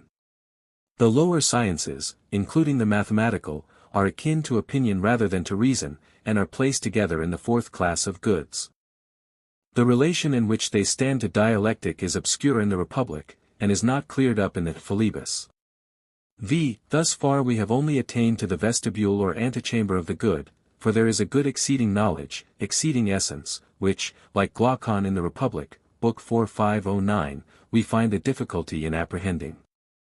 This good is now to be exhibited to us under various aspects and gradations. The relative dignity of pleasure and knowledge has been determined, but they have not yet received their exact position in the scale of goods. Some difficulties occur to us in the enumeration. First, how are we to distinguish the first from the 2nd class of goods, or the second from the 3rd? Secondly, why is there no mention of the supreme mind? Thirdly, the nature of the 4th class. Fourthly, the meaning of the allusion to a 6th class, which is not further investigated. 1. Plato seems to proceed in his table of goods, from the more abstract to the less abstract, from the subjective to the objective, until at the lower end of the scale we fairly descend into the region of human action and feeling. To him, the greater the abstraction the greater the truth, and he is always tending to see abstractions within abstractions, which, like the ideas in the Parmenides, are always appearing one behind another. Hence we find a difficulty in following him into the sphere of thought which he is seeking to attain. First in his scale of goods he places measure, in which he finds the eternal nature. This would be more naturally expressed in modern language as eternal law, and seems to be akin both to the finite and to the mind or cause, which were two of the elements in the former table. Like the supreme nature in the Timaeus, like the ideal beauty in the Symposium or the Phaedrus, or like the ideal good in the Republic, this is the absolute and unapproachable being. But this being is manifested in symmetry and beauty everywhere, in the order of nature and of mind, in the relations of men to one another. For the word measure, he now substitutes the word symmetry, as if intending to express measure conceived as relation. He then proceeds to regard the good no longer in an objective form, but as the human reason seeking to attain truth by the aid of dialectic, such at least we naturally infer to be his meaning, when we consider that both here and in the Republic the sphere of nous or mind is assigned to dialectic. 2. It is remarkable, see above, that this personal conception of mind is confined to the human mind, and not extended to the divine. 3. If we may be allowed to interpret one dialogue of Plato by another, the sciences of figure and number are probably classed with the arts and true opinions, because they proceed from hypotheses, compare Republic, Book 6 511. 4. The sixth class, if a sixth class is to be added, is playfully set aside by a quotation from Orpheus. Plato means to say that a sixth class, if there be such a class, is not worth considering, because pleasure, having only gained the fifth place in the scale of goods, is already out of the running. 6. We may now endeavor to ascertain the relation of the Philebus to the other dialogues. Here Plato shows the same indifference to his own doctrine of ideas which he has already manifested in the Parmenides and the Sophist. The principle of the one and many of which he here speaks, is illustrated by examples in the Sophist and Statesman. Notwithstanding the differences of style, many resemblances may be noticed between the Philebus and Gorgias. The theory of the simultaneousness of pleasure and pain is common to both of them, Philebus, 36b, Gorgias, 496e. There is also a common tendency in them to take up arms against pleasure, although the view of the Philebus, which is probably the later of the two dialogues, is the more moderate. At 46a, there seems to be an allusion to the passage in the Gorgias, 494, in which Socrates dilates on the pleasures of itching and scratching. Nor is there any real discrepancy in the manner in which Gorgias and his art are spoken of in the two dialogues. For Socrates, at 58, is far from implying that the art of rhetoric has a real sphere of practical usefulness. He only means that the refutation of the claims of Gorgias is not necessary for his present purpose. He is saying in effect, admit, if you please, that rhetoric is the greatest and usefulest of sciences. This does not prove that dialectic is not the purest and most exact. From the Sophist and Statesman, we know that his hostility towards the Sophists and rhetoricians was not mitigated in later life, although both in the Statesman and Laws he admits of a higher use of rhetoric. Reasons have been already given for assigning a late date to the Philebus. That the date is probably later than that of the Republic, may be further argued on the following grounds. 1. The general resemblance to the later dialogues and to the Laws. 2. The more complete account of the nature of good and pleasure. 3. The distinction between perception, memory, recollection, and opinion. 34, 38, which indicates a great progress in psychology, also between understanding and imagination, which is described under the figure of the scribe and the painter. 39. A superficial notion may arise that Plato probably wrote shorter dialogues, such as the Philebus, the Sophist, and the Statesman, as studies or preparations for longer ones. This view may be natural, but on further reflection is seen to be fallacious, because these three dialogues are found to make an advance upon the metaphysical conceptions of the Republic. And we can more easily suppose that Plato composed shorter writings after longer ones, than suppose that he lost hold of further points of view which he had once attained. It is more easy to find traces of the Pythagoreans, Eleatics, Megarians, Cynics, Cyrenaics and of the ideas of Anaxagoras, in the Philebus, than to say how much is due to each of them. Had we fuller records of those old philosophers, we should probably find Plato in the midst of the fray attempting to combine Eleatic and Pythagorean doctrines, and seeking to find a truth beyond either being or number, setting up his own concrete conception of good against the abstract practical good of the Cynics, or the abstract intellectual good of the Megarians, and his own idea of classification against the denial of plurality and unity which is also attributed to them, warring against the Euristics as destructive of truth, as he had formerly fought against the Sophists, taking up a middle position between the Cynics and Cyrenaics in his doctrine of pleasure, asserting with more consistency than Anaxagoras the existence of an intelligent mind and cause. Of the Heracliteans, whom he is said by Aristotle to have cultivated in his youth, he speaks in the Philebus, as in the Theaetetus and Cratylus, with irony and contempt. But we have not the knowledge which would enable us to pursue further the line of reflection here indicated, nor can we expect to find perfect clearness or order in the first efforts of mankind to understand the working of their own minds. The ideas which they are attempting to analyze, they are also in process of creating. The abstract universals of which they are seeking to adjust the relations have been already excluded by them from the category of relation. The Philebus, like the Cratylus, is supposed to be the continuation of a previous discussion. An argument respecting the comparative claims of pleasure and wisdom to rank as the chief good has been already carried on between Philebus and Socrates. The argument is now transferred to Protarchus, the son of Callias, 19b, a noble Athenian youth, sprung from a family which had spent a world of money on the sophists, compare Apology 20a, b, Cratylus 391c, Protagoras 337d. Philebus, who appears to be the teacher, 16b, 36d, or elder friend, and perhaps the lover, 53d, of Protarchus, takes no further part in the discussion beyond asserting in the strongest manner his adherence, under all circumstances, to the cause of pleasure. Socrates suggests that they shall have a first and second palm of victory. For there may be a good higher than either pleasure or wisdom, and then neither of them will gain the first prize, but whichever of the two is more akin to this higher good will have a right to the second. They agree, and Socrates opens the game by enlarging on the diversity and opposition which exists among pleasures. For there are pleasures of all kinds, good and bad, wise and foolish, pleasures of the temperate as well as of the intemperate. Protarchus replies that although pleasures may be opposed in so far as they spring from opposite sources, nevertheless as pleasures they are alike. Yes, retorts Socrates, pleasure is like pleasure, as figure is like figure and color like color, yet we all know that there is great variety among figures and colors. Protarchus does not see the drift of this remark, and Socrates proceeds to ask how he can have a right to attribute a new predicate, i.e., good, to pleasures in general, when he cannot deny that they are different. What common property in all of them does he mean to indicate by the term good?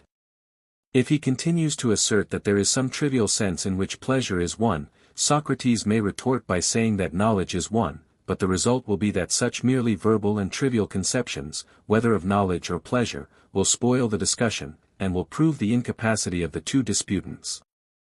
In order to avoid this danger, he proposes that they shall beat a retreat, and, before they proceed, come to an understanding about the high argument of the one and the many. Protarchus agrees to the proposal, but he is under the impression that Socrates means to discuss the common question, how a sensible object can be one, and yet have opposite attributes, such as great and small, light and heavy, or how there can be many members in one body, and the like wonders. Socrates has long ceased to see any wonder in these phenomena. His difficulties begin with the application of number to abstract unities, e.g., man, good, and with the attempt to divide them. For have these unities of idea any real existence? How, if imperishable, can they enter into the world of generation? How, as units, can they be divided and dispersed among different objects? Or do they exist in their entirety in each object? These difficulties are but imperfectly answered by Socrates in what follows. We speak of a one and many, which is ever flowing in and out of all things, concerning which a young man often runs wild in his first metaphysical enthusiasm, talking about analysis and synthesis to his father and mother and the neighbors, hardly sparing even his dog.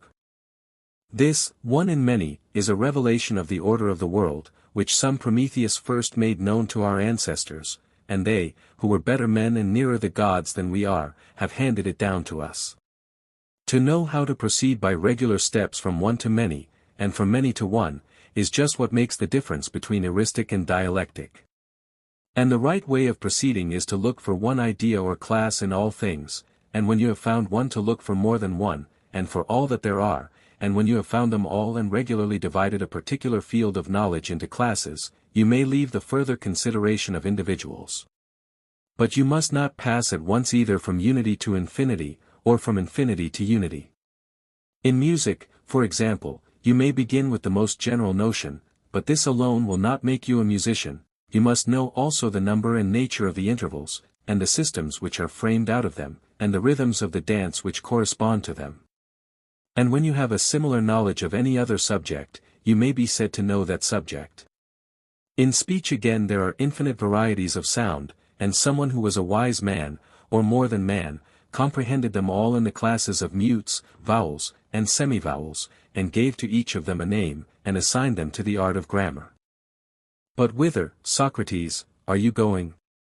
And what has this to do with the comparative eligibility of pleasure and wisdom? Socrates replies, that before we can adjust their respective claims, we want to know the number and kinds of both of them. What are they? He is requested to answer the question himself. That he will, if he may be allowed to make one or two preliminary remarks. In the first place he has a dreamy recollection of hearing that neither pleasure nor knowledge is the highest good, for the good should be perfect and sufficient. But is the life of pleasure perfect and sufficient, when deprived of memory, consciousness, anticipation? Is not this the life of an oyster? Or is the life of mind sufficient, if devoid of any particle of pleasure? Must not the union of the two be higher and more eligible than either separately? And is not the element which makes this mixed life eligible more akin to mind than to pleasure? Thus pleasure is rejected and mind is rejected. And yet there may be a life of mind, not human but divine, which conquers still. But, if we are to pursue this argument further, we shall require some new weapons, and by this, I mean a new classification of existence. And now, having obtained our classes, we may determine in which our conqueror life is to be placed, clearly in the third or mixed class, in which the finite gives law to the infinite. And in which is pleasure to find a place. As clearly in the infinite or indefinite, which alone, as Protarchus thinks, who seems to confuse the infinite with the superlative, gives to pleasure the character of the absolute good. Yes, retorts Socrates, and also to pain the character of absolute evil. And therefore the infinite cannot be that which imparts to pleasure the nature of the good. But where shall we place mind? That is a very serious and awful question, which may be prefaced by another. Is mind or chance the Lord of the universe? All philosophers will say the first, and yet, perhaps, they may be only magnifying themselves. And for this reason I should like to consider the matter a little more deeply, even though some lovers of disorder in the world should ridicule my attempt. Now the elements earth, air, fire, water, exist in us, and they exist in the cosmos, but they are purer and fairer in the cosmos than they are in us, and they come to us from thence. And as we have a soul as well as a body, in like manner the elements of the finite, the infinite, the union of the two, and the cause, are found to exist in us. And if they, like the elements, exist in us, and the three first exist in the world, must not the fourth or cause which is the noblest of them, exist in the world? And this cause is wisdom or mind, the royal mind of Zeus, who is the king of all, as there are other gods who have other noble attributes. Observe how well this agrees with the testimony of men of old, who affirmed mind to be the ruler of the universe. And remember that mind belongs to the class which we term the cause, and pleasure to the infinite or indefinite class. We will examine the place and origin of both. What is the origin of pleasure? Her natural seat is the mixed class, in which health and harmony were placed. Pain is the violation, and pleasure the restoration of limit. There is a natural union of finite and infinite, which in hunger, thirst, heat, cold, is impaired. This is painful, but the return to nature, in which the elements are restored to their normal proportions, is pleasant. Here is our first class of pleasures. And another class of pleasures and pains are hopes and fears, these are in the mind only. And inasmuch as the pleasures are unalloyed by pains and the pains by pleasures, the examination of them may show us whether all pleasure is to be desired, or whether this entire desirableness is not rather the attribute of another class. But if pleasures and pains consist in the violation and restoration of limit, may there not be a neutral state, in which there is neither dissolution nor restoration? That is a further question, and admitting, as we must, the possibility of such a state, there seems to be no reason why the life of wisdom should not exist in this neutral state, which is, moreover, the state of the gods, who cannot, without indecency, be supposed to feel either joy or sorrow. The second class of pleasures involves memory. There are affections which are extinguished before they reach the soul, and of these there is no consciousness, and therefore no memory. And there are affections which the body and soul feel together, and this feeling is termed consciousness. And memory is the preservation of consciousness, and reminiscence is the recovery of consciousness. Now the memory of pleasure, when a man is in pain, is the memory of the opposite of his actual bodily state, and is therefore not in the body, but in the mind. And there may be an intermediate state, in which a person is balanced between pleasure and pain. In his body there is want which is a cause of pain, but in his mind a sure hope of replenishment, which is pleasant. But if the hope be converted into despair, he has two pains and not a balance of pain and pleasure. Another question is raised, may not pleasures, like opinions, be true and false? In the sense of being real, both must be admitted to be true, nor can we deny that to both of them qualities may be attributed, for pleasures as well as opinions may be described as good or bad. And though we do not all of us allow that there are true and false pleasures, we all acknowledge that there are some pleasures associated with right opinion, and others with falsehood and ignorance. Let us endeavor to analyze the nature of this association. Opinion is based on perception, which may be correct or mistaken. You may see a figure at a distance, and say first of all, this is a man, and then say, no, this is an image made by the shepherds. And you may affirm this in a proposition to your companion, or make the remark mentally to yourself. Whether the words are actually spoken or not, on such occasions there is a scribe within who registers them, and a painter who paints the images of the things which the scribe has written down in the soul, at least that is my own notion of the process, and the words and images which are inscribed by them may be either true or false, and they may represent either past, present, or future. And, representing the future, they must also represent the pleasures and pains of anticipation, the visions of gold and other fancies which are never wanting in the mind of man. Now these hopes, as they are termed, are propositions, which are sometimes true, and sometimes false, for the good, who are the friends of the gods, see true pictures of the future, and the bad false ones.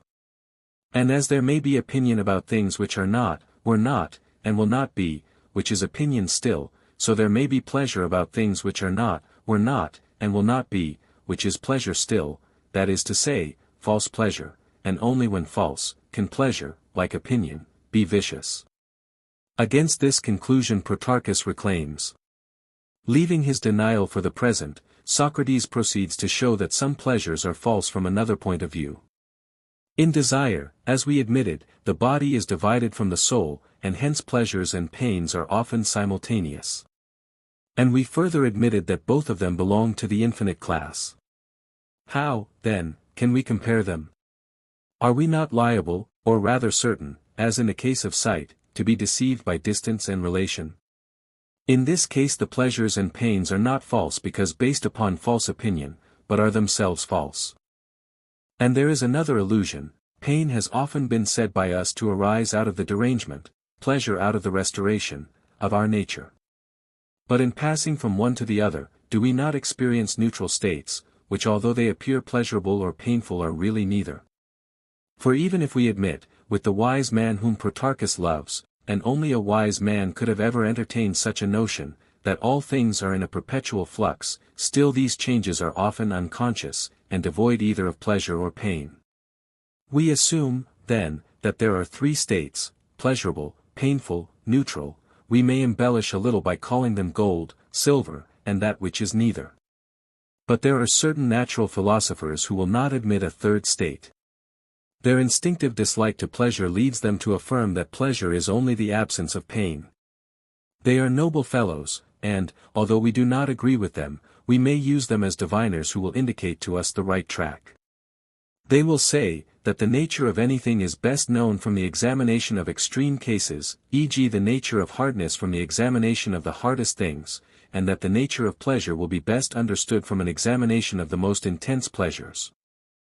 Now these are the pleasures of the body, not of the mind, the pleasures of disease and not of health, the pleasures of the intemperate and not of the temperate.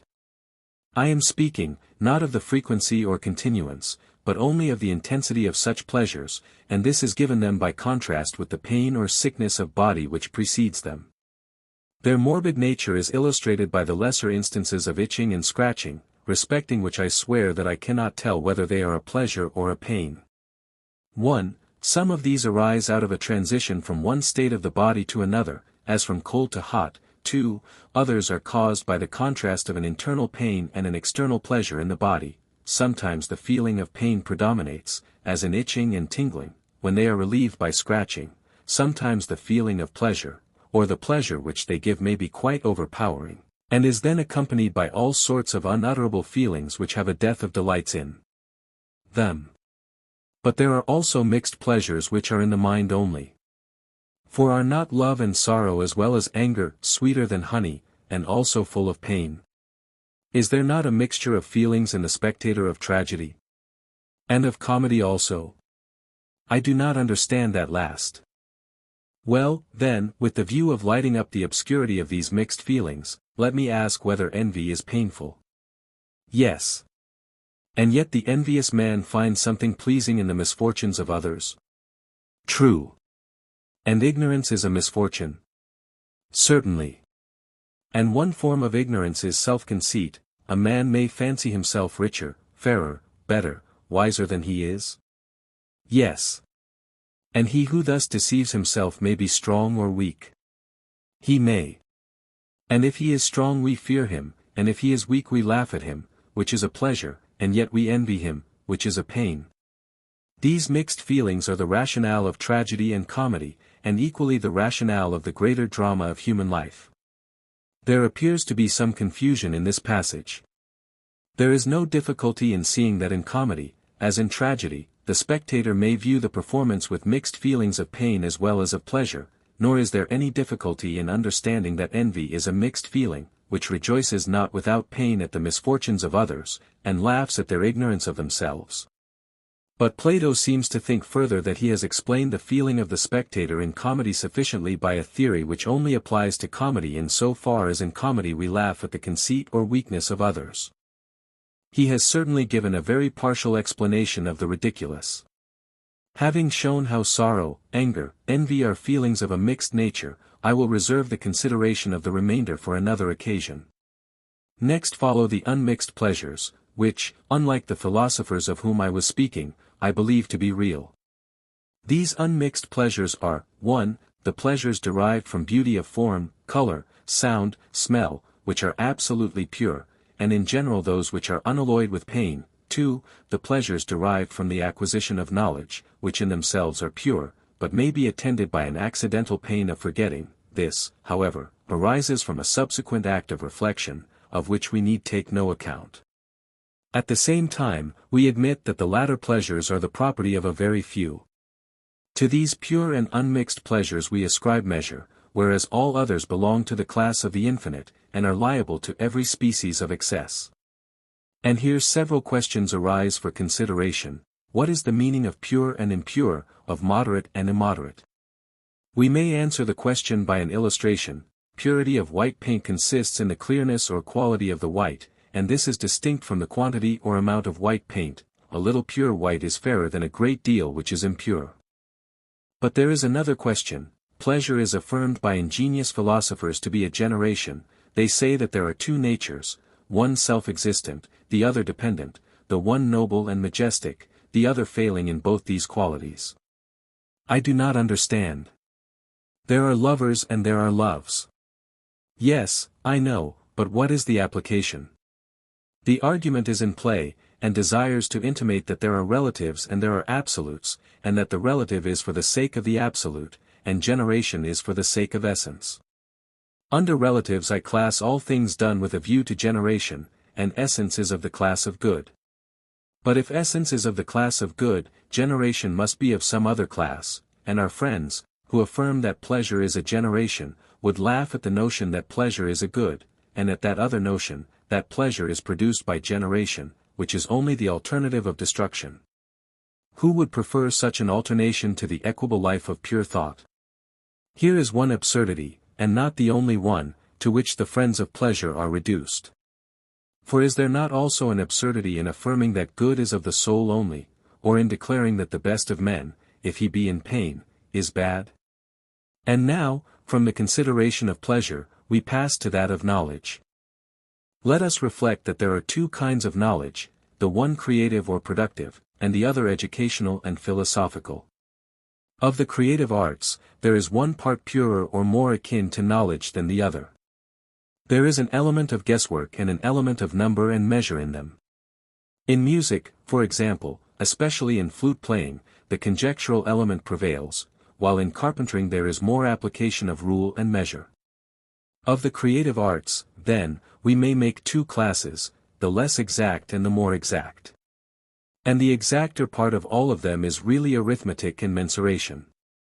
But arithmetic and mensuration again may be subdivided with reference either to their use in the concrete, or to their nature in the abstract, as they are regarded popularly in building and binding, or theoretically by philosophers.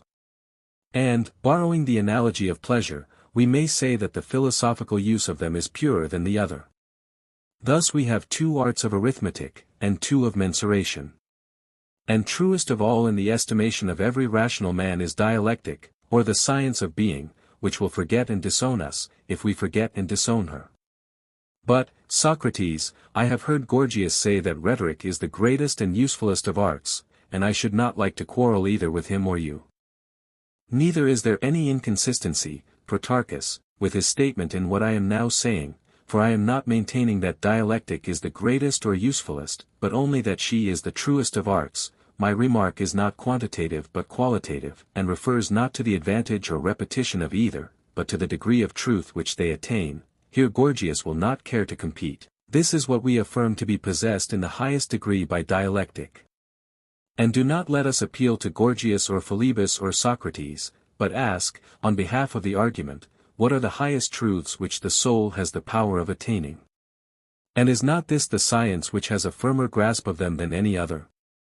For the arts generally are only occupied with matters of opinion, and with the production and action and passion of this sensible world.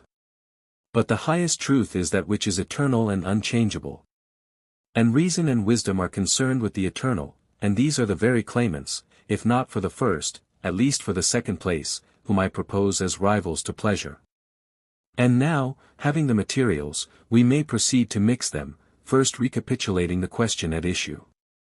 Philebus affirmed pleasure to be the good, and assumed them to be one nature. I affirmed that they were 2 natures, and declared that knowledge was more akin to the good than pleasure.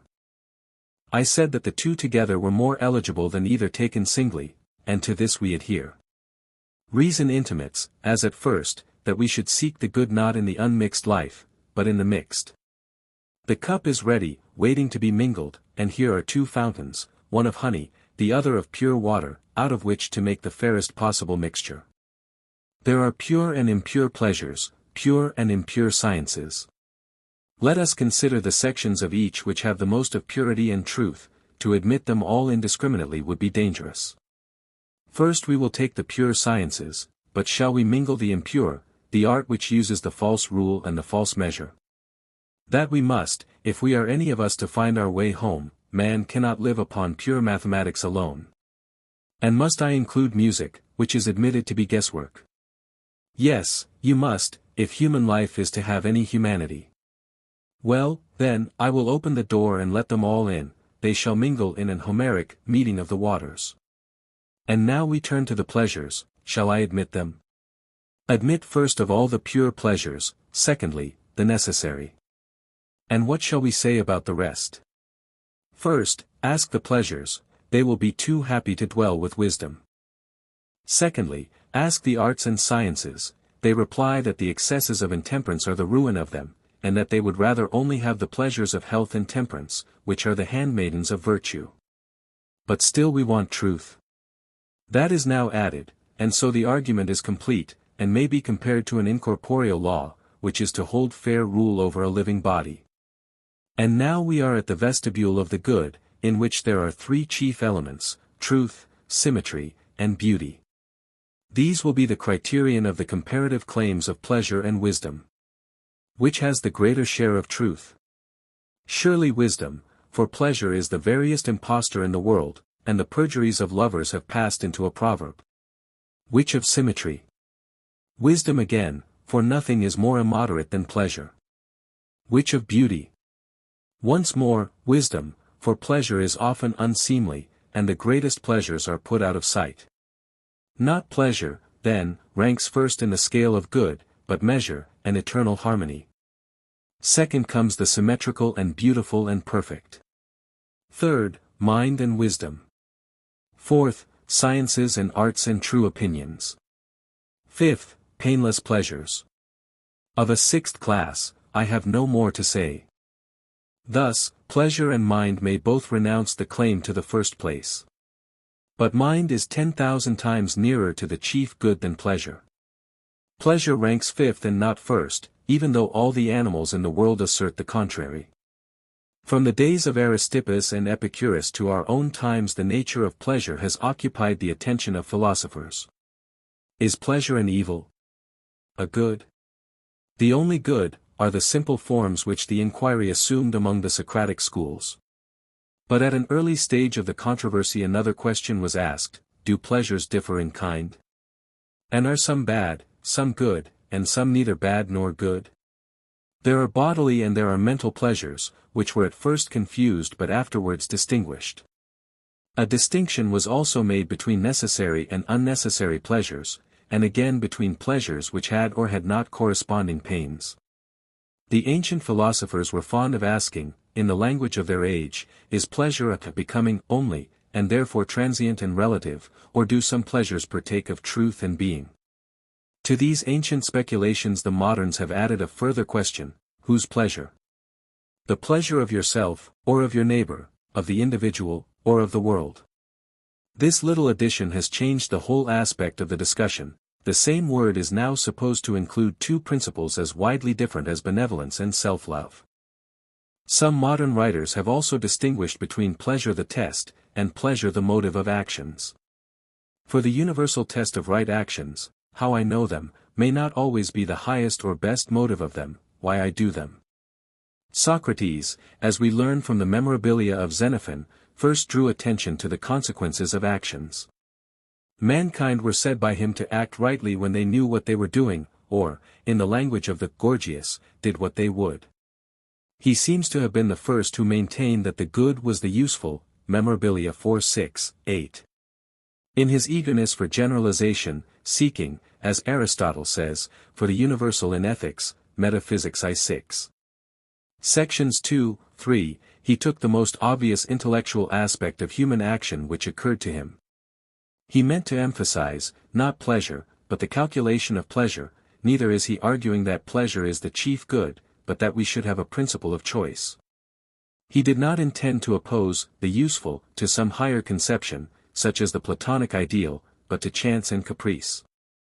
The Platonic Socrates pursues the same vein of thought in the Protagoras, 351 following, where he argues against the so-called sophist that pleasure and pain are the final standards and motives of good and evil, and that the salvation of human life depends upon a right estimate of pleasures greater or less when seen near and at a distance.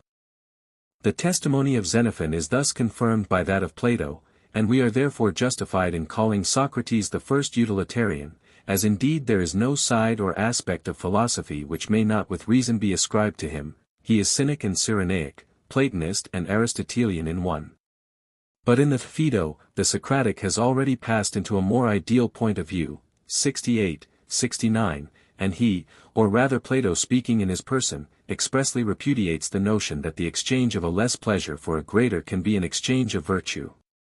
Such virtue is the virtue of ordinary men who live in the world of appearance. They are temperate only that they may enjoy the pleasures of intemperance, and courageous from fear of danger. Whereas the philosopher is seeking after wisdom and not after pleasure, whether near or distant, he is the mystic, the initiated, who has learnt to despise the body and is yearning all his life long for a truth which will hereafter be revealed to him. In the Republic, 9:582, the pleasures of knowledge are affirmed to be superior to other pleasures, because the philosopher so estimates them, and he alone has had experience of both kinds. Compare a similar argument urged by one of the latest defenders of utilitarianism, Mill's Utilitarianism, p. It has not satisfied their imagination, it has offended their taste. To elevate pleasure, the most fleeting of all things, into a general idea seems to such men a contradiction. They do not desire to bring down their theory to the level of their practice. The simplicity of the greatest happiness principle has been acceptable to philosophers, but the better part of the world has been slow to receive it. Before proceeding, we may make a few admissions which will narrow the field of dispute, and we may as well leave behind a few prejudices, which intelligent opponents of utilitarianism have by this time agreed to discard. Philebus, 14d. We admit that utility is coextensive with right, and that no action can be right which does not tend to the happiness of mankind. We acknowledge that a large class of actions are made right or wrong by their consequences only. We say further that mankind are not too mindful, but that they are far too regardless of consequences, and that they need to have the doctrine of utility habitually inculcated on them. We recognize the value of a principle which can supply a connecting link between ethics and politics, and under which all human actions are or may be included. The desire to promote happiness is no mean preference of expediency to right, but one of the highest and noblest motives by which human nature can be animated. Neither in referring actions to the test of utility have we to make a laborious calculation, any more than in trying them by other standards of morals. For long ago they have been classified sufficiently for all practical purposes by the thinker, by the legislator, by the opinion of the world. Whatever may be the hypothesis on which they are explained, or which in doubtful cases may be applied to the regulation of them, we are very rarely, if ever, called upon at the moment of performing them to determine their effect upon the happiness of mankind. There is a theory which has been contrasted with utility by Paley and others, the theory of a moral sense. Are our ideas of right and wrong innate or derived from experience? This, perhaps, is another of those speculations which intelligent men might agree to discard. For it has been worn threadbare, and either alternative is equally consistent with a transcendental or with an eudaimonistic system of ethics, with a greatest happiness principle or with Kant's law of duty. Yet to avoid misconception, what appears to be the truth about the origin of our moral ideas may be shortly summed up as follows. To each of us individually our moral ideas come first of all in childhood through the medium of education, from parents and teachers, assisted by the unconscious influence of language. They are impressed upon a mind which at first is like a waxen tablet, adapted to receive them, but they soon become fixed or set, and in after life are strengthened, or perhaps weakened by the force of public opinion. They may be corrected and enlarged by experience, they may be reasoned about, they may be brought home to us by the circumstances of our lives, they may be intensified by imagination, by reflection, by a course of action likely to confirm them. Under the influence of religious feeling or by an effort of thought, anyone beginning with the ordinary rules of morality may create out of them for himself ideals of holiness and virtue.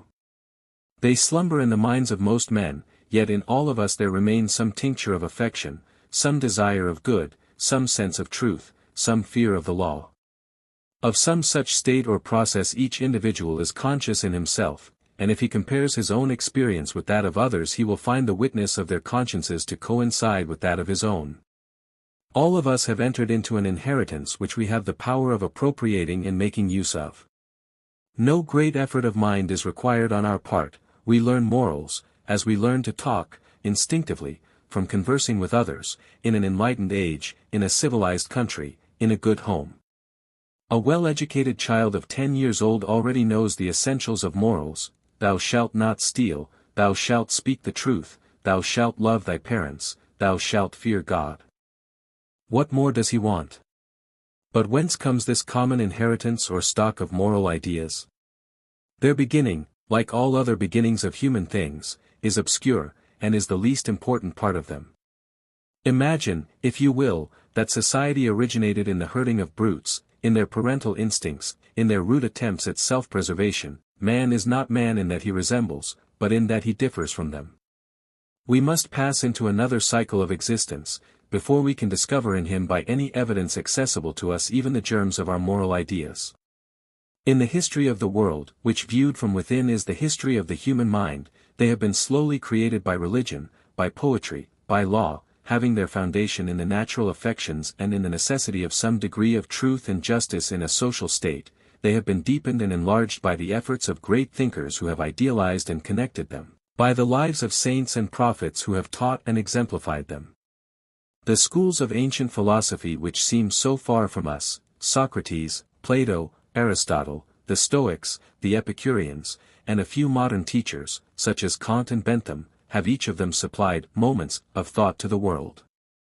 The life of Christ has embodied a divine love, wisdom, patience, reasonableness.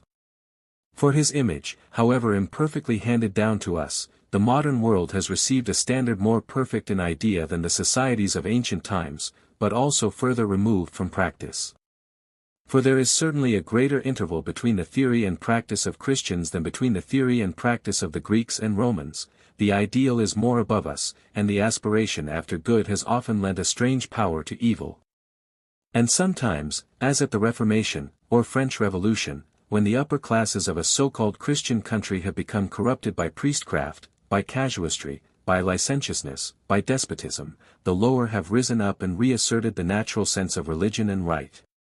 We may further remark that our moral ideas, as the world grows older, perhaps as we grow older ourselves, unless they have been undermined in us by false philosophy or the practice of mental analysis, or infected by the corruption of society or by some moral disorder in the individual, are constantly assuming a more natural and necessary character. The habit of the mind, the opinion of the world, familiarizes them to us, and they take more and more the form of immediate intuition. The moral sense comes last and not first in the order of their development, and is the instinct which we have inherited or acquired, not the nobler effort of reflection which created them and which keeps them alive. We do not stop to reason about common honesty. Whenever we are not blinded by self-deceit, as for example in judging the actions of others, we have no hesitation in determining what is right and wrong. The principles of morality, when not at variance with some desire or worldly interest of our own, or with the opinion of the public, are hardly perceived by us, but in a conflict of reason and passion they assert their authority and are not overcome without remorse. Such is a brief outline of the history of our moral ideas. We have to distinguish, first of all, the manner in which they have grown up in the world from the manner in which they have been communicated to each of us. We may represent them to ourselves as flowing out of the boundless ocean of language and thought in little rills, which convey them to the heart and brain of each individual. But neither must we confound the theories or aspects of morality with the origin of our moral ideas. These are not the roots or origins of morals, but the latest efforts of reflection, the lights in which the whole moral world has been regarded by different thinkers and successive generations of men. If we ask, which of these many theories is the true one? We may answer, all of them: moral sense, innate ideas, a priori, a posteriori notions, the philosophy of experience, the philosophy of intuition, all of them have added something to our conception of ethics, no one of them is the whole truth. But to decide how far our ideas of morality are derived from one source or another, to determine what history, what philosophy has contributed to them, to distinguish the original, simple elements from the manifold and complex applications of them, would be a long inquiry too far removed from the question which we are now pursuing. Bearing in mind the distinction which we have been seeking to establish between our earliest and our most mature ideas of morality, we may now proceed to state the theory of utility, not exactly in the words, but in the spirit of one of its ablest and most moderate supporters. 39. That which alone makes actions either right or desirable is their utility, or tendency to promote the happiness of mankind, or, in other words, to increase the sum of pleasure in the world. But all pleasures are not the same, they differ in quality as well as in quantity, and the pleasure which is superior in quality is incommensurable with the inferior. Neither is the pleasure or happiness, which we seek, our own pleasure, but that of others, of our family, of our country, of mankind. The desire of this, and even the sacrifice of our own interest to that of other men, may become a passion to a rightly educated nature.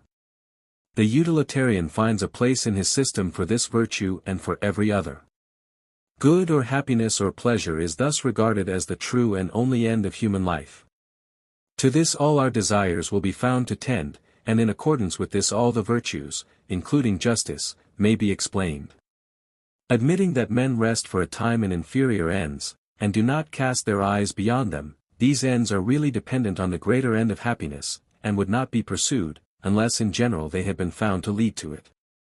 The existence of such an end is proved, as in Aristotle's time, so in our own, by the universal fact that men desire it. The obligation to promote it is based upon the social nature of man. This sense of duty is shared by all of us in some degree, and is capable of being greatly fostered and strengthened. So far from being inconsistent with religion, the greatest happiness principle is in the highest degree agreeable to it. For what can be more reasonable than that God should will the happiness of all his creatures? And in working out their happiness we may be said to be working together with him. Nor is it inconceivable that a new enthusiasm of the future, far stronger than any old religion, may be based upon such a conception. But then for the familiar phrase of the greatest happiness principle, it seems as if we ought now to read the noblest happiness principle, the happiness of others principle, the principle not of the greatest, but of the highest pleasure, pursued with no more regard to our own immediate interest than is required by the law of self-preservation. Transfer the thought of happiness to another life, dropping the external circumstances which form so large a part of our idea of happiness in this, and the meaning of the word becomes indistinguishable from holiness, harmony, wisdom, love. By the slight addition of others, all the associations of the word are altered. We seem to have passed over from one theory of morals to the opposite. For allowing that the happiness of others is reflected on ourselves, and also that every man must live before he can do good to others, still the last limitation is a very trifling exception, and the happiness of another is very far from compensating for the loss of our own. According to Mr. Mill, he would best carry out the principle of utility who sacrificed his own pleasure most to that of his fellowmen. But if so, Hobbes and Butler, Shaftesbury and Hume, are not so far apart as they and their followers imagine. The thought of self and the thought of others are alike superseded in the more general notion of the happiness of mankind at large. But in this composite good, until society becomes perfected, the friend of man himself has generally the least share, and may be a great sufferer. And now what objection have we to urge against a system of moral philosophy so beneficent, so enlightened, so ideal, and at the same time so practical, so Christian, as we may say without exaggeration, and which has the further advantage of resting morality on a principle intelligible to all capacities? Have we not found that which Socrates and Plato grew old in seeking? Are we not desirous of happiness, at any rate for ourselves and our friends, if not for all mankind? If, as is natural, we begin by thinking of ourselves first, we are easily led on to think of others, for we cannot help acknowledging that what is right for us is the right and inheritance of others.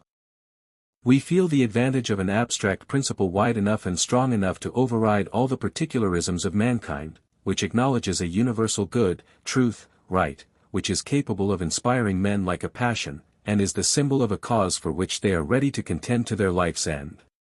And if we test this principle by the lives of its professors, it would certainly appear inferior to none as a rule of action. From the days of Eudoxus, Aristotle Ethics X2, and Epicurus to our own, the votaries of pleasure have gained belief for their principles by their practice. Two of the noblest and most disinterested men who have lived in this century, Bentham and J. S. Mill, whose lives were a long devotion to the service of their fellows, have been among the most enthusiastic supporters of utility, while among their contemporaries, some who were of a more mystical turn of mind, have ended rather in aspiration than in action, and have been found unequal to the duties of life. Looking back on them now that they are removed from the scene, we feel that mankind has been the better for them. The world was against them while they lived, but this is rather a reason for admiring than for depreciating them. Nor can anyone doubt that the influence of their philosophy on politics, especially on foreign politics, on law, on social life, has been upon the whole beneficial. Nevertheless, they will never have justice done to them, for they do not agree either with the better feeling of the multitude or with the idealism of more refined thinkers. Without Bentham, a great word in the history of philosophy would have remained unspoken. Yet to this day it is rare to hear his name received with any mark of respect such as would be freely granted to the ambiguous memory of some father of the Church. The odium which attached to him when alive has not been removed by his death. For he shocked his contemporaries by egotism and want of taste, and this generation which has reaped the benefit of his labors has inherited the feeling of the last. He was before his own age, and is hardly remembered in this.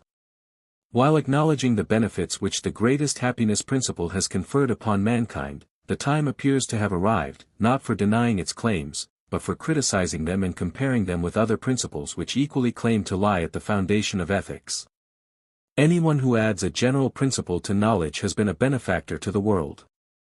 But there is a danger that, in his first enthusiasm, he may not recognize the proportions or limitations to which his truth is subjected. He does not see how far he has given birth to a truism, or how that which is a truth to him is a truism to the rest of the world, or may degenerate in the next generation.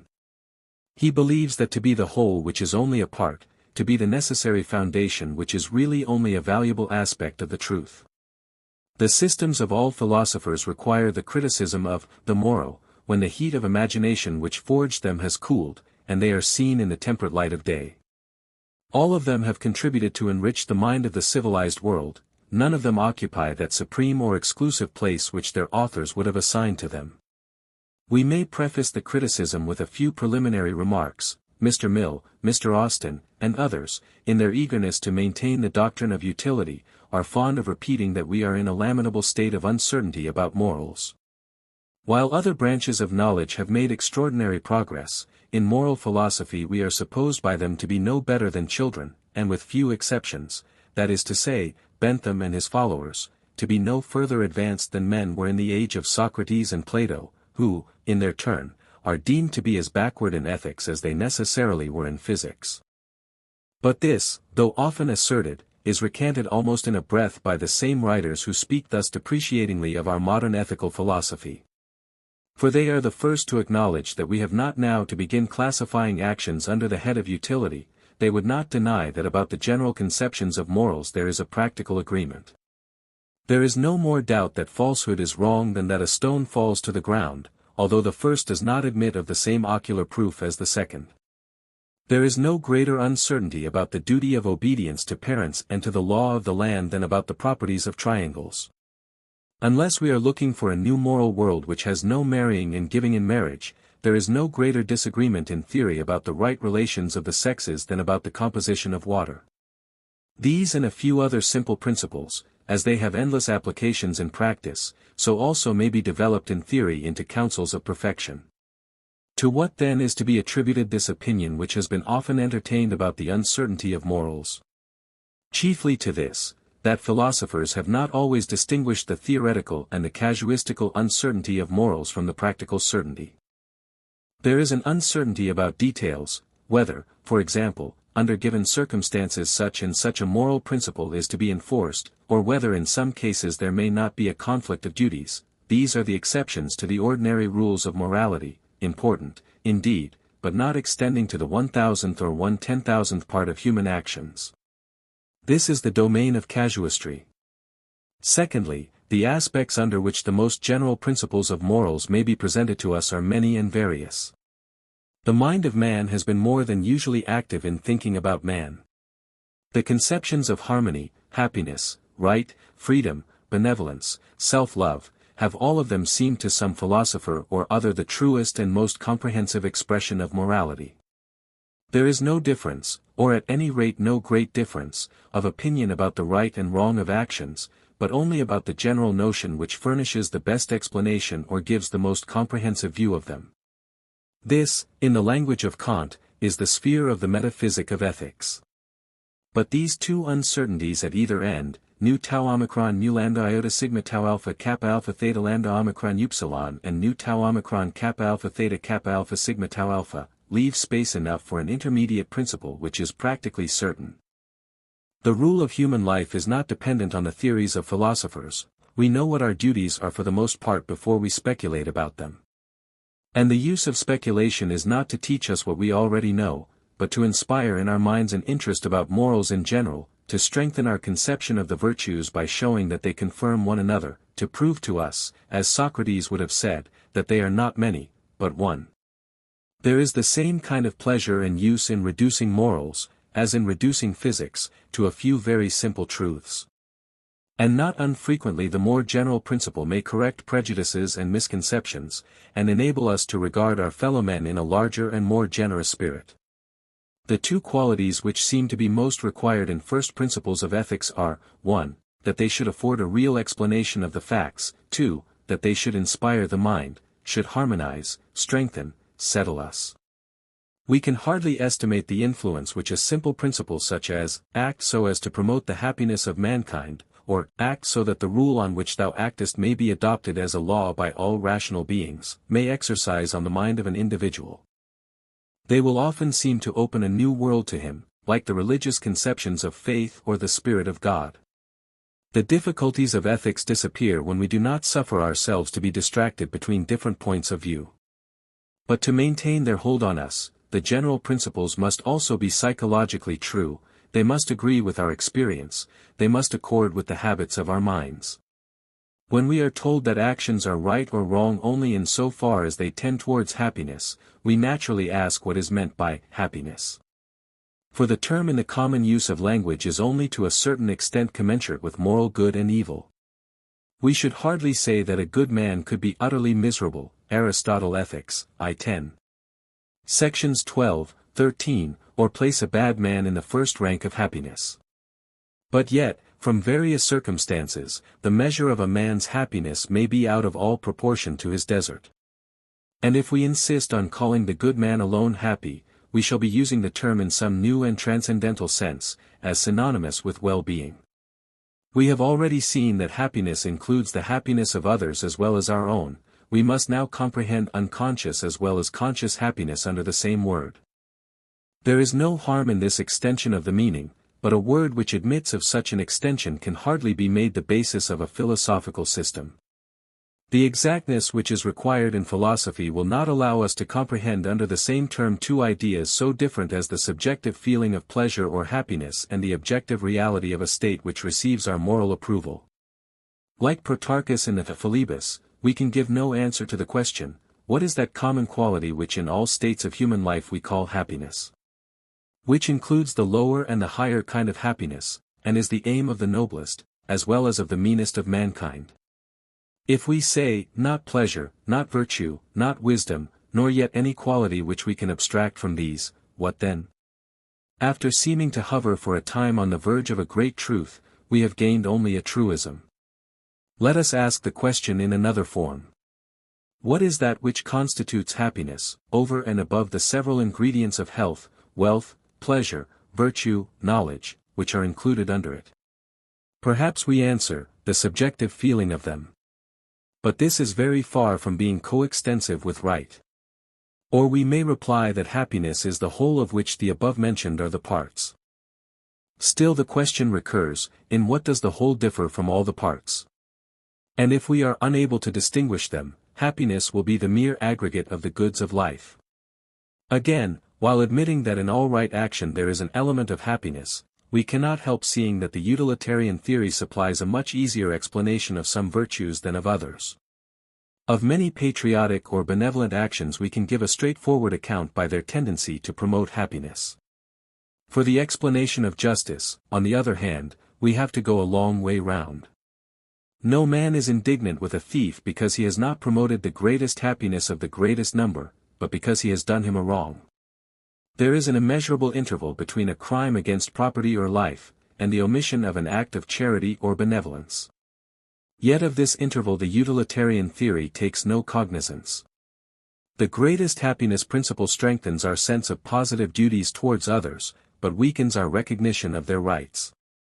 To promote in every way possible the happiness of others may be a counsel of perfection, but hardly seems to offer any ground for a theory of obligation.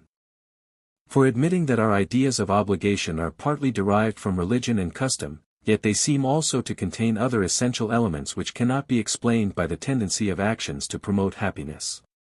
Whence comes the necessity of them?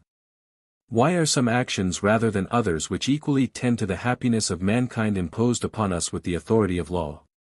You ought and you had better are fundamental distinctions in human thought, and having such distinctions, why should we seek to efface and unsettle them?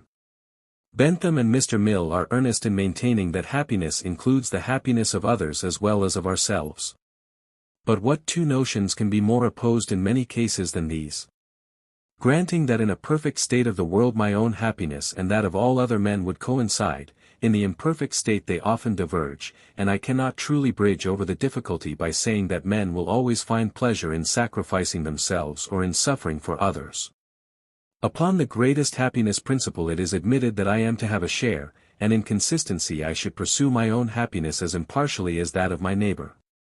But who can decide what proportion should be mine and what his, except on the principle that I am most likely to be deceived in my own favor, and had therefore better give the larger share, if not all, to him?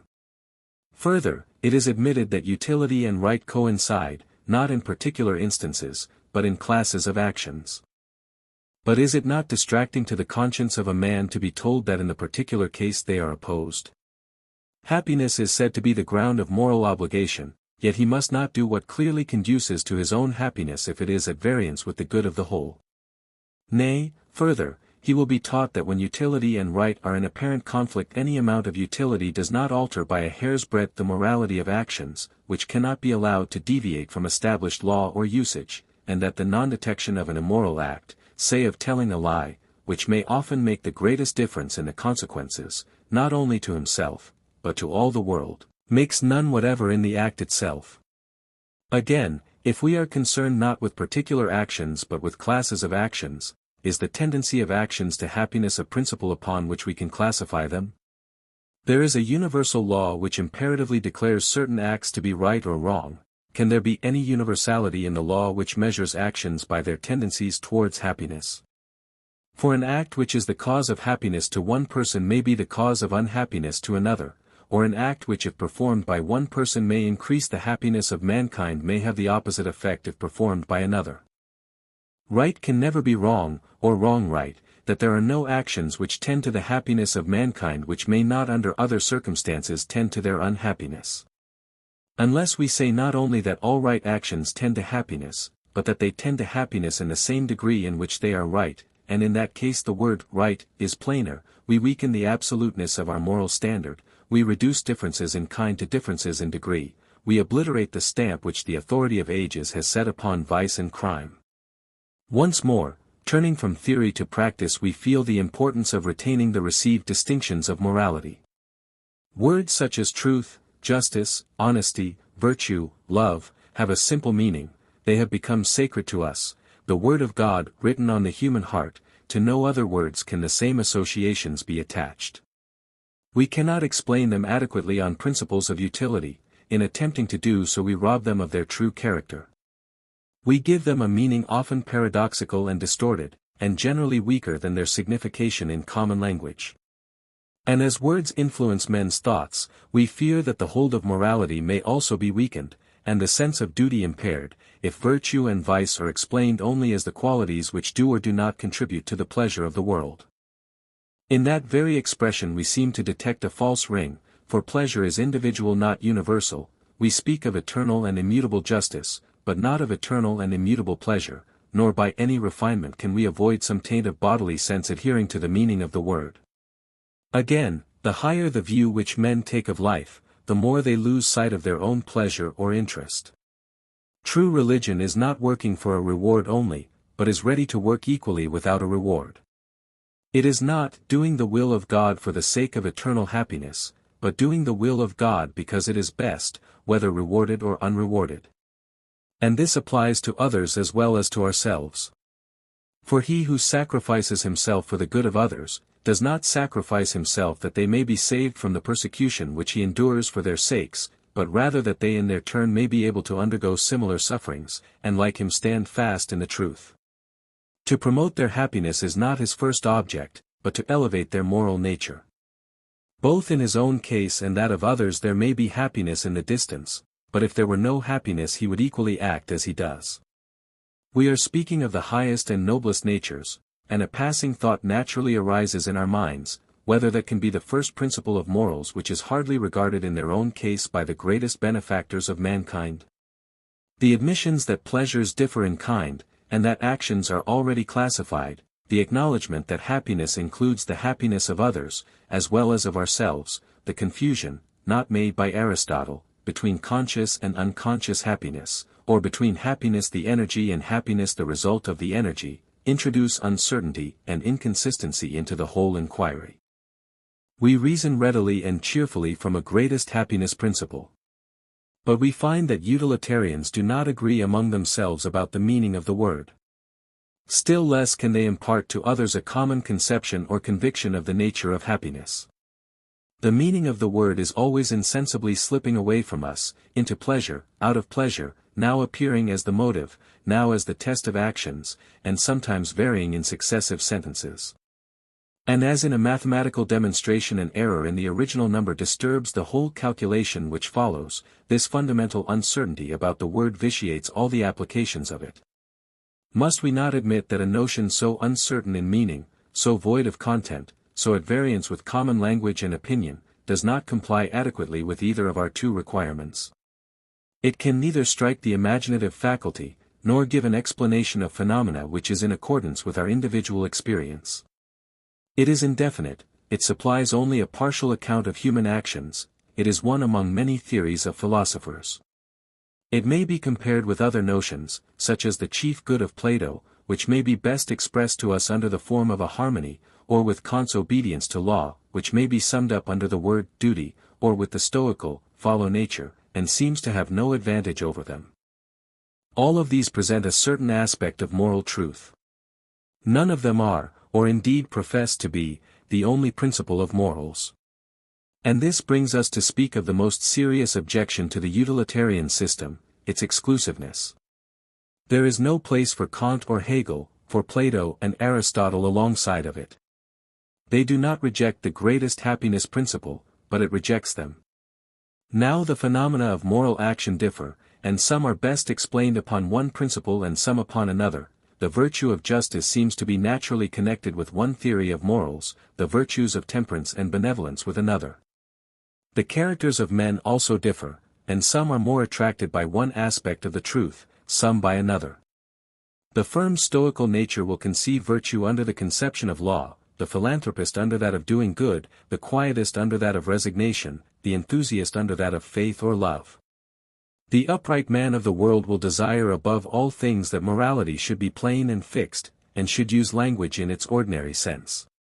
Persons of an imaginative temperament will generally be dissatisfied with the words utility or pleasure. Their principle of right is of a far higher character. What or where to be found they cannot always distinctly tell, deduced from the laws of human nature, says one, resting on the will of God, says another, based upon some transcendental idea which animates more worlds than one, says a third. Omega nu mu omicron iota pyro kappa epsilon iota nu tau alpha iota psi pi omicron delta epsilon, omicron rho alpha nu delta iota alpha theta rho alpha tau epsilon kappa nu omega theta nu tau epsilon. To satisfy an imaginative nature in any degree, the doctrine of utility must be so transfigured that it becomes altogether different and loses all simplicity. But why, since there are different characters among men, should we not allow them to envisage morality accordingly, and be thankful to the great men who have provided for all of us modes and instruments of thought? Would the world have been better if there had been no Stoics or Kantists, no Platonists or Cartesians? No more than if the other pole of moral philosophy had been excluded. All men have principles which are above their practice, they admit premises which, if carried to their conclusions, are a sufficient basis of morals. In asserting liberty of speculation we are not encouraging individuals to make right or wrong for themselves, but only conceding that they may choose the form under which they prefer to contemplate them. Nor do we say that one of these aspects is as true and good as another, but that they all of them, if they are not mere sophisms and illusions, define and bring into relief some part of the truth which would have been obscure without their light. Why should we endeavor to bind all men within the limits of a single metaphysical conception? The necessary imperfection of language seems to require that we should view the same truth under more than one aspect. We are living in the second age of utilitarianism, when the charm of novelty and the fervor of the first disciples has passed away. The doctrine is no longer stated in the forcible paradoxical manner of Bentham, but has to be adapted to meet objections, its corners are rubbed off, and the meaning of its most characteristic expressions is softened. The array of the enemy melts away when we approach him. The greatest happiness of the greatest number was a great original idea when enunciated by Bentham, which leavened a generation and has left its mark on thought and civilization in all succeeding times. His grasp of it had the intensity of genius. In the spirit of an ancient philosopher he would have denied that pleasures differed in kind, or that by happiness he meant anything but pleasure. He would perhaps have revolted us by his thoroughness. The guardianship of his doctrine has passed into other hands, and now we seem to see its weak points, its ambiguities, its want of exactness while assuming the highest exactness, its one-sidedness, its paradoxical explanation of several of the virtues. No philosophy has ever stood this criticism of the next generation, though the founders of all of them have imagined that they were built upon a rock. And the utilitarian system, like others, has yielded to the inevitable analysis. Even in the opinion of her admirers she has been terribly damaged, Philebus, 23a, and is no longer the only moral philosophy, but one among many which have contributed in various degrees to the intellectual progress of mankind. But because the utilitarian philosophy can no longer claim the prize, we must not refuse to acknowledge the great benefits conferred by it on the world. All philosophies are refuted in their turn, says the skeptic, and he looks forward to all future systems sharing the fate of the past. All philosophies remain, says the thinker, they have done a great work in their own day, and they supply posterity with aspects of the truth and with instruments of thought. Though they may be shorn of their glory, they retain their place in the organism of knowledge.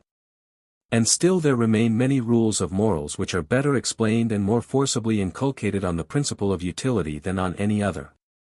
The question, will such and such an action promote the happiness of myself, my family, my country, the world? May check the rising feeling of pride or honor which would cause a quarrel, an estrangement, a war. How can I contribute to the greatest happiness of others, is another form of the question which will be more attractive to the minds of many than a deduction of the duty of benevolence from a priori principles. In politics especially, hardly any other argument can be allowed to have weight except the happiness of a people. All parties alike profess to aim at this, which though often used only as the disguise of self-interest has a great and real influence on the minds of statesmen.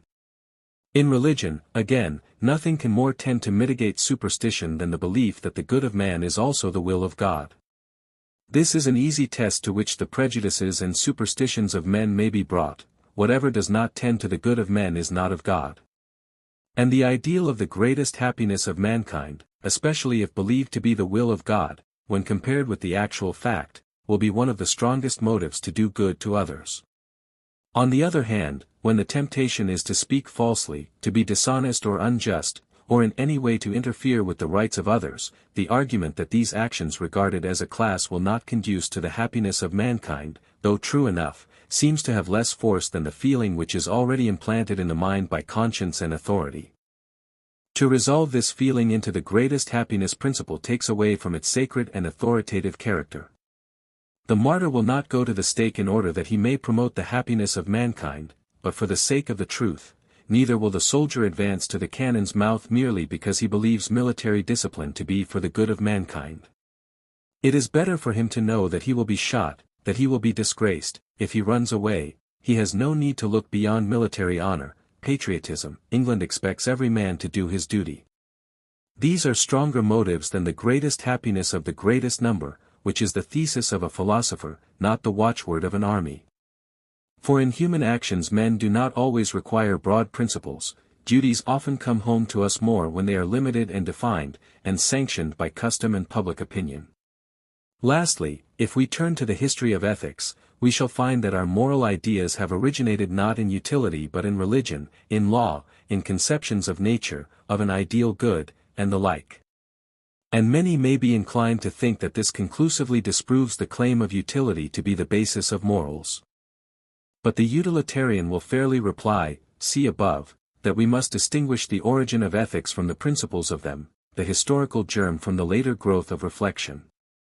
And he may also truly add that for 2,000 years and more, utility, if not the originating, has been the great corrective principle in law, in politics, in religion, leading men to ask how evil may be diminished and good increased, by what course of policy the public interest may be promoted, and to understand that God wills the happiness, not of some of his creatures and in this world only, but of all of them and in every stage of their existence. What is the place of happiness or utility in a system of moral philosophy, is analogous to the question asked in the Philebus: what rank does pleasure hold in the scale of goods? Admitting the greatest happiness principle to be true and valuable, and the necessary foundation of that part of morals which relates to the consequences of actions, we still have to consider whether this or some other general notion is the highest principle of human life. We may try them in this comparison by three tests: definiteness, comprehensiveness, and motive power. There are three subjective principles of morals: sympathy, benevolence, self-love. But sympathy seems to rest morality on feelings which differ widely even in good men. Benevolence and self-love torture one half of our virtuous actions into the likeness of the other. The greatest happiness principle, which includes both, has the advantage over all these in comprehensiveness, but the advantage is purchased at the expense of definiteness. Again, there are the legal and political principles of morals: freedom, equality, rights of persons, every man to count for one and no man for more than one, every man equal in the eye of the law and of the legislator. There is also the other sort of political morality, which if not beginning with, might is right, at any rate seeks to deduce our ideas of justice from the necessities of the state and of society. According to this view the greatest good of men is obedience to law, the best human government is a rational despotism, and the best idea which we can form of a divine being is that of a despot acting not wholly without regard to law and order. To such a view the present mixed state of the world, not wholly evil or wholly good, is supposed to be a witness. More we might desire to have, but are not permitted. Though a human tyrant would be intolerable, a divine tyrant is a very tolerable governor of the universe.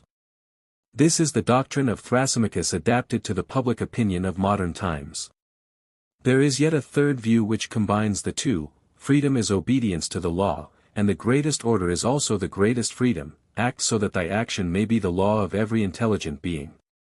This view is noble and elevating, but it seems to err, like other transcendental principles of ethics, in being too abstract. For there is the same difficulty in connecting the idea of duty with particular duties as in bridging the gulf between alpha iota nu mu epsilon nu alpha and nu tau alpha, and when, as in the system of Kant, this universal idea or law is held to be independent of space and time, such a mu tau alpha iota omicron nu epsilon delta omicron becomes almost unmeaning. Once more there are the religious principles of morals, the will of God revealed in Scripture and in nature. No philosophy has supplied a sanction equal in authority to this, or a motive equal in strength to the belief in another life. Yet about these two we must ask what will of God? How revealed to us, and by what proofs? Religion, like happiness, is a word which has great influence apart from any consideration of its content, it may be for great good or for great evil. But true religion is the synthesis of religion and morality, beginning with divine perfection in which all human perfection is embodied. It moves among ideas of holiness, justice, love, wisdom, truth. These are to God, in whom they are personified, what the Platonic ideas are to the idea of good. It is the consciousness of the will of God that all men should be as He is. It lives in this world and is known to us only through the phenomena of this world, but it extends to worlds beyond. Ordinary religion which is alloyed with motives of this world may easily be in excess, may be fanatical, may be interested, may be the mask of ambition, may be perverted in 1,000 ways. But of that religion which combines the will of God with our highest ideas of truth and right there can never be too much. This impossibility of excess is the note of divine moderation. So then, having briefly passed in review the various principles of moral philosophy, we may now arrange our goods in order, though, like the reader of the Philebus, we have a difficulty in distinguishing the different aspects of them from one another, or defining the point at which the human passes into the divine. First, the eternal will of God in this world and in another, justice, holiness, wisdom, love, without succession of acts, chi gamma nu epsilon sigma iota pyro sigma epsilon sigma tau iota nu, which is known to us in part only, and reverenced by us as divine perfection. Secondly, human perfection, or the fulfillment of the will of God in this world, and cooperation with His laws revealed to us by reason and experience, in nature, history, and in our own minds. Thirdly, the elements of human perfection, virtue, knowledge, and right opinion. Fourthly, the external conditions of perfection, health and the goods of life. Fifthly, beauty and happiness, the inward enjoyment of that which is best and fairest in this world and in the human soul. The Philebus is probably the latest in time of the writings of Plato with the exception of the Laws. We have in it therefore the last development of his philosophy. The extreme and one-sided doctrines of the Cynics and Cyrenaics are included in a larger whole, 20, 21, 44, etc. The relations of pleasure and knowledge to each other and to the good are authoritatively determined, 63 and following. The Eleatic being and the Heraclitean flux no longer divide the empire of thought, 25 and following. The mind of Anaxagoras has become the mind of God and of the world. The great distinction between pure and applied science for the first time has a place in philosophy. The natural claim of dialectic to be the queen of the sciences is once more affirmed. This latter is the bond of union which pervades the whole or nearly the whole of the Platonic writings. And here as in several other dialogues, Phaedrus, 265, Republic 534 and following, Symposium, 210 and following, etc., it is presented to us in a manner playful yet also serious, and sometimes as if the thought of it were too great for human utterance and came down from heaven direct, 16c, 25b. It is the organization of knowledge wonderful to think of at a time when knowledge itself could hardly be said to exist. It is this more than any other element which distinguishes Plato, not only from the pre-Socratic philosophers, but from Socrates himself. We have not yet reached the confines of Aristotle, but we make a somewhat nearer approach to him in the Philebus than in the earlier Platonic writings. The germs of logic are beginning to appear, but they are not collected into a whole, or made a separate science or system. Many thinkers of many different schools have to be interposed between the Parmenides, or Philebus, of Plato, and the physics or metaphysics of Aristotle. It is this interval upon which we have to fix our minds if we would rightly understand the character of the transition from one to the other. Plato and Aristotle do not dovetail into one another, nor does the one begin where the other ends. There is a gulf between them not to be measured by time, which in the fragmentary state of our knowledge it is impossible to bridge over. It follows that the one cannot be interpreted by the other. At any rate, it is not Plato who is to be interpreted by Aristotle, but Aristotle by Plato. Of all philosophy and of all art the true understanding is to be sought not in the afterthoughts of posterity, but in the elements out of which they have arisen. For the previous stage is a tendency towards the ideal at which they are aiming, the later is a declination or deviation from them, or even a perversion of them. No man's thoughts were ever so well expressed by his disciples as by himself. But although Plato in the Philebus does not come into any close connection with Aristotle, he is now a long way from himself and from the beginnings of his own philosophy. At the time of his death he left his system still incomplete, or he may be more truly said to have had no system, but to have lived in the successive stages or moments of metaphysical thought which presented themselves from time to time. The earlier discussions about universal ideas and definitions seem to have died away, the correlation of ideas has taken their place. The flowers of rhetoric and poetry have lost their freshness and charm, and a technical language has begun to supersede and overgrow them. But the power of thinking tends to increase with age, and the experience of life to widen and deepen. The good is summed up under categories which are not summa genera, but heads or gradations of thought. The question of pleasure and the relation of bodily pleasures to mental, which is hardly treated of elsewhere in Plato, is here analyzed with great subtlety. The mean or measure is now made the first principle of good. Some of these questions reappear in Aristotle, as does also the distinction between metaphysics and mathematics. But there are many things in Plato which have been lost in Aristotle, and many things in Aristotle not to be found in Plato. The most remarkable deficiency in Aristotle is the disappearance of the Platonic dialectic, which in the Aristotelian school is only used in a comparatively unimportant and trivial sense. The most remarkable additions are the invention of the syllogism, the conception of happiness as the foundation of morals, the reference of human actions to the standard of the better mind of the world, or of the one, sensible man, or superior person. His conception of ousia, or essence, is not an advance upon Plato, but a return to the poor and meager abstractions of the Eleatic philosophy. The dry attempt to reduce the pre-Socratic philosophy by his own rather arbitrary standard of the four causes, contrasts unfavorably with Plato's general discussion of the same subject, Sophist, 242, 243. To attempt further to sum up the differences between the two great philosophers would be out of place here. Any real discussion of their relation to one another must be preceded by an examination into the nature and character of the Aristotelian writings and the form in which they have come down to us. This inquiry is not really separable from an investigation of Theophrastus as well as Aristotle and of the remains of other schools of philosophy as well as of the Peripatetics. But, without entering on this wide field, even a superficial consideration of the logical and metaphysical works which pass under the name of Aristotle, whether we suppose them to have come directly from his hand or to be the tradition of his school, is sufficient to show how great was the mental activity which prevailed in the latter half of the 4th century BC, what eddies and whirlpools of controversies were surging in the chaos of thought, what transformations of the old philosophies were taking place everywhere, what eclecticisms and syncretisms and realisms and nominalisms were affecting the mind of Hellas. The decline of philosophy during this period is no less remarkable than the loss of freedom, and the two are not unconnected with each other. But of the multitudinous sea of opinions which were current in the age of Aristotle we have no exact account. We know of them from allusions only. And we cannot with advantage fill up the void of our knowledge by conjecture, we can only make allowance for our ignorance.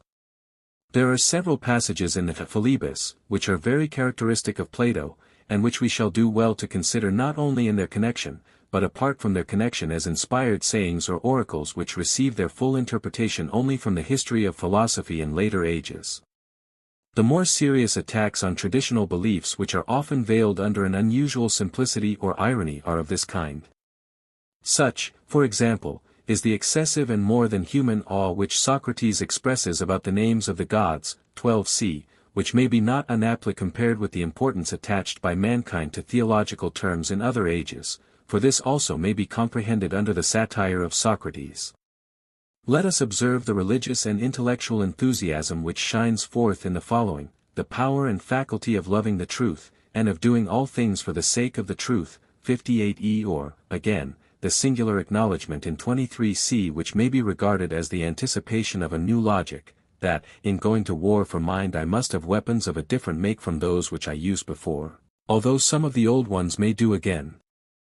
Let us pause a while to reflect on a sentence, 29a, which is full of meaning to reformers of religion or to the original thinker of all ages. Shall we then agree with them of old time, and merely reassert the notions of others without risk to ourselves, or shall we venture also to share in the risk and bear the reproach which will await us, i.e., if we assert mind to be the author of nature?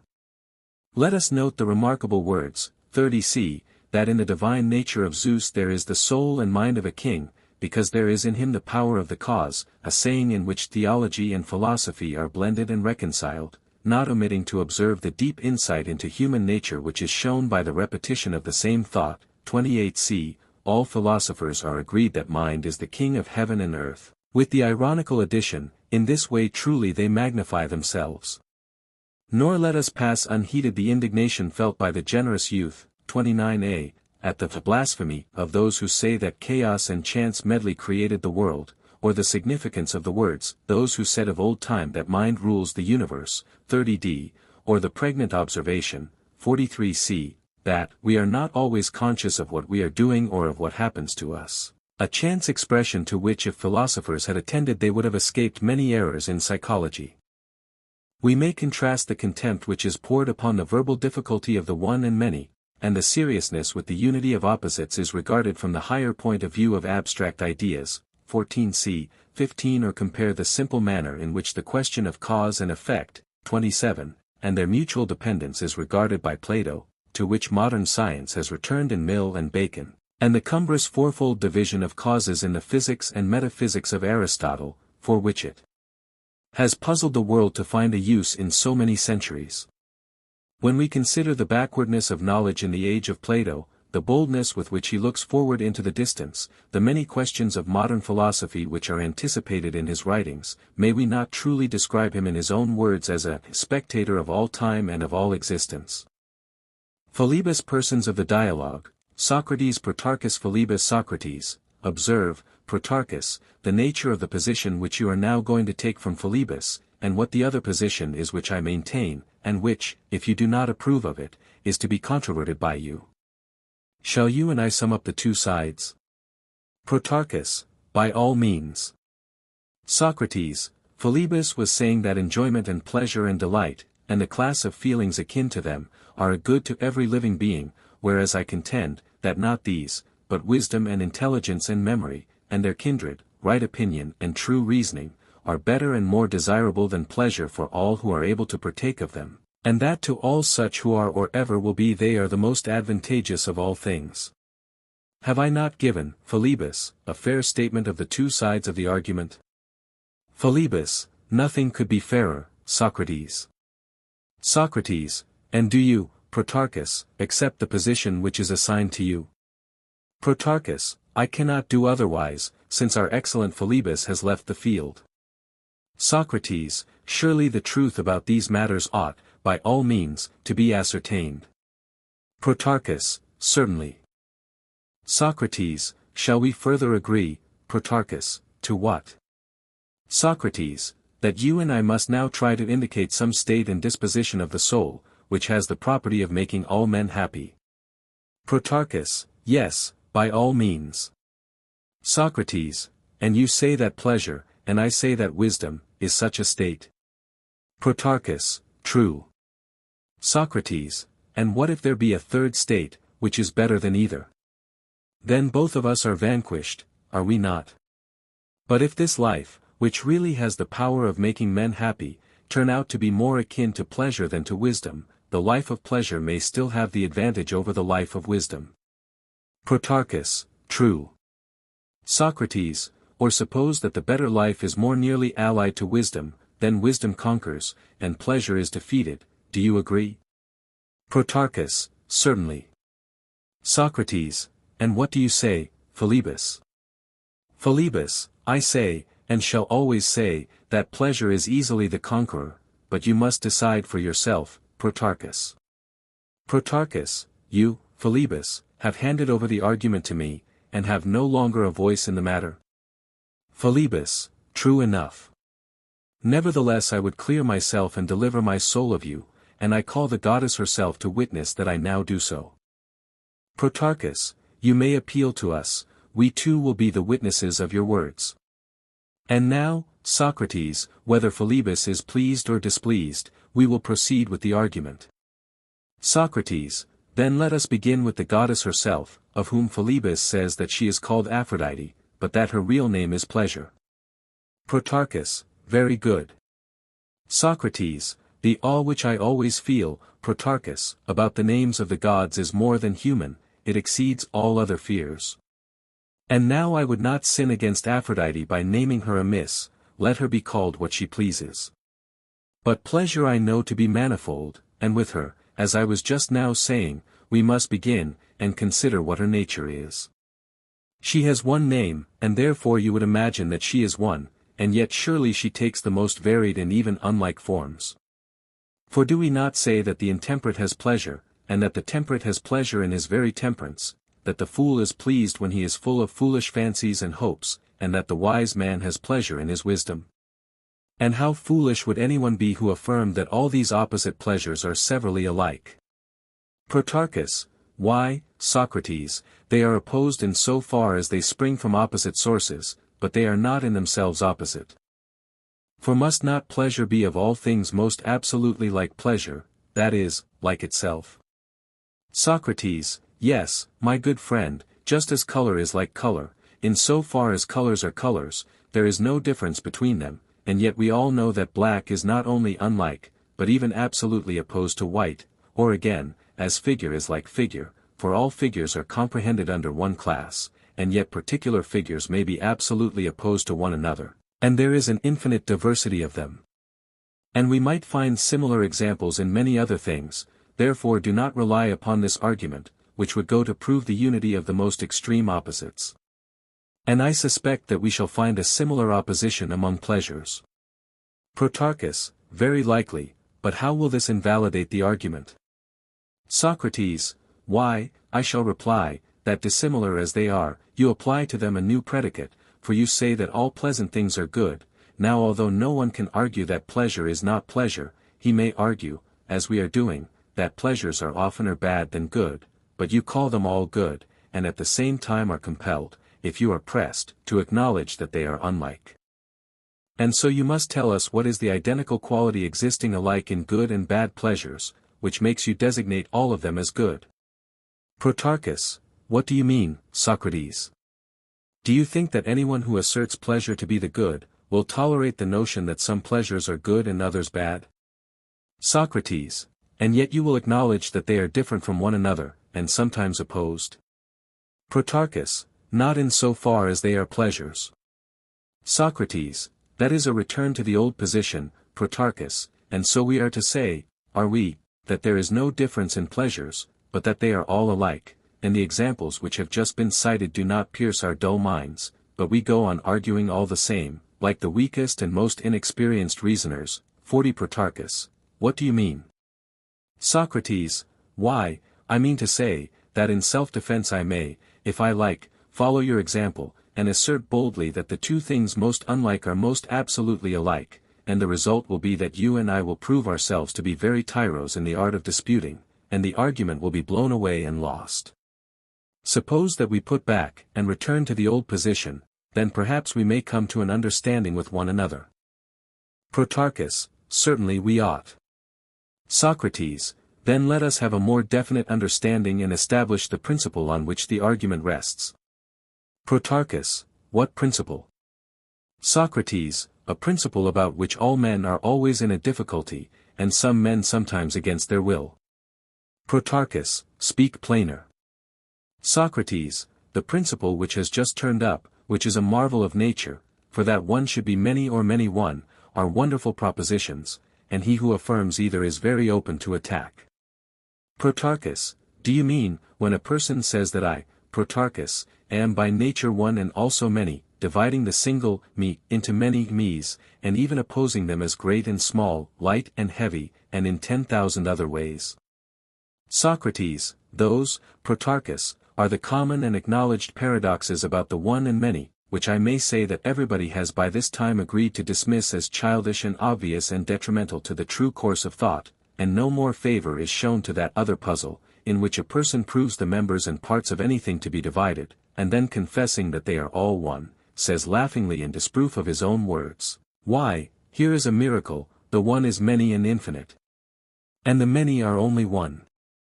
Protarchus, but what, Socrates, are those other marvels connected with this subject which, as you imply, have not yet become common and acknowledged? Socrates, when, my boy, the one does not belong to the class of things that are born and perish, as in the instances which we were giving, for in those cases, and when unity is of this concrete nature, there is, as I was saying, a universal consent that no refutation is needed, but when the assertion is made that man is one, or ox is one, or beauty one, or the good one, then the interest which attaches to these and similar unities and the attempt which is made to divide them gives birth to a controversy. Protarchus, of what nature?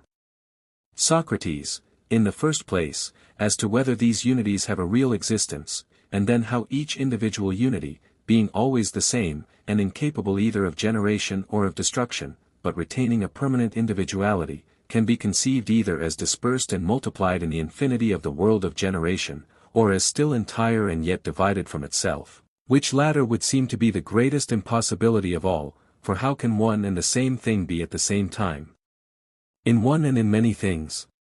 These, Protarchus, are the real difficulties, and this is the one and many to which they relate. They are the source of great perplexity if ill-decided, and the right determination of them is very helpful.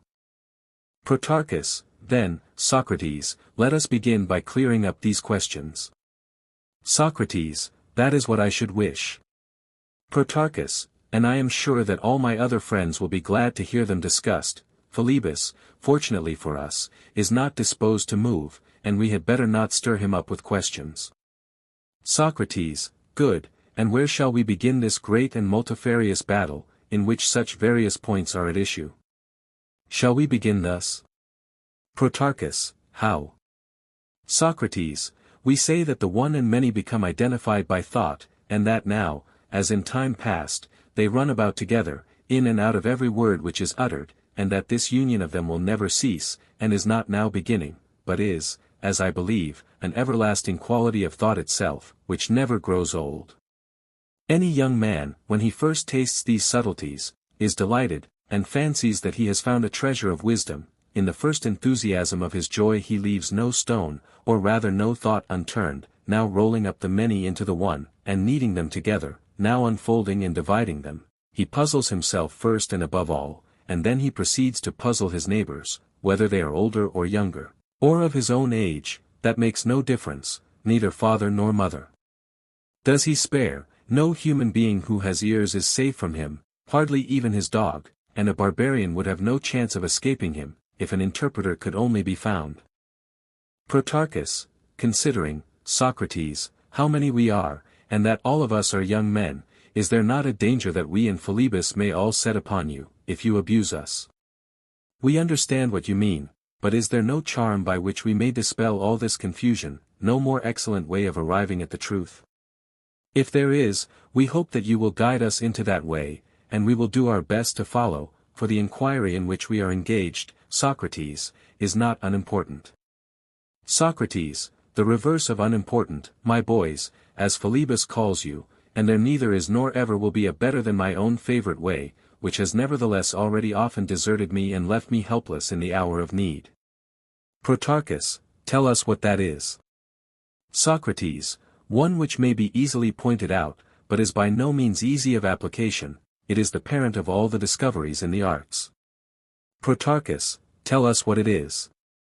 Socrates, a gift of heaven, which, as I conceive, the gods tossed among men by the hands of a new Prometheus, and therewith a blaze of light, and the ancients, who were our betters and nearer the gods than we are, handed down the tradition, that whatever things are said to be are composed of one and many, and have the finite and infinite implanted in them, seeing, then, that such is the order of the world, we too ought in every inquiry to begin by laying down one idea of that which is the subject of inquiry. This unity we shall find in everything.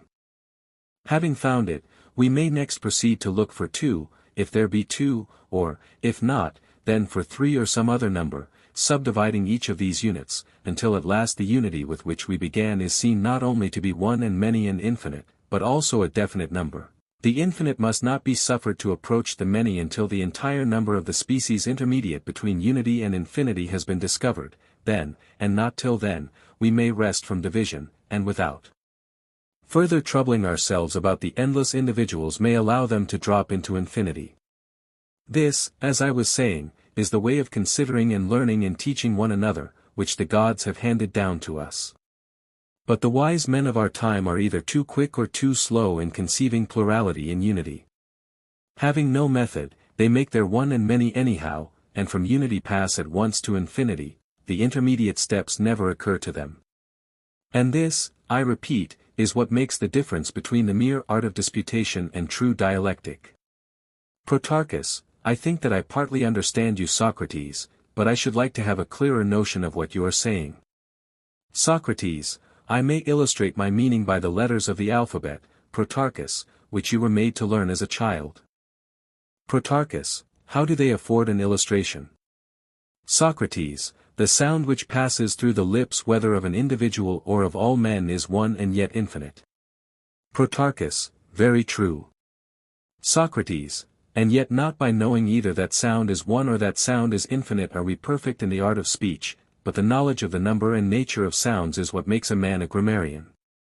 Protarchus, very true. Socrates, and the knowledge which makes a man a musician is of the same kind. Protarchus, how so? Socrates, sound is one in music as well as in grammar. Protarchus, certainly. Socrates, and there is a higher note and a lower note, and a note of equal pitch, may we affirm so much? Protarchus, yes. Socrates, but you would not be a real musician if this was all that you knew, though if you did not know this you would know almost nothing of music. Protarchus, nothing. Socrates, but when you have learned what sounds are high and what low, and the number and nature of the intervals and their limits or proportions, and the systems compounded out of them, which our fathers discovered, and have handed down to us who are their descendants under the name of harmonies, and the affections corresponding to them in the movements of the human body, which when measured by numbers ought, as they say, to be called rhythms and measures, and they tell us that the same principle should be applied to everyone and many. When, I say, you have learned all this, then, my dear friend, you are perfect, and you may be said to understand any other subject, when you have a similar grasp of it. The semivowels, these two exist in a definite number, and lastly, he distinguished a third class of letters which we now call mutes, without voice and without sound, and divided these, and likewise the two other classes of vowels and semivowels, into the individual sounds, and told the number of them, and gave to each and all of them the name of letters. And observing that none of us could learn any one of them and not learn them all, and in consideration of this common bond which in a manner united them, he assigned to them all a single art, and this he called the art of grammar or letters. Philebus, the illustration, Protarchus, has assisted me in understanding the original statement, but I still feel the defect of which I just now complained. Socrates, are you going to ask, Philebus, what this has to do with the argument? Philebus, yes, that is a question which Protarchus and I have been long asking. Socrates, assuredly you have already arrived at the answer to the question which, as you say, you have been so long asking. Philebus, how so? Socrates, did we not begin by inquiring into the comparative eligibility of pleasure and wisdom? Philebus, certainly. Socrates, and we maintain that they are each of them one. Philebus, true. Socrates, and the precise question to which the previous discussion desires an answer is, how they are one and also many, i.e., how they have one genus and many species, and are not at once infinite, and what number of species is to be assigned to either of them before they pass into infinity. 41 Protarchus, that is a very serious question, Philebus, to which Socrates has ingeniously brought us round, and please to consider which of us shall answer him. There may be something ridiculous in my being unable to answer, and therefore imposing the task upon you, when I have undertaken the whole charge of the argument, but if neither of us were able to answer, the result methinks would be still more ridiculous. Let us consider, then, what we are to do. Socrates, if I understood him rightly, is asking whether there are not kinds of pleasure, and what is the number and nature of them, and the same of wisdom.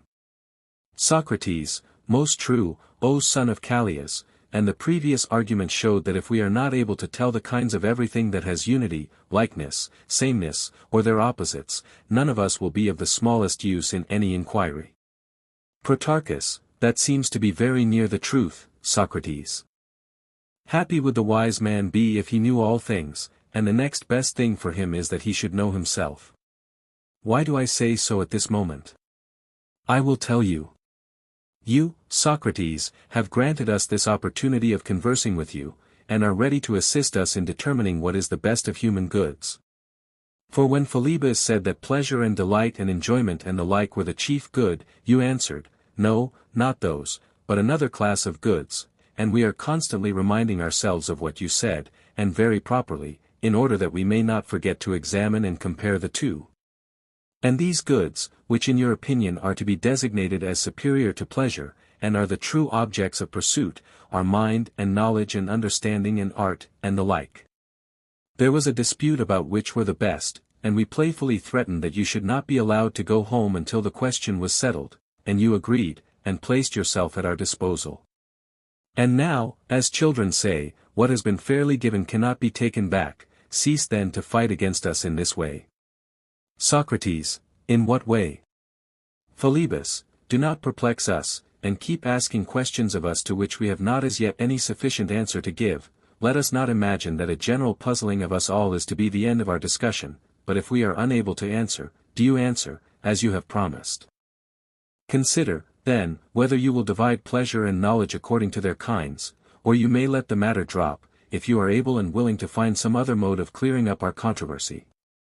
Socrates, if you say that, I have nothing to apprehend, for the words, if you are willing, dispel all my fear, and, moreover, a god seems to have recalled something to my mind. Philebus, what is that? Socrates, I remember to have heard long ago certain discussions about pleasure and wisdom, whether awake or in a dream I cannot tell. They were to the effect that neither the one nor the other of them was the good, but some third thing, which was different from them, and better than either. If this be clearly established, then pleasure will lose the victory, for the good will cease to be identified with her. Am I not right? Protarchus, yes. Socrates, and there will cease to be any need of distinguishing the kinds of pleasures, as I am inclined to think, but this will appear more clearly as we proceed. Protarchus, capital. Socrates, pray go on as you propose. Socrates, but, let us first agree on some little points. Protarchus, what are they? Socrates, is the good perfect or imperfect? Protarchus, the most perfect, Socrates, of all things. Socrates, living thus, you would always throughout your life enjoy the greatest pleasures. Protarchus, I should.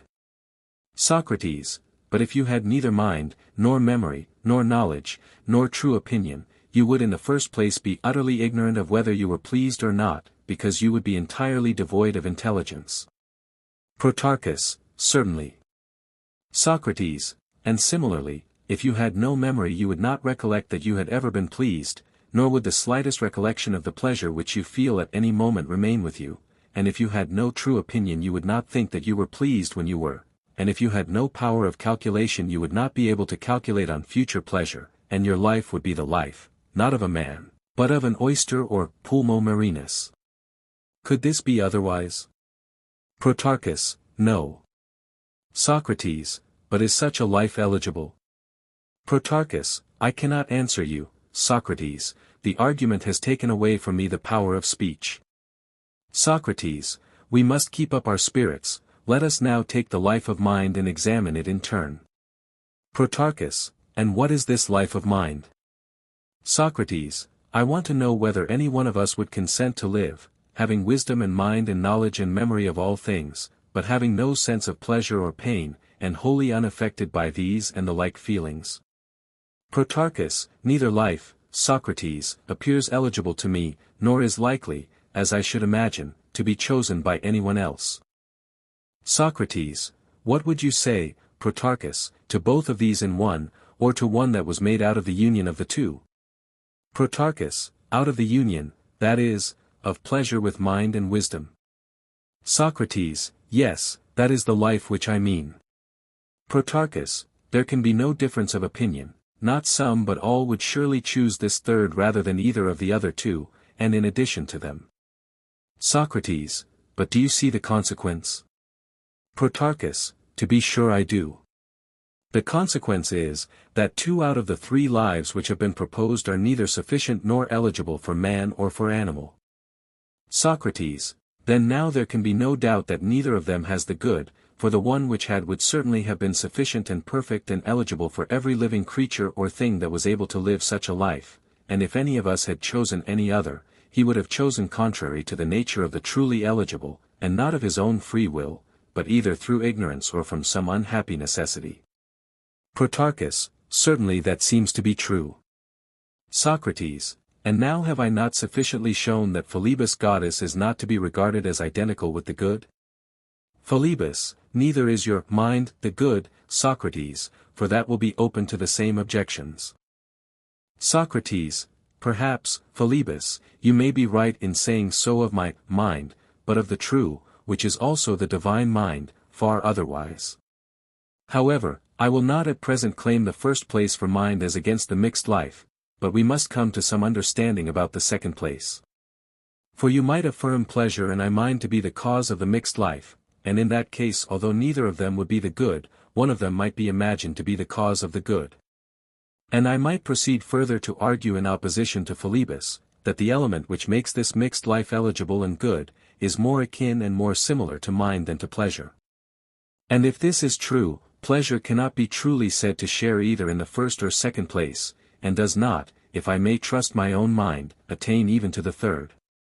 Protarchus, truly, Socrates, pleasure appears to me to have had a fall, in fighting for the palm, she has been smitten by the argument, and is laid low. I must say that mind would have fallen too, and may therefore be thought to show discretion in not putting forward a similar claim.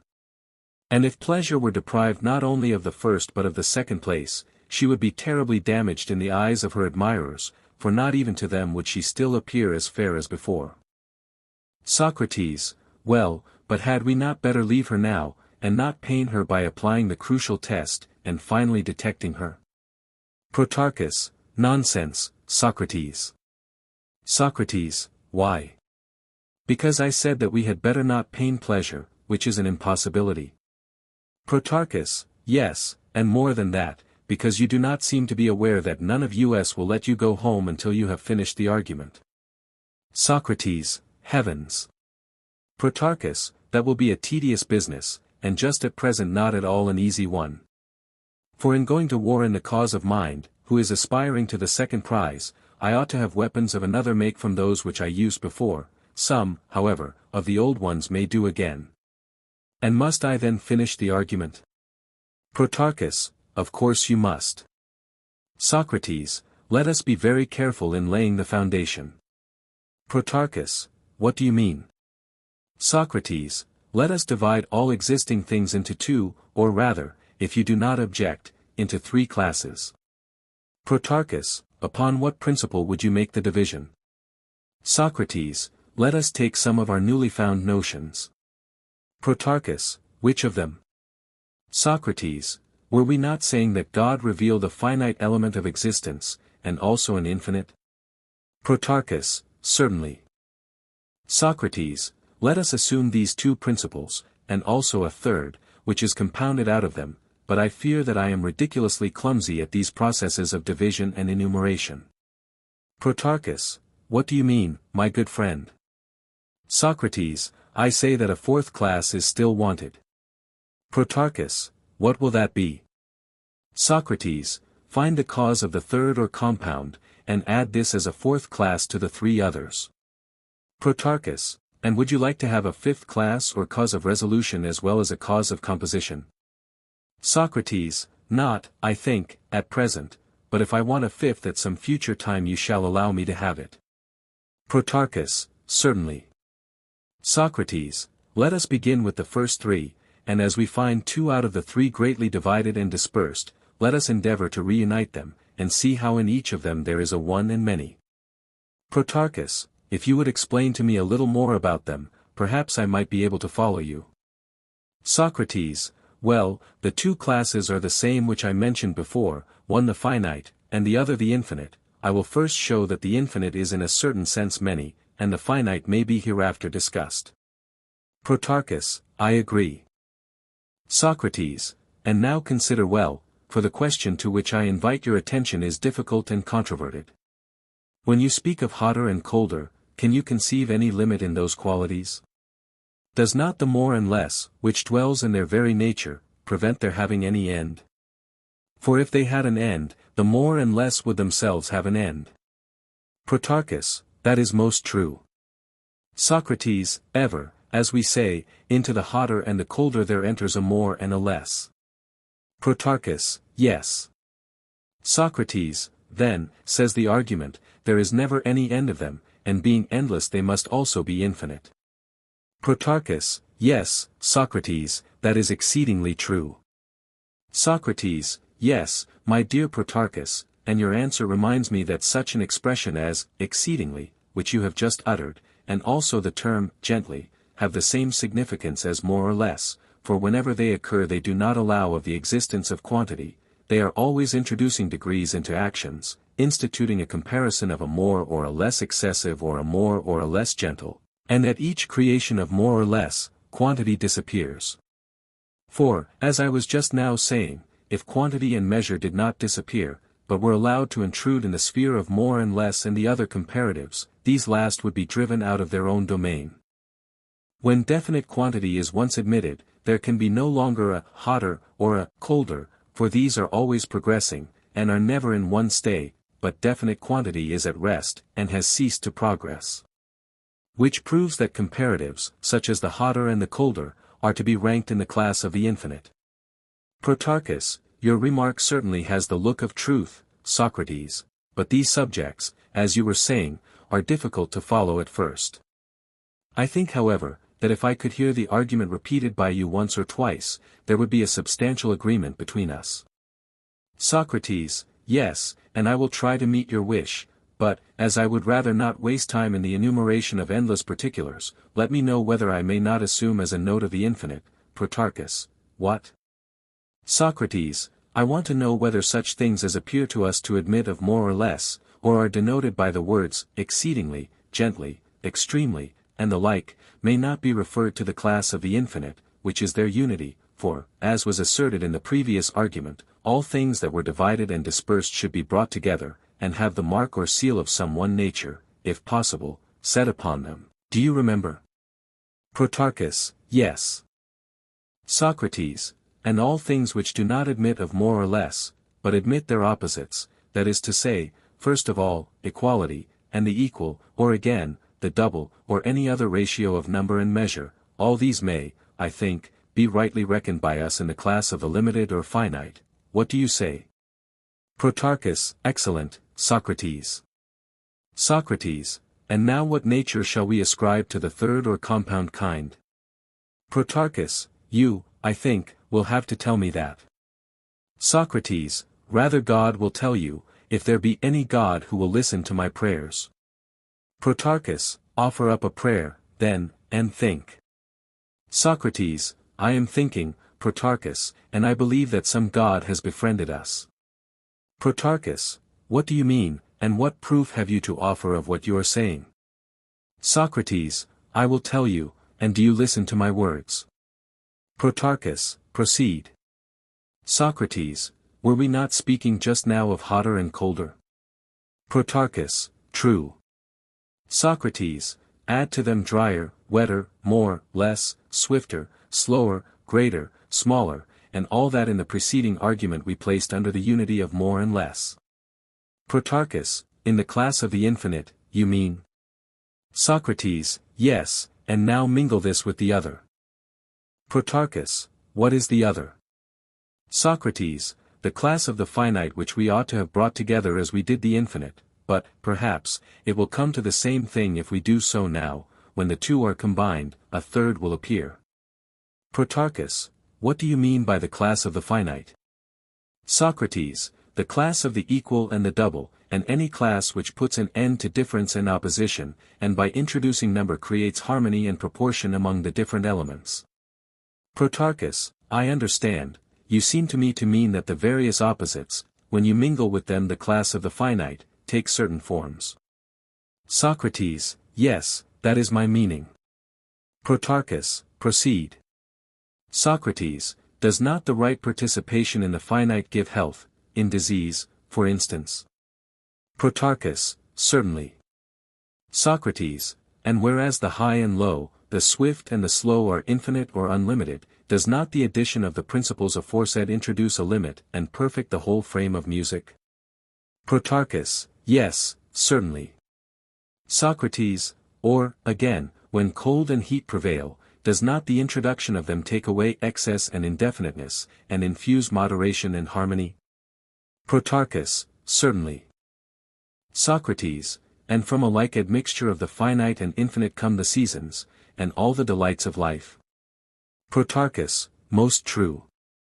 Socrates, I omit 10,000 other things, such as beauty and health and strength, and the many beauties and high perfections of the soul, O my beautiful Phalebus, the goddess, methinks, seeing the universal wantonness and wickedness of all things, and that there was in them no limit to pleasures and self-indulgence, devised the limit of law and order, whereby, as you say, Phalebus, she torments, or as I maintain, delivers the soul. What think you, Protarchus? Protarchus, her ways are much to my mind, Socrates. Socrates, you will observe that I have spoken of three classes. Protarchus, yes, I think that I understand you. You mean to say that the infinite is one class, and that the finite is a second class of existences, but what you would make the third I am not so certain. Socrates, that is because the amazing variety of the third class is too much for you, my dear friend, but there was not this difficulty with the infinite, which also comprehended many classes, for all of them were sealed with the note of more and less, and therefore appeared one. Protarchus, true. Socrates, and the finite or limit had not many divisions, and we readily acknowledged it to be by nature one. Protarchus, yes.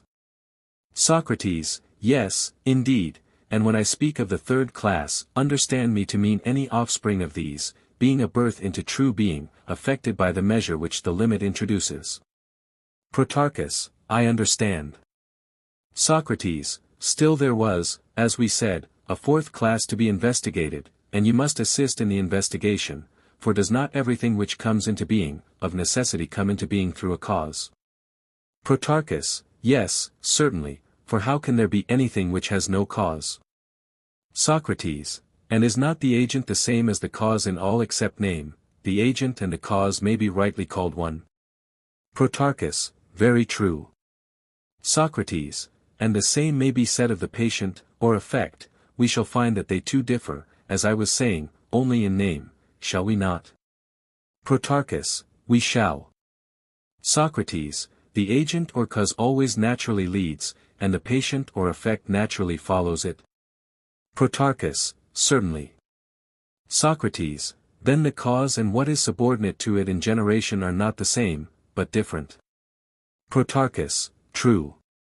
Socrates, did not the things which were generated, and the things out of which they were generated, furnish all the three classes? Protarchus, yes. Socrates, and the creator or cause of them has been satisfactorily proven to be distinct from them, and may therefore be called a fourth principle. Protarchus, so let us call it. Socrates, quite right, but now, having distinguished the four, I think that we had better refresh our memories by recapitulating each of them in order. Protarchus, by all means. Socrates, then the first I will call the infinite or unlimited, and the second the finite or limited, then follows the third, an essence compound and generated, and I do not think that I shall be far wrong in speaking of the cause of mixture and generation as the fourth. Protarchus, certainly not. Socrates, and now what is the next question, and how came we hither? Were we not inquiring whether the second place belonged to pleasure or wisdom? Protarchus, we were. Socrates, and now, having determined these points, shall we not be better able to decide about the first and second place, which was the original subject of dispute? Protarchus, I dare say. Socrates, we said, if you remember, that the mixed life of pleasure and wisdom was the conqueror, did we not? Protarchus, true.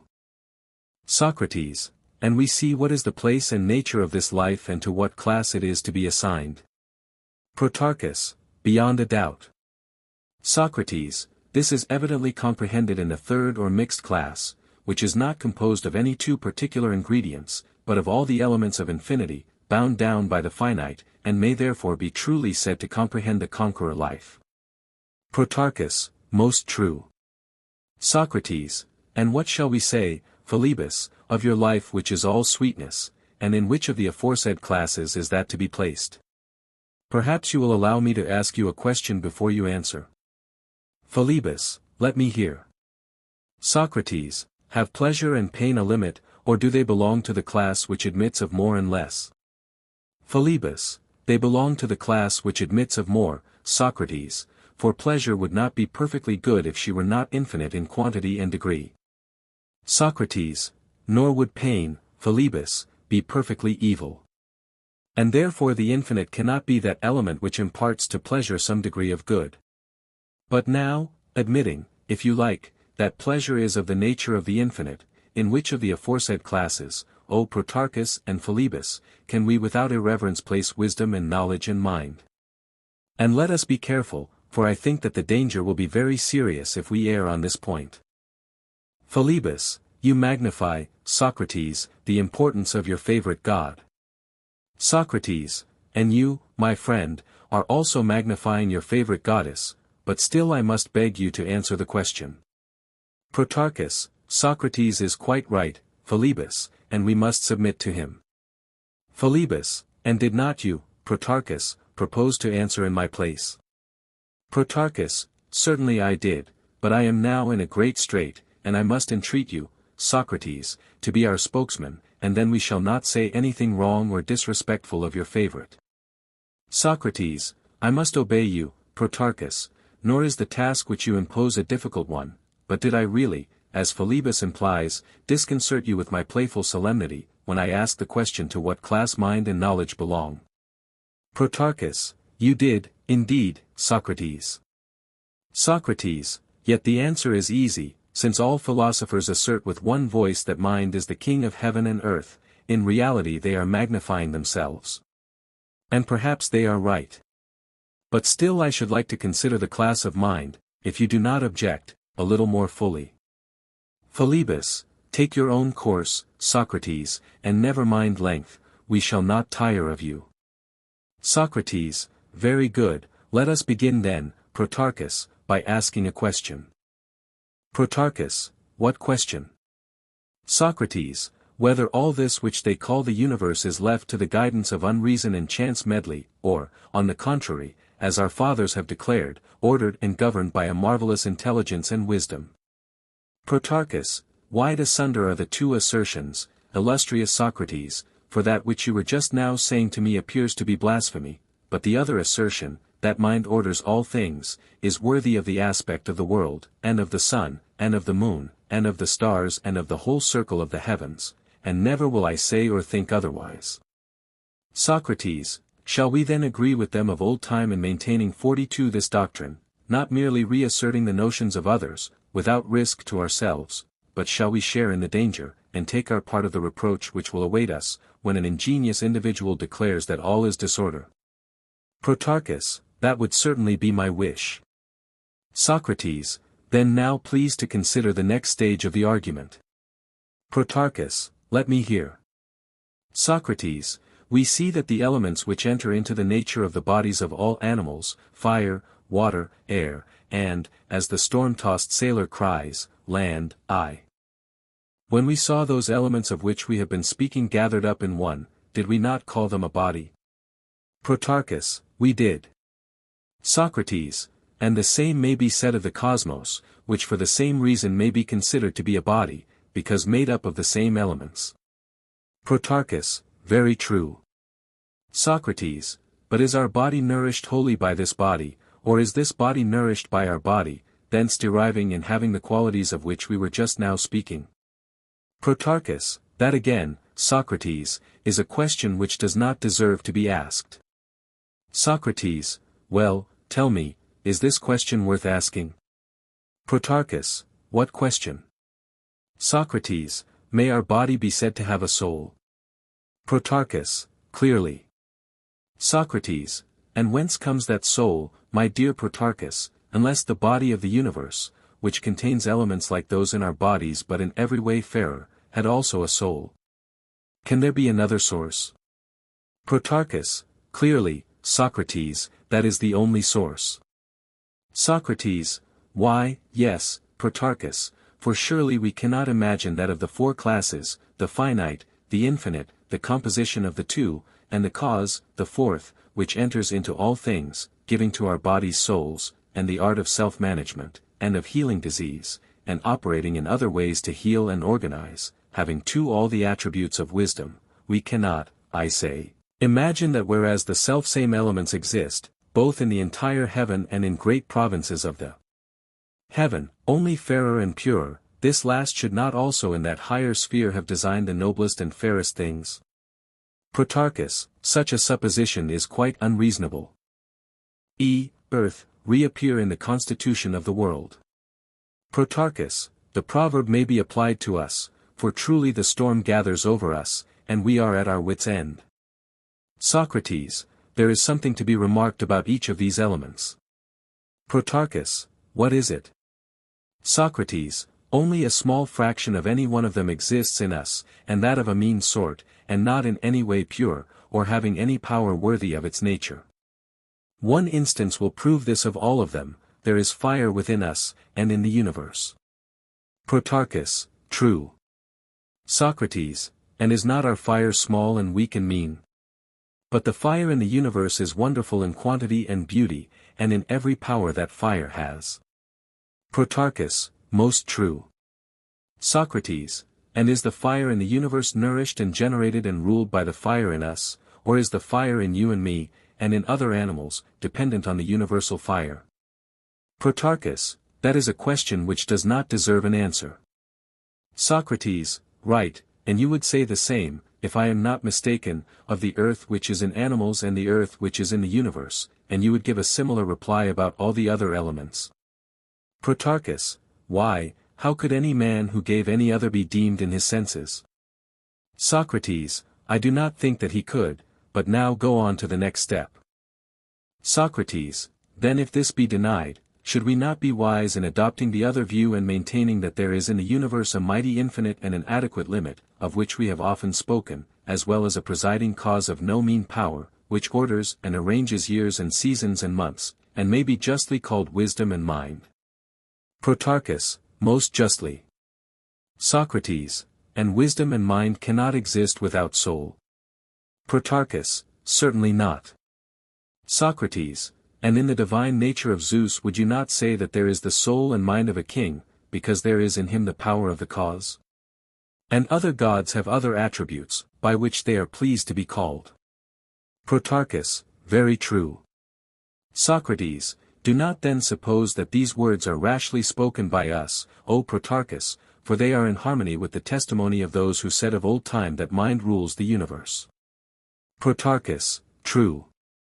Socrates, and they furnish an answer to my inquiry, for they imply that mind is the parent of that class of the four which we called the cause of all, and I think that you now have my answer. Protarchus, I have indeed, and yet I did not observe that you had answered. Socrates, a jest is sometimes refreshing, Protarchus, when it interrupts earnest. Protarchus, very true. Socrates, I think, friend, that we have now pretty clearly set forth the class to which mind belongs and what is the power of mind. Protarchus, true. Socrates, and the class to which pleasure belongs has also been long ago discovered. Protarchus, yes. Socrates, and let us remember, too, of both of them, 1, that mind was akin to the cause and of this family, and, 2, that pleasure is infinite and belongs to the class which neither has, nor ever will have in itself, a beginning, middle, or end of its own. Protarchus, I shall be sure to remember.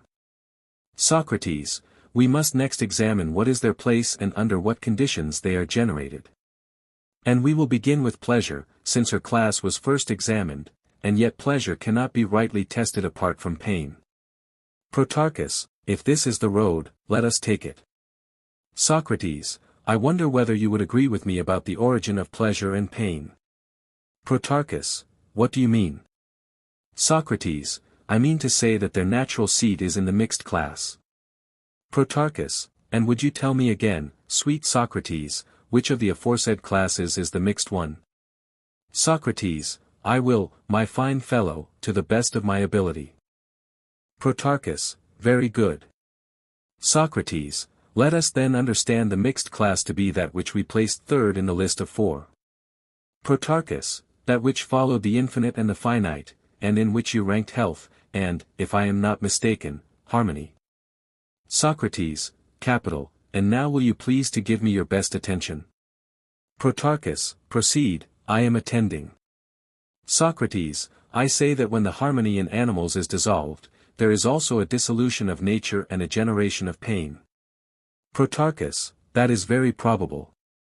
Socrates, and the restoration of harmony and return to nature is the source of pleasure, if I may be allowed to speak in the fewest and shortest words about matters of the greatest moment. Protarchus, I believe that you are right, Socrates, but will you try to be a little plainer? Socrates, do not obvious and everyday phenomena furnish the simplest illustration? Protarchus, what phenomena do you mean? Socrates, hunger, for example, is a dissolution and a pain. Protarchus, true. Socrates, whereas eating is a replenishment and a pleasure. Protarchus, yes. Socrates, thirst again is a destruction and a pain, but the effect of moisture replenishing the dry place is a pleasure. Once more, the unnatural separation and dissolution caused by heat is painful, and the natural restoration and refrigeration is pleasant. Protarchus, very true. Socrates, and the unnatural freezing of the moisture in an animal is pain, and the natural process of resolution and return of the elements to their original state is pleasure. And would not the general proposition seem to you to hold, that the destroying of the natural union of the finite and infinite, which, as I was observing before, make up the class of living beings, is pain, and that the process of return of all things to their own nature is pleasure? Protarchus, granted, what you say has a general truth. Socrates, here then is one kind of pleasures and pains originating severally in the two processes which we have described. Protarchus, good. Socrates, let us next assume that in the soul herself there is an antecedent hope of pleasure which is sweet and refreshing, and an expectation of pain, fearful and anxious. Protarchus, yes, this is another class of pleasures and pains, which is of the soul only, apart from the body, and is produced by expectation. Socrates, right, for in the analysis of these, pure, as I suppose them to be, the pleasures being unalloyed with pain and the pains with pleasure, methinks that we shall see clearly whether the whole class of pleasure is to be desired, or whether this quality of entire desirableness is not rather to be attributed to another of the classes which have been mentioned, and whether pleasure and pain, like heat and cold, and other things of the same kind, are not sometimes to be desired and sometimes not to be desired, as being not in themselves good, but only sometimes and in some instances admitting of the nature of good. Protarchus, you say most truly that this is the track which the investigation should pursue. Socrates, well, then, assuming that pain ensues on the dissolution, and pleasure on the restoration of the harmony, let us now ask what will be the condition of animated beings who are neither in process of restoration nor of dissolution. And mind what you say, I ask whether any animal who is in that condition can possibly have any feeling of pleasure or pain, great or small. Protarchus, certainly not. Socrates, then here we have a third state, over and above that of pleasure and of pain. Protarchus, very true. Socrates, and do not forget that there is such a state, it will make a great difference in our judgment of pleasure, whether we remember this or not. And I should like to say a few words about it. Protarchus, what have you to say? Socrates, why, you know that if a man chooses the life of wisdom, there is no reason why he should not live in this neutral state. Protarchus, you mean that he may live neither rejoicing nor sorrowing?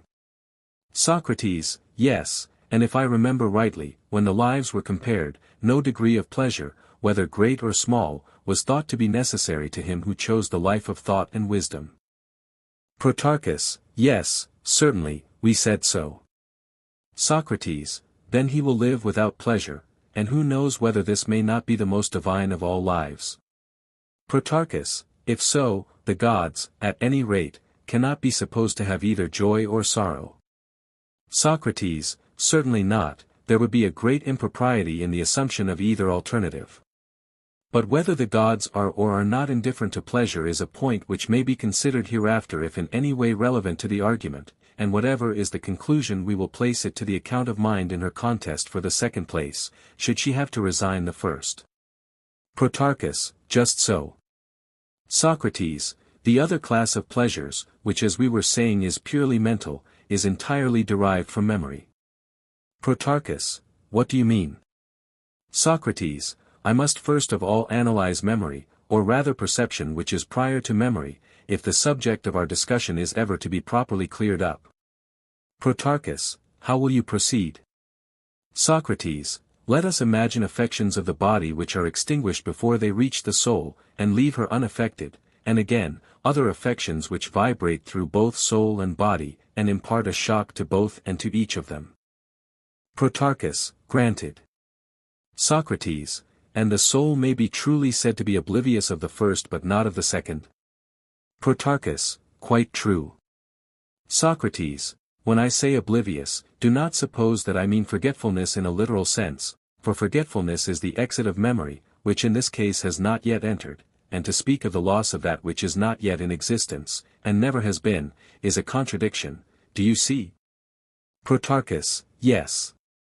Socrates, then just be so good as to change the terms. Protarchus, how shall I change them? Socrates, instead of the oblivion of the soul, when you are describing the state in which she is unaffected by the shocks of the body, say unconsciousness. Protarchus, I see. Socrates, and the union or communion of soul and body in one feeling and motion would be properly called consciousness? Protarchus, most true. Socrates, then now we know the meaning of the word. Protarchus, yes. Socrates, and memory may, I think, be rightly described as the preservation of consciousness? Protarchus, right. Socrates, but do we not distinguish memory from recollection? Protarchus, I think so. Socrates, and do we not mean by recollection the power which the soul has of recovering, when by herself, some feeling which she experienced when in company with the body? Protarchus, certainly. Socrates, and when she recovers of herself the lost recollection of some consciousness or knowledge, the recovery is termed recollection and reminiscence. Protarchus, very true. Socrates, there is a reason why I say all this. Protarchus, what is it? Socrates, I want to attain the plainest possible notion of pleasure and desire, as they exist in the mind only, apart from the body, and the previous analysis helps to show the nature of both. Protarchus, then now, Socrates, let us proceed to the next point. Socrates, there are certainly many things to be considered in discussing the generation and whole complexion of pleasure. At the outset we must determine the nature and seat of desire. Protarchus, aye, let us inquire into that, for we shall lose nothing. Socrates, nay, Protarchus, we shall surely lose the puzzle if we find the answer. Protarchus, a fair retort, but let us proceed. Socrates, did we not place hunger, thirst, and the like, in the class of desires? Protarchus, certainly. Socrates, and yet they are very different. What common nature have we in view when we call them by a single name? Protarchus, by heavens, Socrates, that is a question which is not easily answered, but it must be answered.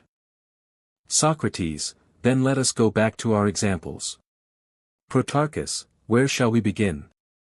Socrates, do we mean anything when we say, a man thirsts? Protarchus, yes. Socrates, we mean to say that he is empty? Protarchus, of course. Socrates, and is not thirst desire? Protarchus, yes, of drink. Socrates, would you say of drink, or of replenishment with drink? Protarchus, I should say, of replenishment with drink. Socrates, then he who is empty desires, as would appear, the opposite of what he experiences, for he is empty and desires to be full? Protarchus, clearly so. Socrates, but how can a man who is empty for the first time, attain either by perception or memory to any apprehension of replenishment, of which he has no present or past experience?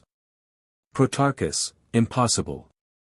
Socrates, and yet he who desires, surely desires something? Protarchus, of course.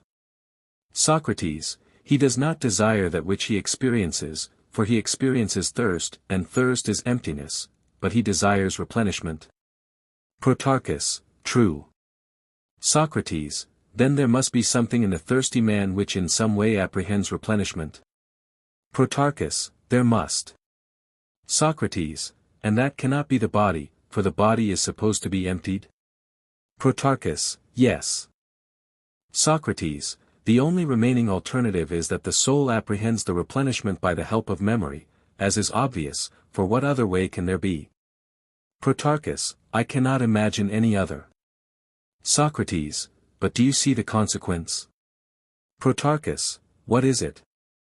Socrates, that there is no such thing as desire of the body. Protarchus, why so? Socrates, why, because the argument shows that the endeavor of every animal is to the reverse of his bodily state. Protarchus, yes. Socrates, and the impulse which leads him to the opposite of what he is experiencing proves that he has a memory of the opposite state. Protarchus, true. Socrates, and the argument, having proved that memory attracts us towards the objects of desire, proves also that the impulses and the desires and the moving principle in every living being have their origin in the soul. Protarchus, most true. Socrates, the argument will not allow that our body either hungers or thirsts or has any similar experience. Protarchus, quite right. Socrates, let me make a further observation. The argument appears to me to imply that there is a kind of life which consists in these affections. Protarchus, of what affections, and of what kind of life, are you speaking? Socrates, I am speaking of being emptied and replenished, and of all that relates to the preservation and destruction of living beings, as well as of the pain which is felt in one of these states and of the pleasure which succeeds to it. Protarchus, true. Socrates, and what would you say of the intermediate state? Protarchus, what do you mean by intermediate? Socrates, I mean when a person is in actual suffering and yet remembers past pleasures which, if they would only return, would relieve him, but as yet he has them not. May we not say of him, that he is in an intermediate state? Protarchus, certainly. Socrates, would you say that he was wholly pained or wholly pleased? Protarchus, nay, I should say that he has two pains. In his body there is the actual experience of pain, and in his soul longing and expectation. Socrates, what do you mean, Protarchus, by the two pains? May not a man who is empty have at one time a sure hope of being filled, and at other times be quite in despair? Protarchus, very true. Socrates, and has he not the pleasure of memory when he is hoping to be filled, and yet in that he is empty is he not at the same time in pain? Protarchus, certainly. Socrates, then man and the other animals have at the same time both pleasure and pain? Protarchus, I suppose so. Socrates, but when a man is empty and has no hope of being filled, there will be the double experience of pain. You observed this and inferred that the double experience was the single case possible. Protarchus, quite true, Socrates. Socrates, shall the inquiry into these states of feeling be made the occasion of raising a question? Protarchus, what question? Socrates, whether we ought to say that the pleasures and pains of which we are speaking are true or false? Or some true and some false? Protarchus, but how, Socrates, can there be false pleasures and pains? Socrates, and how, Protarchus, can there be true and false fears, or true and false expectations, or true and false opinions? Protarchus, I grant that opinions may be true or false, but not pleasures. Socrates, what do you mean? I am afraid that we are raising a very serious inquiry. Protarchus, there I agree. Socrates, and yet, my boy, for you are one of Philebus' boys, the point to be considered, is, whether the inquiry is relevant to the argument. Protarchus, surely. Socrates, no tedious and irrelevant discussion can be allowed, what is said should be pertinent. Protarchus, right. Socrates, I am always wondering at the question which has now been raised. Protarchus, how so? Socrates, do you deny that some pleasures are false, and others true? Protarchus, to be sure I do. Socrates, would you say that no one ever seemed to rejoice and yet did not rejoice, or seemed to feel pain and yet did not feel pain, sleeping or waking, mad or lunatic? Protarchus, so we have always held, Socrates. Socrates, but were you right? Shall we inquire into the truth of your opinion? Protarchus, I think that we should. Socrates, let us then put into more precise terms the question which has arisen about pleasure and opinion.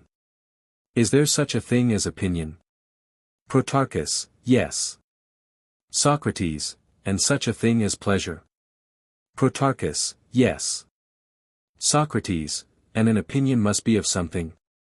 Protarchus, true. Socrates, and a man must be pleased by something? Protarchus, quite correct. Socrates, and whether the opinion be right or wrong, makes no difference, it will still be an opinion? Protarchus, certainly. Socrates, and he who is pleased, whether he is rightly pleased or not, will always have a real feeling of pleasure? Protarchus, yes, that is also quite true. Socrates, then, how can opinion be both true and false, and pleasure true only, although pleasure and opinion are both equally real? Protarchus, yes, that is the question.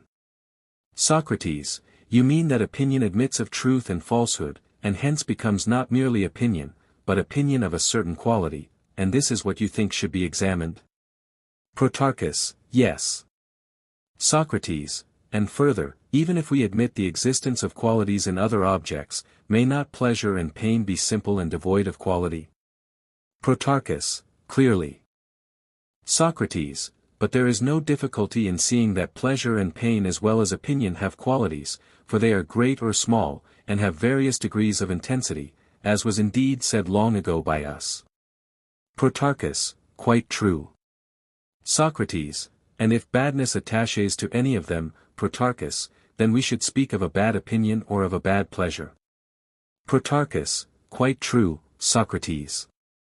Socrates, and if rightness attaches to any of them, should we not speak of a right opinion or right pleasure, and in like manner of the reverse of rightness? Protarchus, certainly.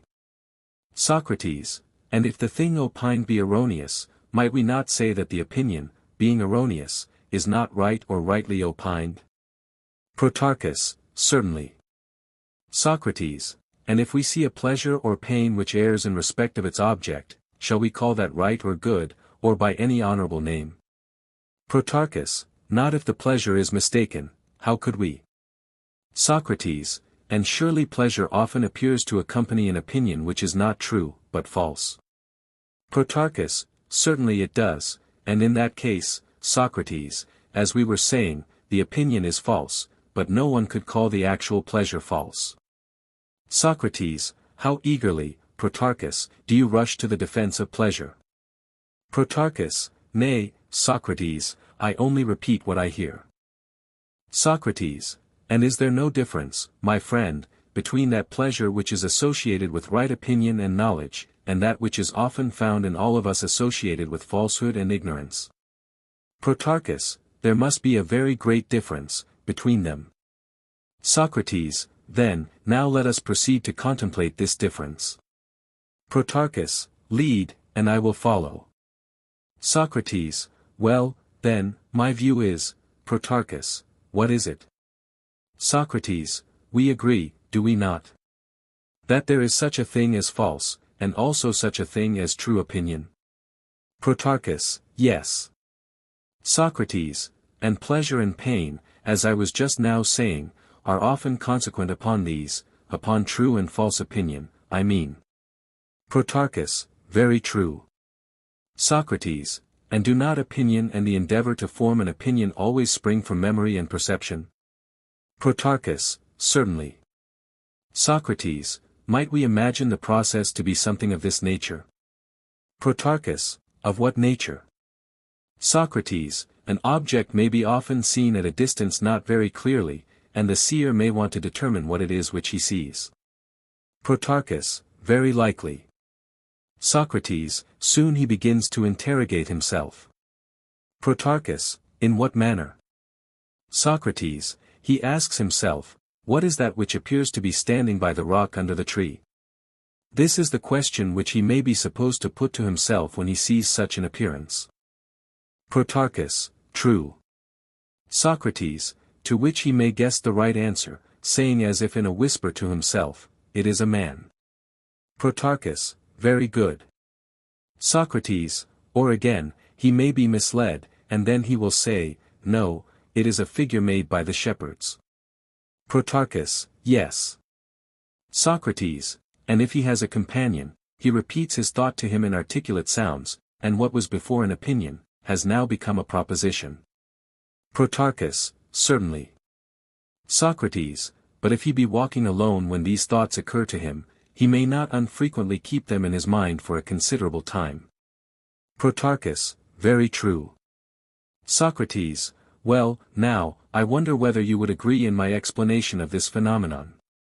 Protarchus, what is your explanation?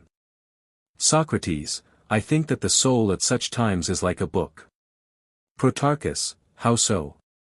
Socrates, memory and perception meet, and they and their attendant feeling seem to almost to write down words in the soul, and when the inscribing feeling writes truly, then true opinion and true propositions which are the expressions of opinion come into our souls, but when the scribe within us writes falsely, the result is false. Protarchus, I quite assent and agree to your statement. Socrates, I must bespeak your favor also for another artist, who is busy at the same time in the chambers of the soul. Protarchus, who is he? Socrates, the painter, who, after the scribe has done his work, draws images in the soul of the things which he has described. Protarchus, but when and how does he do this? Socrates, when a man, besides receiving from sight or some other sense certain opinions or statements, sees in his mind the images of the subjects of them, is not this a very common mental phenomenon? Protarchus, certainly. Socrates, and the images answering to true opinions and words are true, and to false opinions and words false, are they not? Protarchus, they are. Socrates, if we are right so far, there arises a further question. Protarchus, what is it? Socrates, whether we experience the feeling of which I am speaking only in relation to the present and the past, or in relation to the future also. Protarchus, I should say in relation to all times alike. Socrates, have not purely mental pleasures and pains been described already as in some cases anticipations of the bodily ones, from which we may infer that anticipatory pleasures and pains have to do with the future. Protarchus, most true. Socrates, the bad, too, have pleasures painted in their fancy as well as the good, but I presume that they are false pleasures. Protarchus, they are. Socrates, the bad then commonly delight in false pleasures, and the good in true pleasures. Protarchus, doubtless. Socrates, then upon this view there are false pleasures in the souls of men which are a ludicrous imitation of the true, and there are pains of a similar character. Protarchus, there are. Socrates, and did we not allow that a man who had an opinion at all had a real opinion, but often about things which had no existence either in the past, present, or future? Protarchus, quite true. Socrates, and this was the source of false opinion and opining, am I not right? Protarchus, yes. Socrates, and must we not attribute to pleasure and pain a similar real but illusory character? Protarchus, how do you mean? Socrates, I mean to say that a man must be admitted to have real pleasure who is pleased with anything or anyhow, and he may be pleased about things which neither have nor have ever had any real existence, and, more often than not, are never likely to exist. Protarchus, yes, Socrates, that again is undeniable. Socrates, and may not the same be said about fear and anger and the like, are they not often false? Protarchus, quite so. Socrates, and do all those writings and paintings which, as we were saying a little while ago, are produced in us, relate to the past and present only, and not to the future? Protarchus, to the future, very much.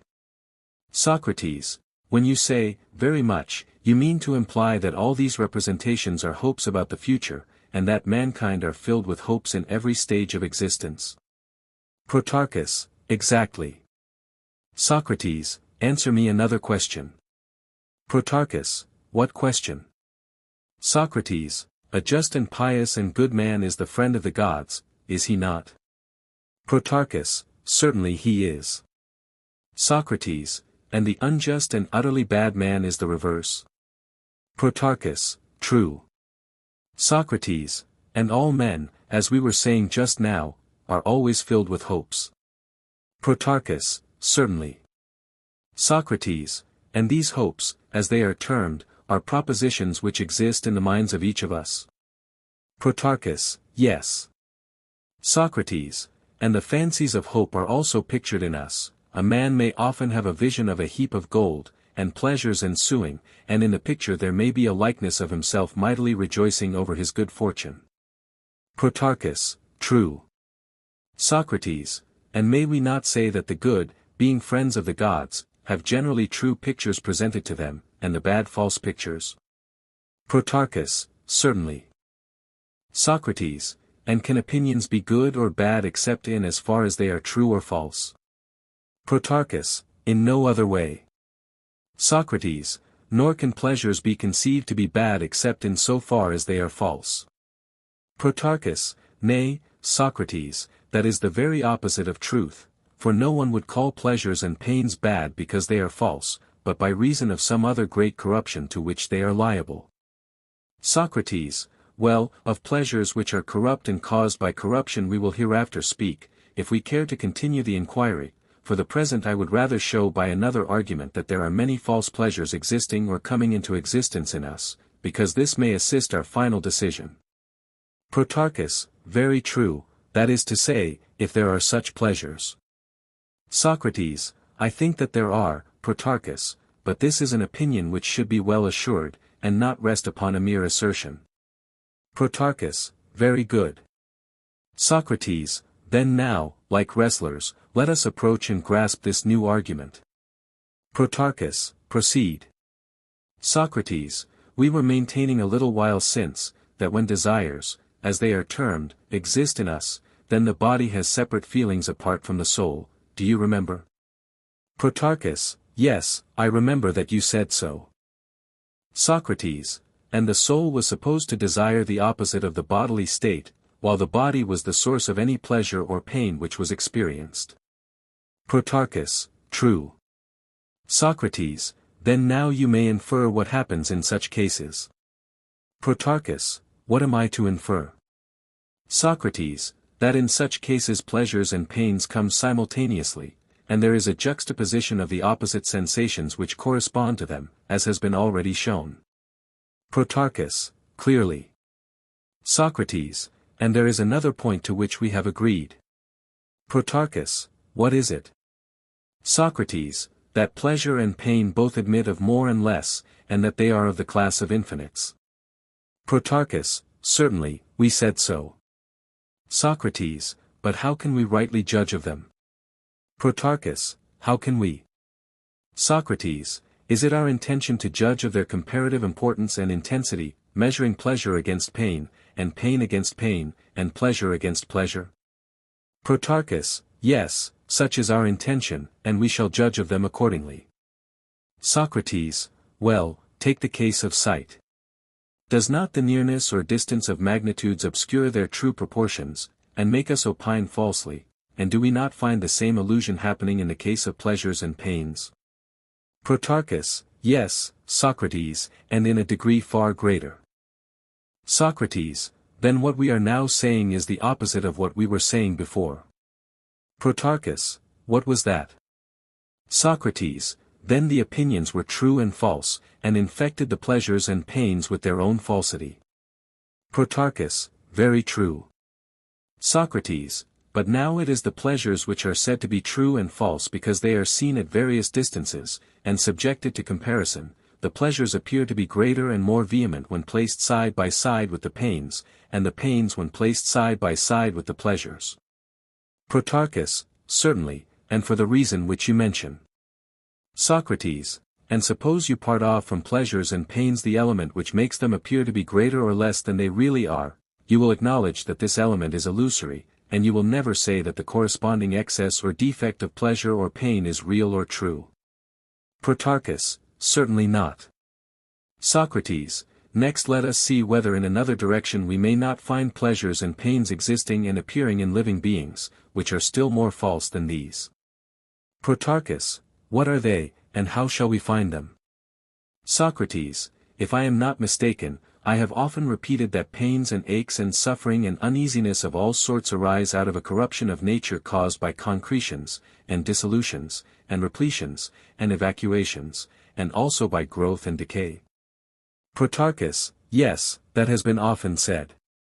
Socrates, and we have also agreed that the restoration of the natural state is pleasure. Protarchus, right. Socrates, but now let us suppose an interval of time at which the body experiences none of these changes. Protarchus, when can that be, Socrates? Socrates, your question, Protarchus, does not help the argument. Protarchus, why not, Socrates? Socrates, because it does not prevent me from repeating mine. Protarchus, and what was that? Socrates, why, Protarchus, admitting that there is no such interval, I may ask what would be the necessary consequence if there were. Protarchus, you mean, what would happen if the body were not changed either for good or bad? Socrates, yes. Protarchus, why then, Socrates, I should suppose that there would be neither pleasure nor pain. Socrates, very good, but still, if I am not mistaken, you do assert that we must always be experiencing one of them. That is what the wise tell us, for, say they, all things are ever flowing up and down. Protarchus, yes, and their words are of no mean authority. Socrates, of course, for they are no mean authorities themselves, and I should like to avoid the brunt of their argument. Shall I tell you how I mean to escape from them? And you shall be the partner of my flight. Protarchus, how? Socrates, to them we will say, good, but are we, or living things in general, always conscious of what happens to us, for example, of our growth, or the like? Are we not, on the contrary, almost wholly unconscious of this and similar phenomena? You must answer for them. Protarchus, the latter alternative is the true one. Socrates, then we were not right in saying, just now, that motions going up and down cause pleasures and pains. Protarchus, true. Socrates, a better and more unexceptionable way of speaking will be, Protarchus, what? Socrates, if we say that the great changes produce pleasures and pains, but that the moderate and lesser ones do neither. Protarchus, that, Socrates, is the more correct mode of speaking. Socrates, but if this be true, the life to which I was just now referring again appears. Protarchus, what life? Socrates, the life which we affirm to be devoid either of pain or of joy. Protarchus, very true. Socrates, we may assume then that there are three lives, one pleasant, one painful, and the third which is neither. What say you? Protarchus, I should say as you do that there are three of them.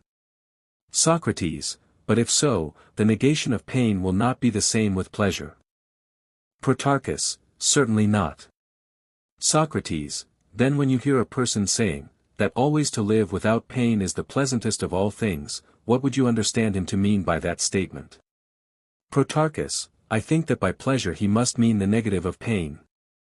Socrates, let us take any three things, or suppose that we embellish a little and call the first gold, the second silver, and there shall be a third which is neither.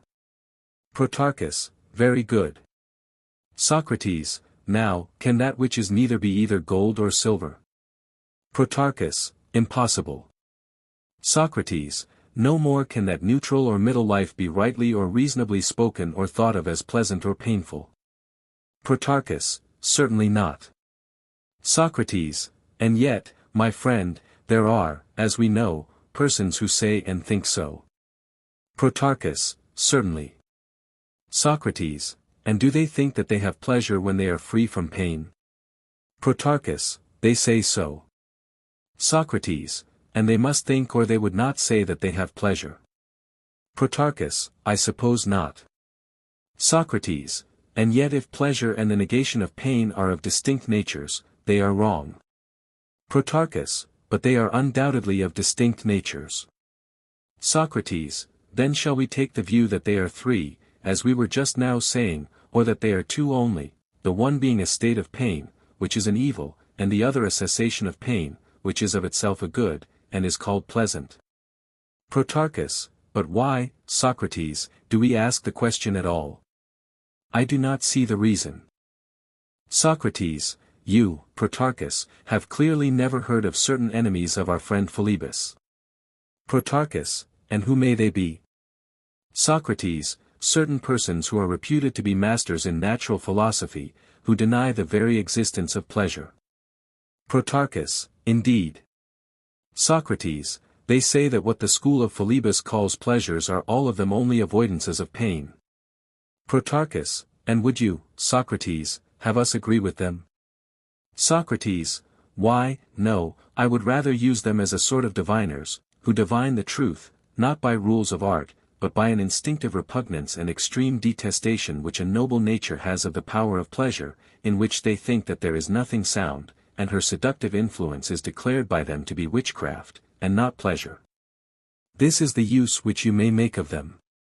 And when you have considered the various grounds of their dislike, you shall hear from me what I deem to be true pleasures. Having thus examined the nature of pleasure from both points of view, we will bring her up for judgment. Protarchus, well said. Socrates, then let us enter into an alliance with these philosophers and follow in the track of their dislike. I imagine that they would say something of this sort.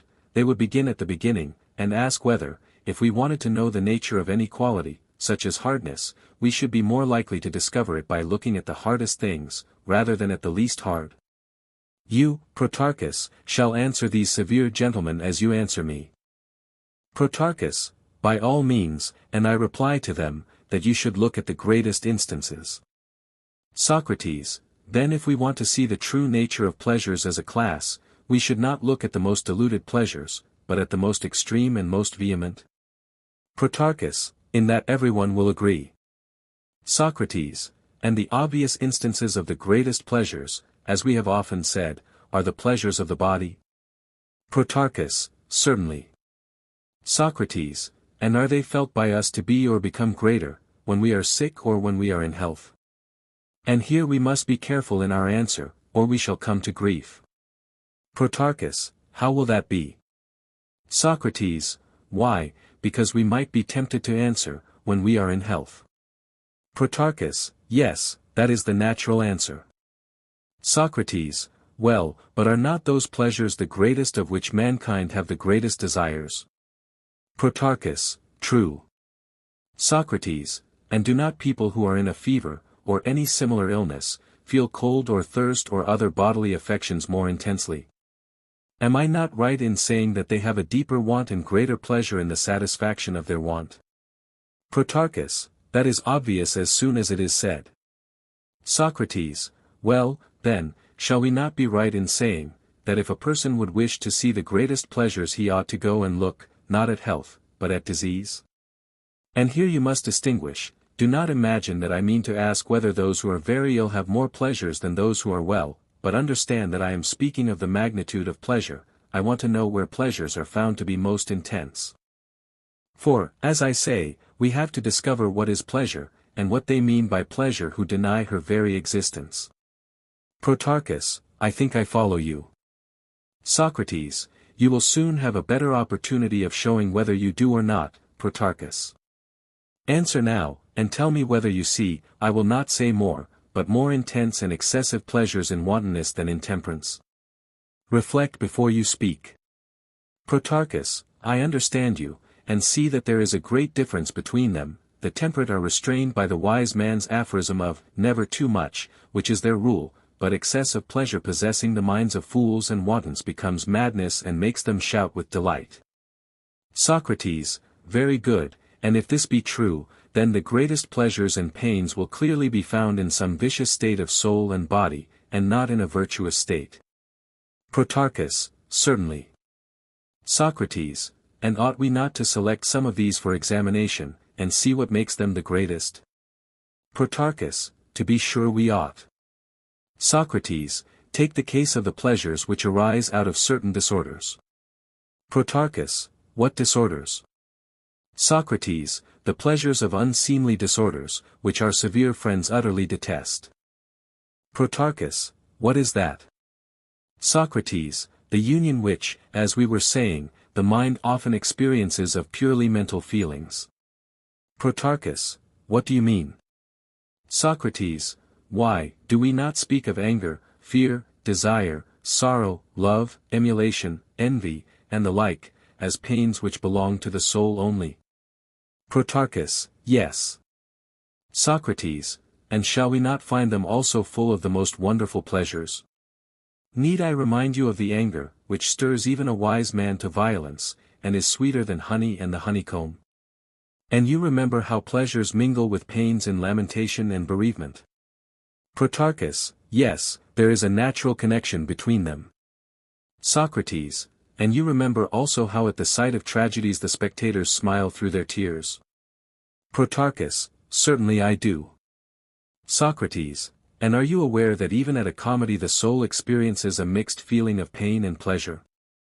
Protarchus, I do not quite understand you. Socrates, I admit, Protarchus, that there is some difficulty in recognizing this mixture of feelings at a comedy. Protarchus, there is, I think.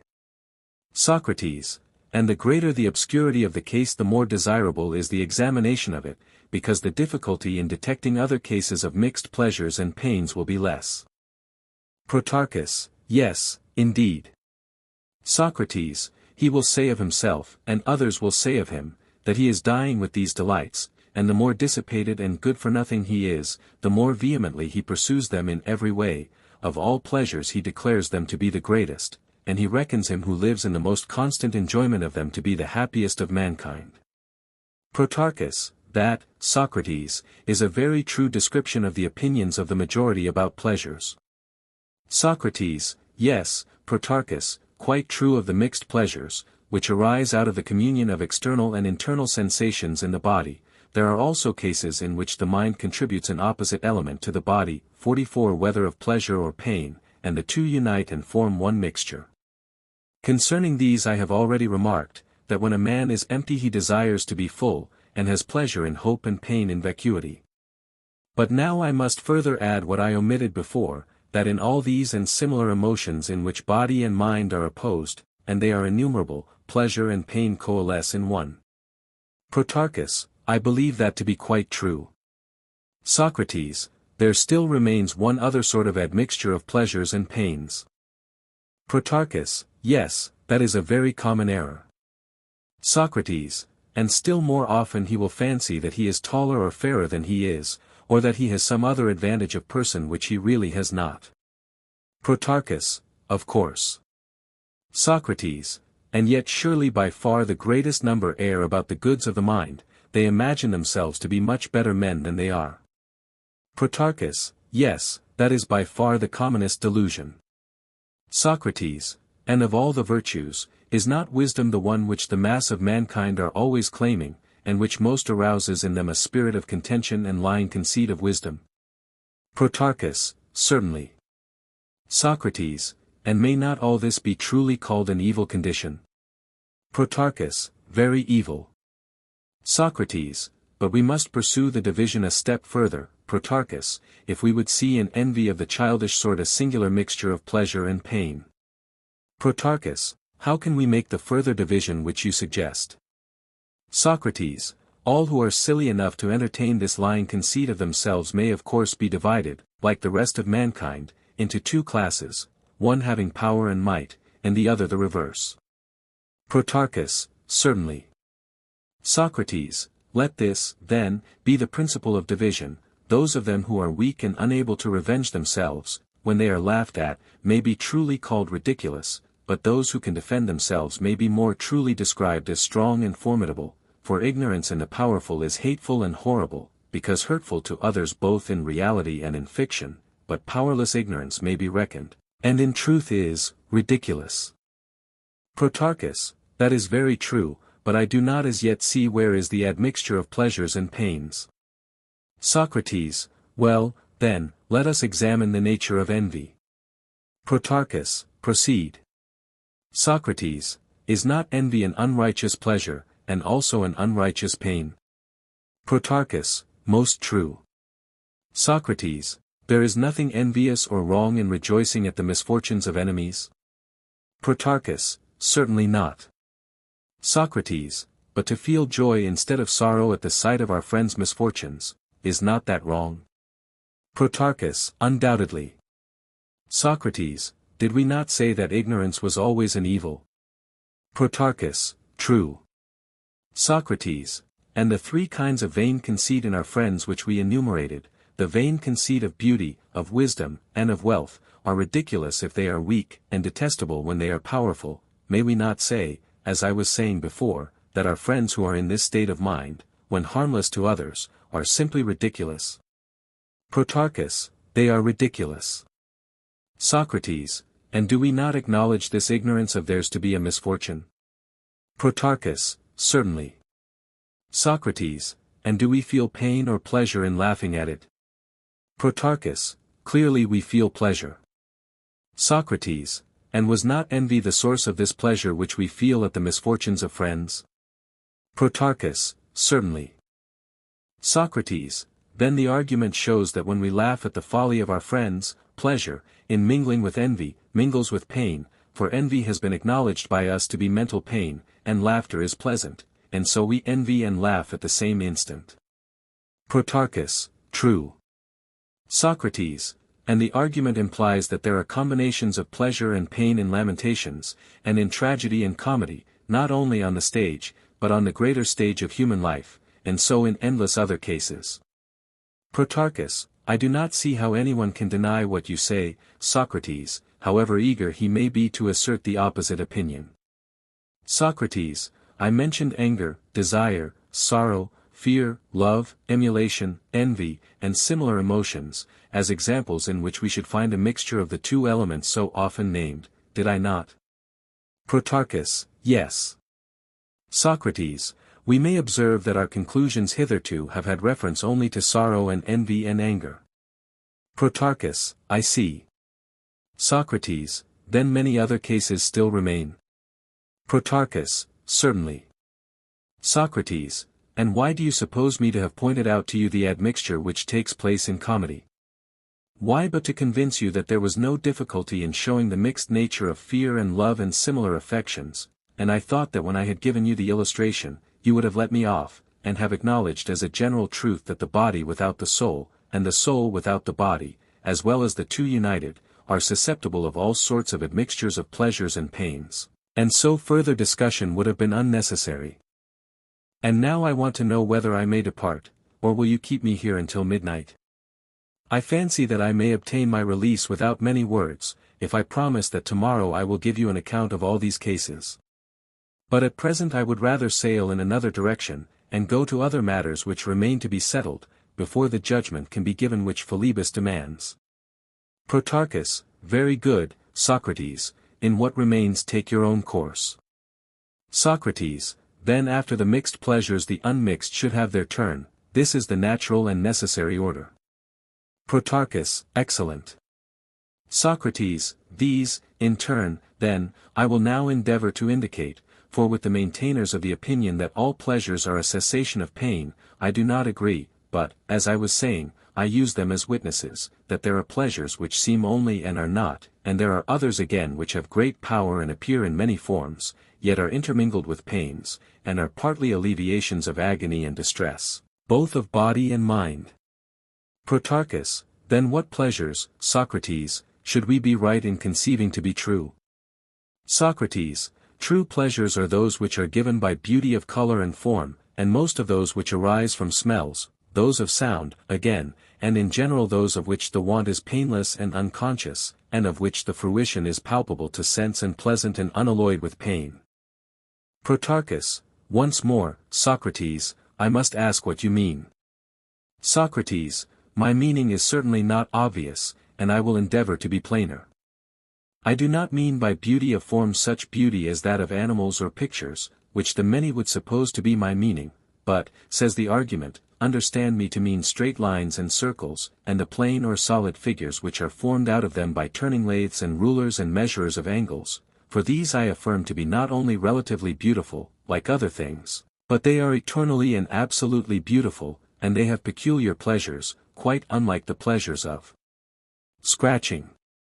And there are colors which are of the same character, and have similar pleasures. Now do you understand my meaning? Protarchus, I am trying to understand, Socrates, and I hope that you will try to make your meaning clearer. Socrates, when sounds are smooth and clear, and have a single pure tone, then I mean to say that they are not relatively but absolutely beautiful, and have natural pleasures associated with them. Protarchus, yes, there are such pleasures. Socrates, the pleasures of smell are of a less ethereal sort, but they have no necessary admixture of pain, and all pleasures, however and wherever experienced, which are unattended by pains, I assign to an analogous class. Here then are two kinds of pleasures. Protarchus, I understand. Socrates, to these may be added the pleasures of knowledge, if no hunger of knowledge and no pain caused by such hunger precede them. Protarchus, and this is the case. Socrates, well, but if a man who is full of knowledge loses his knowledge, are there not pains of forgetting? Protarchus, not necessarily, but there may be times of reflection, when he feels grief at the loss of his knowledge. Socrates, yes, my friend, but at present we are enumerating only the natural perceptions, and have nothing to do with reflection. Protarchus, in that case you are right in saying that the loss of knowledge is not attended with pain. Socrates, these pleasures of knowledge, then, are unmixed with pain, and they are not the pleasures of the many but of a very few. Protarchus, quite true. Socrates, and now, having fairly separated the pure pleasures and those which may be rightly termed impure, let us further add to our description of them, that the pleasures which are in excess have no measure, but that those which are not in excess have measure, the great, the excessive, whether more or less frequent, we shall be right in referring to the class of the infinite and of the more and less, which pours through body and soul alike, and the others we shall refer to the class which has measure. Protarchus, quite right, Socrates. Socrates, still there is something more to be considered about pleasures. Protarchus, what is it? Socrates, when you speak of purity and clearness, or of excess, abundance, greatness and sufficiency, in what relation do these terms stand to truth? Protarchus, why do you ask, Socrates? Socrates, because, Protarchus, I should wish to test pleasure and knowledge in every possible way, in order that if there be a pure and impure element in either of them, I may present the pure element for judgment, and then they will be more easily judged of by you and by me and by all of us. Protarchus, most true. Socrates, let us investigate all the pure kinds, first selecting for consideration a single instance. Protarchus, what instance shall we select? Socrates, suppose that we first of all take whiteness. Protarchus, very good. Socrates, how can there be purity in whiteness, and what purity? Is that purest which is greatest or most in quantity, or that which is most unadulterated and freest from any admixture of other colors? Protarchus, clearly that which is most unadulterated. Socrates, true, Protarchus, and so the purest white, and not the greatest or largest in quantity, is to be deemed truest and most beautiful? Protarchus, right. Socrates, and we shall be quite right in saying that a little pure white is whiter and fairer and truer than a great deal that is mixed. Protarchus, perfectly right. Socrates, there is no need of adducing many similar examples in illustration of the argument about pleasure. One such is sufficient to prove to us that a small pleasure or a small amount of pleasure, if pure or unalloyed with pain, is always pleasanter and truer and fairer than a great pleasure or a great amount of pleasure of another kind. Protarchus, assuredly, and the instance you have given is quite sufficient.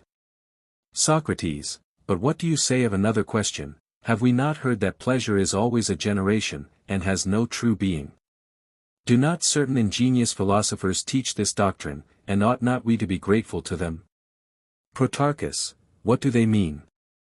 Socrates, I will explain to you, my dear Protarchus, what they mean, by putting a question. Protarchus, ask, and I will answer.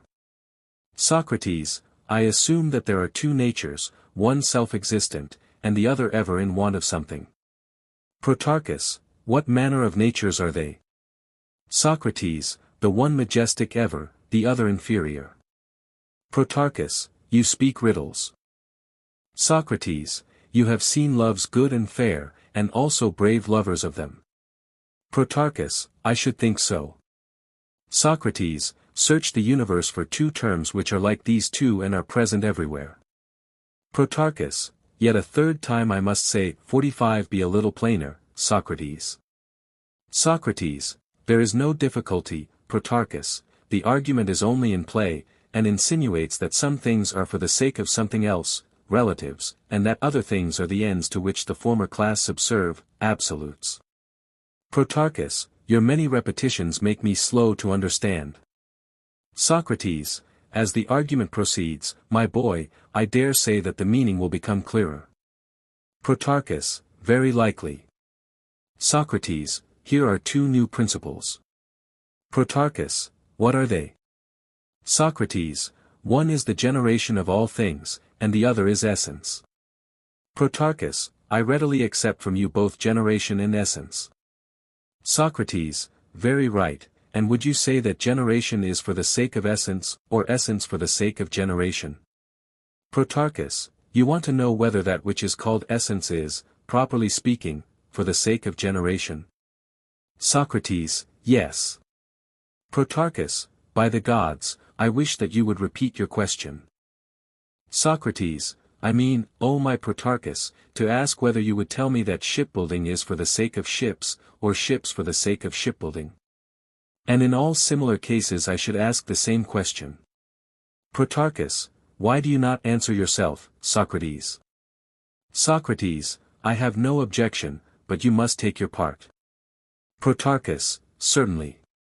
Socrates, my answer is, that all things instrumental, remedial, material, are given to us with a view to generation, and that each generation is relative to, or for the sake of, some being or essence, and that the whole of generation is relative to the whole of essence. Protarchus, assuredly. Socrates, then pleasure, being a generation, must surely be for the sake of some essence. Protarchus, true.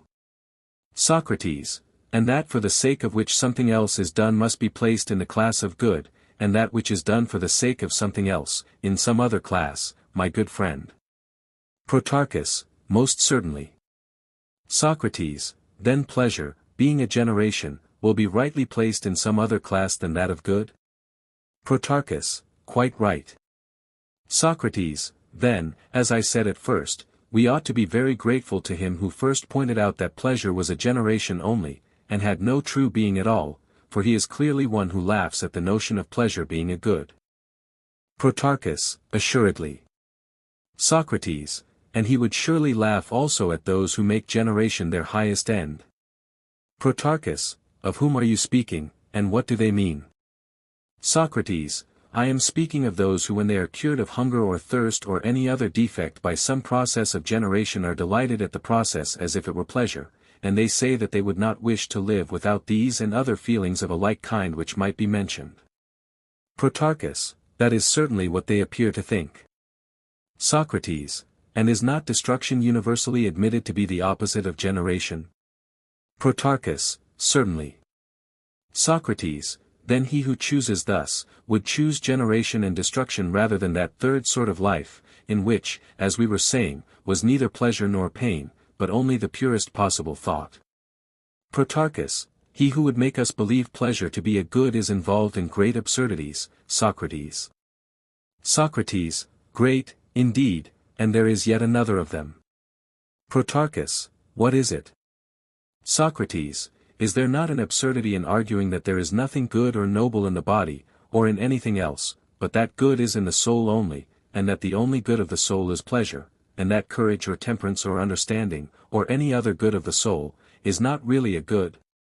And is there not yet a further absurdity in our being compelled to say that he who has a feeling of pain and not of pleasure is bad at the time when he is suffering pain, even though he be the best of men, and again, that he who has a feeling of pleasure, in so far as he is pleased at the time when he is pleased, in that degree excels in virtue? Protarchus, nothing, Socrates, can be more irrational than all this.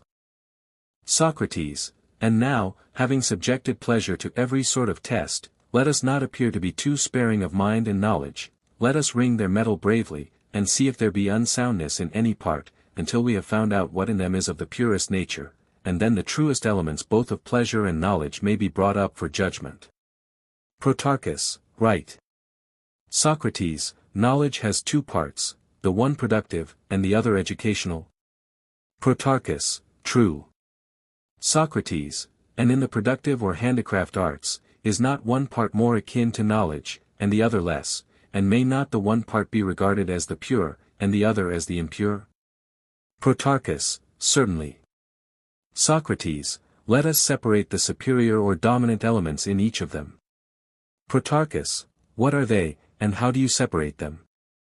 Socrates, I mean to say, that if arithmetic, mensuration, and weighing be taken away from any art, that which remains will not be much. Protarchus, not much, certainly. Socrates, the rest will be only conjecture, and the better use of the senses which is given by experience and practice, in addition to a certain power of guessing, which is commonly called art, and is perfected by attention and pains. Protarchus, nothing more, assuredly. Socrates, music, for instance, is full of this empiricism, for sounds are harmonized, not by measure, but by skillful conjecture. The music of the flute is always trying to guess the pitch of each vibrating note, and is therefore mixed up with much that is doubtful and has little which is certain. Protarchus, most true. Socrates, and the same will be found to hold good of medicine and husbandry and piloting and generalship. Protarchus, very true. Socrates, the art of the builder, on the other hand, which uses a number of measures and instruments, attains by their help to a greater degree of accuracy than the other arts. Protarchus, how is that? Socrates, in shipbuilding and house building, and in other branches of the art of carpentering, the builder has his rule, lathe, compass, line, and a most ingenious machine for straightening wood. Protarchus, very true, Socrates. Socrates, then now let us divide the arts of which we were speaking into two kinds, the arts which, like music, are less exact in their results, and those which, like carpentering, are more exact. Protarchus, let us make that division. Socrates, of the latter class, the most exact of all are those which we just now spoke of as primary. Protarchus, I see that you mean arithmetic, and the kindred arts of weighing and measuring. Socrates, certainly, Protarchus, but are not these also distinguishable into two kinds? Protarchus, what are the two kinds? Socrates, in the first place, arithmetic is of two kinds, one of which is popular, and the other philosophical. Protarchus, how would you distinguish them? Socrates, there is a wide difference between them, Protarchus. Some arithmeticians reckon unequal units, as for example, 2 armies, 2 oxen, 2 very large things or 2 very small things. The party who are opposed to them insist that every unit in 10,000 must be the same as every other unit. Protarchus, undoubtedly there is, as you say, a great difference among the votaries of the science, and there may be reasonably supposed to be 2 sorts of arithmetic.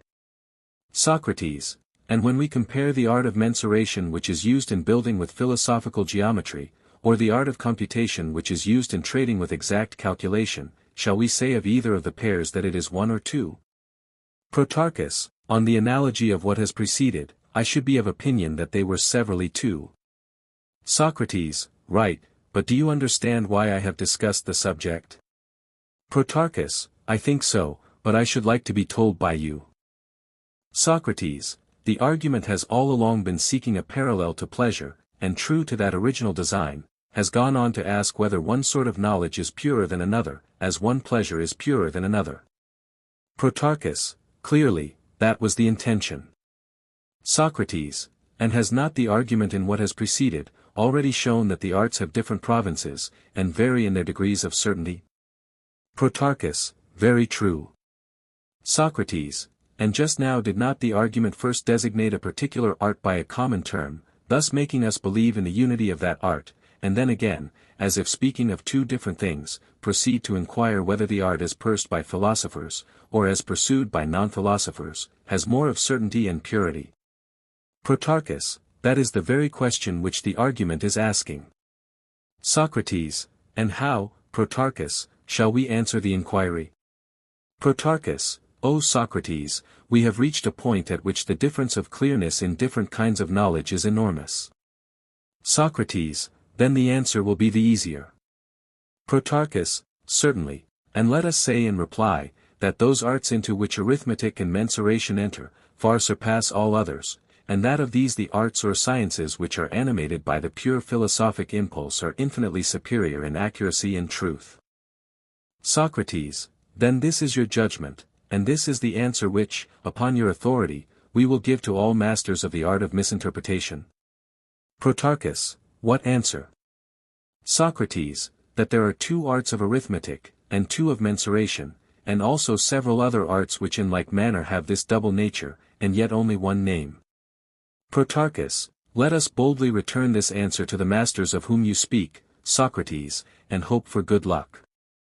Socrates, we have explained what we term the most exact arts or sciences. Protarchus, very good. Socrates, and yet, Protarchus, dialectic will refuse to acknowledge us, if we do not award to her the first place. Protarchus, and pray, what is dialectic? Socrates, clearly the science which has to do with all that knowledge of which we are now speaking, for I am sure that all men who have a grain of intelligence will admit that the knowledge which has to do with being and reality, and sameness and unchangeableness, is by far the truest of all. But how would you decide this question, Protarchus? Protarchus, I have often heard Gorgias maintain, Socrates, that the art of persuasion far surpassed every other. This, as he says, is by far the best of them all, for to it all things submit, not by compulsion, but of their own free will. Now, I should not like to quarrel either with you or with him. Socrates, you mean to say that you would like to desert, if you were not ashamed? Protarchus, as you please. Socrates, may I not have led you into a misapprehension? Protarchus, how? Socrates, dear Protarchus, I never asked which was the greatest or best or usefulest of arts or sciences, but which had clearness and accuracy, and the greatest amount of truth, however humble and little useful an art.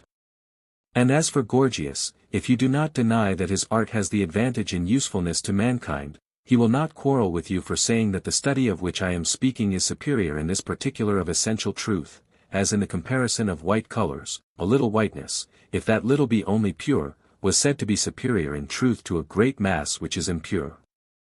And now let us give our best attention and consider well, not the comparative use or reputation of the sciences, but the power or faculty, if there be such, which the soul has of loving the truth, and of doing all things for the sake of it. Let us search into the pure element of mind and intelligence, and then we shall be able to say whether the science of which I have been speaking is most likely to possess the faculty, or whether there be some other which has higher claims. Protarchus: well, I have been considering, and I can hardly think that any other science or art has a firmer grasp of the truth than this. Socrates: do you say so because you observe that the arts in general and those engaged 46 in them make use of opinion, and are resolutely engaged in the investigation of matters of opinion? Even he who supposes himself to be occupied with nature is really occupied with the things of this world, how created, how acting or acted upon. Is not this the sort of inquiry in which his life is spent? Protarchus: true. Socrates: he is laboring, not after eternal being, but about things which are becoming, or which will or have become. Protarchus: very true. Socrates: and can we say that any of these things which neither are nor have been nor will be unchangeable, when judged by the strict rule of truth ever become certain? Protarchus: impossible. Socrates: how can anything fixed be concerned with that which has no fixedness? Protarchus: how indeed? Socrates: then mind and science when employed about such changing things do not attain the highest truth? Protarchus: I should imagine not. Socrates: and now let us bid farewell, a long farewell, to you or me or Philebus or Gorgias, and urge on behalf of the argument a single point. Protarchus: what point? Socrates: let us say that the stable and pure and true and unalloyed has to do with the things which are eternal and unchangeable and unmixed, or if not, at any rate what is most akin to them has, and that all other things are to be placed in a second or inferior class. Protarchus: very true. Socrates: and of the names expressing cognition, ought not the fairest to be given to the fairest things? Protarchus: that is natural. Socrates: and are not mind and wisdom the names which are to be honored most? Protarchus: yes. Socrates: and these names may be said to have their truest and most exact application when the mind is engaged in the contemplation of true being? Protarchus: certainly. Socrates: and these were the names which I adduced of the rivals of pleasure? Protarchus: very true, Socrates. Socrates: in the next place, as to the mixture, here are the ingredients, pleasure and wisdom, and we may be compared to artists who have their materials ready to their hands. Protarchus: yes. Socrates: and now we must begin to mix them? Protarchus: by all means. Socrates: but had we not better have a preliminary word and refresh our memories? Protarchus: of what? Socrates: of that which I have already mentioned. Well says the proverb, that we ought to repeat twice and even thrice that which is good. Protarchus: certainly. Socrates: well then, by Zeus, let us proceed, and I will make what I believe to be a fair summary of the argument. Protarchus: let me hear. Socrates: Philebus says that pleasure is the true end of all living beings, at which all ought to aim, and moreover that it is the chief good of all, and that the two names, good, and pleasant, are correctly given to one thing and one nature. Socrates, on the other hand, begins by denying this, and further says, that in nature as in name they are two, and that wisdom partakes more than pleasure of the good. Is not and was not this what we were saying, Protarchus? Protarchus: certainly. Socrates: and is there not and was there not a further point which was conceded between us? Protarchus: what was it? Socrates: that the good differs from all other things. Protarchus: in what respect? Socrates: in that the being who possesses good always everywhere and in all things has the most perfect sufficiency, and is never in need of anything else. Protarchus: exactly. Socrates: and did we not endeavor to make an imaginary separation of wisdom and pleasure, assigning to each a distinct life, so that pleasure was wholly excluded from wisdom, and wisdom in like manner had no part whatever in pleasure? Protarchus, we did. Socrates, and did we think that either of them alone would be sufficient? Protarchus, certainly not. Socrates, and if we erred in any point, then let anyone who will, take up the inquiry again and set us right, and assuming memory and wisdom and knowledge and true opinion to belong to the same class, let him consider whether he would desire to possess or acquire, I will not say pleasure, however abundant or intense, if he has no real perception that he is pleased, nor any consciousness of what he feels, nor any recollection, however momentary, of the feeling, but would he desire to have anything at all, if these faculties were wanting to him? And about wisdom I ask the same question. Can you conceive that anyone would choose to have all wisdom absolutely devoid of pleasure, rather than with a certain degree of pleasure, or all pleasure devoid of wisdom, rather than with a certain degree of wisdom? Protarchus, certainly not, Socrates, but why repeat such questions any more? Socrates, then the perfect and universally eligible and entirely good cannot possibly be either of them? Protarchus, impossible. Socrates, then now we must ascertain the nature of the good more or less accurately, in order, as we were saying, that the second place may be duly assigned. Protarchus, right. Socrates, have we not found a road which leads towards the good? Protarchus, what road? Socrates, supposing that a man had to be found, and you could discover in what house he lived, would not that be a great step towards the discovery of the man himself? Protarchus, certainly. Socrates, and now reason intimates to us, as at our first beginning, that we should seek the good, not in the unmixed life but in the mixed. Protarchus, true. Socrates, there is greater hope of finding that which we are seeking in the life which is well mixed than in that which is not. Protarchus, far greater.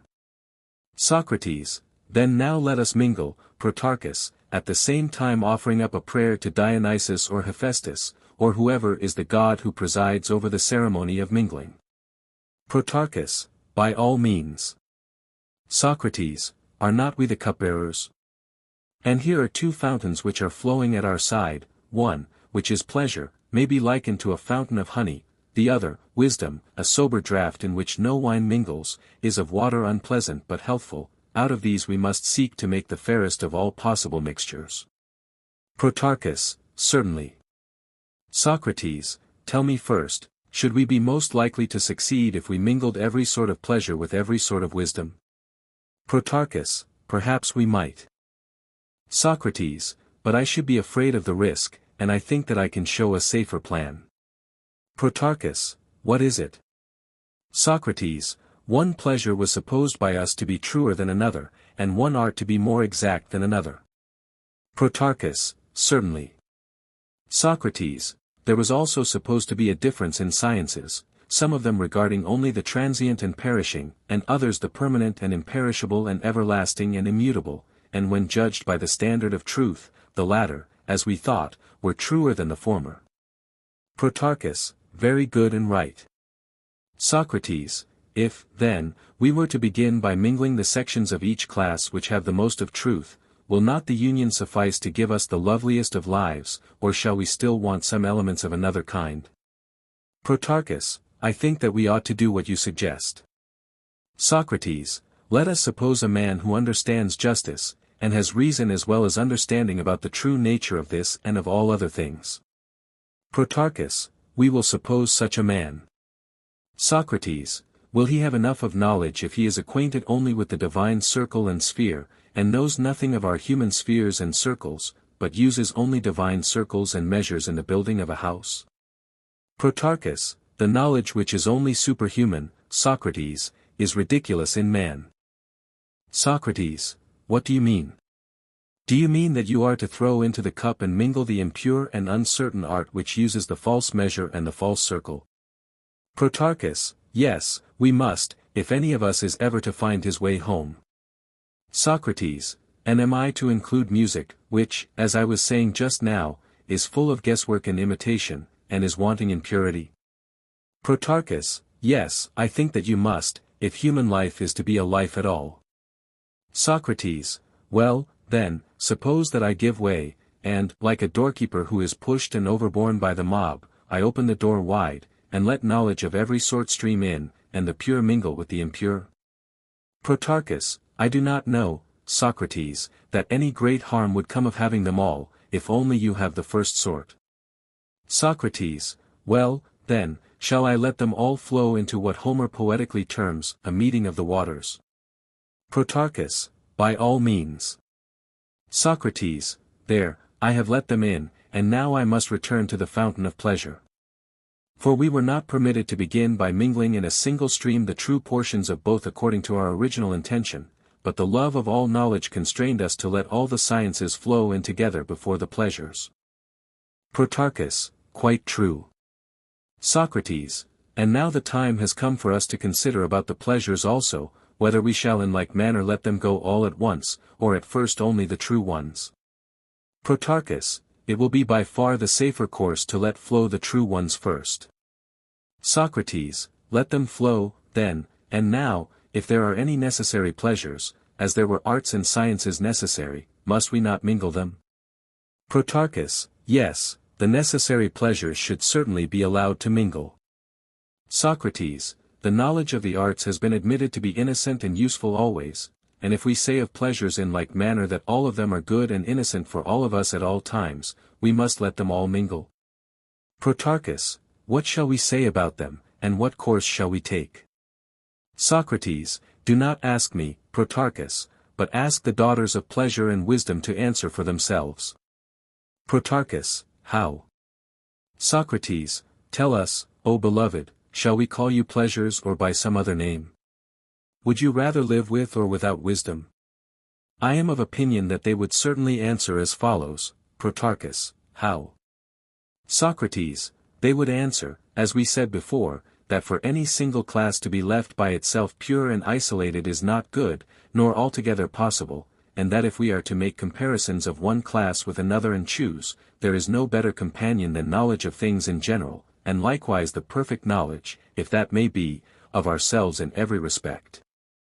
47 Protarchus, and our answer will be, in that ye have spoken well.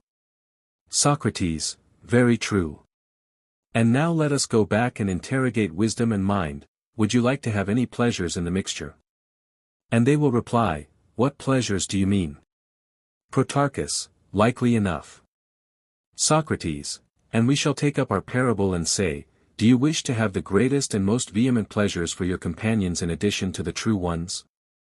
Why, Socrates, they will say, how can we? Seeing that they are the source of 10,000 hindrances to us, they trouble the souls of men, which are our habitation, with their madness, they prevent us from coming to the birth, and are commonly the ruin of the children which are born to us, causing them to be forgotten and unheeded, but the true and pure pleasures, of which you spoke, know to be of our family, and also those pleasures which accompany health and temperance, and which every virtue, like a goddess, has in her train to follow her about wherever she goes, mingle these and not the others. There would be great want of sense in anyone who desires to see a fair and perfect mixture, and to find in it what is the highest good in man and in the universe, and to divine what is the true form of good. There would be great want of sense in his allowing the pleasures, which are always in the company of folly and vice, to mingle with mind in the cup. Is not this a very rational and suitable reply, which mind has made, both on her own behalf, as well as on the behalf of memory and true opinion? Protarchus, most certainly. Socrates, and still there must be something more added, which is a necessary ingredient in every mixture. Protarchus, what is that? Socrates, unless truth enter into the composition, nothing can truly be created or subsist. Protarchus, impossible.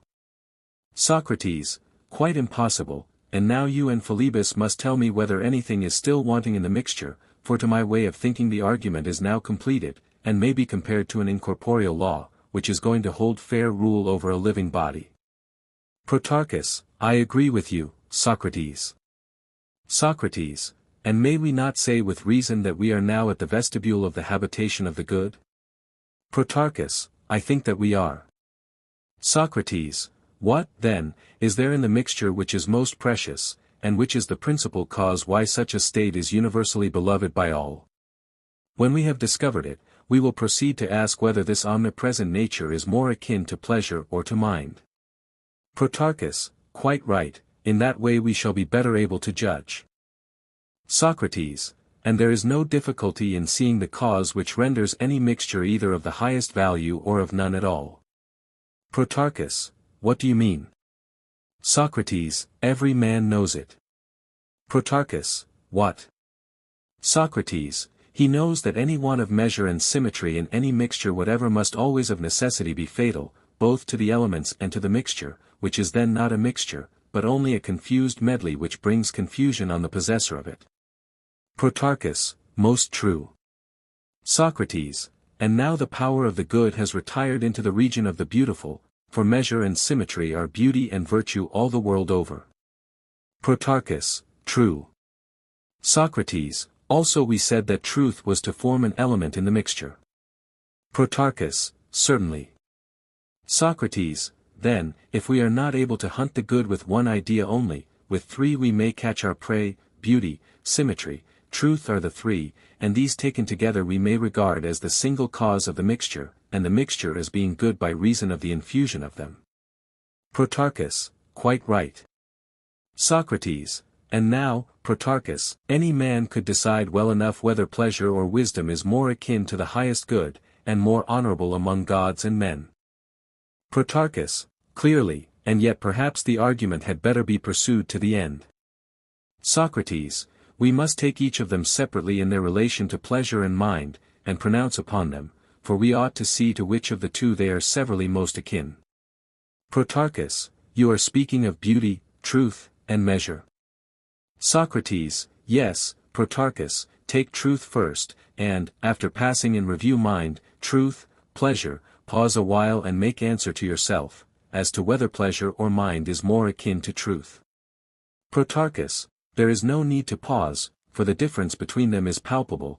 Pleasure is the veriest impostor in the world, and it is said that in the pleasures of love, which appear to be the greatest, perjury is excused by the gods, for pleasures, like children, have not the least particle of reason in them, whereas mind is either the same as truth, or the most like truth, and the truest. Socrates: shall we next consider measure, in like manner, and ask whether pleasure has more of this than wisdom, or wisdom than pleasure? Protarchus: here is another question which may be easily answered, for I imagine that nothing can ever be more immoderate than the transports of pleasure, or more in conformity with measure than mind and knowledge. Socrates: very good, but there still remains the third test: has mind a greater share of beauty than pleasure, and is mind or pleasure the fairer of the two? Protarchus: no one, Socrates, either awake or dreaming, ever saw or imagined mind or wisdom to be in aught unseemly, at any time, past, present, or future. Socrates: right. Protarchus: but when we see someone indulging in pleasures, perhaps in the greatest of pleasures, the ridiculous or disgraceful nature of the action makes us ashamed, and so we put them out of sight and consign them to darkness, under the idea that they ought not to meet the eye of day. Socrates: then, Protarchus, you will proclaim everywhere, by word of mouth to this company, and by messengers bearing the tidings far and wide, that pleasure is not the first of possessions, nor yet the second, but that in measure, and the mean, and the suitable, and the like, the eternal nature has been found. Protarchus: yes, that seems to be the result of what has been now said. Socrates: in the second class is contained the symmetrical and beautiful and perfect or sufficient, and all which are of that family. Protarchus: true.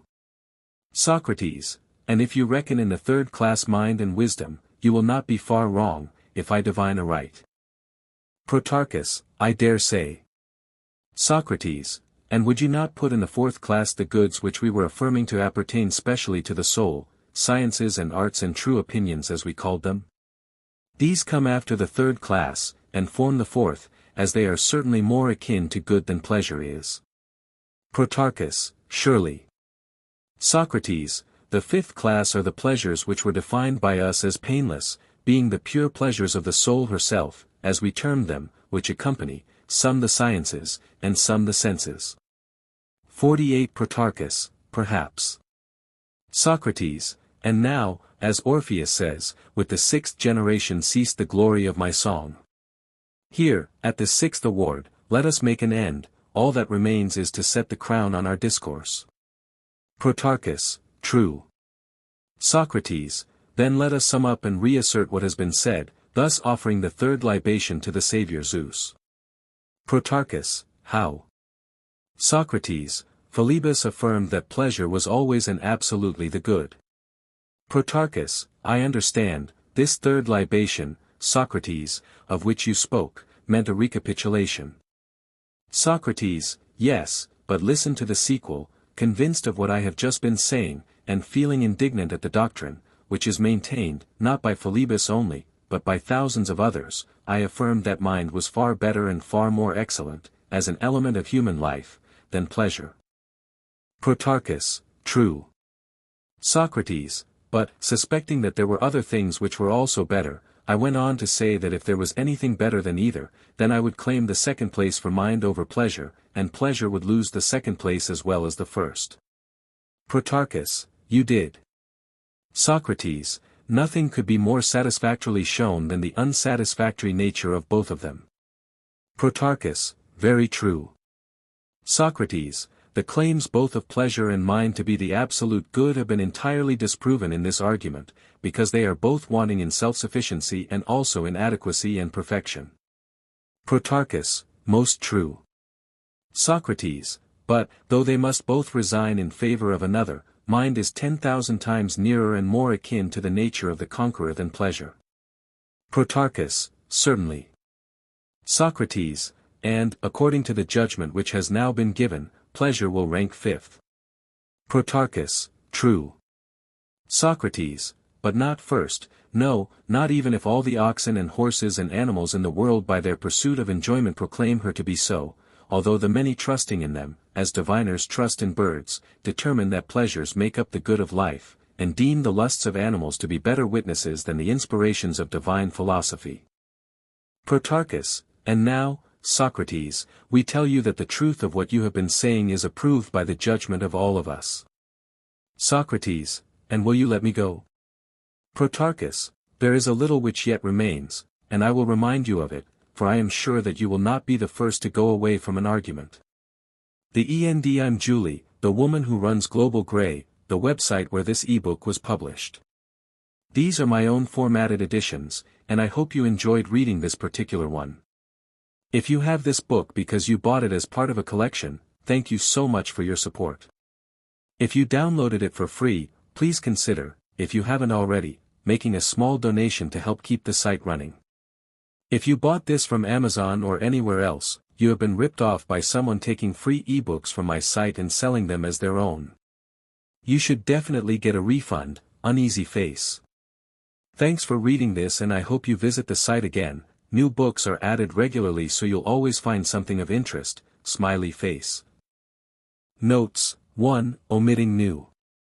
2. Or, to remit something of existence in relation to not being. 3. Reading with the Bodleian ms alpha tau omicron pi lambda lambda omega nu pi epsilon iota sigma theta nu tau epsilon. 4. In allusion to a book of Protagoras which bore this title. 5. Compare, Cratylus, 401e and following. 6. Reading tau omicron nu tau omicron delta kappa nu eta sigma iota. 7. Reading pi pi omicron lambda. 9. In allusion to the well-known line of Euripides, Hippolytus 6:12, gamma lambda omega sigma sigma mu mu omicron chi, delta rho nu nu mu omicron tau omicron. 10. Reading tau iota omicron nu nu or tau omicron nu nu and omitting chi rho omega mu alpha. 11. Or perhaps, reading pi alpha rho, in our waking state. 12. Lysis, 216a, Phaedo, 90b, 101e, Republic v. 453e and following. 13. Reading lambda eta theta epsilon, but. Compare Supra 167a, tau alpha nu tau alpha delta epsilon lambda eta theta eta. 14. Reading pyro omicron sigma rho kappa epsilon sigma alpha. 15. Reading alpha tau omicron nu tau omega nu lambda gamma omega nu. 16. Reading delta. 1-7, reading omicron rho gamma, lib pi epsilon rho iota omicron rho nu. 1-8, both words in Greek are called tau epsilon rho omicron nu, compare, Parmenides, 147c, Euthydemus, 301a. 1-9, reading kappa alpha tau delta iota kappa alpha sigma tau rho iota alpha, an emendation suggested by Professor Campbell.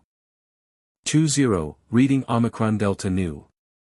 2-1, Twelfth Night, Act 4, SC2, Clown, for as the old hermit of Prague, that never saw pen and ink, very wittily said to a niece of King Gorboduc, that is, for what is, that, and, is, but is. 2-2, omitting chi epsilon iota rho omega tau iota kappa and pi epsilon zeta omicron theta eta rho alpha. 2-3, reading delta nu epsilon iota nu, a conjecture of Professor Campbell's. 2-4, or, although there is no other vice in the soul but this. 2-5, omitting delta kappa eta, or reading delta kappa. 2-6, reading tau omicron alpha nu. 2-7, reading with the Mrs. kappa alpha tau omicron nu mu alpha tau omicron alpha tau nu. 2-8, reading tau nu. 2-9, reading with Professor Campbell delta iota kappa alpha iota omicron sigma nu eta xi epsilon iota kappa alpha rho omicron nu sigma epsilon omega. 3-0, reading delta rho alpha nu omega alpha tau. Alpha tau. 3-1, reading tau omicron alpha nu. 3-2, reading tau nu delta. 3-3, Plato is here introducing a new subdivision, i.e., that of bipeds into men and birds. Others however refer the passage to the division into quadrupeds and bipeds, making pigs compete with human beings and the pig driver with the king. According to this explanation we must translate the words above, freest and airiest of creation, worthiest and laziest of creation. 3-4, reading epsilon tau iota tau nu lambda omega nu tau. 3-5, reading sigma alpha delta tau eta delta iota alpha kappa rho iota tau iota kappa eta nu alpha tau theta iota, mu epsilon theta iota omega mu epsilon nu xi mu pi alpha nu tau alpha. 3-6, reading tau alpha chi tau eta tau alpha. 3-7, or, taking the words in a different context, as not having political power, I say another class, because not like an instrument, etc. 3-8, there appears to be some confusion in this passage. There is no difficulty in seeing that in comedy, as in tragedy, the spectator may view the performance with mixed feelings of pain as well as of pleasure, nor is there any difficulty in understanding that envy is a mixed feeling, which rejoices not without pain at the misfortunes of others, and laughs at their ignorance of themselves. But Plato seems to think further that he has explained the feeling of the spectator in comedy sufficiently by a theory which only applies to comedy in so far as in comedy we laugh at the conceit or weakness of others. He has certainly given a very partial explanation of the ridiculous. 3-9, Mill's utilitarianism. 4-0, probably corrupt. 4-1, i.e., into the infinite number of individuals. 4-2, or, maintain in accordance with our previous statements, but cf supra 28d, and infra 30d. 4-3, reading with the Mrs. kappa iota nu sigma epsilon iota. 4-4, reading pi epsilon rho delta tau omega nu alpha psi upsilon chi sigma mu alpha tau iota tau nu alpha xi upsilon mu beta lambda epsilon tau alpha iota. 4-5, reading tau omicron nu tau rho omega, conjunction batum. 4-6, reading sigma omicron iota. 4-7, reading alpha tau omega nu mu omega nu. 4-8, reading pi iota sigma tau mu alpha iota, tau delta kappa, tau lambda.